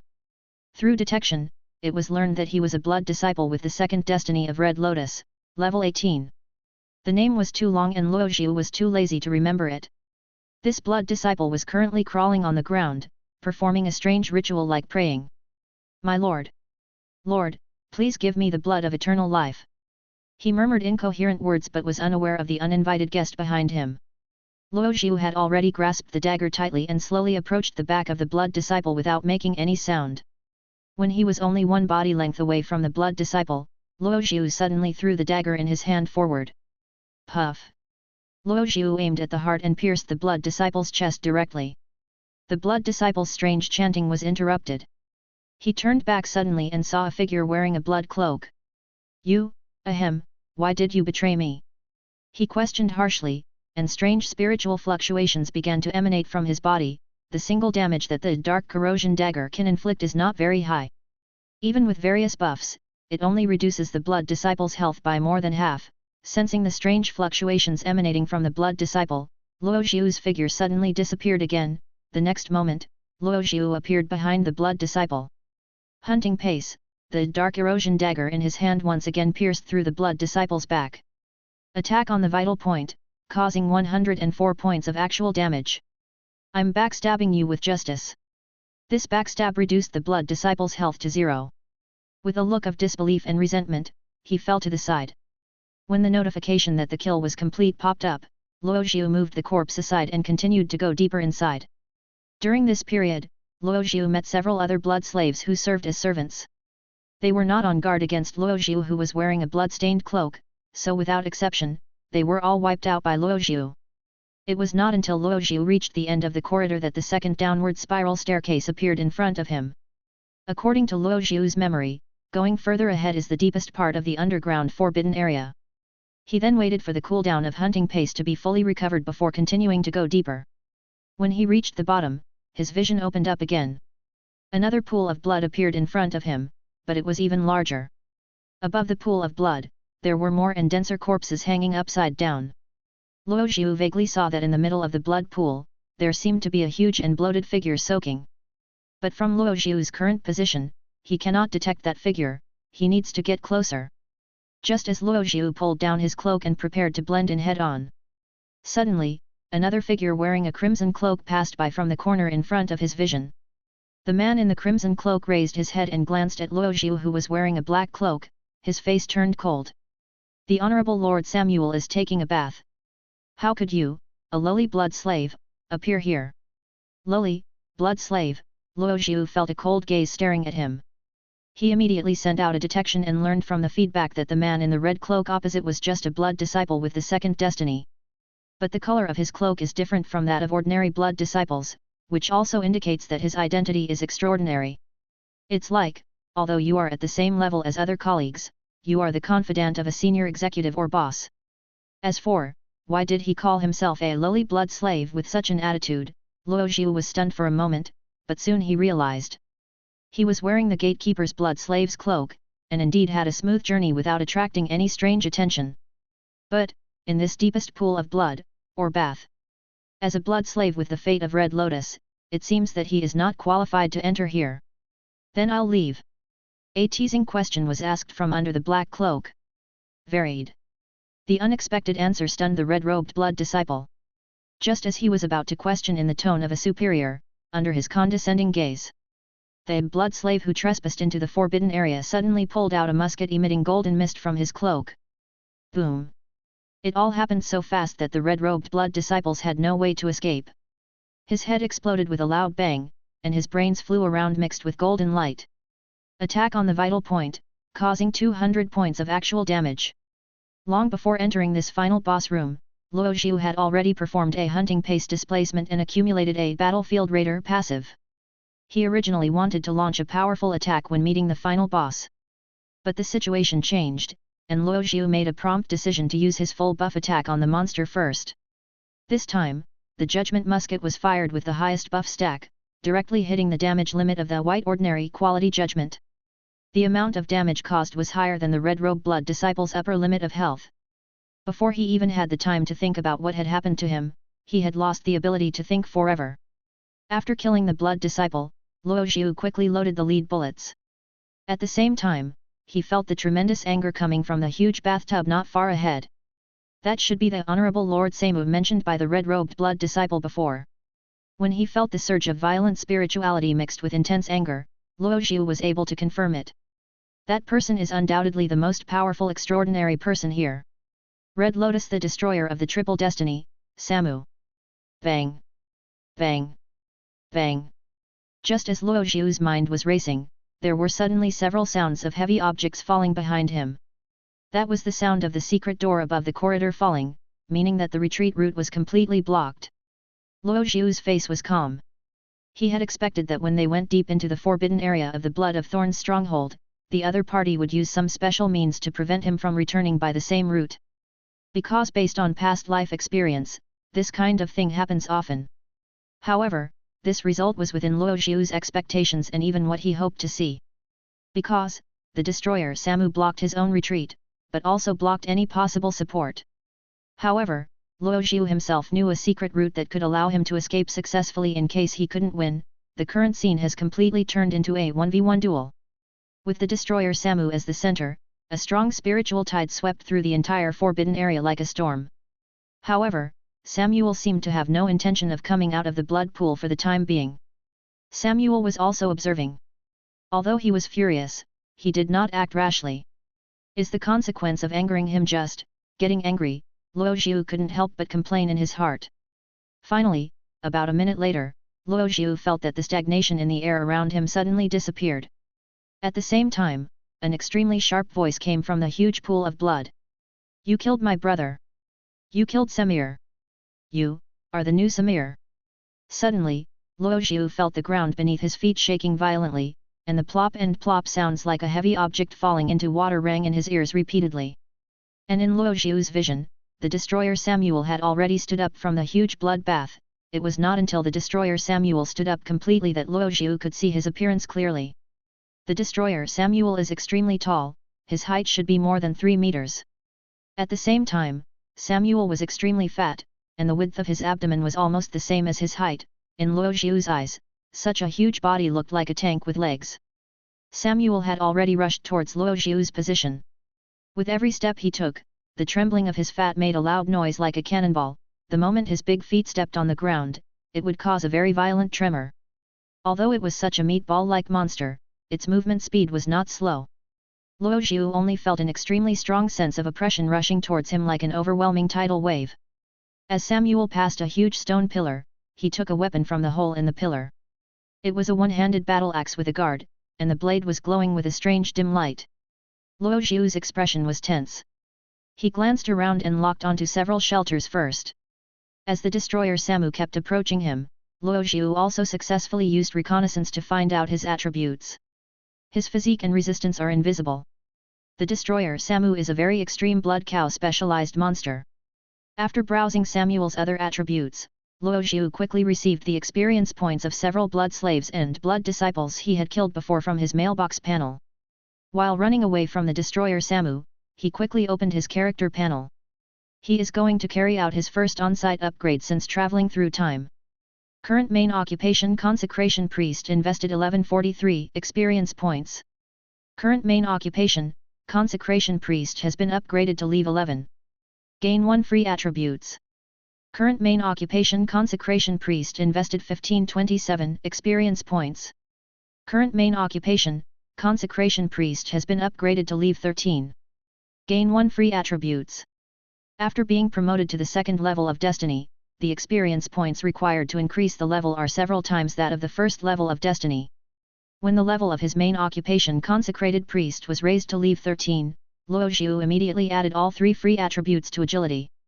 At this time, Luoxiu's agility attribute has reached 8 points. This is the first strategy Luoxiu decided upon after initial thinking, because through the detection of the panel, it is known that the agility attribute value of Samuel, the destroyer of the triple destiny, is 7 points. This time it is not like facing the immortal knight Grievely, where his actions can be hindered by special means. When facing an enemy of such a huge size and whose overall strength is far superior to one's own, according to Luoxiu's experience, in order to defeat such an enemy, at least one's agility attribute must be higher than that of the enemy. Otherwise, he will have absolutely no room to maneuver. While he was thinking about tactics, he quickly pulled Fenrir out of the shadows. And just at the same time, the destroyer Samu suddenly squatted down, and then jumped suddenly. Then, in Luoxiu's sight, the destroyer Samuel fell heavily to the ground and began to roll over due to inertia. He rolled faster and faster, like a huge human wheel, rolling towards Luoxiu. 3 chapters later. Please read on Orts whether or not I can advance to the 4th round depends entirely on you all. Please bless me. Lowly, blood slave, Luoxiu felt a cold gaze staring at him. He immediately sent out a detection and learned from the feedback that the man in the red cloak opposite was just a blood disciple with the second destiny. But the color of his cloak is different from that of ordinary blood disciples, which also indicates that his identity is extraordinary. It's like, although you are at the same level as other colleagues, you are the confidant of a senior executive or boss. As for, why did he call himself a lowly blood slave with such an attitude, Luoxiu was stunned for a moment, but soon he realized. He was wearing the gatekeeper's blood slave's cloak, and indeed had a smooth journey without attracting any strange attention. But, in this deepest pool of blood, or bath, as a blood slave with the fate of Red Lotus, it seems that he is not qualified to enter here. Then I'll leave. A teasing question was asked from under the black cloak. Varied. The unexpected answer stunned the red-robed blood disciple. Just as he was about to question in the tone of a superior, under his condescending gaze, the blood slave who trespassed into the forbidden area suddenly pulled out a musket emitting golden mist from his cloak. Boom! It all happened so fast that the red-robed blood disciples had no way to escape. His head exploded with a loud bang, and his brains flew around mixed with golden light. Attack on the vital point, causing 200 points of actual damage. Long before entering this final boss room, Luo Xiu had already performed a hunting pace displacement and accumulated a battlefield raider passive. He originally wanted to launch a powerful attack when meeting the final boss. But the situation changed, and Luo Xiu made a prompt decision to use his full buff attack on the monster first. This time, the Judgment Musket was fired with the highest buff stack, directly hitting the damage limit of the White Ordinary Quality Judgment. The amount of damage caused was higher than the Red Robe Blood Disciple's upper limit of health. Before he even had the time to think about what had happened to him, he had lost the ability to think forever. After killing the Blood Disciple, Luo Xiu quickly loaded the lead bullets. At the same time, he felt the tremendous anger coming from the huge bathtub not far ahead. That should be the Honorable Lord Samu mentioned by the red-robed Blood Disciple before. When he felt the surge of violent spirituality mixed with intense anger, Luo Xiu was able to confirm it. That person is undoubtedly the most powerful extraordinary person here. Red Lotus, the destroyer of the Triple Destiny, Samu. Bang! Bang! Bang! Just as Luo Xiu's mind was racing, there were suddenly several sounds of heavy objects falling behind him. That was the sound of the secret door above the corridor falling, meaning that the retreat route was completely blocked. Luo Xiu's face was calm. He had expected that when they went deep into the forbidden area of the Blood of Thorns stronghold, the other party would use some special means to prevent him from returning by the same route. Because based on past life experience, this kind of thing happens often. However, this result was within Luo Xiu's expectations and even what he hoped to see. Because, the destroyer Samu blocked his own retreat, but also blocked any possible support. However, Luo Xiu himself knew a secret route that could allow him to escape successfully in case he couldn't win. The current scene has completely turned into a 1v1 duel. With the destroyer Samu as the center, a strong spiritual tide swept through the entire forbidden area like a storm. However, Samuel seemed to have no intention of coming out of the blood pool for the time being. Samuel was also observing. Although he was furious, he did not act rashly. Is the consequence of angering him just getting angry? Luo Xiu couldn't help but complain in his heart. Finally, about a minute later, Luo Xiu felt that the stagnation in the air around him suddenly disappeared. At the same time, an extremely sharp voice came from the huge pool of blood. You killed my brother. You killed Samir. You are the new Samir. Suddenly, Luo Xiu felt the ground beneath his feet shaking violently, and the plop and plop sounds like a heavy object falling into water rang in his ears repeatedly. And in Luo Xiu's vision, the destroyer Samuel had already stood up from the huge blood bath. It was not until the destroyer Samuel stood up completely that Luo Xiu could see his appearance clearly. The destroyer Samuel is extremely tall, his height should be more than 3 meters. At the same time, Samuel was extremely fat, and the width of his abdomen was almost the same as his height. In Luo Xiu's eyes, such a huge body looked like a tank with legs. Samuel had already rushed towards Luo Xiu's position. With every step he took, the trembling of his fat made a loud noise like a cannonball. The moment his big feet stepped on the ground, it would cause a very violent tremor. Although it was such a meatball-like monster, its movement speed was not slow. Luo Xiu only felt an extremely strong sense of oppression rushing towards him like an overwhelming tidal wave. As Samuel passed a huge stone pillar, he took a weapon from the hole in the pillar. It was a one-handed battle axe with a guard, and the blade was glowing with a strange dim light. Luo Xiu's expression was tense. He glanced around and locked onto several shelters first. As the destroyer Samu kept approaching him, Luo Xiu also successfully used reconnaissance to find out his attributes. His physique and resistance are invisible. The destroyer Samu is a very extreme blood cow specialized monster. After browsing Samuel's other attributes, Luo Xiu quickly received the experience points of several blood slaves and blood disciples he had killed before from his mailbox panel. While running away from the destroyer Samu, he quickly opened his character panel. He is going to carry out his first on-site upgrade since traveling through time. Current main occupation Consecration Priest, invested 1143 experience points. Current main occupation, Consecration Priest, has been upgraded to level 11. Gain 1 free attributes. Current main occupation Consecration Priest, invested 1527 experience points. Current main occupation, Consecration Priest, has been upgraded to level 13. Gain 1 free attributes. After being promoted to the second level of Destiny, the experience points required to increase the level are several times that of the first level of Destiny. When the level of his main occupation, consecrated priest, was raised to leave 13, Luo Zhu immediately added all 3 free attributes to agility.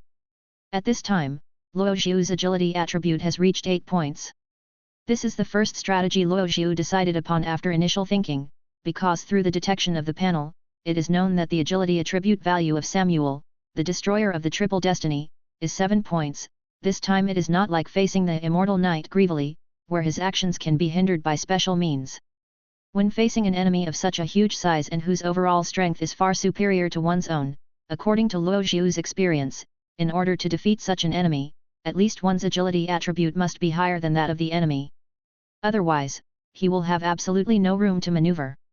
While he was thinking about tactics, he quickly pulled Fenrir out of the shadows. And just at the same time, the destroyer Samu suddenly squatted down, and then jumped suddenly. Then, in Luo Zhu's sight, the destroyer Samuel fell heavily to the ground and began to roll over due to inertia.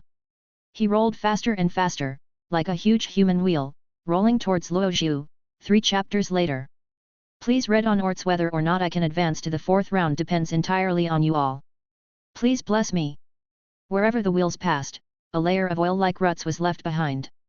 Luo Zhu could only hear the whistling wind passing by his ears, and a huge sense of crisis was approaching. Almost at the same time when Samuel was about to run over Luo Zhu's figure suddenly disappeared from the spot. Hunting pace, in the next moment, Luo Zhu appeared behind the huge wheel of Samuel's incarnation. Luo Zhu raised his hand, and the black light in the palm of his hand began to flicker, as if something was descending from the void.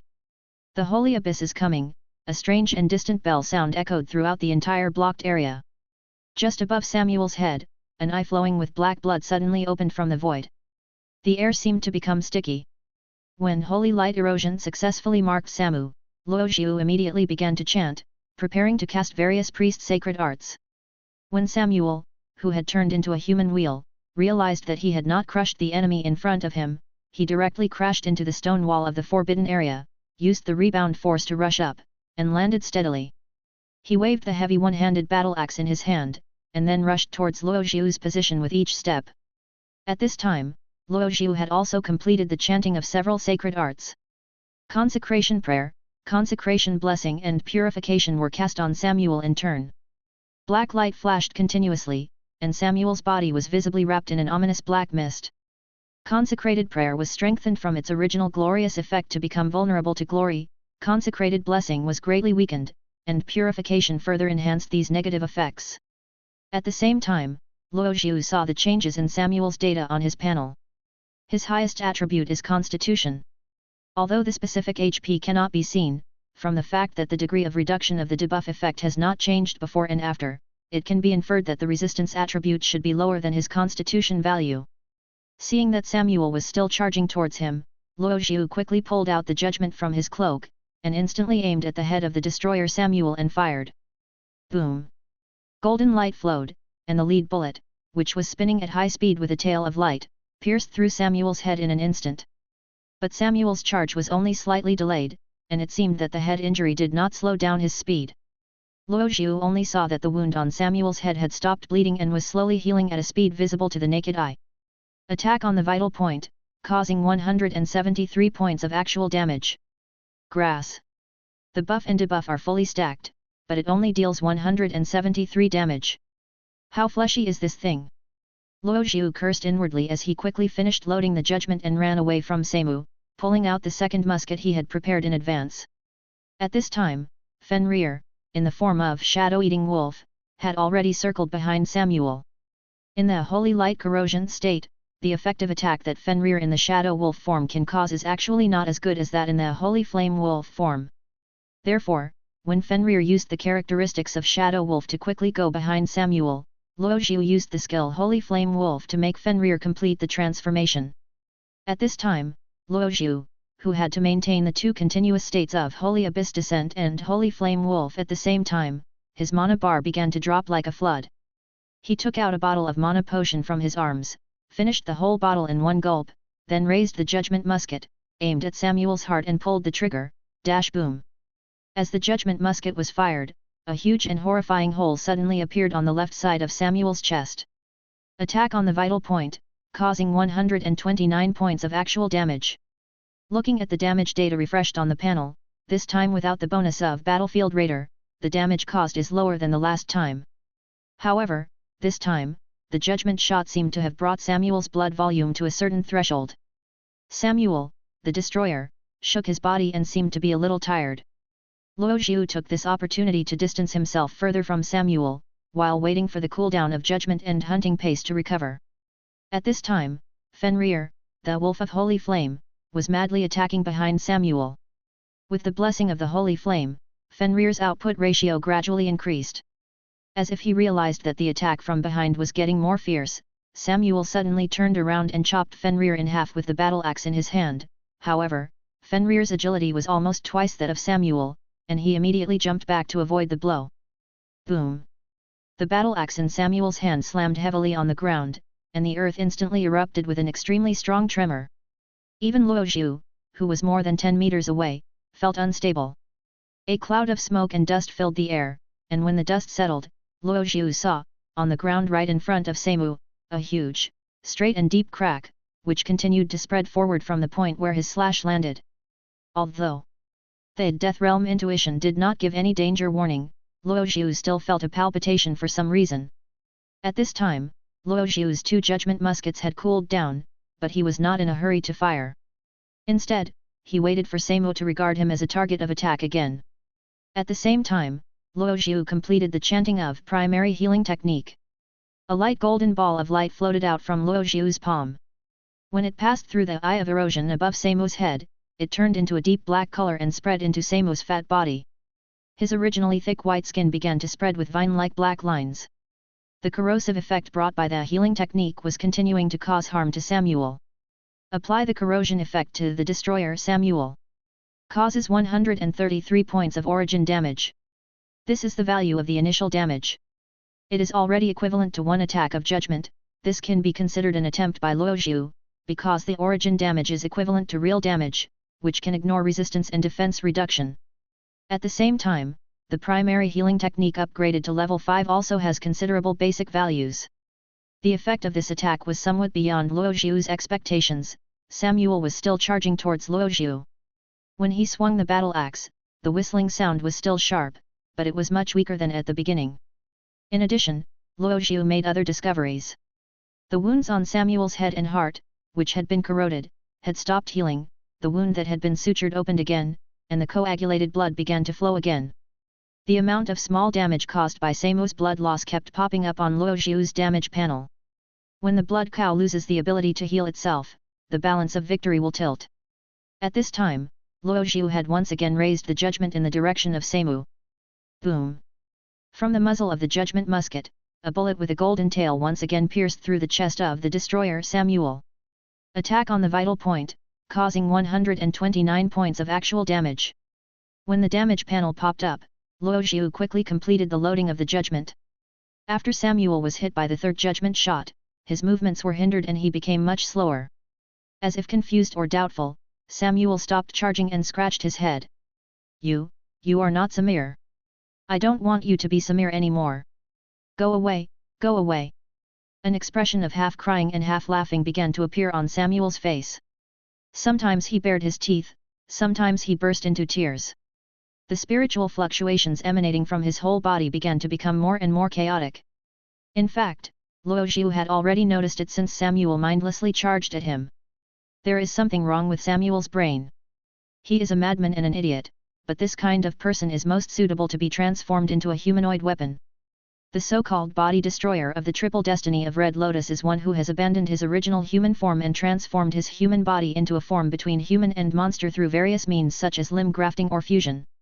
Although there are other optional professions in the triple fate of Red Lotus, the destroyer is undoubtedly the most notorious, without a doubt.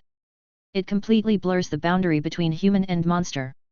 Like the destroyer Samuel, his extremely abnormally huge body is obviously a man-made monster that has undergone fusion and transformation. I just don't know what the original body is that performed the fusion or transformation. Luo Zhu only knew that the monster original used for fusion or transformation must be quite tough.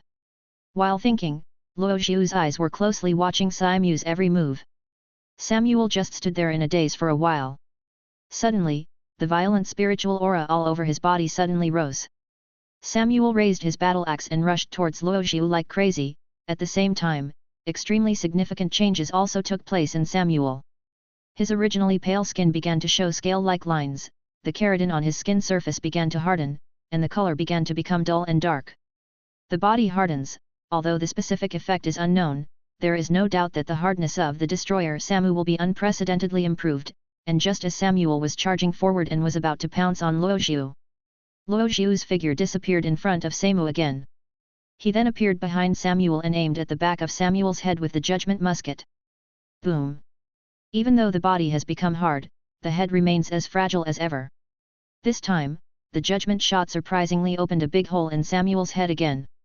Attack on the vital point, causing 183 points of actual damage. He still failed to reach the damage limit, but Luo Zhu no longer cared about it. According to his experience, he had completed 4 firings of judgment, and all of them were vital attacks. In addition, there is the corrosion caused by the reversal of healing and the continuous output caused by Holy Flame Wolf Fenrir. The total amount of damage that Samuel had suffered had now exceeded 1,000.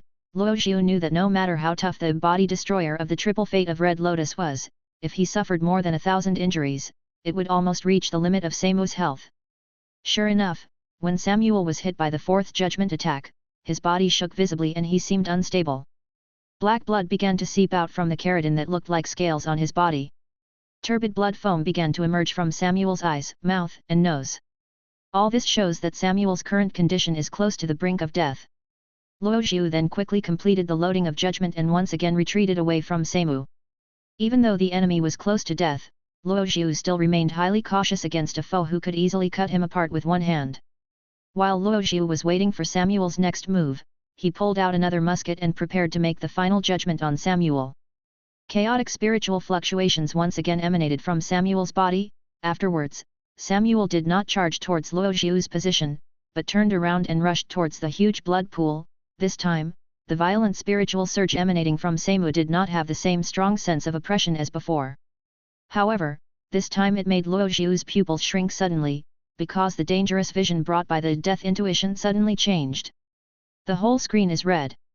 The scarlet color fills the entire space. Dead end. Dead end. All dead ends. What is going to happen soon? Luo Zhu has no time to think about it. Through his death intuition, he can only see the point of death in 1 second. He only saw the surroundings, and there was no place to survive. This means that the entire forbidden area will face a devastating blow. Luo Zhu's thoughts raced through his mind. He used his newly acquired ancient heritage skill almost immediately. The sealed coffin, Luo Zhu's movements froze in an instant, his body seemed to be frozen, and a hazy, translucent black coffin appeared around him. Then, in the next moment, Samuel had jumped into the huge pool of blood. Boom! The entire blood pool suddenly burst into a violent red light, and exploded in the next moment. Samuel's body was suddenly submerged in the rapidly expanding scarlet. The deep red blood light spread rapidly throughout the entire forbidden area, devouring everything in its path. The cave wall in the forbidden area was constantly hit by the edge of the blood mist, causing a very violent vibration that lasted for quite a long time before gradually dissipating. 457 damage received from the attack by the destroyer Samuel. Sealed coffin is in effect. You are immune to death. You recover 112 health points. Cough cough, cough cough. After being released from the state of sealed coffin, Luo Zhu immediately felt severe pain in his body. Several horrific and conspicuous wounds appeared on his body at the same time, and blood was oozing out of them. Luo Zhu actually suffered a huge amount of damage, but the sealed coffin successfully extended his life, making him immune to instant death and restoring half of his lost health. But the intense pain still made Luo Zhu frown tightly, and his fingers tightly grasped the hem of his clothes. Luo Zhu then completed the chanting of primary healing technique and applied the healing technique to himself. He waited for the wounds on his body to heal before he began to look around again.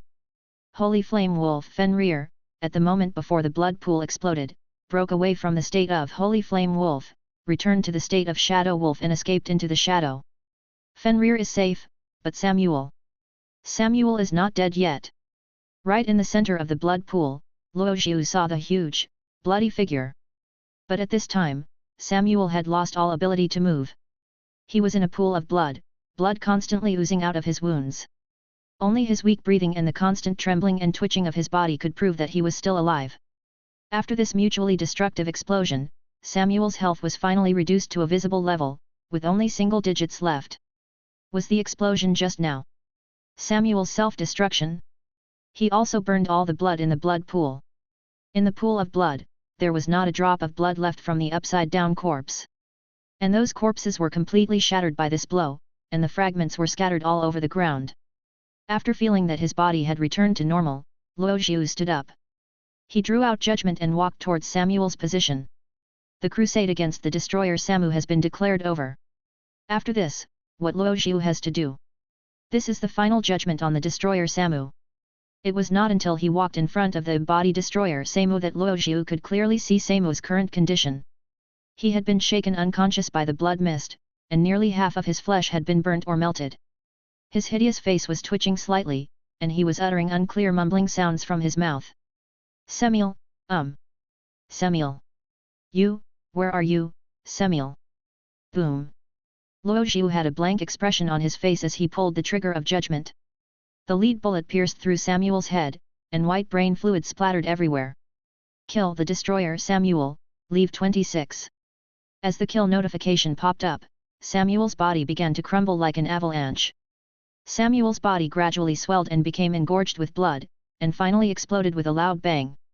Countless limbs and flesh that had lost their spiritual support were inlaid and covered the walls of the blood pool. After confirming that the destroyer Samu was completely dead, Luo Xiu used the soul manipulator to absorb his soul and sealed it into the ring as usual. The bronze ring has an upper limit to the amount of souls it can hold. Once it has absorbed Samuel's soul, it can no longer hold any other souls. As Samuel's body exploded, a metallic luster flashed for a moment in Luo Xiu's vision. Those were two metal rods located in the center of the blood pool. Their surface had been corroded by blood, but still retained a slight metallic luster. One of the two pull rods has been pulled open diagonally, while the other stands vertically in the middle of the blood pool. Luo Xiu could probably guess that the pull rod that was pulled diagonally was the mechanism that Samuel had used to close the secret door before. As for the other lever, it should be used to open another secret door. Luo Xiu pondered, and he indeed did not find some things that should be in the forbidden area. He then tore off strips of his cloak and tied them around his hands, then jumped into the pool of blood and pulled the vertical lever. Boom boom, the sound of something huge moving was heard. Right behind the blood pool, the originally rugged dark stone wall began to slowly open to both sides as the entire forbidden area trembled violently. This is another secret door, Luo Xiu was slightly excited. Since the forbidden area boss had been killed, according to his experience, if he went deeper, he should reach Samu's storage room. At the same time, the death intuition did not give any danger feedback, so Luo Xiu climbed out of the blood pool and walked towards the deepest secret door. When Luo Xiu walked through the secret door, he saw a completely different scene. It was a normal little room, narrow and cramped, with a childish decoration similar to a child's bedroom. Various ingenious toys were scattered around, but most of them were damaged and had parts missing to varying degrees. On the table in the middle, there was a small bronze box and a deep red crystal ball fixed on a crystal base. Luo Xiu's eyes flashed, and he walked over and picked up the small box. Open the box and find a small key inside. A square, rusty bronze key with indecipherable words engraved on it. That is the bronze key, Luo Xiu was secretly delighted. He was just worrying about how to get the second key for advancement in the abyss, but he got it by chance from Samu's storage room. He then carefully put the bronze key into his arms, and his eyes immediately glanced at the scarlet crystal ball. Luo Xiu's ultimate goal this time of going deep into the forbidden area is actually this crystal ball. This is a strange object that can connect with the bottom of the blood cave at every outpost or branch outside of Blood of Thorns. By consuming the spiritual energy stored in the crystal ball in advance, one can temporarily establish spiritual communication with the Lord of Blood Sacrifice and inform the other party of some important information. When the energy is exhausted, the crystal ball will crack, which is equivalent to a disposable pager. Luo Xiu then pulled down his cloak, put his right hand into his arms, and stroked the surface of the crystal ball with his left hand. As spirituality was injected into it, a strange scarlet flashed across the surface of the crimson light ball. The interior of the crystal ball gradually became turbid, and a blood-like mist began to settle, and finally a terrifying human figure emerged. Lord of Blood Sacrifice, the Dark Principality, Fafnir Castle. The bottom of the blood cave. When the Lord of Blood Sacrifice sensed the spiritual conduction coming from Sina City, he was stunned for a moment. In recent days, he has been suffering from the backlash due to the theft of the sacred object two-faced doll. Ever since the last time, when the mysterious trainee priest of glory suddenly claimed to have killed the 3 people he sent, the Lord of Blood Sacrifice's attention has been completely attracted. However, the Lord of Blood Sacrifice did not know who the other party was. He could only see the other party's vague appearance through the eyes of his previous blood disciples Maurice and Fold. The Lord of Blood Sacrifice only knew that the other party should be a priest of the Holy Court. However, the other party's appearance and true ability are not within the control of the Lord of Blood Sacrifice. The other party had deliberately concealed his face, and with an entire country between them, not even the Lord of Blood Sacrifice could discern the other party's spirituality. Therefore, the current Lord of Blood Sacrifice attaches great importance to all intelligence from the large area of Nolan Empire, Songyuan territory. It was at this time that the spiritual conduction coming from Sina City made the Lord of Blood Sacrifice inexplicably surprised. Clue. Maybe there are clues about the two-faced doll. The Lord of Blood Sacrifice thought that it was his subordinate Thorns who found the clue and accepted the spiritual conduction. However, at the moment when the Lord of Blood Sacrifice accepted the conduction, it was within his spiritual vision. The first thing he saw was a blood slave with his face covered by a cloak. The blood slave raised the middle finger of his left hand towards him, and held a puppet statue with 2 heads in his right hand, shaking it continuously in the sight of the Lord of Blood Sacrifice. What he held in his hand was the genuine two-faced doll. Seeing this situation, the Lord of Blood Sacrifice was instantly shocked. You. The spirit in the body of the blood sacrifice suddenly became disordered, and the mood became extremely agitated. I told you I would kill you all. Snap. The blood sacrifice lord's vision became pitch black the next moment. The other party had smashed the crystal ball, interrupting the transmission. The Lord of Blood Sacrifice suddenly felt a surge of blood in his body. Violent rage surged into his chest, as if it was about to burst out of his body in the next moment. With the Lord of Blood Sacrifice as the origin, a surge of spiritual energy that could tear everything apart suddenly emanated from the surroundings. The Lord of Blood Sacrifice was extremely certain that it was the priest who had killed the blood disciples Morris and Ford before. He was insulted by that priest again. However, despite being furious, the Lord of Blood Sacrifice understood one thing very well. Having lost the two-faced puppet, he was unable to walk out of the bottom of this bloody cave that was like a prison. His anger gradually faded and turned into a helpless dejection. He did get a clue. The two-faced doll was in Sina City. But, Sina City. It doesn't feel like downtown. Sina City is a very important holy city in the Holy Court of the Nolan Empire. Within the city of Sina alone, there are several extraordinary beings whose combat power is comparable to that of the Lord of Blood Sacrifice himself. It is obviously not feasible to launch a massacre in the city once the target is identified, as was done in downtown. Inexplicably, a feeling of powerlessness surged into the heart of the Lord of Blood Sacrifice. After a long time, he raised his arm covered with strange scars and created a spiritual link in the void. The link points to Sina City, blood of thorns, and other thorns lurking in Sina City. After a long time, the spiritual link suddenly trembled. Shadow of slaughter. A muddy sound like metallic humming rang out from the blood sacrifice lord's flat face without any facial features. I have a new task for you. The crystal ball shattered, the figure of the Lord of Blood Sacrifice disappeared, and Luo Zhu suddenly felt relaxed both physically and mentally. The purpose of his communication with the Lord of Blood Sacrifice was to focus the originally scattered attention of the Blood of Thorns. And using Sina City as the focus of their sight will inevitably make the Lord of Blood Sacrifice feel fearful, because Luo Zhu knew very clearly that there were at least a dozen fifth-level extraordinary beings of the same level as the Lord of Blood Sacrifice, or strong people who had just reached the level of saints in Sina City. Although not all of them belong to the Holy Court, they are enough for the Lord of Blood Sacrifice to carefully consider his own weight. And in the city of Sina, there is a saint with the 6th level of the Supreme Destiny. Even if the Lord of Blood Sacrifice comes in person, he can't cause any big trouble under his control. Therefore, getting in touch with the Lord of Blood Sacrifice in Sina City is also part of Luo Zhu's plan. This group of cultists will still take certain actions to try to find their whereabouts. But their actions will also be forced to move into the dark and become much more controllable. According to Luo Zhu's expectation, the most likely next move of Blood of Thorns would be to let the shadow of killing search the whole city for him. However, What the Shadow of Slaughter obviously didn't know was that the priest about whom he knew nothing was even more familiar with him than he was. Because the Shadow of Killing in the previous life was killed by Luo Zhu himself after he collected all kinds of information in advance. The current Shadow of Killing is not even as powerful as in the previous life. Although the current Luo Zhu is not strong enough to fight against this Shadow of Killing. But with his understanding of the Shadow of Killing's style of action, Luo Zhu has various means to guide his attention in the wrong direction. While thinking, Luo Zhu had already walked out of Samuel's room. There were no other valuable items in the room except a few Norland coins. Luo Zhu then returned to the huge pool of blood. He used hunting pace once to activate the buff, and after waiting for all skills to cool down, he pulled another lever. Boom boom boom. The sound of heavy objects moving rang in Luo Zhu's ears again, accompanied by a slight tremor of the ground, and the secret door blocking the corridor was slowly opened. Then Luo Zhu saw 7 or 8 figures crowded together at the entrance of the forbidden area. 1 blood disciple and 7 blood slaves, they were all attracted by the huge movement inside the forbidden area and had already gathered at the entrance waiting.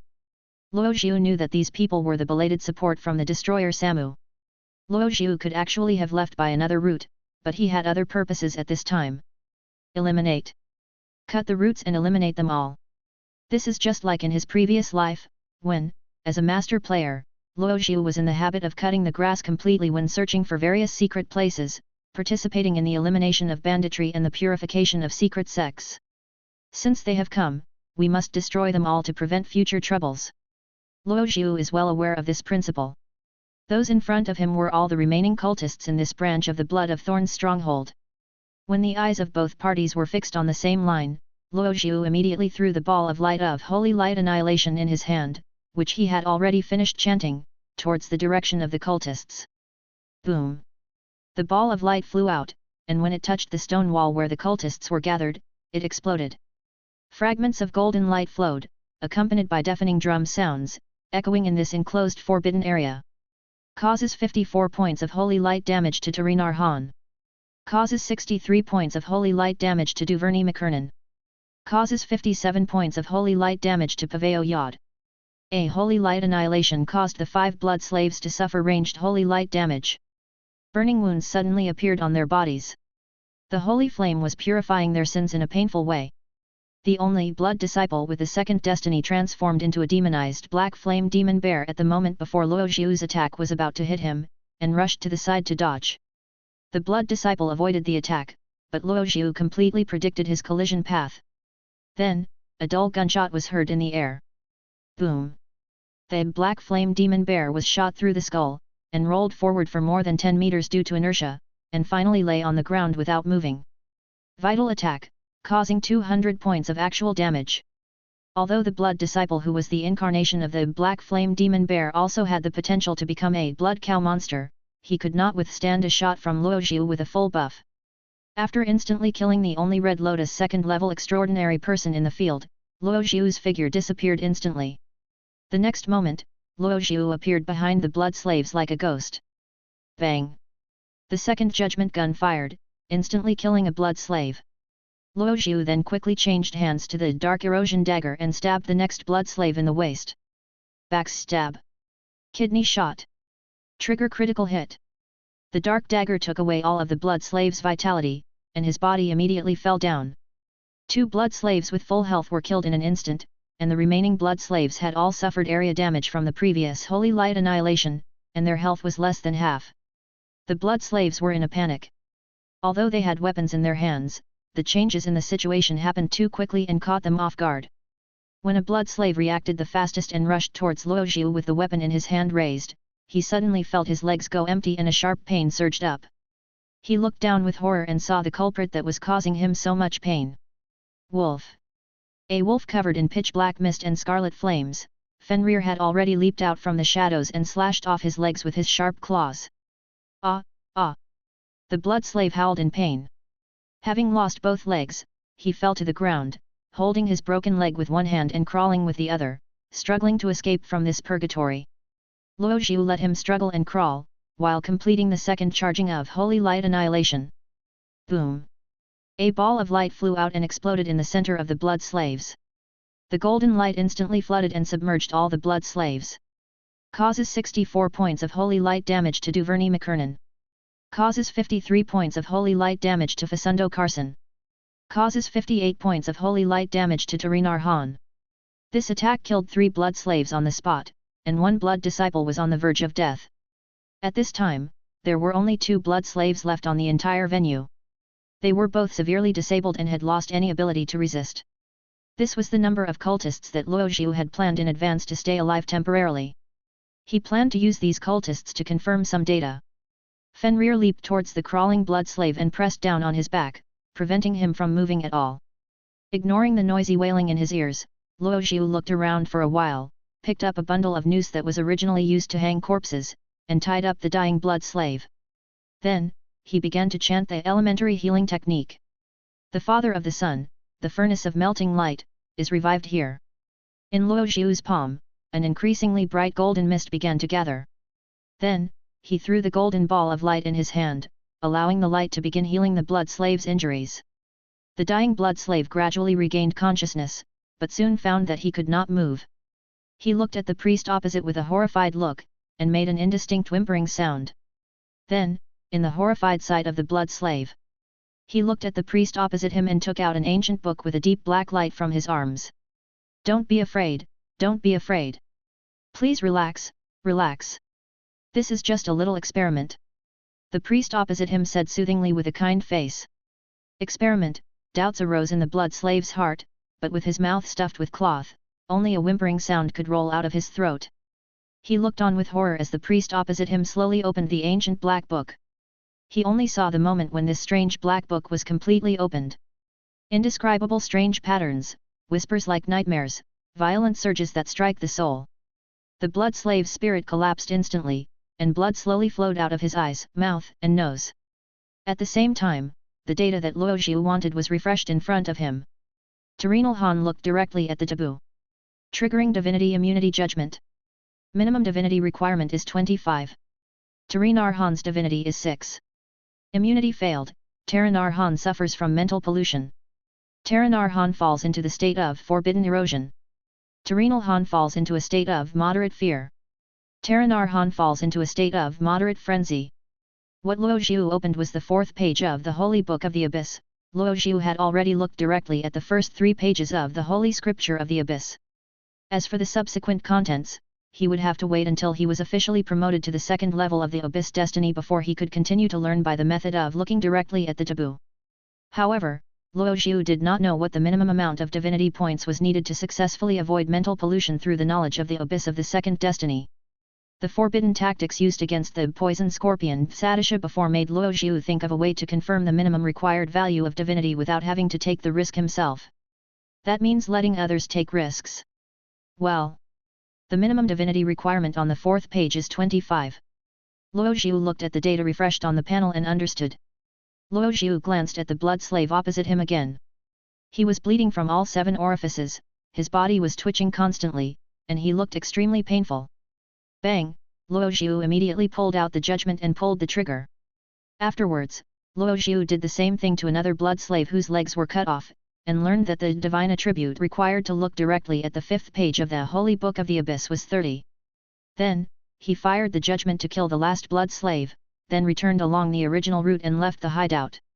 About half an hour after Luo Zhu left, an abnormal spiritual surge suddenly emanated from deep within this branch base of the 8th slum. At the deepest part of the forbidden area, the air twisted and a grey mist-like fog began to gather from nowhere. "We're a step late." A sigh came from the grey mist. "No one is left. Who are they?" When it sensed that there were no survivors of the blood of thorns in this hideout, the grey fog began to fade gradually and eventually disappeared without a trace. Nolan Empire, Sina City. Next to Triumph Square, White Antelope Hotel. Luo Zhu has returned to his room in the hotel. He had sufficient funds at this time, and he would stay in this hotel temporarily before deciding where to rent. In fact, living in the church in Sina City is a more economical option, but if Luo Zhu wants to make some forbidden attempts, there is a greater possibility of being discovered. So Luo Zhu temporarily decided that during his time in Sina City, he should choose to settle down. Luo Zhu then leaned on the edge of the bed and opened his player panel in his mind. Luo Zhu has not yet claimed the reward for killing the body destroyer Samu, and for clearing out the blood followers and blood slaves. Receive it. Luo Zhu gave instructions in his mind.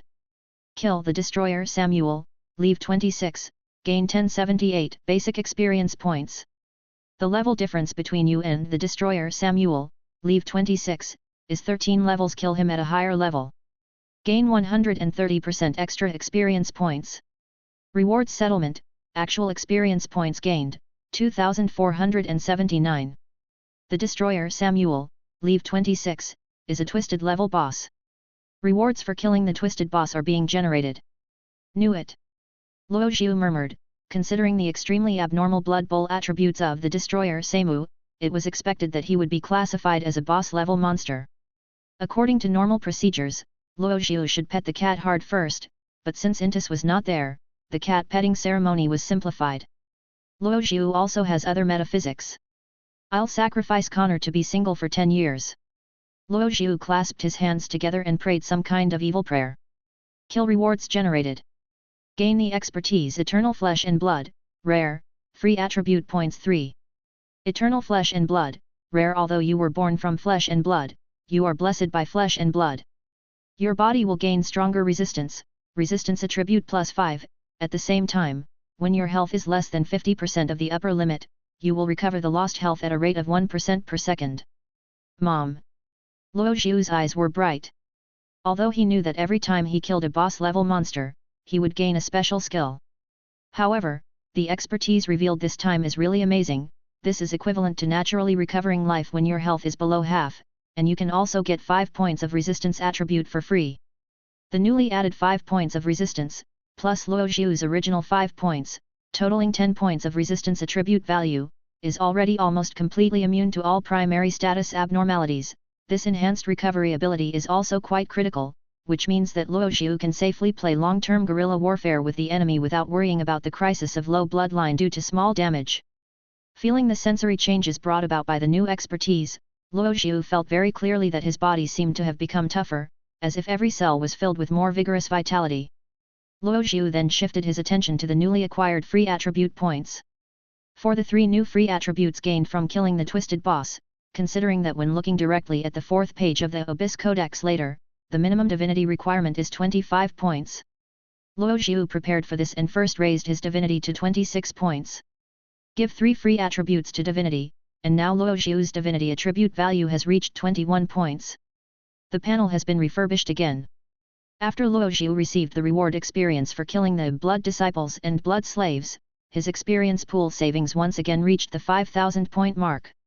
After collecting all the rewards, Luo Zhu took out the bronze key he got from Samuel's room. The harvest from this operation to clear out the cultists' hideout had far exceeded Luo Zhu's expectations, and the bronze key he obtained was particularly crucial. The key to advancement is a controlled item in every supernatural organization. Luo Zhu has already applied for the key once from the Sina City Church of the Holy See. If he wants to get the second key, he can only do so through illegal means. Originally, Luo Zhu planned to go through the underground black market to obtain the second bronze key, but obviously, this step is no longer necessary. He is still the law-abiding citizen of the Nolan Empire who was selected from Dawn Town. Luo Zhu then opened his task panel and found the promotion task column for the Abyss Destiny. At that time, when Luo Zhu upgraded the Abyss Destiny profession Abyss Waiter to the first level Destiny level cap of Leave 10, he also triggered the promotion task. Promotion mission, Walking with the Abyss. Normal difficulty, the mission requirement is to perform a summoning of an Abyss Beast of level no less than Leave 10. This mission has been completed long before accepting the mission. Mission completed. Luo Zhu gave new instructions in his mind. Completed the promotion task, Walking with the Abyss, normal difficulty. You have completed a summoning of an Abyss Beast of level no less than Leave 10, and successfully proved that you do have the potential and qualifications to serve the Abyss. The task is being settled. Completion rewards, basic experience plus 800, skill slots plus 1, skill slots plus 1, free attribute points plus 5. At this time, Luo Zhu had already arrived at the Sea of Spirituality and a prompt indicating that the task was completed flashed before him. He could have completed the task and claimed the reward much earlier, but he didn't. Because this time, the Sea of Spirituality I came to is different from the previous 2 times. Luo Zhu is now in the spiritual sea that carries the power of the Abyss, Luo Zhu was also not sure whether he could safely exit this spiritual space if he did not prepare the bronze key when he stepped onto the long steps and finally arrived at the bronze gate of the fateful abyss. After all, the abyss is different from the relatively mild light. The abyss spirit, which symbolizes darkness and evil, may directly devour the unqualified people instead of expelling them. After receiving the reward for the promotion mission of Abyss Fate, the long stairs leading to the unknown end appeared in front of Luo Zhu again. He stepped onto the long steps, and the scene around him kept changing. The starry sky that was originally shining with bright lights at the end of the field of vision has become a strange dark purple and scarlet in the spiritual sea of the abyss. It was as if countless pairs of malicious eyes were constantly watching him from the void. Luo Zhu even had an inexplicable feeling that if he slipped and fell down the long stairs, what would greet him would not be his awakening in reality, but eternal sinking in this sea. When Luo Zhu finally reached the end of the long stairs and arrived at the bronze gate of the fate of the abyss, he took out the bronze key and inserted it into the keyhole in the middle of the lock plate. The bronze door slowly opened. This time, the world behind the door that Luo Zhu saw was completely different from when he was promoted as a believer of glory. Luo Zhu saw the rising fire of catastrophe, a fire that spread across the prairie, annihilated the whole world, burning fiercely at the border at the end. You have opened the bronze door and glimpsed the world behind it. You lost the bronze key. Spiritual sublimation. You have advanced to the second destiny. You gain origin improvement. Skill Abyss Inscription level increased to Level 2. Skill Abyssal Beast Summoning level increased to Level 2. You get an additional contracted Abyss Beast slot. You obtain the skill, Dark Affinity, Abyss, Level 1. Dark Eclipse Affinity, Abyss, Level 1. You have been recognized by the Abyss and can initially master the skills or techniques related to the Dark Eclipse attribute, and gain a small effect bonus. Luo Zhu then took a step into the void. The next moment, all the scenes he saw shattered like a mirror. A magnificent bronze palace appeared in Luo Zhu's sight. It was a bronze hall very similar to the one he saw when he was promoted to glory. There are still 3 bronze pillars standing upright, and the only difference from when it was promoted to glory is the patterns engraved on these stone pillars. Above those deep and complex engraved lines, there is flowing purple like poisoned blood, giving people a strange visual feeling. A new prompt popped up in front of Luo Zhu.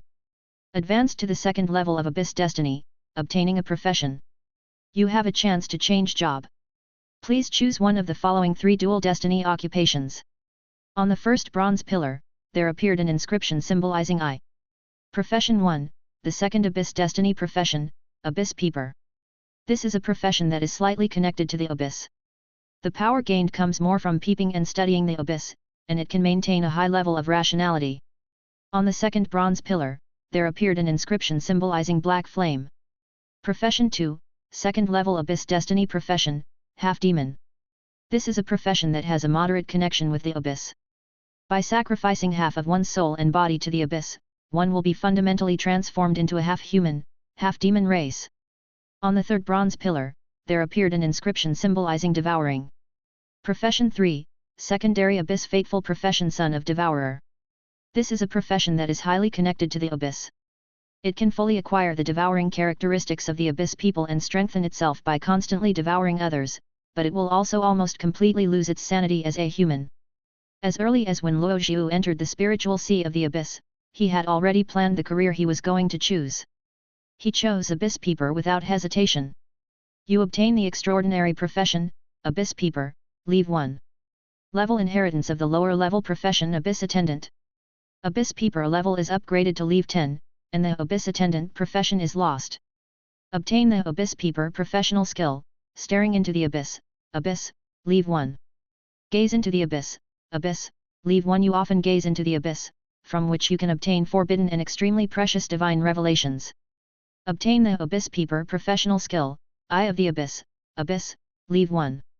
Eye of the Abyss, Abyss, Level 1. You often gaze into the Abyss, so your gaze has considerable power. When the target appears in your field of vision with its complete body, you can perform a gaze judgment on the target. When your divinity is greater than that of the other party will be trapped in a state of immobilization, sealing, loss for 5 seconds, unable to move, use any skills, or call on any spirituality. After choosing Abyss Peeper as his secondary occupation in the Abyss, Luo Zhu's vision was suddenly occupied by flames rising into the sky. He felt his flesh and blood burning, and an intense pain surged up like a drill into his heart. Then, Luo Zhu's eyes went dark. When he woke up again, Luo Zhu had returned to his room at the White Antelope Hotel. I'm back safely. Thinking back to the scene just now, Luo Zhu still felt a lingering fear. As expected, the spiritual sea when the abyss destiny is promoted is 100 times more dangerous than that of glory. Not choosing to get promoted early was a correct decision. Luo Zhu felt sincerely grateful, and then began to carefully analyze the characteristics of the newly acquired abyss peeping profession. Its professional skill requires gazing into the abyss, but there is currently no way to get there. The professional skill Eye of the Abyss is a very powerful control skill. If it is successful, it can gain powerful control for up to 5 seconds. In fact, in terms of strength alone, Abyss Peeper is basically a late-stage profession, and is not as powerful as Half-Demon and Son of Devourer at the same stage. However, choosing the latter two professions is basically equivalent to directly embarking on the path of transforming into an Abyss Demon or becoming a fallen monster, which is contrary to Luo Zhu's plan. Moreover, with Luo Zhu's current level of strength, if he displays too much Abyss power, it will be difficult for him to survive in the Fener continent. Luo Zhu then allocated all the 5 free attributes gained from the promotion to the divinity value. The attribute value of divinity has reached 26 points, which is greater than the attribute requirement to continue reading the Book of the Abyss. When he looked at his own panel again, the panel had changed considerably. Luo Zhu Durant, Leave 13, Ordinary NPC. Race, Human. Rank, Extraordinary. Health, 225/225, Mana, 78/78. Physical attack, 20, Spell attack, 30, Defense reduction, 10. Attributes, Strength 10, Constitution 15, Agility 8, Wisdom 15, Divinity 26, Perception 7, Resistance 10, Luck 1. First Destiny, Glorious Destiny, Second Level. Main Occupation, Consecrated Priest, Leave 13. Second Fate, Abyssal Fate, Second Level. Secondary Occupation, Peeping Abyss, Leave 10. Destiny Skills, 9/13 Gaze into the Abyss, Abyss, Leave 1, Dark Eclipse Affinity, Abyss, Leave 1, Consecrator, Glory, Leave 1, Holy Light Affinity, Glory, Leave 1. Expand/Collapse. Professional Skills, 12/13 Eye of the Abyss, Abyss, Leave 1, Shadow of Holy Light, Glory, Leave 1, Hunting Pace, Ancient Heritage, Leave 1, Sealed Coffin, Ancient Heritage, Leave 1. Expand/Collapse. Character Specialties, Heart of Apocalypse, Legendary, Unique, Immortal Flesh and Blood, Rare. Expand/Collapse. Status, None. You are already the embodiment of taboo, you have begun to take shape as a natural disaster. Countdown to the start of internal testing, 175 days and 12 hours. A smile appeared on Luo Zhu's lips, and he felt genuinely happy. This is the pleasure of becoming stronger that only players can experience. So, next step. Luo Zhu prepared to flip through and look directly at the 4th page of the Holy Book of the Abyss to acquire new knowledge about the Abyss. As well as, Luo Zhu shifted his gaze to the Abyss Beast summoning which had been upgraded to level 2. I can now summon a second Abyss Beast. Luo Zhu stroked his chin and pondered to himself. In addition to the soul of the veteran warrior Naif, which he separated and handed over to Intis, the souls of 4 double destiny extraordinary people were also encapsulated in his finger ring. Therefore, Luo Zhu does not lack the key medium of soul now, but if he wants to perform the Abyss Beast summoning again, what he lacks is the carrier for the summoning. Luo Zhu's temporary plan for these souls is, the souls of the double destiny will be used to feed Fenrir and allow him to complete the sublimation of his race, and the souls of the triple destiny, that is, the destroyer Samu, will be used for the new summoning of the Abyss Beasts. This will maximize the value of these souls, allowing Fenrir to complete his sublimation while ensuring the strength of the next Abyss Beast summoning as much as possible. Then, Luo Zhu's next arrangements are very clear. Wait for Intis to come back and return the soul of Naif, take advantage of the remaining vacation to go to the city to buy some new equipment and props, and look for materials suitable as the carrier for the next Abyss Beast summoning. While thinking this, Luo Zhu took out the Holy Book of the Abyss and opened it to the 4th page. Let's put aside the future plans for now and look directly at the forbidden knowledge on the 4th page of the Holy Book of the Abyss. This was the arrangement Luo Zhu had already made. You look directly at the taboo. Triggering Divinity Immunity Judgment. The minimum divinity requirement is 25, your divinity is 26. Immunity successful, immune to this mental pollution. Call. Luo Zhu breathed a sigh of relief and waited for the subsequent panel prompts. Abyssal skills, Burning Soul, Leave 1, to be learned. Scorching Soul, Abyss, Leave 1. You stand above thousands of abyss spawn and inferior demons, and your own kind will pave the way for you to move forward. You are a child of the abyss, and blood will burn your soul until it turns to ashes. When you challenge an enemy that is 5 levels higher than you and successfully defeat it, you will receive an additional 20% basic experience correction. At the same time, you will receive 1 point of attribute correction from enemy target, highest attribute. Current skill level, attribute correction cap 0/10. Good job. Luo Zhu's eyes were bright, and he browsed the detailed text pages with a happy and greedy gaze. This is a very obvious growth skill. In short, the more you kill, the stronger you become. When challenging a strong enemy, you will gain a constant 20% experience bonus, and at the current skill level, you can gain up to 10 attributes. Although the newly acquired attributes cannot be distributed freely, this is also a real improvement in strength. At the same time, Luo Zhu noticed another key point. Regarding the detailed text page, the prerequisites for the Burning Soul bonus must be met. Saving the conditions does not necessarily mean killing the enemy, but defeating them. This gave Luo Zhu some other ideas, such as whether he could challenge other NPCs to a duel. According to Luo Zhu's experience, if the battle is initiated by one's own side or accepted head-on by one's own side, it can sometimes trigger a challenge mission. Although the experience points given for winning a challenge are only about half of the experience points given for a kill, it is enough to meet the prerequisite of Burning Soul. Luo Zhu's eyes flickered, and he felt the fighting spirit in his body stirring. The next day, early in the morning, Luo Zhu slowly walked down the suspended stairs on the second floor of the White Antelope Hotel. He finished his breakfast in the restaurant on the second floor, then walked out of the hotel and headed towards Triumph Square. He wore civilian clothes instead of clerical attire, so as to avoid attracting other attention. When Luo Zhu arrived at the square and continued walking along the circular path outside the square for a while, he stopped in front of a store with simple decoration. The store's facade is slightly dark in color, and there are no other eye-catching decorations. This makes it lack some advantages in attracting traffic, and thick dust has accumulated on both sides of the steps in front of the store. It looks like few people come here, and the owner never cleans the door. Luo Zhu looked up and confirmed the name of the store. Authentic Dwarf Blacksmith Shop. The plaque is correct, this is the name. Just like the authentic XX Xiaolong Bao and authentic OOO noodles with soy sauce in the previous life, it is simple and unpretentious. This is a breath of fresh air in the most prosperous and dazzling Triumph Square district of Sina City. Knock, knock. Luo Zhu knocked on the door gently and waited for a while, but there was no response. Luo Zhu then knocked on the door again, and then he heard the sound of rummaging coming from inside the store. Then there was a creaking sound, and the old wooden door swung inward. Luo Zhu lowered his head and saw a short figure. He was a dwarf, short and stocky, with a very standard beard on his face. What are you here for? The dwarf looked up at Luo Zhu and asked with a grunt. Luo Zhu glanced at the dwarf below his field of vision. He was holding a hammer in his right hand, and his left hand was covered with shining metal fragments. I'm just an ordinary guest. Luo Zhu smiled. Then, Luo Zhu said with his hands behind his back, you are the famous dwarf craftsman known as Winsmere the Dirty-Minded, right? Someone introduced your craftsmanship to me. This was the information that Luo Zhu had already obtained in his previous life. When he opened the box of the dwarf craftsman on the spot, the expression on his face obviously froze for a moment. Whatever you learned that name from, please forget it.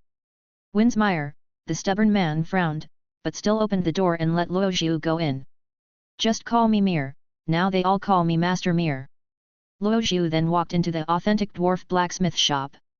The difference between this place and the Bahrain blacksmith shop lies mainly in the different forging techniques of the shop owner. Balan is the ghost craftsman of the quadruple destiny of Kutu. His forging skills come from the characteristics of his profession, and blacksmith is just a cover for his true identity. The dwarf Mir is not a transcendent person with the destiny of bitterness, but a person with the destiny of wisdom. Mil the dwarf was born in the Broken Continent, the birthplace of dragons and dwarves. He has pure dwarven blood. The dwarves are a race with great talent for forging, they are natural craftsmen. Following the migrating tribes, Mill crossed the Sea of Mist and came to the Fener continent, the Nolan Empire. He chose to embark on the legitimate destiny of the Empire, wisdom. This allowed him to publicly display his extraordinary powers even if he did not join the Tower of Sages and to make a living with the forging technology blessed by the extraordinary. Luo Zhu already knew that the forging master in front of him, the dwarf Mill. He is a transcendent being with a triple destiny of intellect. His profession is rune forger. But the application scenarios of runes are broader and more targeted. In the world background of God's destiny, the introduction of rune is described as follows. When the glory of the age of gods fell, people longed to pursue the miracles of the past. Thus, in their constant pursuit, people finally discovered the rune, a bridge that can connect the sea of spirituality through symbols and words. The principle of runes is to resonate with the sea of spirit by discovering ancient written records or creating specific symbol arrangements. People use runes as a carrier to bring power out of the sea of spirit. Generally speaking, the more complex and profound the rune is, the stronger the spiritual power it can bring out. But correspondingly, the spiritual carrying capacity required of the user is higher. The light in Mir's blacksmith shop was very dim. And Mill, the owner of the blacksmith shop, was even stingy about lighting an extra wall lamp. The similarity between the shop and Bahrain's blacksmith shop was the smoke and dust that blew in Luo Zhu's face the moment he stepped into the shop. Luo Zhu looked around the store. Some common standard weapons are placed on the wall shelves on both sides of the store. Steel greatsword, noble rapier, heavy warhammer, hand-guarded light battle axe, carved dagger. However, these are all conventional weapons and cannot reach the category of super weapons. Just like in Bahrain's blacksmith shop, the items placed in the outermost rooms are often the most ordinary and common goods. So, Mir stood aside, his arm leaning against the wall cabinet. What do you want to buy? Let me see those rune equipment. Luo Zhu said, those rune equipment forged by you personally below the third level of destiny. By the way, let me see some extraordinary materials you are selling recently. You want to buy rune equipment, and extraordinary materials. Mill was slightly surprised, and he looked at the young man in front of him from head to toe again. Then, Mir said seriously, this is a legitimate blacksmith shop. We don't do illegal business. Please. The words "go back" were swallowed back into Mill's throat the next moment. Luo Zhu took out an emblem, the emblem of the Holy Judge. I have permission, don't worry. Luo Zhu smiled and said, I am the new Holy Judge of the Church. I just came to buy some new equipment and props. I hope you don't misunderstand me. This was the speech Luo Zhu had prepared in advance. This was completely different from the situation he was in downtown, Glory Church. He now has a new identity and also needs to make some public purchase records of equipment or props. If the Holy Court suddenly investigates his purchase records one day and finds no records, it would easily arouse suspicion. After a brief pause, Mir nodded. Come with me, be careful and don't touch anything. Mir said, then opened the cupboard and took out a lantern. A gentle spiritual surge gradually emanated from Mill's body, and the rune patterns engraved on the surface of the crystal in the lantern began to glow with a faint blue luster. Then, the entire crystal emitted a bright and soft blue light. Mir walked towards the inner room of the blacksmith shop, and Luo Zhu followed him. When he came to the innermost room, Luo Zhu saw a striking square board on the wall. Mir walked over and lifted the square board, then turned back and gestured to Luo Zhu, asking him to go down with him. Blacksmith shop, underground storage. The environment here is visibly cleaner and more spacious than the interior of the upper floor. The various weapons and equipment placed on the walls on both sides are also obviously much higher end. Luo Zhu looked around, green rare quality earth fire dragon claw knife, green rare quality pale wizard crown, blue rare quality magic flame long sword, blue rare quality holy warrior arm guard. Luo Zhu saw a dazzling array of various extraordinary equipment, all of which were of good quality but very valuable. These supernormal equipment were also engraved with runes of varying depths, giving them even more supernormal power. Most of the rune equipment is here.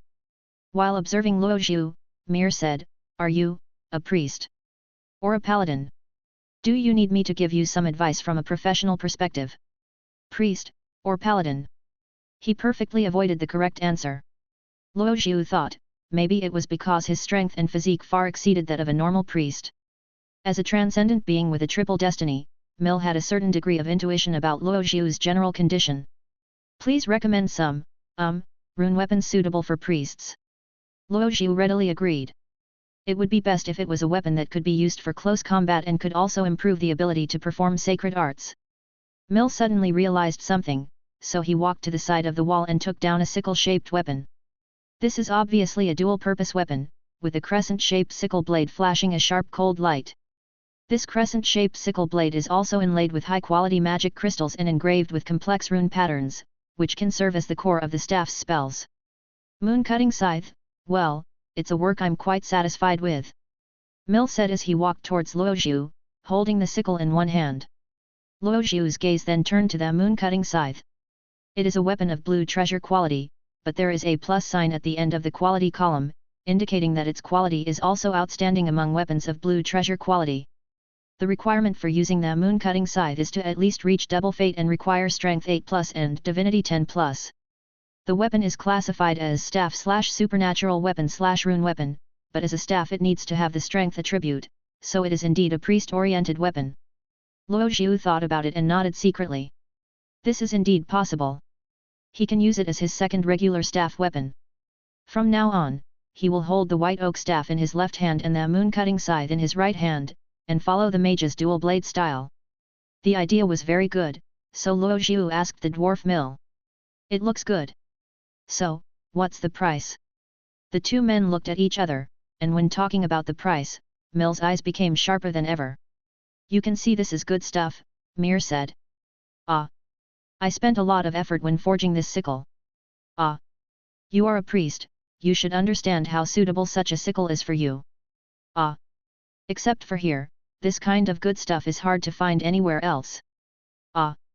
So. Mir stretched out 2 fingers, touched his upper and lower lips and said. 200 gold coins, one hand for the money, the other for the goods. 200 Nolan gold coins, this is almost all of Luoxiu's savings. Luoxiu took a deep look at the dwarf opposite him and felt that he was trying to hold back a smile under his rough face. What the heck? Luoxiu cursed inwardly, why did this old man want to be a blacksmith when he could just rob? And this is not the most important thing. The most important point is, when Luoxiu heard the offer from the dwarf Mill, his first reaction was that he didn't have enough money, not that the offer was unreasonable. This is completely contrary to Luoxiu's thinking habits. Something is wrong. 9 out of 10 things are wrong. Luoxiu had dealt with Mill in his previous life, but at that time he was no longer worried about such a large amount of money as a few hundred gold coins, so he did not pay too much attention to it. While thinking this, Luoxiu secretly detected Mir. Although the dwarf Mir is a rune forger with the triple destiny of intelligence, Luoxiu can still see some of his information. Sure enough, it was in Mir's expertise column. The dwarf Mir has a rare feat. The eloquence of a profiteer. Swindler's eloquence, rare years of business experience have awakened your nature as a profiteer. Your quotations will be more easily accepted within a 500% premium. Luoxiu narrowed his eyes slightly with a playful expression. Okay, let's play like this. If it weren't for his identity as a holy judge and the fact that the special profession of rune forger was extremely rare, Luoxiu almost wanted to beat up the dwarf opposite him first, and then buy all the things in his store for free and take them all away. However, since Mir has already made an offer, based on the characteristics of his expertise, Luoxiu can also roughly estimate the true value of the moon-cutting scythe. Probably in the range of 40 to 60 gold coins. While thinking, Luoxiu also stretched out 2 fingers and responded to the dwarf Mir with a smile. It's too high. This is my first time here. Give me a discount. How about 20? This put pressure on Mill. He widened his eyes and looked at the young man opposite him with some confusion. 20? 20 platinum coins, of course. 20 gold coins. Luoxiu shook 2 fingers and emphasized. Mir was stunned. Luoxiu was not afraid of angering Mir by making such an offer. In fact, just by looking at the dust on the doorway, one can tell that Mill's blacksmith shop is not doing well in business, and he must be in need of new customers. Even if Mill is a blacksmith with the triple destiny of wisdom, if he does not want to join the Tower of Sages and start his own business, the customer will always be God. Combined with what Luoxiu knew about Mir in his previous life, Luoxiu was not afraid that Mir would not sell it to him in a fit of anger. Mir did not reply. The slick feeling he had before had disappeared, replaced by extreme caution. Are you here to cause trouble? Then, Mir said in a sullen voice, 20 gold coins is too low anyway. Luo Zhu smiled slightly. Mill's intuition was very accurate. In this first round of bargaining, he was the one who initiated the bargaining, and Luo Zhu was happy to give him a free price. What if it works? Then make another offer. Luo Zhu then said, this time, give a good price. I don't have that much patience. Mir frowned, as if he was thinking about something carefully. Suddenly, Mir's face froze and he asked Luo Zhu, let me ask you. What can you tell from this moon-cutting scythe? Here it comes. This is the serious style of the dwarf craftsman. Luo Zhu's expression returned to seriousness. He took the sickle from Mill with both hands and looked at it carefully. His gaze fell on the weapon panel above the sickle. Equipment name, Moon-Cutting Scythe, Blue Rare Plus. Equipment type, Staff/Extraordinary Weapon/Rune Weapon. Equipment efficiency, increases the effect of the spell by 15%. Equipment bonus, Strength Attribute +3, Divine Attribute +3. Equipment requirements, any second level Destiny, Strength Attribute 8+, Divinity Attribute 10+. Equipment features list. Blue Moon Shadow Blade Style, active skill/rune from the runes engraved on the moon-cutting scythe blade, 2 moon blades are stimulated. The moon blades can track and attack enemies at medium range. Each moon blade deals 150% spell damage and applies a moderate hysteresis effect. Red Moon Decapitation, active skill/inherent infuse the moon-cut scythe with spirituality, transform into the red moon form, and continue to consume mana. During the red moon form, gain melee attack range +100%, attack speed +30%, physical damage +30% status buffs, which last until the mana is exhausted. Drenched Moon, passive trigger a weapon forged with moon steel. When equipped with this weapon, each attack will inflict mild hysteresis, slightly reducing movement speed. Luo Zhu carefully browsed the detailed panel of the sickle staff and said to Mir. This sickle has reached the quality of rare, and is even close to the quality of master. Well, except for some extremely minor flaws, there is nothing to complain about. And you used moon steel to forge this weapon. This material is extremely rare and can only be collected in the pure land of Kajapa. The runes you carved for it are spiritually inspired, which is a very complicated engraving technique. Also, the magic crystal inlaid on the end of the sickle is the Astia magic crystal. It has a higher spiritual conversion rate and is a specialty of the Straya magic crystal mine. Also, you have performed moonlight tempering on him at least 3 times. I guess it should have a considerable delaying effect. Combining some forging knowledge from his previous life and analysis of the weapon introduction text on the panel, Luo Zhu talked to the dwarf Mill. At first, the dwarf Mill just nodded slightly, with no change on his face. But since Luo Zhu mentioned moon steel, the dwarf's expression gradually became confused. He listened to Luo Zhu's narration in a daze, but his eyes became brighter.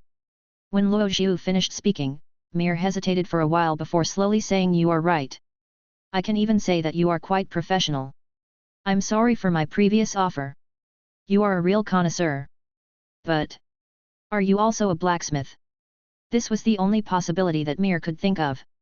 Luo Zhu shook his head and replied, I'm not a blacksmith, but I do know an excellent blacksmith. As he spoke, Luo Zhu took out the black steel dagger with a patterned scabbard that he bought from the Bahrain blacksmith shop and handed it to Mill for inspection.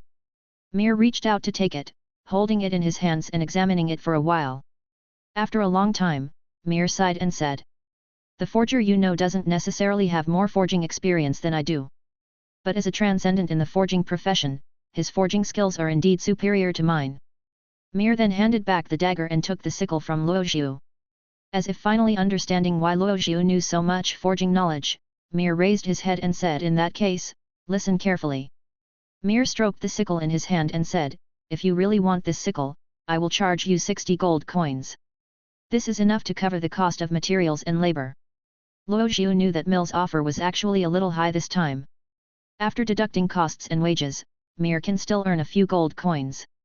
But since the dwarf craftsman on the opposite side had lowered his offer from 200 gold coins to 60, Luo Zhu was happy to let him make a small profit. After all, business is about win-win, and 60 gold coins is indeed within Luo Zhu's budget. Make a deal. Luo Zhu said, then let me see those extraordinary materials you are selling here. I will pay you for them when we check out. Mir, who had just completed a transaction, was obviously in a good mood. Then come with me. Mir said. He first put the moon cutting side aside, picked up the lantern, and walked to another room. Luo Zhu followed Mill and came to a dimly lit basement. However, this basement is much more crowded than the previous room, and there is a faint fishy smell in the air. There were all kinds of materials piled on the ground, and the source of the fishy smell mostly came from the fur, bones, etc. of some monsters or supernatural creatures. They are all here, Mir said.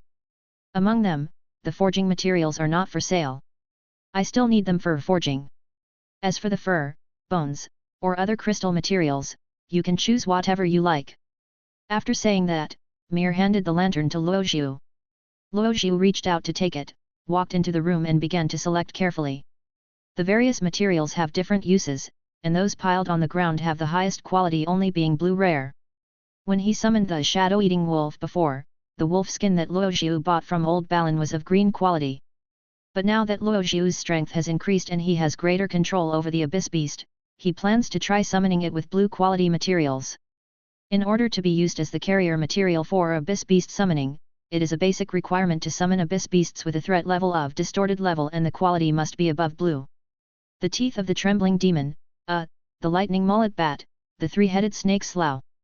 Luo Zhu scanned the many materials, and after a while of searching, he finally landed on a feather. It was a long black feather. This feather is pure black, without a trace of impurities. It is full of mystery and has the streamlined beauty that is unique to bird feathers. Half of the feathers are covered with abnormally wriggling black mist, while the tip of the other half is completely atomized. Luo Zhu became interested in this feather, as it was one of the rare blue quality monster materials in this pile of materials. Hidden mist true feather, blue rare / monster material / extraordinary material. Monster materials will be closer to abyss beasts. Using monster materials as the carrier for summoning abyss beasts, the success rate and quality of summoning will be more guaranteed. Luo Zhu then gently picked up the feather and walked out the door. I want this feather. Luo Zhu said to the dwarf Mir, who was leaning against the wall waiting, name your price. Mir glanced at the feather in Luo Zhu's hand and was about to raise the price with his sly eloquence, but after thinking about it, he reduced the outrageous price. This feather, you have good taste. Mir said.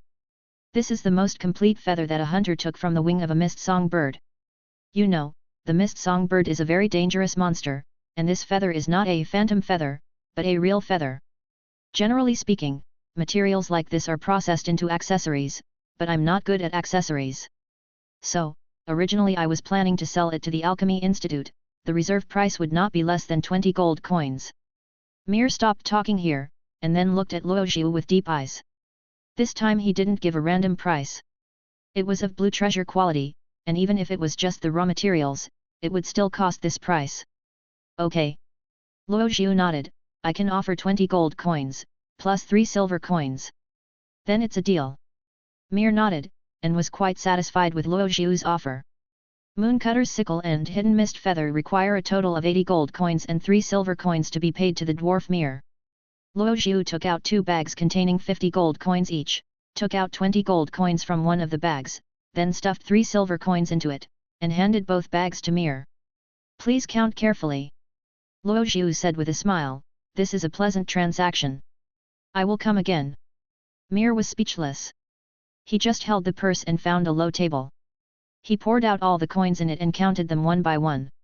After checking everything correctly, Mill nodded and said, no problem, you can take the things away. Luo Zhu nodded slightly and prepared to leave the blacksmith shop. But the next moment, the dwarf Mir called him again. Wait a moment. Luo Zhu turned around and saw Mill running towards him with his short legs. Just now, the black steel dagger you showed me just now. Mir said, I want to buy it, name a price. Luo Zhu was stunned for a moment, then he took off the black steel dagger with the sheath and said with a smile, just give me another gold coin. By the time Luo Zhu returned to the White Antelope Hotel, it was almost noon. Luo Zhu was a little surprised that Mill suddenly called him and offered to buy his portable dagger. But then I thought, maybe this is a reference for competition among fellow blacksmiths. The dagger that Luo Zhu brought out that day was just an ordinary dagger that had not been engraved by him. I might as well sell it to Mill for just 1 gold coin and do him a favor. Because the original price of the black steel dagger sold by Old Balan was actually only 8 silver coins. The prices in Dawntown were several times lower than those in Sina City. The price of a Nolan gold coin in Sina City was no different from giving it away for free. Luo Zhu returned to his room at the White Antelope Hotel, closed all the light-transmitting doors and windows, and locked the bedroom door. When he was ready, Luo Zhu took out the hidden mist true feather.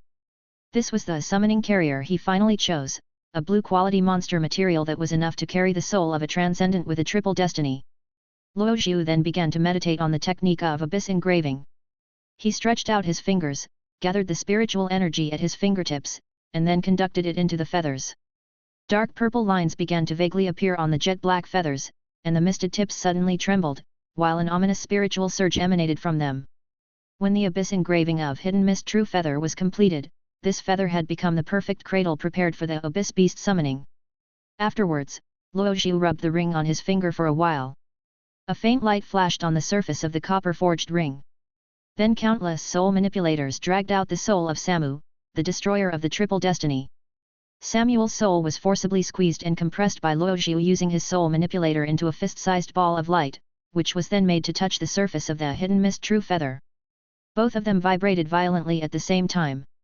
Samuel's soul light ball continued to shrink, while the mist of hidden mist true feather expanded rapidly. After a not-so-long wait, both Samu's soul and Yunwu Jinayu had disappeared without a trace.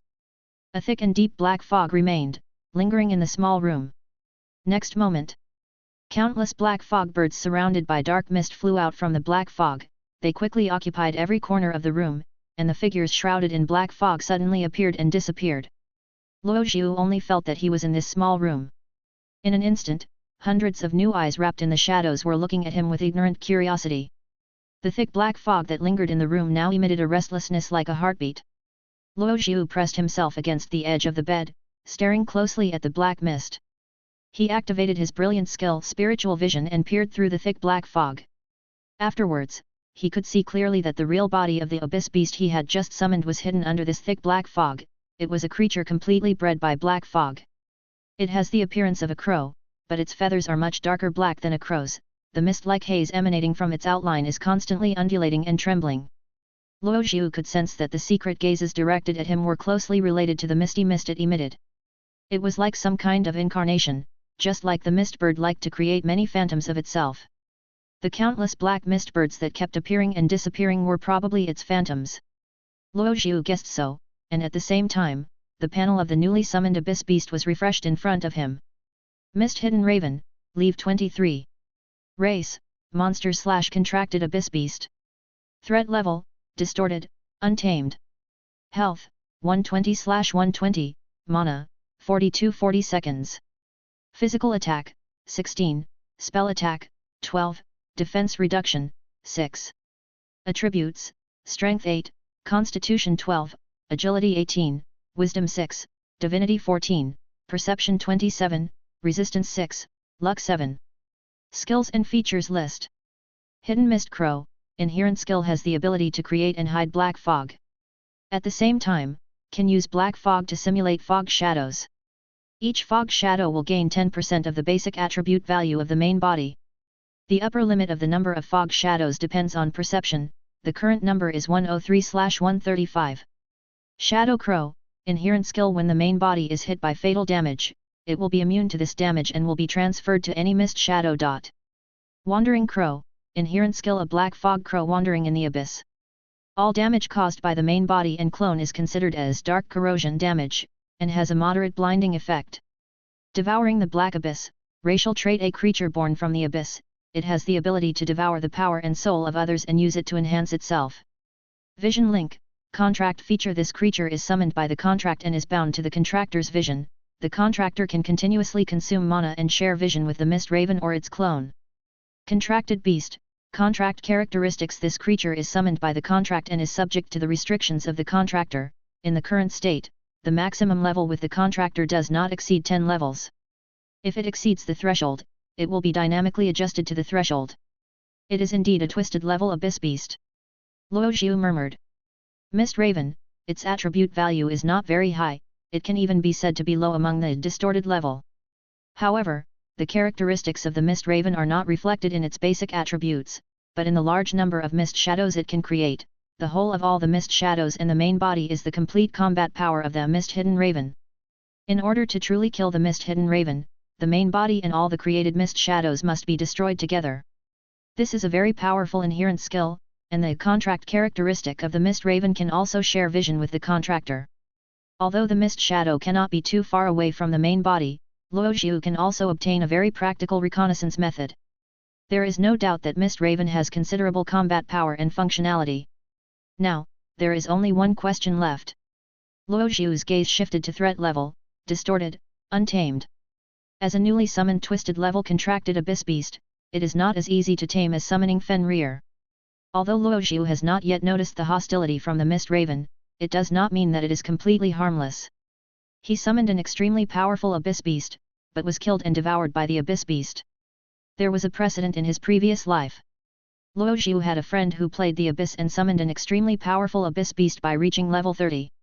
As a result, the abyss beast killed the contractor as soon as it appeared. The abyss beast was later hunted down by other players and turned into fresh monster materials. Luojiu fell into thought. At present, the level gap between Mist-Hidden Raven and Luojiu is not that high. According to the experience of other players taming the abyss beasts in his previous life, Luojiu probably has an idea. He slowly moved towards the corner, not showing any hostility towards the Mist Raven. And the hundreds of gazes from those fog shadows slowly moved along with Luojiu's movements. Finally, when Luojiu was in the state of spiritual vision, he could clearly see all the fog shadows in the room, as well as the true form of the Mist Raven. Luojiu's pupils gradually changed from light grey to dark purple, with hints of deep scarlet light in them. Eye of the Abyss, this is the only corner in the room where you can clearly see all the fog shadows and the main body. In the state of spiritual vision, even if those fog shadows are hidden, Luojiu can clearly see their spiritual outlines. Use Eye of the Abyss, Abyss, leave 23, on Mist Raven, leave 1. Trigger Divinity Attribute check. Your Divinity Attribute is 26, and Mist Raven's Divinity Attribute is 14. Eye of the Abyss takes effect. Mist Raven, leave 23, falls into the immobilized state. Mist Hidden Raven, leave 23, falls into the sealed state. Mist Raven, leave 23, falls into the drain state. With Luojiu as the origin, the darkest and most majestic pressure of the abyss, along with his gaze, descended upon the body of the mist-hidden raven. The spiritual pressure of fear instantly enveloped the mist raven, and its spiritual power was temporarily slowed down. Dozens of mist shadows disappeared in an instant. Through the spiritual vision, it can be seen that the spiritual fluctuations on the mist raven suddenly became chaotic. From its perspective, the unique abyss breath emanating from the abyss peeper on the opposite side inexplicably made it feel deeply powerless and fearful. This is the suppression from its original bloodline, which makes it want to surrender for no reason. The total control time of 5 seconds seemed particularly long at this moment. Finally, when the control countdown of Eye of the Abyss reached 2's left, the 3 words, untamed, on the threat level disappeared in the next second. Luojiu felt that he suddenly had some kind of connection with the Mist Raven and that their souls were truly connected by the contract at the same time. The hundreds of eyes staring at him suddenly disappeared, and the dark shadows fluttered back into the thick fog. Then, the thick fog dissipated, revealing the ink-like body of the mist-hidden raven. The Mist Raven flapped its wings and flew up, then landed gracefully on Luojiu's right shoulder. With its obsidian beak, it began to gently comb its misty feathers. Just like every bird, feeling safe and secure with its owner. This means that, the Mist Raven has been successfully tamed. Luojiu breathed a sigh of relief. The process went relatively smoothly. The tamed Mist Raven will no longer pose a threat to the contractor. Luojiu then stretched out his hand and let the raven rest on his fingers, while his other hand gently stroked the feathers on its back. So, Luojiu was faced with the problem of how to name it. He recalled his past life. In the Bhutanese mythology system, Raven is the messenger of Krishna. In Celtic mythology, the raven is the incarnation of the god of navigation, guiding night travel. However, no matter what kind of mythology system it is, raven is basically related to night. So, Luojiu finally decided on the name Mist Raven. Foggy Night. The meaning is, it is the ferryman of the black fog and the incarnation of midnight.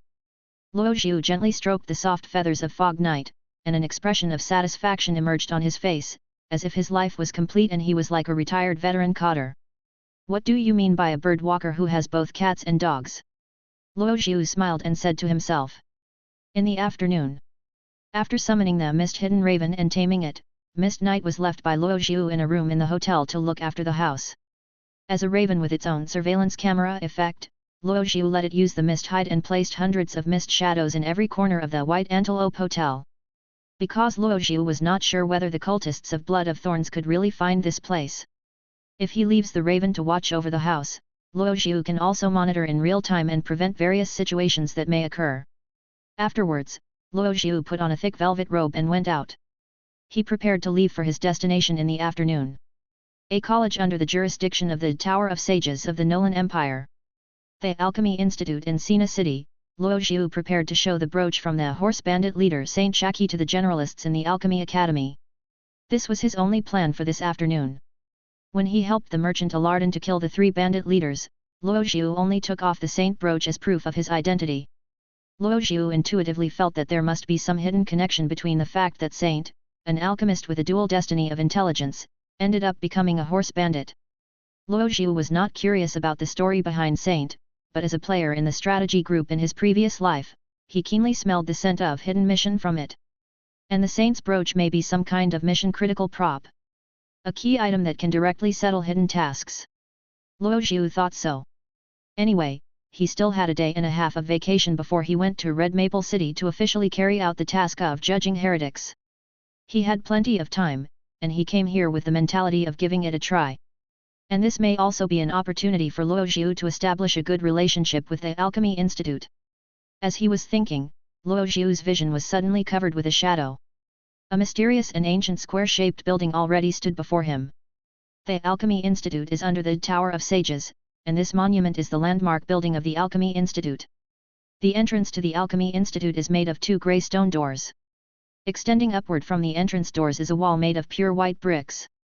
The topmost spire is a steeple dome made of indigo crystals of unknown material, which is used as a symbol of faith in the pillar god of wisdom, truth.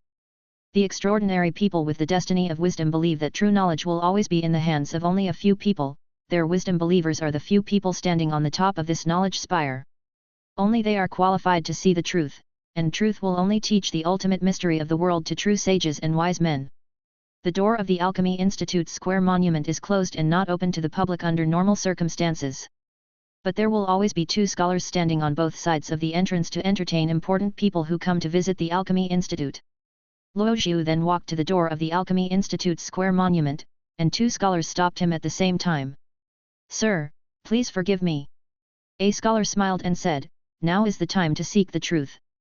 The Alchemy Institute is temporarily closed to the public. Please go back." This is a middle-aged man, and the vicissitudes of life have carved mottled wrinkles on his face. On the other side of him was a young man with clear eyes. His eyes were full of curiosity, and he looked at the middle-aged man with awe. Luo Zhu quietly conducted a survey and found that no matter whether they were middle-aged scholars or young scholars, they were all just scholars of the intellectual level. After quickly browsing the panel data, Luo Zhu smiled and said to the scholars opposite, "I'm here for something, about an alchemist named Saint Scratchy. Luo Zhu nodded, showing considerable patience. "Don't bother, I can wait." As Luo Zhu spoke, he observed the reactions of the 2 scholars. When he said the name Saint Shayuk, the young scholar did not react. But the middle-aged scholar's pupils shrank noticeably. Sure enough, it seems that Saint does have some connection with the Alchemy Institute. Luo Zhu thought while waiting for the response from the 2 scholars. "Saint Shayuk, hey." The middle-aged scholar nodded and said, "I understand. Please wait for a moment. I need to consult the generalists." After saying that, the middle-aged scholar turned around, walked to the grey stone door, and reached out to touch the stone door. Just above the stone gate, a layer of azure light soon flashed, and the complex rune circuits emitted a deep dark blue glow, accompanied by rumbling sounds and the vibration of heavy objects. The stone door was pushed open to both sides, and the middle-aged scholar walked in. His figure quickly disappeared from Luo Zhu's sight, and the 2 doors closed again. After a not-so-long wait, the boom-boom sound was heard again. The middle-aged scholar walked out, came to Luo Zhu, and nodded to him. "The knowledgeable people asked me to guide you and take you to meet them," the middle-aged scholar said, and then turned his eyes to the young scholar on the other side and said, "Hafen, I will take this gentleman in. You should not relax alone." The young scholar named Hafen nodded vigorously. The middle-aged scholar then turned around again and reached out to touch the stone door. The stone door opened again with a loud bang, and Luo Zhu followed the middle-aged scholar into the interior of the Alchemy Institute's square monument. According to Luo Zhu's memory, the square monument building of the Intelligence Alchemy Institute is divided into 3 floors. Luo Zhu and the middle-aged scholar were at the bottom level, which was the transformation room, where experiments on the transformation of various alchemical materials were carried out. It was also the workplace for the most basic intellectual alchemists. The atmosphere inside the Alchemy Institute is completely different from the serious atmosphere felt from the outside. Many alchemists were communicating with each other, and there were some quarrels. They often argued over different alchemical formulas, and often scratched their heads because they couldn't understand a certain formula. This was completely inconsistent with people's stereotypes of this group of outstanding scholars. Just like those college animals in the university laboratories in Luo Zhu's previous life. As Luo Zhu was thinking this, the middle-aged scholar also spoke up. "Sir, please follow me. We are about to go to the 3rd floor of the monument. Lord Lachlan Skarchi, the generalist, is waiting for you there." Rockland Shayak, the universalist, when he heard this name, Luo Zhu's expression was slightly stunned. He had heard of this name when he was in Sina City in his previous life, but he probably had no intersection with this universalist Lord Rocklan. What Luo Zhu cared about was the surname of this universalist. Skarchi is the same as Saint's surname. Some thoughts emerged in Luo Zhu's mind. After some thought, he roughly organized his subsequent words. "This is the 3rd floor of the square monument. We have reached the room of true knowledge, sir." The middle-aged scholar nodded to Luo Zhu and said, "Please come in. Lord Rockland is waiting for you inside." After saying that, the middle-aged scholar stepped back, bowed slightly and looked at Luo Zhu calmly. "He's not going in with me." Luo Zhu's thoughts moved slightly. His identity is the Holy Judge. As a member of the Holy Court, visiting the academy under the Tower of Sages should not pose any real danger. But since the middle-aged scholar was not prepared to go in with him, this only meant another thing. Ordinary scholars are not qualified to attend the conversation that is about to take place. The next moment, Luo Zhu's panel suddenly jumped, and a new item appeared in the task panel. Trigger hidden tasks. Hidden mission, hidden secrets, normal difficulty. Recommended level, leave 1+, first level of destiny and above. Task type, serial task. Task description: after resolving the crisis encountered by the Golden Iris caravan, you took a brooch from the body of the looters' leader, the alchemist Saint Skarchi. Sensing that there might be some secrets hidden in it, you brought this brooch to the Alchemy Institute in Sina City and successfully attracted the attention of the generalist Rockland Skarchi. Mission objective: learn the secrets about Saint from Rockland Skarchi. Completion reward: basic experience plus 1200, free attribute points plus 1. It is indeed a hidden mission. Luo Zhu murmured secretly. This is a hidden mission of the ring-running type. Completing the hidden mission, Poisoned Iris, and obtaining the Saint Shayak brooch seems to be a prerequisite for triggering this hidden mission. Generally speaking, the first round of missions is always the easiest to complete and the rewards are relatively ordinary. But as the tasks are completed and you move on to the next round of tasks, the rewards will become more and more generous. When he saw the hidden mission, hidden secrets, normal difficulty, was triggered, Luo Zhu knew that he had come to the right place this time. "Okay." Luo Zhu responded to the middle-aged scholar, "Thank you for your help. It's just my job."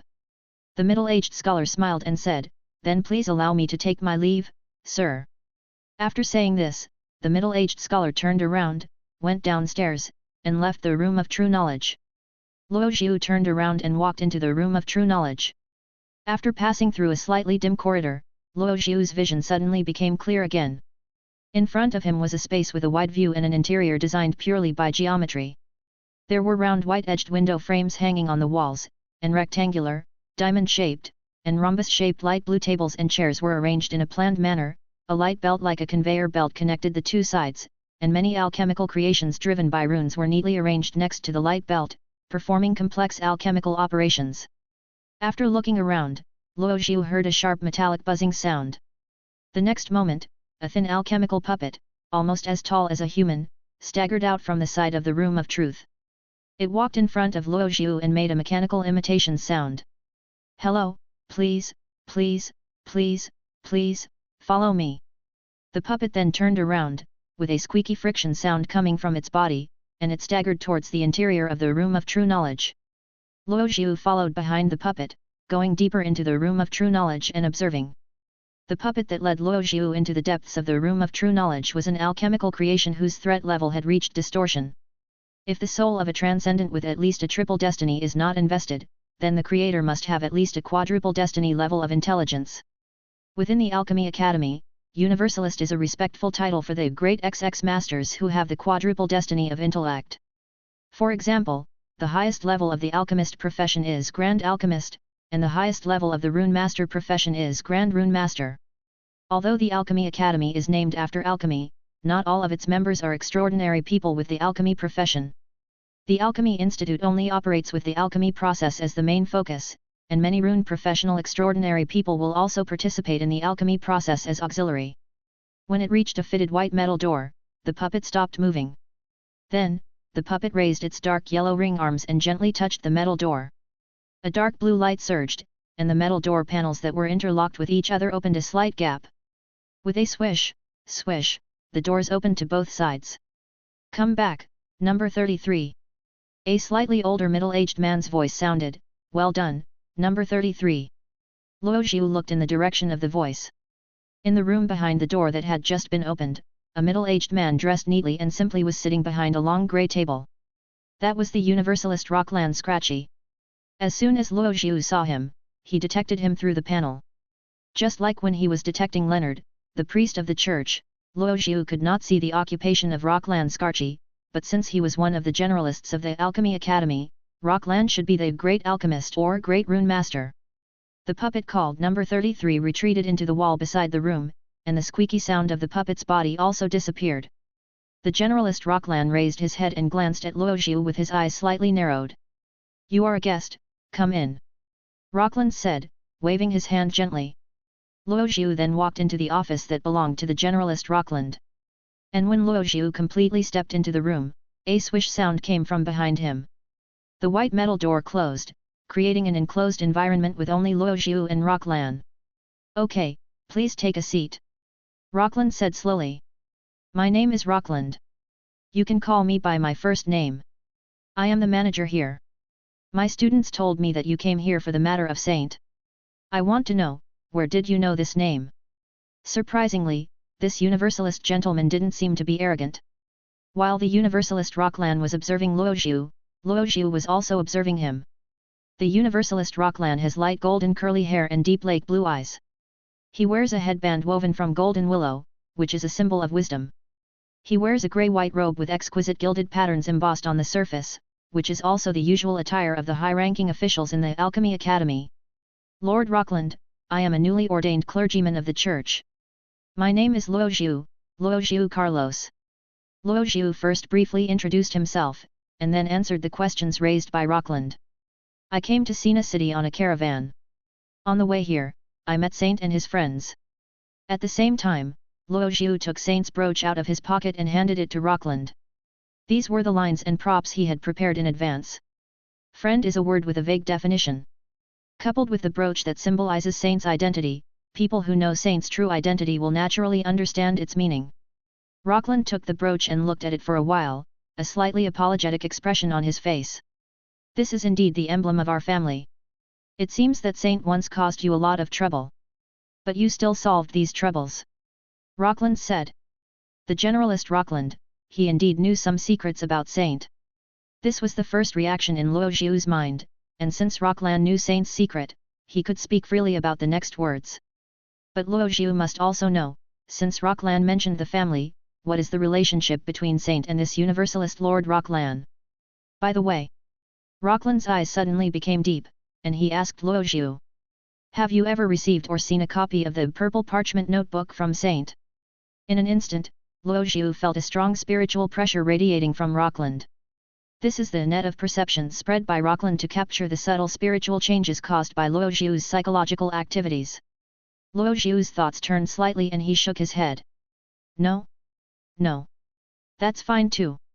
Not detecting any unusual fluctuations from Luo Zhu, Rockland breathed a sigh of relief. The next moment, the invisible spiritual net was lifted, and the spiritual pressure on Luo Zhu suddenly disappeared. Rockland regained his composure and said slowly, the news you brought to the Alchemy Institute about Saint. Well, he was indeed a student of the Alchemy Institute. Luo Zhu listened carefully. This was the correct development. You brought us intelligence. Rockland said, in that case, you can know more. I should also tell you something about Saint. Luo Zhu nodded and pretended to listen carefully.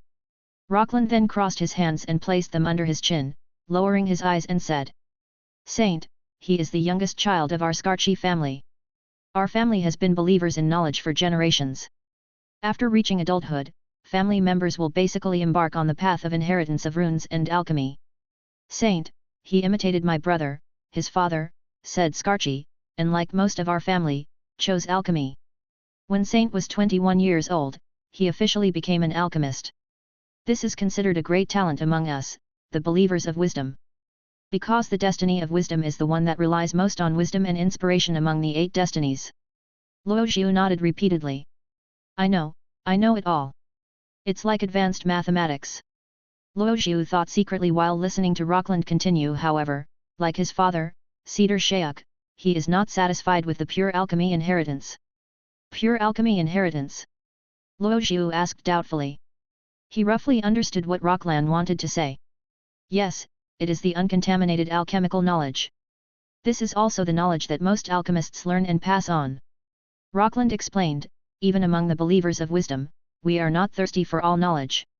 The God we believe in, the truth knows everything, but this also includes those distorted, taboo, and filthy knowledge. I think I understand what you mean. Luo Zhu nodded. This is just like our followers of glory, who also have the pure sect that adheres to the doctrine of ultimate purification. The so-called pure sect is an extreme group of believers whose primary purpose is to completely eliminate all other heretics in the destiny except the followers of glory in order to achieve the great cause of purification. There are not many such fanatics, but in the Nolan Empire, they are even more dangerous than the cultists, wearing the cloak of legal destiny. However, precisely because of their extremeness, they can often find out more things that ordinary extraordinary people cannot even imagine. It is like the filthy knowledge of the intellect. Yes, it is indeed similar to the pure order, and Saint, like his father said, has embarked on the old path of the hidden omniscient. Rockland said. Luo Zhu was familiar with the term hidden omniscient. That is another branch of existence for believers in the destiny of intellect.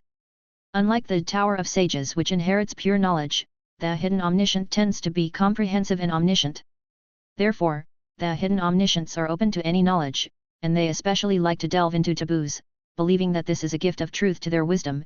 At the same time, they also master many secret rituals to seek forbidden knowledge from truth. Luo Zhu nodded to show his understanding, and Rockland continued. Saint's father, said, was one of the founders of the Hidden Omniscient School branch in Sina City. After the truth was revealed, Saeed was severely tried by his family. Later, the Supreme Being from the law office intervened and sentenced Saeed to death by hanging. Said was hanged, but Saint didn't know about it. Saint was only 5 years old at the time. When Saint grew up, he finally learned that his father died in a joint trial between his family and the Supreme. I still remember clearly that Saint did not show any sadness, shame, dissatisfaction, or anger at that time. Instead, he developed a strong interest in the hidden omniscient one. At the time, we all thought that a child who was only 12 years old would not really go down this wrong path, so the elders of the family only warned him sternly and did nothing further. But Rockland paused and said what none of us expected was that Seti Shayuk, Saint's father, actually hid a notebook. It contains all the forbidden knowledge he has devoted his life to studying. That filthy alchemy. Those evil runes. Ahem. So. Seeing that Rockland's tone was a little excited, Luo Zhu guessed along the lines of his words, so Saint got his father Said's notes and has been secretly studying the forbidden knowledge left by his father. Yes, that's it. Rockland said slowly, Saint has been studying the manuscripts left by his father. The elders of the family were kept in the dark by him. Until we discovered his hidden alchemy room and the filthy products he made. Saint, he got wind of it and defected with his father's codex. I don't know what happened to Saint afterwards, and I'm not interested in it. Rockland concluded, however, as the elder of the Skarchi family, I have the responsibility and obligation to retrieve Saeed's notebook. Therefore, the information you know about Saint is extremely important to us. When Rockland finished this last sentence, a new prompt popped up on Luo Xiu's task panel. Completed the hidden mission, hidden secrets, normal difficulty. From the generalist Rockland, you have learned about the past of the alchemist saint, and at the same time, you know the secrets of the forbidden codex of said Scarchi. Completion reward, basic experience plus 1200, free attribute point plus 1. Trigger hidden tasks. Hidden mission, taboo notebook, difficult difficulty. Recommended level, leave 10 plus, first level of destiny and above. Task type, serial task. Mission description, Rockland Shayak tells you that retrieving the notebook of said Shayak is his responsibility and obligation. Whether the forbidden notebook can be found is related to the status and dignity of the Shayak family in the Alchemy Institute. Basic mission objective, retrieve the forbidden notebook of said Scarchi. Additional mission objective, option 1 return said's notebook to Rockland Scarchi.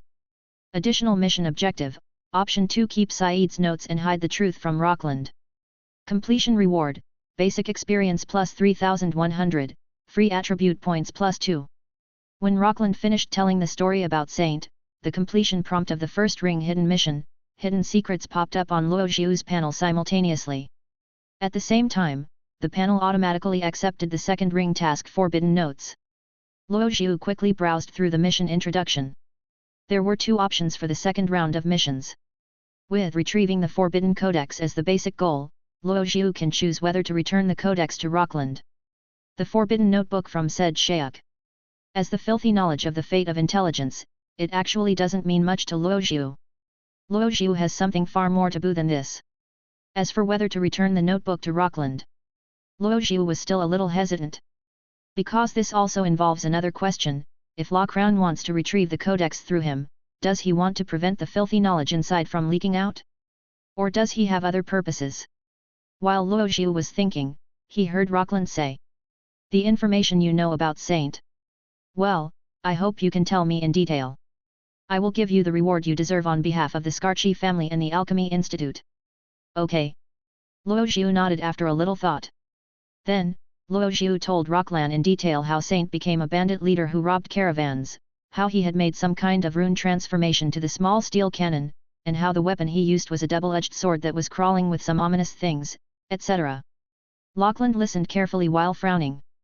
After Luo Xiu finished telling what he knew about Saint, Rockland slowly said that, ominously creeping double-edged sword you mentioned is the product of filthy knowledge. But now that we know that Saint was a bandit on the Waupo grasslands, I think his hiding place should be nearby, and Saeed's forbidden notebook is also hidden there. Luo Xiu nodded and didn't say anything else, just waiting for Rockland to say the next words. Well, Luo Xiu, Rockland said, as I said before, I will give you a reward. Rockland clapped his hands, and a boom boom sound came from the wall on one side. After a while, a secret door opened in the wall, and a sturdy puppet with a round body walked out. The puppet slowly walked towards Rockland, its copper arms clasped with complex circuits, and its metallic hands holding a silver-grey armband engraved with light blue runes. When the puppet walked to Rockland's side, Rockland took the arm ring and handed it to Luo Xiu. Luo Xiu reached out to take it, and listened to Rockland saying this is the rune equipment recently developed by the alchemists of the Alchemy Academy, the mysterious rune armband. It can increase your wisdom and inspiration. I think, although our fates are different, it should be helpful to you. The moment he took the armband from Rockland, Luo Xiu's panel refreshed the data of the mysterious rune armband. Equipment name, Mystical Rune Armlet, Blue Rare. Equipment type, Wrist Guard / Superb Equipment / Rune Equipment. Equipment efficiency, skill cooldown time reduced by 20%. Equipment bonus, Wisdom attribute +3, Perception attribute +3. Equipment requirements, any second level destiny, Wisdom attribute 14+, Perception attribute 6+. Equipment features list. Barrier of knowledge, active skill / rune when the wearer is attacked, the single damage value is reduced according to the perception attribute. Thirst for mystery, active skill / inherent when the wearer attacks, the single damage value is increased according to the wisdom attribute. This is a piece of blue treasure quality super equipment. So far, this is the third piece of blue treasure quality super equipment that Luo Xiu has obtained. White oak staff and moon cutting scythe are both weapons, but this mysterious rune armlet is the first extraordinary armor that Luo Xiu has obtained. Thank you for your gift, Lord Rockland. Luo Xiu nodded in thanks. Rockland nodded, and then continued. Well, Luoxiu, there is one more thing. After completing the gift of the mysterious rune armband, Rockland started a new topic. Luoxiu keenly realized that what Rockland was going to say next might be about retrieving the notebook. Next is my personal commission. I would like to ask you to help me retrieve said's notebook. Rockland said sincerely. As expected, this is the commission. Luoxiu thought that this was the basic goal of the hidden mission Forbidden Notebook. Now you are the only one who truly knows where Saint might be hiding. You are not destined to be intellectual, so it is most appropriate for you to retrieve the notebook for me. A kind smile appeared on Rockland's face, and he asked Luoxiu in a pleading tone. Are you willing to do me this favor? Don't worry, I will give you a more generous reward when you retrieve Said's notebook. I can try, but there's no guarantee that I can do it. Luoxiu answered honestly, because, as you know, the Waupo grassland is really too big. Then I'll take it as that you agree to take on my commission. Rockland said with a smile. Luoxiu did not answer, but just nodded slightly. Then, a serious expression appeared on Rockland's face, and his voice turned low, saying I hope you can keep this commission as confidential as possible. You should understand what I mean. Okay, I understand. Luoxiu nodded. Seeing Luoxiu's statement, Rockland returned to his original friendly expression. Then I'll leave it to you. Now, I can only hope that everything depends on human effort. Rockland said finally. Afterwards, Luoxiu left the Room of True Knowledge. The purpose of his trip to the Alchemy Institute was to try to trigger a hidden mission. Now, the hidden mission has been triggered, and the first round of the mission has been completed on the spot. He has also officially received the commission from the Universalist Rockland. Retrieve the forbidden notebook of said Scratchy. Luoxiu was walking and thinking on the main street of Triumph Square.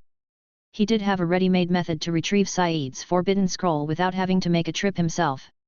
Luoxiu then returned to the White Antelope Hotel and went back to his room. He sat on the edge of the bed, meditating on the technique of abyss engraving in his mind. A variant of the abyssal inscription. Family inscription. After waiting for a while, Luoxiu made a brief contact with Intis, who was hundreds of miles away. In a hidden cave, there were boxes of goods, half covered by thick cloth.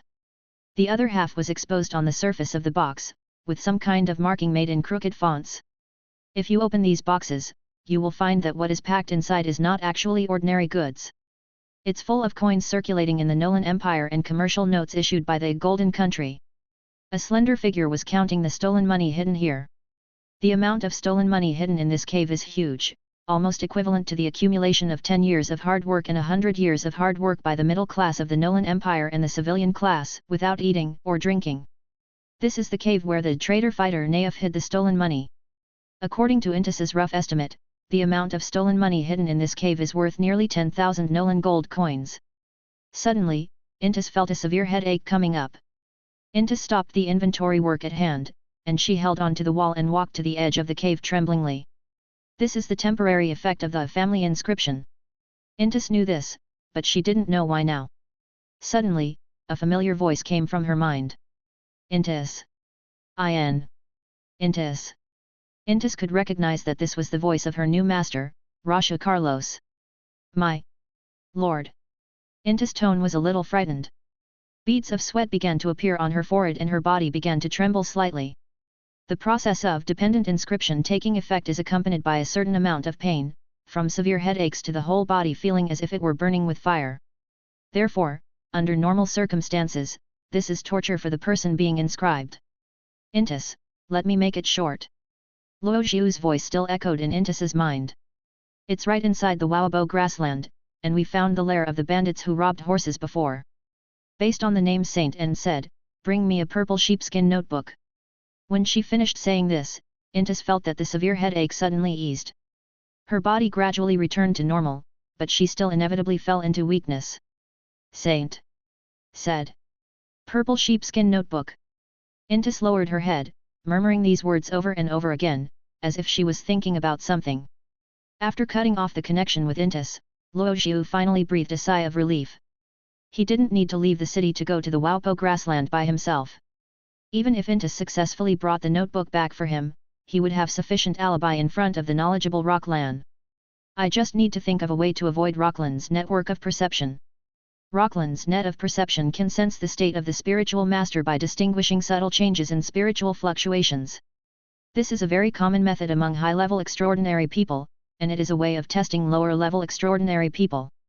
To a large extent, this can be very effective in detecting whether the other person is lying or telling the truth. Alas! Luo Zhu sighed. How to avoid it? This question gave Luo Zhu an inexplicable headache. Because in the future, he will not only have to face one generalist Rockland. As he carries a huge secret, he will inevitably attract prying eyes from other parties. There is no particularly good method for the time being, so Luo Zhu simply doesn't want to think about it too much. As he still has the second destiny, the attention he can attract at present is still quite limited. Luo Zhu then emptied his mind and body, diverted his attention, and began to take stock of his gains. Completing the first round of Hidden Mission, Hidden Secrets will give you 1200 basic experience points and 1 free attribute point. After storing the experience points and free attributes first, Luo Zhu took out the mysterious rune armband given to him by the generalist Rocklan. Wearing the mysterious rune armband, Luo Zhu infused his own spirituality into the armband. Then, the runes on the armband emitted a light blue glow. Luo Zhu could feel that he seemed to have become wiser. His perception of the outside world has also become more subtle. And this is just the feeling that comes from the improvement of attributes. In addition, this mysterious rune armlet can also provide single-time injury reduction and single attack damage increase, which has a very good auxiliary effect. Luo Zhu then opened his character panel. After officially equipping this mysterious rune armband, Luo Zhu's wisdom attribute became 15, plus 3, and his perception attribute became 7, plus 3. The numbers in brackets are the attribute enhancements given when equipping the corresponding weapons or armor. At this time, Luo Zhu was not equipped with any extraordinary weapons, so the weapon's additional attribute values were not taken into account. After feeling the change in intensity brought about by the mysterious rune armband, Luo Zhu nodded with satisfaction. He felt more and more that he was soaring within the intensity range of double fate. With his current true strength, he can already compete with most of the extraordinary people with the triple destiny. While thinking, Luo Zhu also began to practice his skills for today. He began to repeatedly use the enhancement skills of Consecrated Priest on himself, improving his skill proficiency while storing the experience points gained from practice little by little. In nearly a day and a half, Luo Zhu has done a lot of things. He spent the remaining day and a half at the White Antelope Hotel. While temporarily avoiding the limelight of Blood of Thorns, Shadow of Killing, Luo Zhu began to concentrate on familiarizing himself with his many new abilities and consolidating his own strength so that his strength level would become stable. The 3-day holiday passed in a flash. On this day, Luo Zhu got up from bed very early and put on the formal priest robe. After carrying all the extraordinary equipment with him, Luo Zhu packed up the daily necessities and some common clothes and stuffed them into the cabinet, then came to the front desk on the first floor of the White Antelope Hotel. I need to be away for about half a month, so I came to prepay the rent. Luo Zhu said gently to the blonde girl with freckles at the front desk, I used to live in room 4 on the second floor. Oh, all right. Wait a moment, please. I'll calculate. The blonde scratched her hair, counted carefully on her fingers, and then said. You stayed there for 7 days, and 7 days is a week. I've finished the calculation. Sir, if I need you to reserve the room for half a month, you only need to pay me 4 gold coins including the deposit. After paying the money, Luo Zhu left the White Antelope Hotel and headed for the glorious church in Sina City. This day was the date that Leonard, the priest of the Holy Tribunal, had informed him in advance of when he would go to Red Maple City to carry out the judgment of paganism. Luo Zhu then came to the Holy Inquisition and arrived at the door of Leonard's room. He knocked gently on the familiar shabby wooden door. Come in. Leonard's old but strong voice came out. Luo Zhu then pushed the door open and walked in. You are very punctual. Leonard, who was working at his desk, looked up at Luo Zhu and said. From the looks of you, are you ready? Yes. Luo Zhu nodded. Leonard then stood up, walked to Luo Zhu's side and patted him on the shoulder. Then cheer up. Leonard's face was more serious than ever before as he said, this will be your first time facing enemies who believe in the lost. Come with me, Pamirs and the others are waiting for you. An enemy who worships the lost, Luo Zhu's mind changed slightly. In fact, this was not the first time he faced the lost believers. Luo Zhu thought of another extraordinary guard of the Golden Iris caravan at that time. The Curse Master Cavil is the extraordinary being with a lost destiny. An enemy who worships the lost. Luo Zhu then made a puzzled expression and asked Priest Leonard. Is lost an enemy from the theocracy? The Holy Tower Kingdom is an ancient country located in the north of the Nolan Empire, with the destiny of loss as its rule. The relationship between the theocracy and the empire has never been harmonious, so Luo Zhu asked this question. In the War of Judgment of God's Destiny version 1.0, in addition to facing behemoths such as the Dark Principality, the Holy Tower Kingdom is also an enemy of the empire. However, in the previous life, the theocracy intervened in the war under the pretext of holy war only when the war was in full swing and the situation became increasingly clear, and forcibly got a considerable piece of the pie of benefits from the empire's iron cavalry. They do have a background. Leonard nodded and said, I'll take you to meet Pamir and the others. They will tell you the details. In the territory of Songyuan, outside the city of Xena.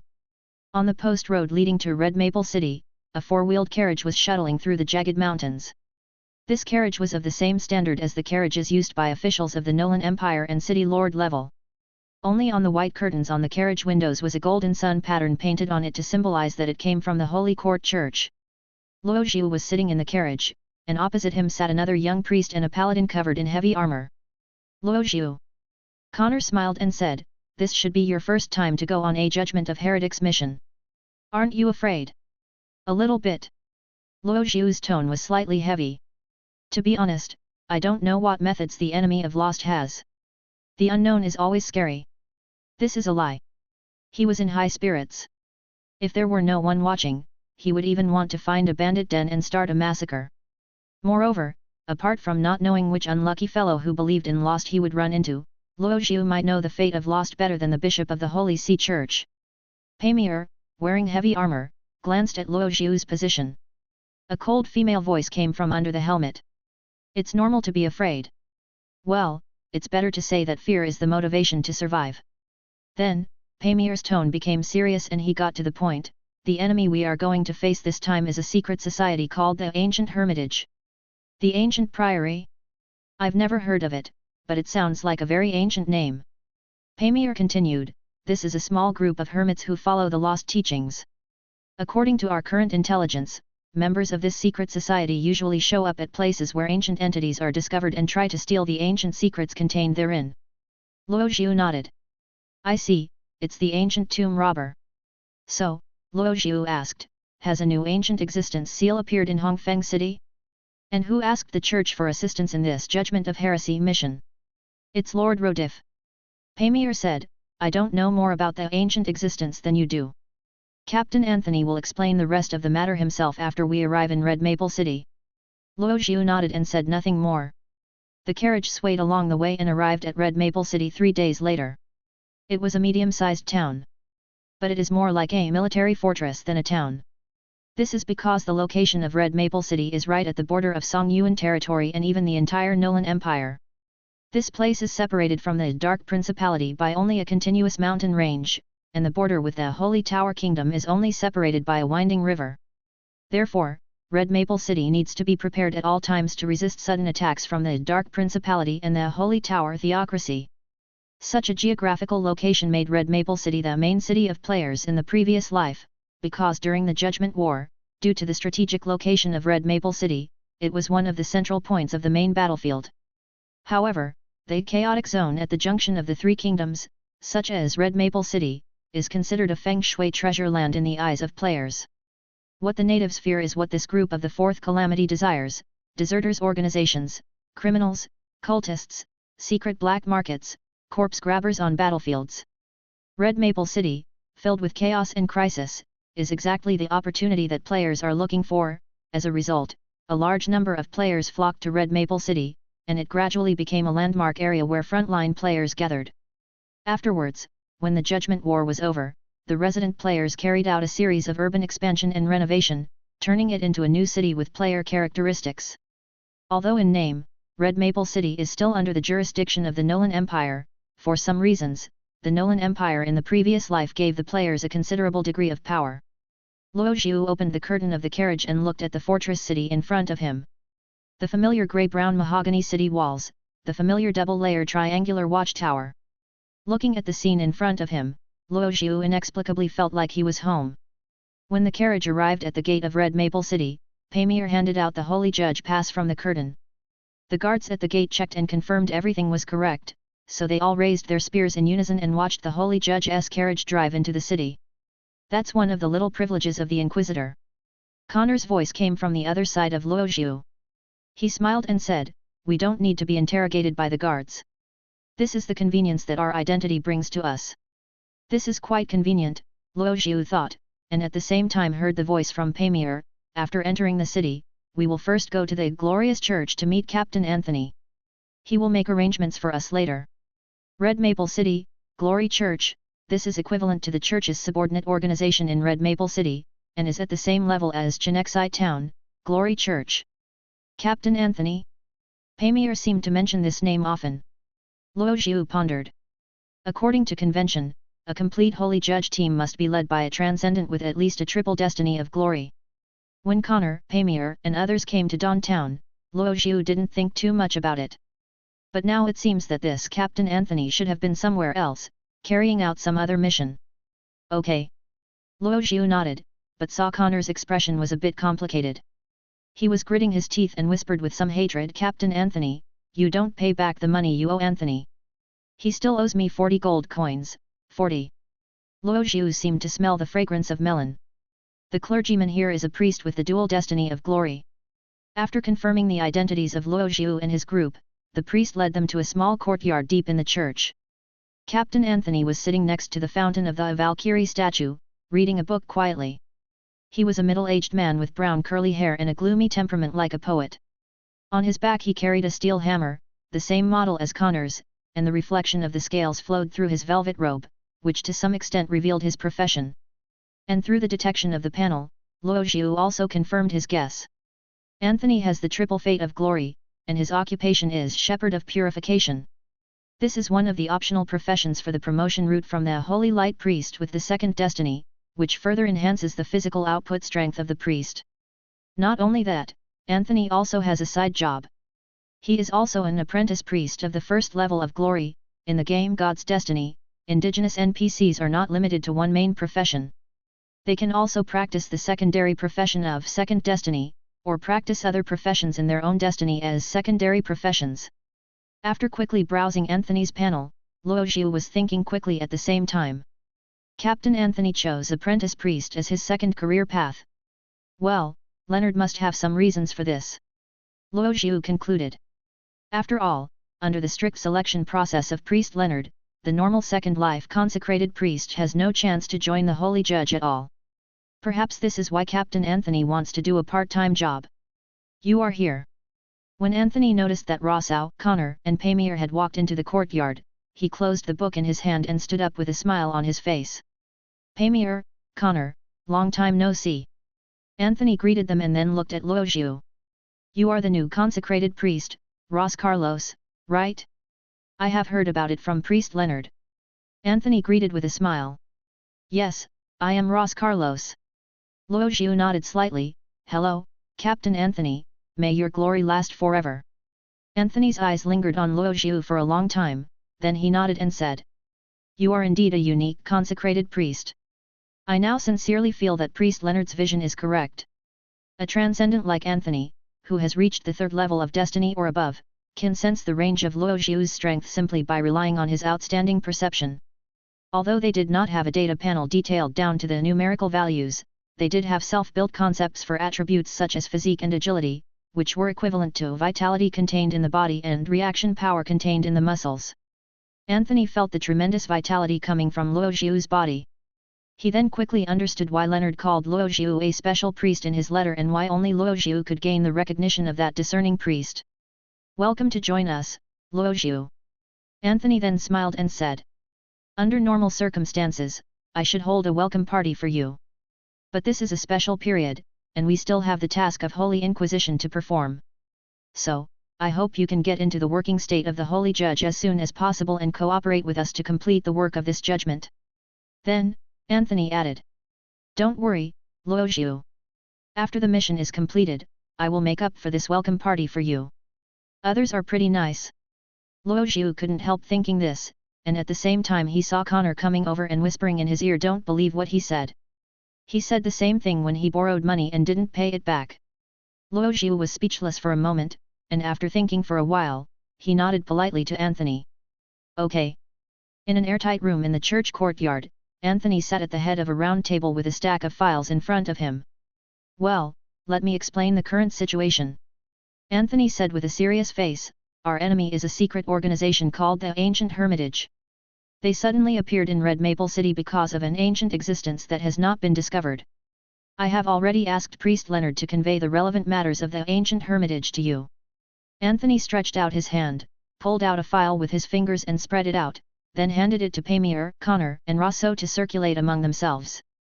"This is an investigation report on the Ancient Hermitage and the Ancient Seal. The general record is that the seal of the ancient existence that existed somewhere in Red Maple City suddenly loosened for some unknown reason, and the escaping aura was sensed by the people of the Ancient Hermitage. Sensing the aura of an ancient existence, the Ancient Hermitage immediately sneaked into Red Maple City and searched everywhere for traces of this ancient existence. However, they had not yet found the sealed entrance, and after searching in vain, this group of lost hermits resorted to a more radical method of obtaining intelligence. They sneaked into the city lord's mansion, massacred a group of mansion guards who were guarding the treasury, and stole a lot of key information such as maps, as well as a large amount of money from Lord Rodif. As everyone was passing it around, the thought that the Ancient Hermitage is a friendly force suddenly occurred to Luo Zhu. "So?" Luo Zhu asked. "The victim? No, Lord Rodif. He is stingy with his money, so he asked us to judge this group of pagans so that we can help him get his money back." Anthony was stunned, looked at Luo Zhu with a confused look, and asked, "Do you have a grudge against Lord Rodif?" "Kind of." Captain Anthony felt that he had asked unnecessary questions, so he coughed twice and said ahem. "I support settling personal grudges on the spot, but this must be done after the mission is completed. Now, the common enemy between us and the city lord's mansion is the Ancient Hermitage. This gathering is to convey this information to you in advance." Then, Captain Anthony took off his serious expression and said to Luo Zhu and the other three people, "All right. You just arrived, so this first meeting ends here. The church has arranged accommodation for you, so you can rest for a while. When night falls, we will go to the pagan strongholds we have found and investigate their details." After saying that, Captain Anthony yawned loudly. Without waiting for Luo Zhu and the others to respond, Anthony walked out of the room. Luo Zhu, Pamir and Connor also dispersed immediately, and Luo Zhu went to the bedroom that had been prepared in the church. The familiar church-style decoration came into view. Luo Zhu lay on the hardwood bed, thinking about the information about the Ancient Hermitage and the Lord of Laudafu. Luo Zhu recalled again and again that he did not have any memory of this secret organization and the Lord of Laudafu in his previous life. This shows that they really haven't caused any waves worthy of our attention, so it shouldn't be considered a big deal. But, just as he was thinking, Luo Zhu suddenly felt a burning heat in his chest. He then unbuttoned his collar, took out a cloth bag from his arms and opened it. This is where the fever comes from. After opening the cloth bag, it was revealed that inside was the fragment of King Isol's crown taken from the immortal knight Grivel's armor hill. At this moment, a strange spiritual surge was emanating from the crown fragments, as if it was attracted by something. Immediately, a new panel prompt appeared in front of Luo Zhu. "Fragment of King Isol's crown, 1/4, resonated. Trigger hidden mission, the end of wandering, difficulty. Is this, the resonance of the same origin seal? Ancient Hermitage, Ancient Seal." Luo Zhu stroked the crown fragments in his hand, thoughtfully. The clergyman here is a priest with the dual destiny of glory. After confirming the identities of Luo Zhu and his group, the priest led them to a small courtyard deep in the church. Captain Anthony was sitting next to the fountain of the Valkyrie statue, reading a book quietly. He was a middle-aged man with brown curly hair and a gloomy temperament like a poet. On his back he carried a steel hammer, the same model as Connor's, and the reflection of the scales flowed through his velvet robe, which to some extent revealed his profession. And through the detection of the panel, Luo Zhu also confirmed his guess. Anthony has the triple fate of glory, and his occupation is Shepherd of Purification. This is one of the optional professions for the promotion route from the Holy Light Priest with the second destiny, which further enhances the physical output strength of the priest. Not only that, Anthony also has a side job. He is also an apprentice priest of the first level of glory, in the game God's Destiny, indigenous NPCs are not limited to one main profession. They can also practice the secondary profession of second destiny, or practice other professions in their own destiny as secondary professions. After quickly browsing Anthony's panel, Luojiu was thinking quickly at the same time. Captain Anthony chose apprentice priest as his second career path. Well, Leonard must have some reasons for this. Luojiu concluded. After all, under the strict selection process of priest Leonard, the normal second life consecrated priest has no chance to join the holy judge at all. Perhaps this is why Captain Anthony wants to do a part-time job. You are here. When Anthony noticed that Rossau, Connor, and Pamir had walked into the courtyard, he closed the book in his hand and stood up with a smile on his face. Pamir, Connor, long time no see. Anthony greeted them and then looked at Luojiu. You are the new consecrated priest, Ros Carlos, right? I have heard about it from priest Leonard. Anthony greeted with a smile. Yes, I am Ros Carlos. Luojiu nodded slightly. Hello, Captain Anthony, may your glory last forever. Anthony's eyes lingered on Luojiu for a long time, then he nodded and said. You are indeed a unique consecrated priest. I now sincerely feel that priest Leonard's vision is correct. A transcendent like Anthony, who has reached the third level of destiny or above, can sense the range of Luojiu's strength simply by relying on his outstanding perception. Although they did not have a data panel detailed down to the numerical values, they did have self-built concepts for attributes such as physique and agility, which were equivalent to vitality contained in the body and reaction power contained in the muscles. Anthony felt the tremendous vitality coming from Luojiu's body. He then quickly understood why Leonard called Luojiu a special priest in his letter and why only Luojiu could gain the recognition of that discerning priest. Welcome to join us, Luojiu. Anthony then smiled and said. Under normal circumstances, I should hold a welcome party for you. But this is a special period, and we still have the task of Holy Inquisition to perform. So, I hope you can get into the working state of the Holy Judge as soon as possible and cooperate with us to complete the work of this judgment. Then, Anthony added. Don't worry, Luojiu. After the mission is completed, I will make up for this welcome party for you. Others are pretty nice. Luojiu couldn't help thinking this, and at the same time he saw Connor coming over and whispering in his ear, don't believe what he said. He said the same thing when he borrowed money and didn't pay it back. Luojiu was speechless for a moment, and after thinking for a while, he nodded politely to Anthony. Okay. In an airtight room in the church courtyard, Anthony sat at the head of a round table with a stack of files in front of him. Well, let me explain the current situation. Anthony said with a serious face, our enemy is a secret organization called the Ancient Hermitage. They suddenly appeared in Red Maple City because of an ancient existence that has not been discovered. I have already asked Priest Leonard to convey the relevant matters of the Ancient Hermitage to you. Anthony stretched out his hand, pulled out a file with his fingers and spread it out, then handed it to Pamir, Connor, and Rosso to circulate among themselves. This is an investigation report on the Ancient Hermitage and the Ancient Seal. The general record is that the seal of the ancient existence that existed somewhere in Red Maple City suddenly loosened for some unknown reason, and the escaping aura was sensed by the people of the Ancient Hermitage. Sensing the aura of an ancient existence, the Ancient Hermitage immediately sneaked into Red Maple City and searched everywhere for traces of this ancient existence.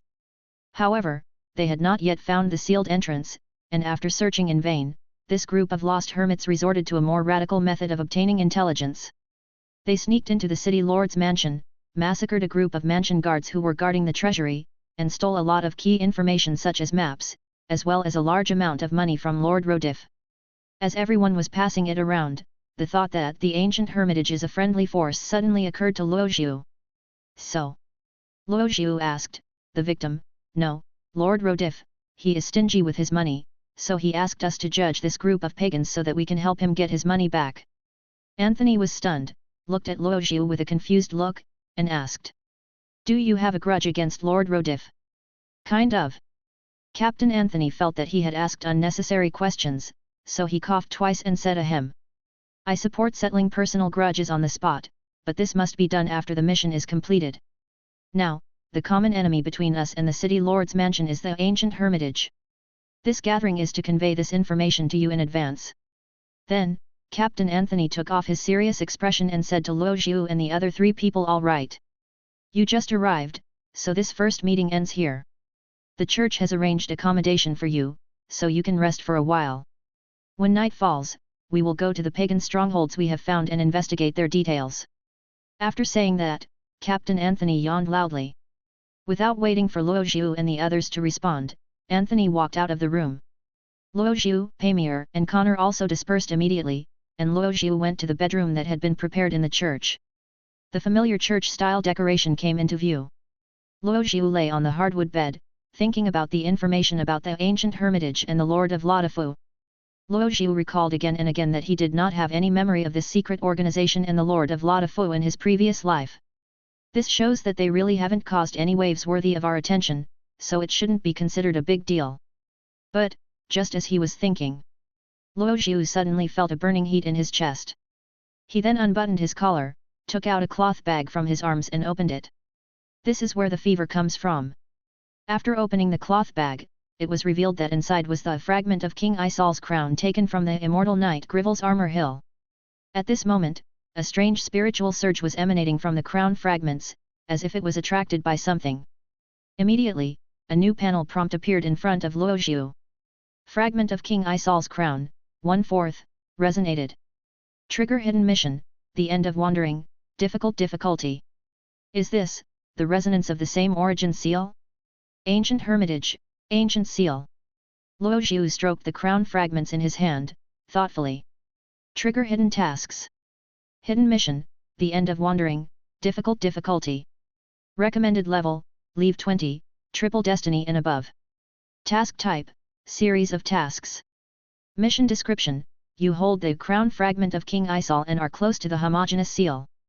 You who hold the crown fragment are considered a usurper, and the knights who protect the country in the mausoleum are awakening one after another. Mission Objective 1, find the ancient spirit, Wandering Rider Miklos. Mission Objective 2, defeat Wandering Rider Miklos. Completion Reward, basic experience plus 4,800, Miklos's legacy. Luo Zhu was able to confirm that this was indeed a hidden task that would be triggered by the same seal as the fragment of King Isol's crown. During this period of time, since the ancient hermitage was attracted by the seal of the ancient existence, it is very likely that they came here for this lost knight's tomb. Then I'm afraid their efforts will be in vain. Luo Zhu pondered. Because, this is an ancient existence awakened by resonance, not a real loosening of the seal. The main reason for the awakening of the seal was himself, according to Luo Zhu's experience. In this situation, only by holding some kind of specific credentials can one follow the instructions and enter the seal. If we only rely on the scattered aura to search, then the probability of actually finding the seal is like looking for a needle in a haystack. Even if we find it, it would be quite troublesome to figure out how to get inside the seal. According to what Captain Anthony said before, the ancient hermitage has indeed not yet found the sealed entrance. In that case, Luo Zhu still has plenty of time. Luo Zhu must visit this new lost mausoleum. Before returning to Sina City, Luo Zhu was determined to complete the hidden mission, the end of wandering, difficulty. But he was in no hurry. This can be done after completing the Judgment of Paganism mission and while guarding the corpse of the pagan extraordinary person. Night. Luo Zhu prepared all kinds of equipment and potions, put on the mysterious rune armlet, and carried the moon-cutting scythe and white oak staff. Afterwards, Luo Zhu came to the agreed location and met with Pamir and others. Connor and Pamir had already arrived, but Anthony was late. When Anthony felt the three people in the team looking at him with contempt, he smiled and said, "Well, very good, everyone is on time. Then, let's head to the Priory's base now. Everyone, cheer up." In a desolate alley in Red Maple City, the moonlight poured on the dilapidated eaves, mixing with the dust in the air, weaving a hazy and turbid shadow. Dilapidated houses and collapsed earth walls come into view, and occasionally a scavenger or beggar hides in them, seeking shelter for a day or a night. Led by Anthony, Luo Zhu, Pamir, and Connor all followed behind the captain. According to the information provided by the mansion, not far ahead is one of the secret bases of the ancient hermitage. Anthony walked quickly through the streets, saying among the enemies, the strongest is the spiritual adventurer who has lost his triple destiny. At the same time, there are two lost double fate spellcasters or mages. If you really encounter an enemy with strange three-color light around him, protect yourself first. Anthony emphasized again, prioritize your own protection. Remember this. This is just the first test. Your own survival is the key. When the four came to a deserted camp and walked along a narrow path, Luo Zhu could clearly feel the cold air spreading through his clothes and throughout his body. It was not normal cold, but a chill with a certain expelling meaning. I will serve as a torch to you. Anthony suddenly began to chant, and his left hand became translucent, with a golden, firefly-like light emanating from it. Along with the appearance of this warm golden light, Luo Zhu felt that the cold aura that was originally spreading began to gradually dissipate in the next moment. The bright golden light emanating from Anthony's left hand also illuminated the way forward for everyone. Anthony took off the steel-forged war hammer behind him, Connor and Paymir also held their weapons tightly, and Luo Zhu untied the cloth bag of the moon-cutting sickle, revealing the blade of the sickle. Keep going, Anthony ordered. In a desolate alley, inside a dilapidated camp. After passing through the cold and gloomy path, the entrance to the ancient hermitage stronghold became very easy to identify. Two holy servants wearing candlesticks on their heads and who have lost their lives are stationed on both sides of the entrance to the stronghold. The holy servants all held a peculiarly shaped short-handled three-pointed knife with the blade smeared with wax mixed with ash. When the two holy servants noticed the rustling footsteps coming from not far away, they also became alert. They infused their own spirituality into the three-pointed knives in their hands, and the wax immediately ignited with bright flames. The holy servants lowered their heads, stared devoutly at the flame on the tip of the knife, and muttered some kind of prayer. When Anthony and his party turned the corner and appeared in the sight of the holy servants, the burning tridents in the hands of the two holy servants simultaneously sprayed a series of ferocious fire snakes in the direction of Anthony. 6 streams of blazing flames shot out towards Anthony, igniting the flammable materials in the path, making crackling sounds. Anthony's left hand, which was emitting golden light, quickly drew a circle in front of him. The next second, a spiritual shield shining with golden light appeared in front of Anthony. Sizzle! 6 flames hit the light shield one after another, but were all decomposed and eliminated by the spiritual power contained in the light shield. After blocking all the flames, Anthony pushed with his left hand, pushing the light shield towards the position of the two holy servants. Boom! The light shield exploded in front of the two holy servants. Before the two holy servants could complete the next round of chanting, the holy light essence condensed into the shield transformed into the sin-purifying holy flame in the next moment, completely engulfing their bodies. Tisk, that's quite a commotion. Anthony dusted himself off, his expression showing his usual ease. This is our greeting gift to the ancient priory. Paymir, Connor, stand on both sides of me. Luo Zhu, prepare the chant of consecration. Anthony raised the hammer, and a ball of golden flame burned in the palm of his left hand. I hope that spiritual Adventist doesn't run away. There was a gleam of excitement in Anthony's eyes. Looking at the subtle changes in Anthony, Luo Zhu inexplicably had a sense of déjà vu. The style of the priest of the Inquisitor squad seems to be a little off. As the great shepherd of purification, why does Anthony seem to be a reckless man of the same lineage as Connor? Calling him a reckless man might be a bit of an exaggeration, but Anthony's straightforward temperament during the battle in progress was also fully revealed in the battle just now. This is not a sign of temptation. Judging from Anthony's expression, he might want to challenge the entire ancient hermitage. Please be careful, Captain Anthony. Luo Zhu reminded Anthony from behind. He was really afraid that Anthony would get too excited in a fight and get himself involved. Anthony was stunned, then turned around with a confident expression on his face. Don't worry, I know what's going on. When everyone went deep into the stronghold of the ancient hermitage, they were soon ambushed. Many holy servants wearing candlesticks on their heads and robes of the monastic order poured out from the corners. In their hands, they all held a three-pointed knife coated with wax. However, they did not swing their tridents and spray out flames like the two holy servants guarding the entrance. They just waved their weapons and howled as they pounced towards Luo Zhu and the others. Paymir thrust the great sword in his hand to the ground, emitting a strong spiritual shock to the surroundings, causing all these pagans to lose their balance and fall to the ground. Then, the golden flame in Anthony's left palm suddenly rose. A moment later, the holy flame transformed into thunder from the sky, descending equally on every pagan. These attacking holy servants were turned into dust one after another.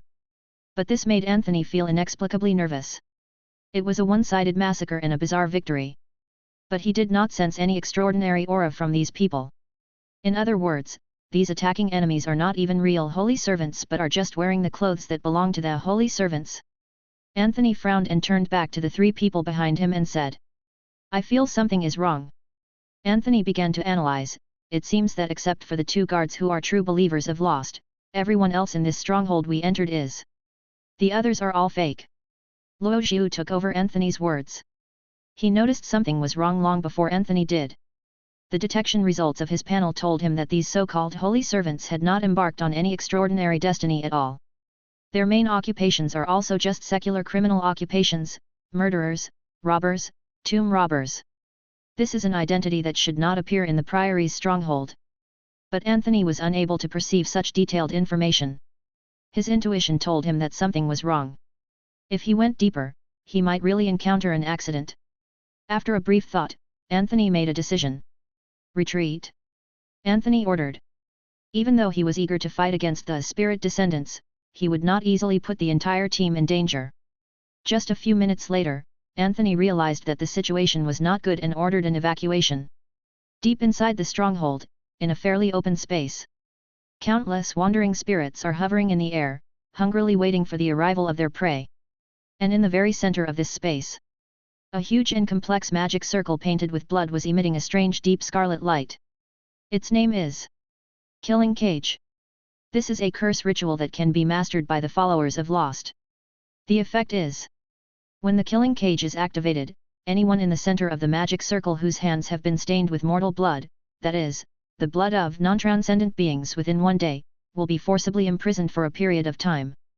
As time passed, the wandering spirits still hadn't waited for their prey to come to them, and they gradually became anxious.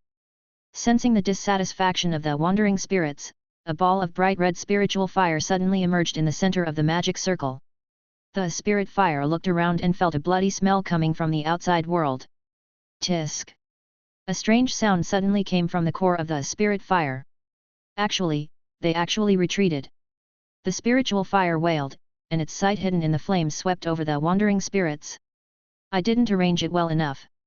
The plan is not thorough enough. Come on, children, come on.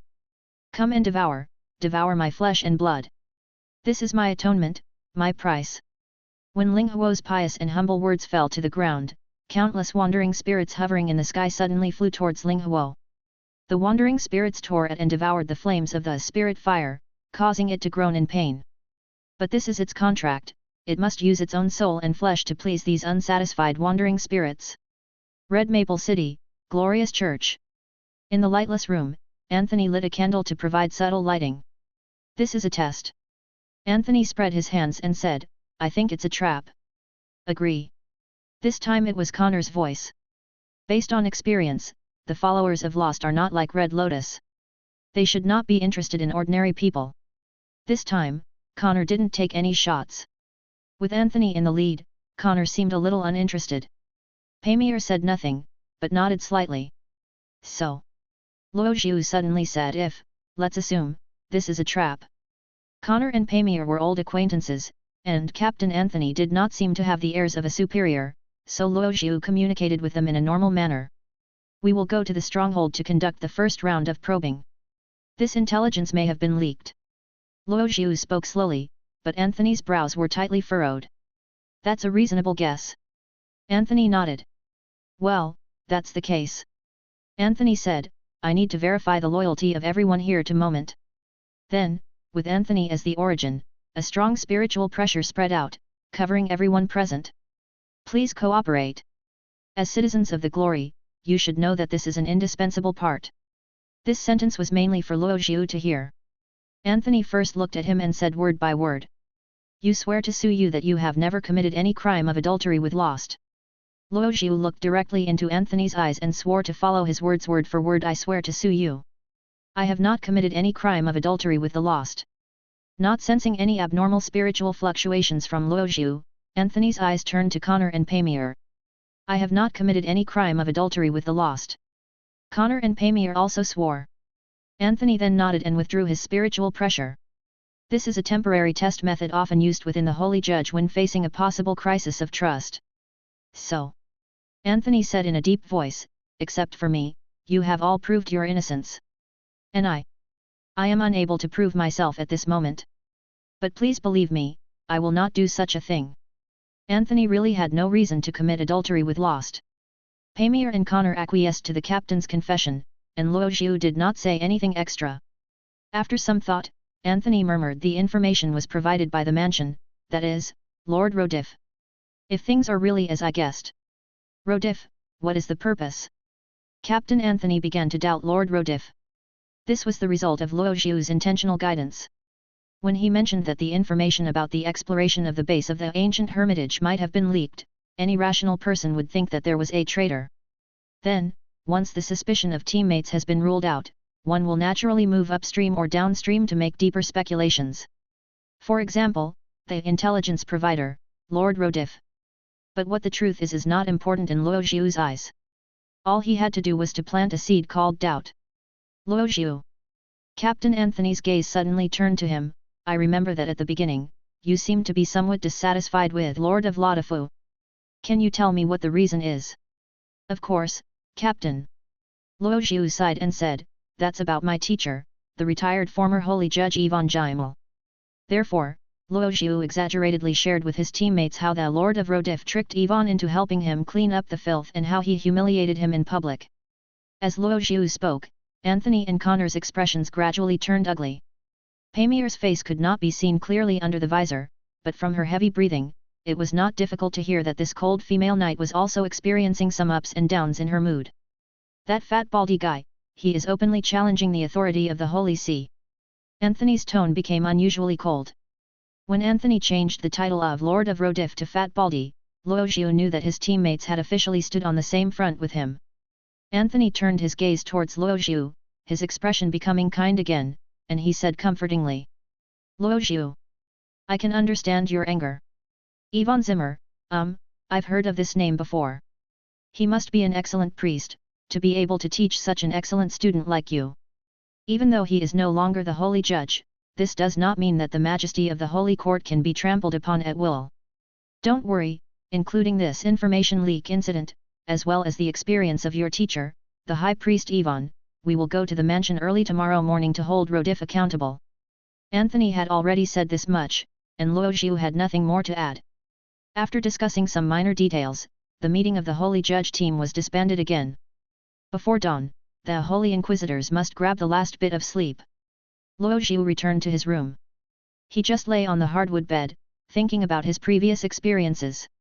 If, apart from the guidance given to his teammates, he analyzed the truth based solely on the intelligence he knew, he would almost be able to come up with the answer. Ordinary people who disguise themselves as holy servants are actually criminals. This is a crucial point. The criminal should be identified as the underground prison in the mansion. This can be understood as a direct instruction from the Lord of Rodif. But he couldn't confess this directly to Anthony and the others, because the identity of ordinary people couldn't be judged through outward spiritual fluctuations like that of extraordinary people. Well, if we determine that the Lord of Rodif did intentionally mislead and lure them to the disguised stronghold, what is his purpose then? What benefit can he get from it? Luo Zhu was mainly thinking about this question. If we analyze it from the many TV dramas and movies he had watched in his previous life, one of the possible motives of Lord of Lodi was to disguise death row prisoners as monastics and deliberately give performance to the Holy Court's judges in order to expand his own network of contacts. This is indeed a common tactic among the aristocracy. If I say you are a bandit, then you are a bandit, and you will be punished. JPG Then, the nobles could use these headcount performance to exchange for praise and rewards from higher levels. But if that were all, then they shouldn't have left those two genuine holy servants of the lost first destiny in front of the entrance to the ancient hermitage base, that would only give them the handle to collaborate with the enemy. Therefore, in Luo Zhu's opinion, if we only analyze the motives of Laudafu from the perspective of political interests, it seems that we will only get countless paradoxes. He had already vaguely sensed that the Lord of Rodif did not seem to be simply pursuing some kind of political or financial gain.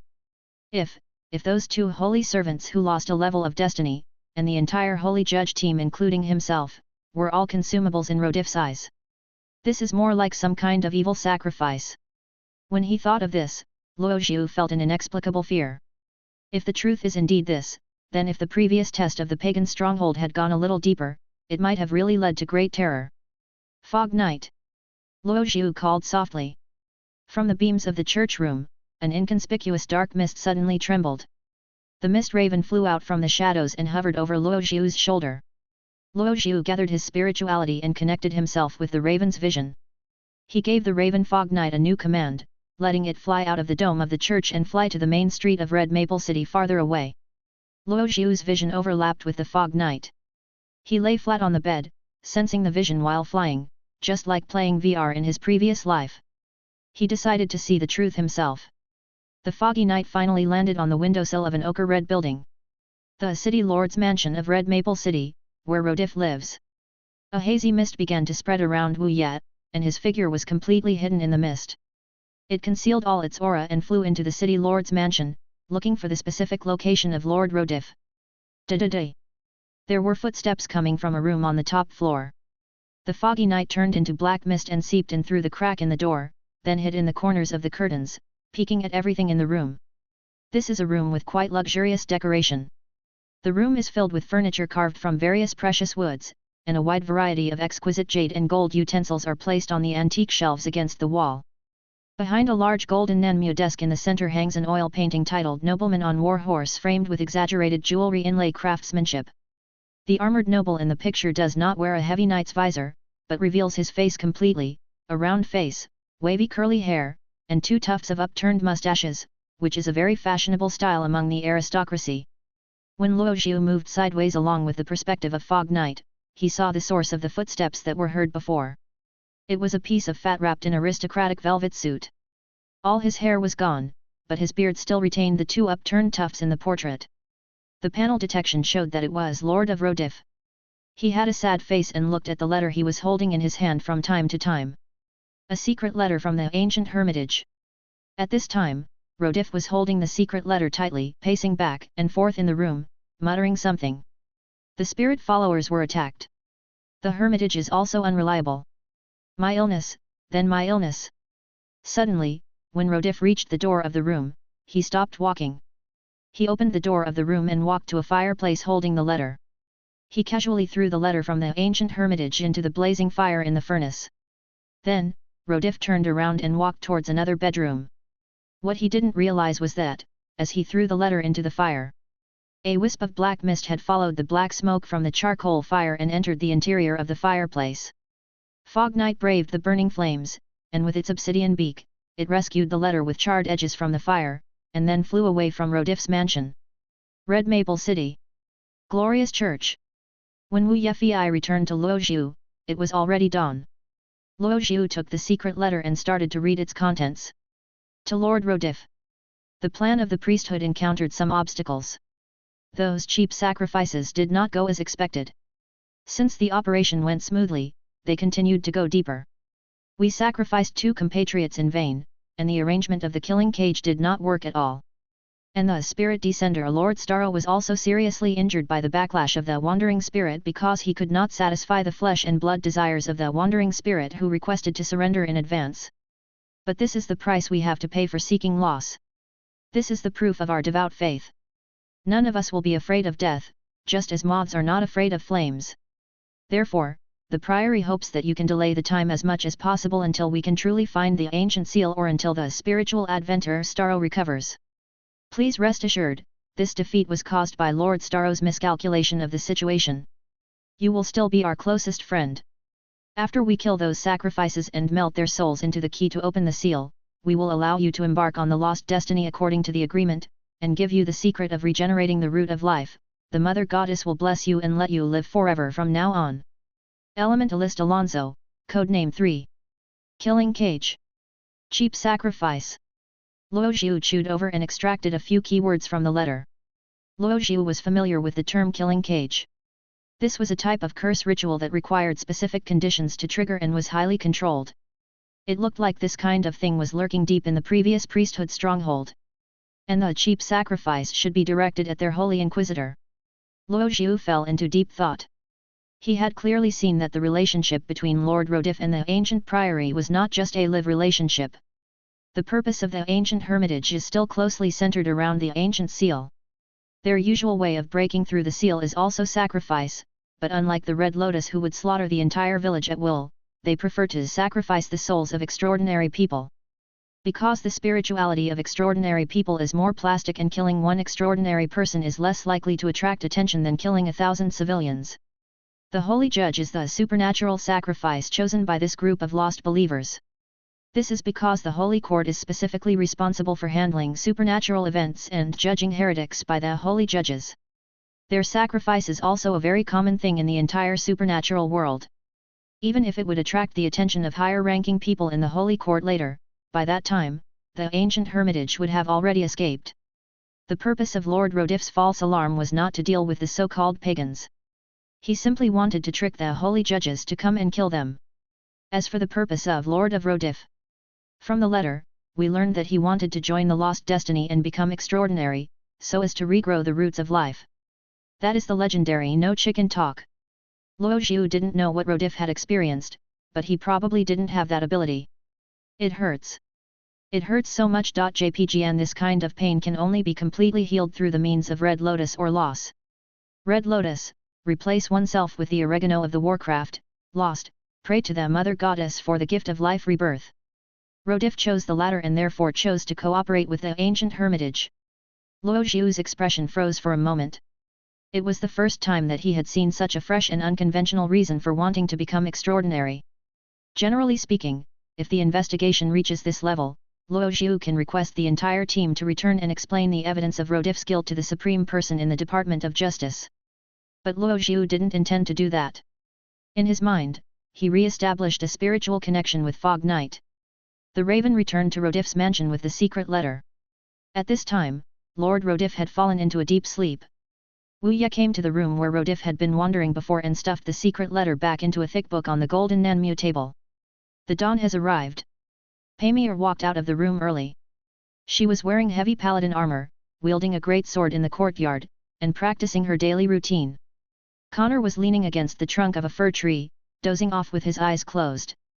After staying up all night, Luo Zhu came to the fountain of the Valkyrie statue in the courtyard, scooped up a handful of clean water to wash his face, and forced himself to be refreshed.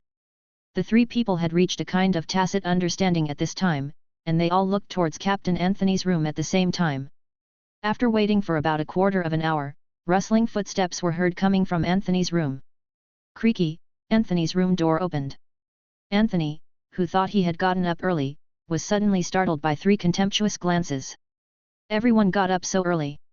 Anthony smiled and straightened his clothes. Let's go to the city lord's mansion. When Anthony led the entire Holy Judge team through the main street of Red Maple City and came to a ochre red 4-story building. The manor fence outside the city lord's mansion isolated Anthony and others. The entrance, which was supposed to be guarded, was completely unmanned at this time. There was only a thick black iron chain locking the fence door to express that the mansion refused to see guests at this time. Anthony didn't say much, but silently took out the silver glowing steel-forged hammer from behind. Golden mist emanated from Anthony's right hand, and from his arm to the hammer, gradually revealing complex and fine golden lines, and a layer of misty holy flame covered it. Then, Anthony raised his war hammer and smashed it down on the chain. Clang! The iron chain broke along the point where the blow landed, and black smoke was emitting from the broken ends with orange-red gold liquid flowing on both sides. You can go in, Anthony said. Before we actually meet Rodif, he still has time to make up a reasonable explanation. When Anthony, Luo Zhu, and other members of the Holy Judge entered the courtyard, they were greeted only by a biting cold wind. There was not even a trace of the servants and guards in the mansion. But the yard was very clean, with no piles of fallen leaves, and the bushes and lawns were trimmed quite neatly. After crossing the courtyard, Anthony walked straight to the door on the first floor of the mansion and knocked heavily. No one responded. Rodif Walden. Anthony then opened his voice and shouted loudly into the mansion. Open the door immediately. Otherwise, I will exercise the power of compulsory holy judgment granted to me by the Holy Court. When Anthony shouted this for the third time, the sound of heavy footsteps dang, dang, dang was heard from inside the mansion. The door opened, revealing the fat face of Lord of Rodif. Even the Holy Judge of the Holy Court does not have the right to break into private homes. Lord Rodif muttered in dissatisfaction. Come in. Rodif moved his body to the side, making way for the Holy Judges. Inside the mansion, in the main guest room for receiving guests. 2 kerosene lamps on the wall emitted a dim light, allowing everyone in the room to see each other clearly. Shouldn't you be carrying out the mission of judgment of heresy? Lord Rodif was the first to question, Didn't you deal with the pagans of the ancient hermitage? I should be the one asking you this, Rodif. Anthony's eyes darkened slightly.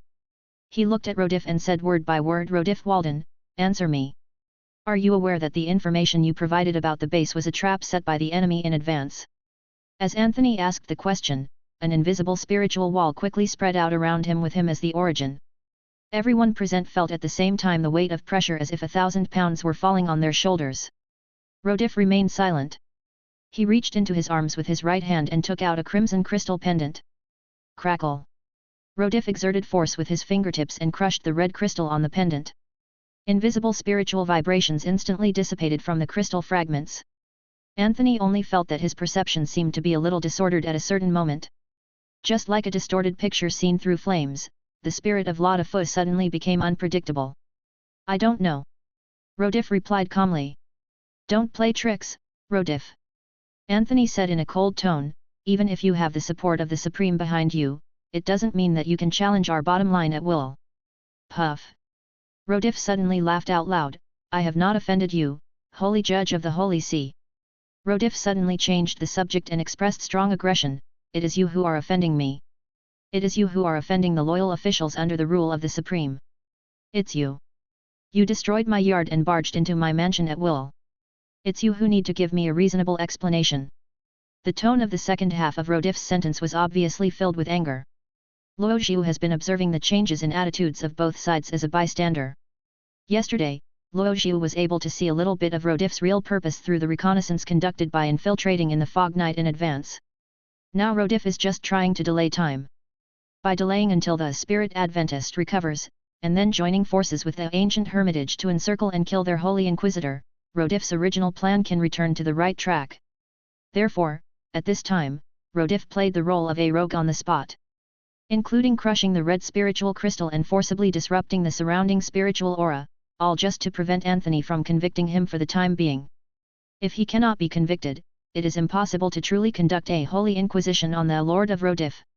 Even with Rodif's current innocent status, he can still use his identity as a loyal servant of the Supreme to turn the tables on Anthony. From Rodif's perspective, it was indeed Anthony who started the trouble first.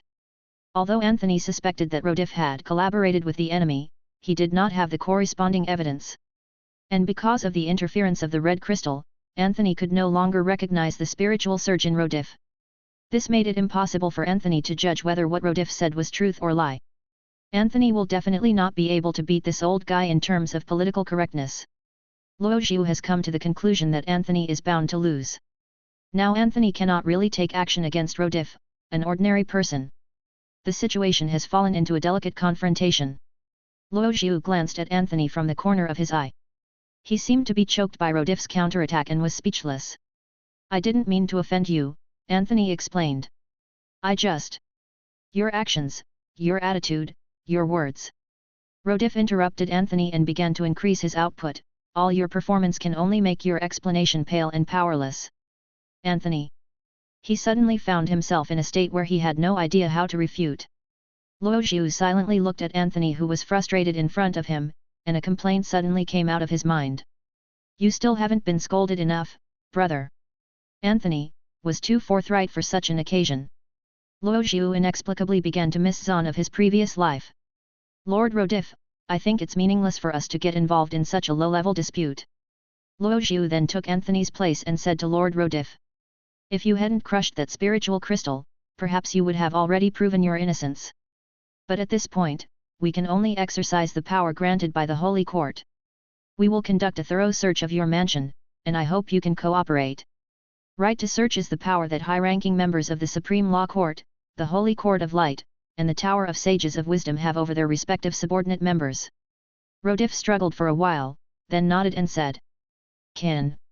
According to the rules jointly set by your Holy Court and the Attorney General, you have, and only have, half an hour. Please, I just ask one thing. Don't damage my furniture and collections. Lodif consented to be searched. Luo Xiu then stood up calmly and walked upstairs to the mansion under the gaze of Anthony and the others. Although Anthony didn't understand why Luo Xiu suddenly mentioned search, he was a little dizzy after being counterattacked by Rodif's words, so he stood up and followed Luo Xiu upstairs. Connor and Pamir also stood up and walked out of the room, leaving Rodif alone curled up on the leather sofa. Seeing that the holy judges had left, Rodif slowly picked up the teacup on the coffee table and took a sip. Ha! Rodif smiled contemptuously. Except for the letter from yesterday, there is no evidence here. I burned the letter last night. They can't find anything. Rodif felt that he was quite stable. Luo Zhu went straight to the top floor and walked directly to the room that Fog Knight had spied on before. He opened the door and walked in. The Audiobook was still placed on the golden Nanmu table. Luo Zhu walked over and opened the interlayer of the book. The secret letter with carbonized edges was sandwiched between the pages of the book, and the words on it were still clearly visible. Luo Zhu raised the corners of his mouth slightly, trying hard to suppress a smile. How dare this old eunuch let me search? This is enough evidence to be submitted directly to the Holy Court to request a trial against Rodif. But this is not enough, according to Luo Zhu's observation of Lord Rodif. Even if the evidence is presented to him, the old eunuch will probably find various excuses to shirk responsibility. For example, this is forged, this is slander, etc. Luo Zhu could imagine the old eunuch's angry protest. He also needed more evidence that could truly prove that Rodif was guilty of collaborating with the enemy. Luo Zhu was thinking calmly, and at the same time he heard the rustling sounds of footsteps coming from the side and behind.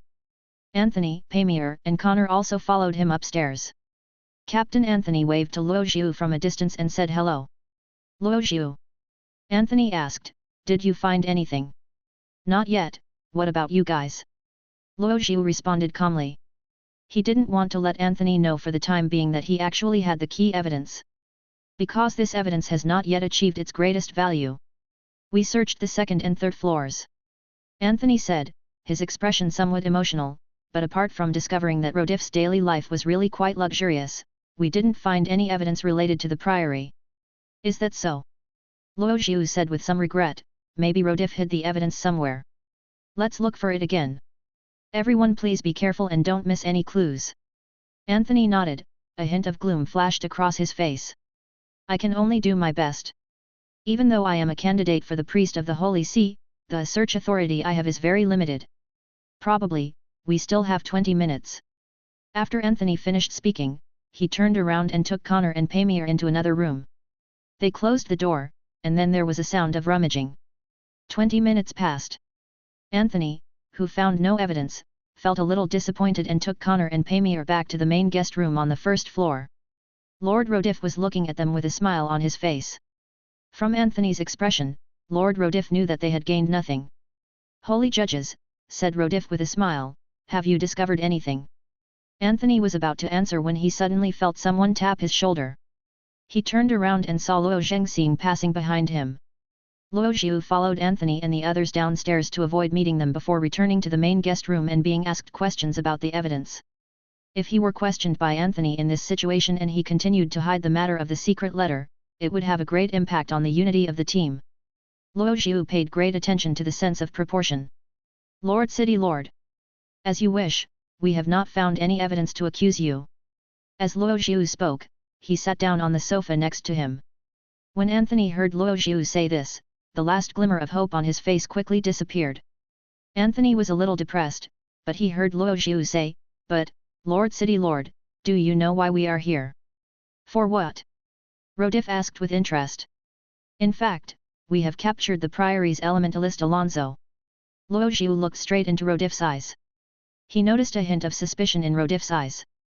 Elementalist Alonso was the signature of the sender from the priority on the secret letter. This is exactly the situation woven using the letter.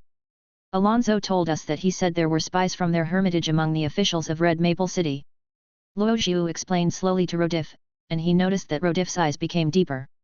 Anthony, Connor, and Pamir, who were standing by, also noticed this at the same time. Although they knew deep down that they had never actually captured the elementalist Alonso. But seeing that Luo Zhu seemed to be confident, and seeing the obvious emotional changes in Rodif, Anthony and the other two tacitly remained silent and acted as spectators. Mr. City Lord, guess who Alonso gave instructions to? Luo Zhu asked with a smile. Could it be me? Rodif blurted out. But he soon realized something was wrong and glanced away with his slightly narrowed eyes. Hey! You guessed it right! Luo Zhu suddenly raised his voice, no wonder people say that you are a truly wise person. Laudifo kept his lips tightly shut and remained silent. He felt that the priest opposite him seemed to be giving off an inexplicable aura that he deserved a beating. Rodif was waiting for Luo Zhu to continue speaking, but Luo Zhu suddenly stopped talking. He just smiled and looked at Rodif, his expression like a static sculpture, with a strange calmness. Rodif gradually couldn't bear it anymore. So you, because of the nonsense of the pagans, are you going to doubt the most loyal subjects of the empire? Rodif was angry and couldn't help but ask back, but he only saw Luo Zhu shaking his head with a lonely look. Of course not. Luo Zhu sighed. You don't understand our painstaking efforts at all. We just want to prove your innocence. After all, the truth is often accompanied by doubts. But... Luo Zhu suddenly clapped his hands and said, Lord City Lord, congratulations. We didn't find any evidence in your home that you had an affair with the priory, which proves that Alonso's words might indeed be slander. That's good. Rodif breathed a sigh of relief. But before he could finish his breath, he heard Luo Zhu continue, when we return, we will continue to interrogate Alonso.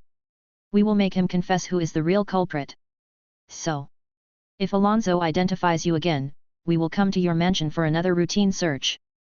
Please understand, this is all for your innocence. What?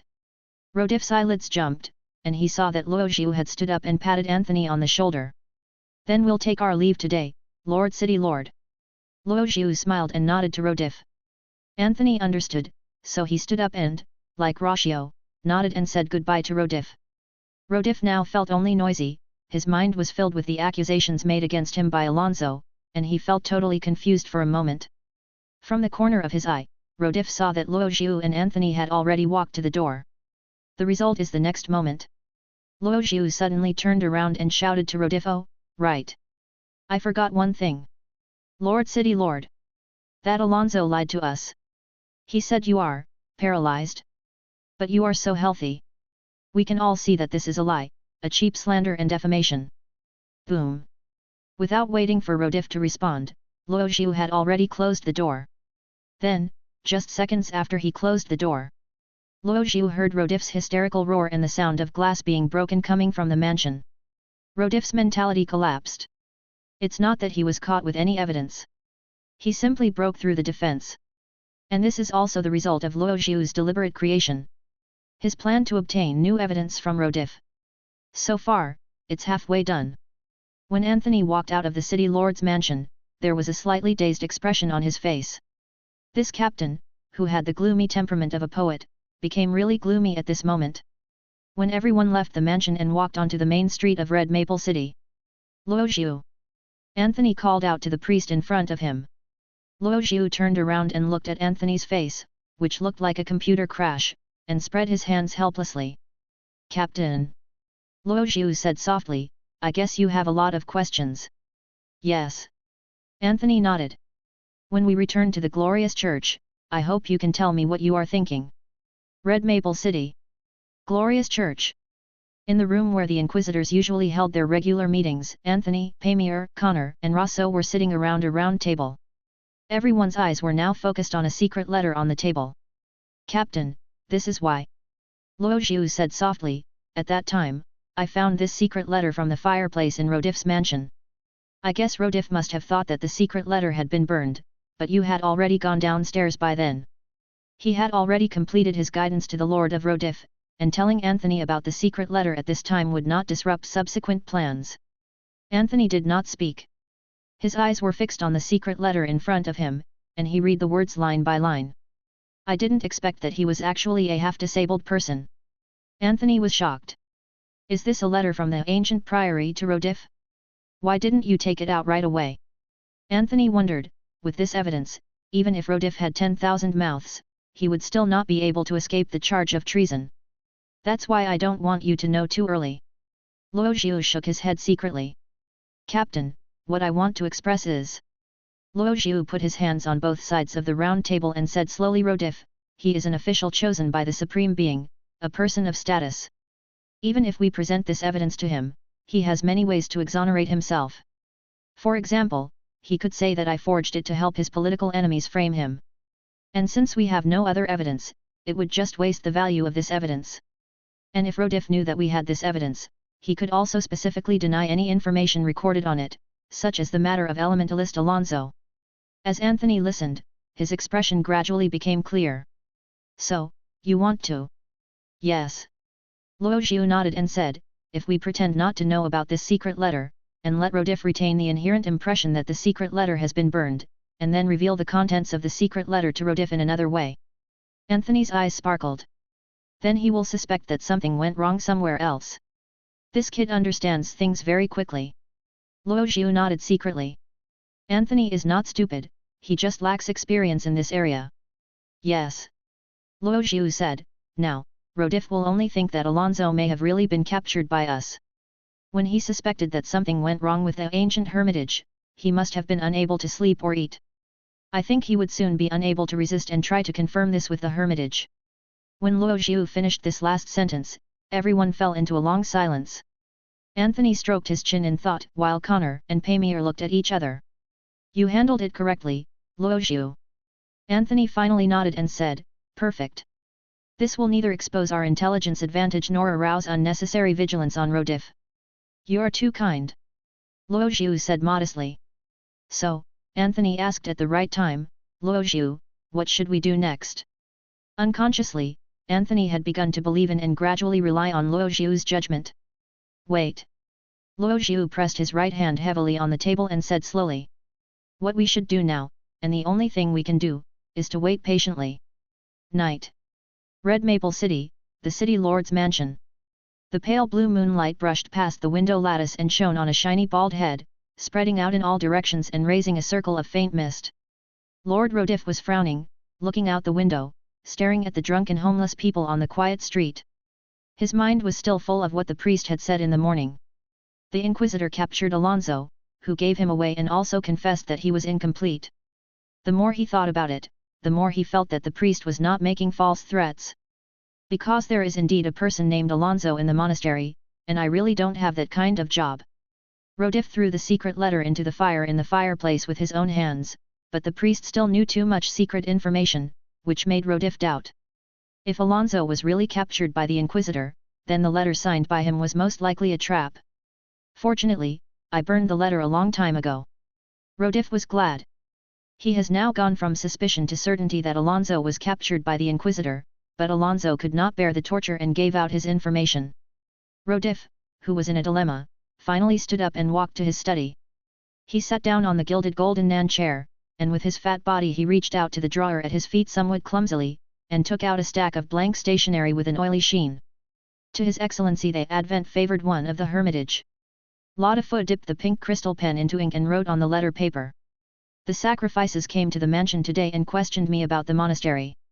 I evaded the issue, but you should know that this evasion won't last long. So, I sincerely hope that you will recover soon. I am ready to help you kill those sacrifices. After writing these words, Rodif began to write the main topic. It's just that I'm writing this letter just to verify one thing. Regarding the elementalist of the Priory, Lord Alonso, who was the one who often contacted me, those sacrifices actually threatened me, saying that they had captured Alonso, and Lord Alonso actually betrayed me. I didn't believe it at first, but they actually knew about my hidden illness, which made me a little scared. So, I wrote this letter specifically to verify whether this is true. Please tell me the truth so that I can sleep peacefully. Humble Rodolphe Walden, I seek your guidance. After writing this, Rodif folded the letter in half, stuffed it into an envelope, and stamped it with thick sealing wax. Then, Rodif took out a whistle from his arms, put the whistle mouth to his mouth and blew it gently. A cool breeze suddenly blew outside the window. A mage's hand appeared on the windowsill and quickly climbed into the room. It was a translucent dark blue hand, its fingers grabbed the letter and then quickly retreated out the window. Red Maple City, the real base of the ancient hermitage. HU. Alonso, the elementalist codenamed 3, sneezed for no apparent reason. This is the secret method mastered by the Lost Fate, and it is also the product of the skills mastered by the elementalist. They manipulate the elemental spirits in nature to form the mage's hand to transmit information from one party to another over short distances. The mage's hand is like a messenger or a peer. The translucent hand holding the letter quickly disappeared into the grass. The dark blue fluorescence on its surface became dimmer as the environment changed. The thumb and ring finger of the blue hand held the letter, while the index finger and middle finger kept running among the grass leaves, and when they rolled over the grass and bushes, a rustling sound was made. But soon, the hand of the mage stopped moving. In front of it, a thick and dense spiritual wall suddenly appeared. And at the center of this rich spirituality is a holy light priest wearing scale armor and holding a war hammer. Luo Zhu's guess is indeed correct. The pastor's eyes lit up. The mage's hand suddenly emerged from the mansion, and appeared from my direction. The priest standing in the way of the wizard's hand is none other than the Inquisitor Connor. Before, Luo Zhu asked them to wait patiently, not that he was hiding in the church and not coming out. Instead, everyone was asked to guard a position in the mansion and wait for any possible abnormality to occur. When Connor encountered the mage's hand, he immediately summoned a spear of light from his left hand, and wielded a war hammer with his right hand, running towards the direction of the mage's hand. When the wizard sensed the hostility of the supernatural, the surface of his hand suddenly trembled. The mage's hand first placed Rodif's letter on the ground, and then the originally dark blue translucent palm suddenly turned into a deep red. The mage's hand began to expand continuously, and the nails also grew rapidly, becoming long and sharp.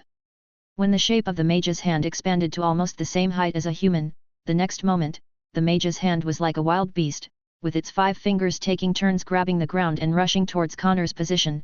Connor raised his left hand, and the materialized spear of light flew out of his hand and pierced through the palm of the mage's hand. Light blood surrounded by black mist flowed from the red palm, and the power of the hand that pounced towards Connor was delayed for a moment by the piercing spear of light. The next moment, the warhammer held tightly in Connor's right hand began to emit a golden light. He ran wildly to the front of the mage's hand and smashed the hammer in his hand heavily on the finger joints of the mage's hand. Boom! Along with the loud bang of the steel hammer hitting hard, after a burst of golden light, 2 fingers of the mage's hand were broken on the spot. On the cross-section of the finger, the flowing blood gradually turned into burning black mist. The originally expanded size of the mage's hand began to shrink gradually, and the dots of fluorescence in its body also began to gather towards the cross-section of the wound. Creations condensed from the spirits of elements can transform elemental power into their own recovery power. However, the elemental power reserves of each mage's hand are limited, so in order to restore the severed fingers, the original shape must be reduced. When Connor realized that the strange hand suddenly stopped resisting, he chanted the light spear prayer again, and at the same time, the golden light condensed again on the hammer in his right hand. As if sensing some kind of approaching supernatural pressure, the mage's hand suddenly stopped recovering. The mage's hand seemed to hesitate for a moment, and then a black flame burned on the skin of its hand. The black flame greedily devoured the hand of the mage, and the burning hand immediately rushed towards the secret letter of Laudafu. It will burn the letter. Connor quickly realized the purpose of the hand of the mage, which might be the underlying instructions implanted in the hand of the mage. Connor then swung his left arm violently, and the spear of light pierced through the wizard's palm again. Then, he strode forward, and the hammer in his hand suddenly smashed down on the back of the mage's hand again. Boom! This time, Connor put all his strength into the hammer strike blessed by holy light, and at the same time, his luck attribute exploded, resulting in a high critical hit. A terrifyingly large hole melted in the palm of the mage's hand. Even with the elemental power to recover from the damage suffered this time, it was too late to recover. The hand of the mage gradually disintegrated, and the elemental spirits that had been merged began to dissipate around like silk threads being peeled off a cocoon. When the hand of the mage completely collapsed, Connor lifted the holy light blessing. He walked to the original location of the hand of the mage and bent over to pick up the letter from Rodif. That's it. The evidence is complete. Connor murmured with his eyes lowered. In the city lord's mansion. After sending the secret letter, the worry on Lord Rodif's face did not diminish at all. Many times, the process of waiting is the most tormenting, and Rodif is trapped in such a painful quagmire. Under normal circumstances, after the mage's hand is summoned, the spirit descender will usually send a new mage's hand back in about an hour to give him an answer. Rodif then sat on the gold inlaid chair, waiting for a reply from the spirit of the Advent. As a result, he did not wait for the response from the spirit descender, but heard a loud bang coming from outside the window first. Rodif's heart was shocked. He quickly stood up and looked outside the courtyard of the mansion. He then witnessed the entire battle between the Inquisitor Connor and the hand of the mage. Rodif's face suddenly turned as pale as death. You know, the mage's hand carries a secret letter written by him personally. This evidence is even more irrefutable than the secret letter sent by Alonso. Because the excuse of "I didn't write this" is useless. His handwriting and the spirituality left on it will point directly to him, Rodif, as an individual. Rodif suddenly felt completely hopeless, the wrinkles on his face kept twitching, and he slumped down in the chair. At this moment, there was only one thought in Rodif's mind. Run away, the Holy Inquisitor has already obtained key evidence from him. Even if he has the background of a supreme being, he cannot escape the charge of collaborating with the enemy. The Nolan Empire can no longer survive. If we stay here any longer, we will just be waiting for death. Rodif's thoughts raced. With his good relationship with the ancient hermitage, he also had some private channels that could allow him to go directly to the Holy Tower Kingdom. By then, it would be a good idea to settle down in the church. Suddenly, Rodif heard a rustling sound of footsteps behind him. Squeak, the door of the room was pushed open and someone walked in. The moment he heard the voice, cold sweat began to seep out of Rodif's forehead. He then twisted his neck and looked back. The moment he saw who was coming, Rodif's pupils suddenly shrank. What came into Rodif's sight was the Holy Inquisitor priest who had broken his mentality with just a few words in the morning. How did he get in? What is he doing here? Countless thoughts raced through Rodif's mind, and at the same time he saw the priest opposite him greet him with a smile. Good evening, Lord City Lord. Luo Xiu greeted with a smile. The weather tonight is really nice, just like my current mood. If you enjoy the content of this channel, subscribe, like, and comment, to help this channel to grow.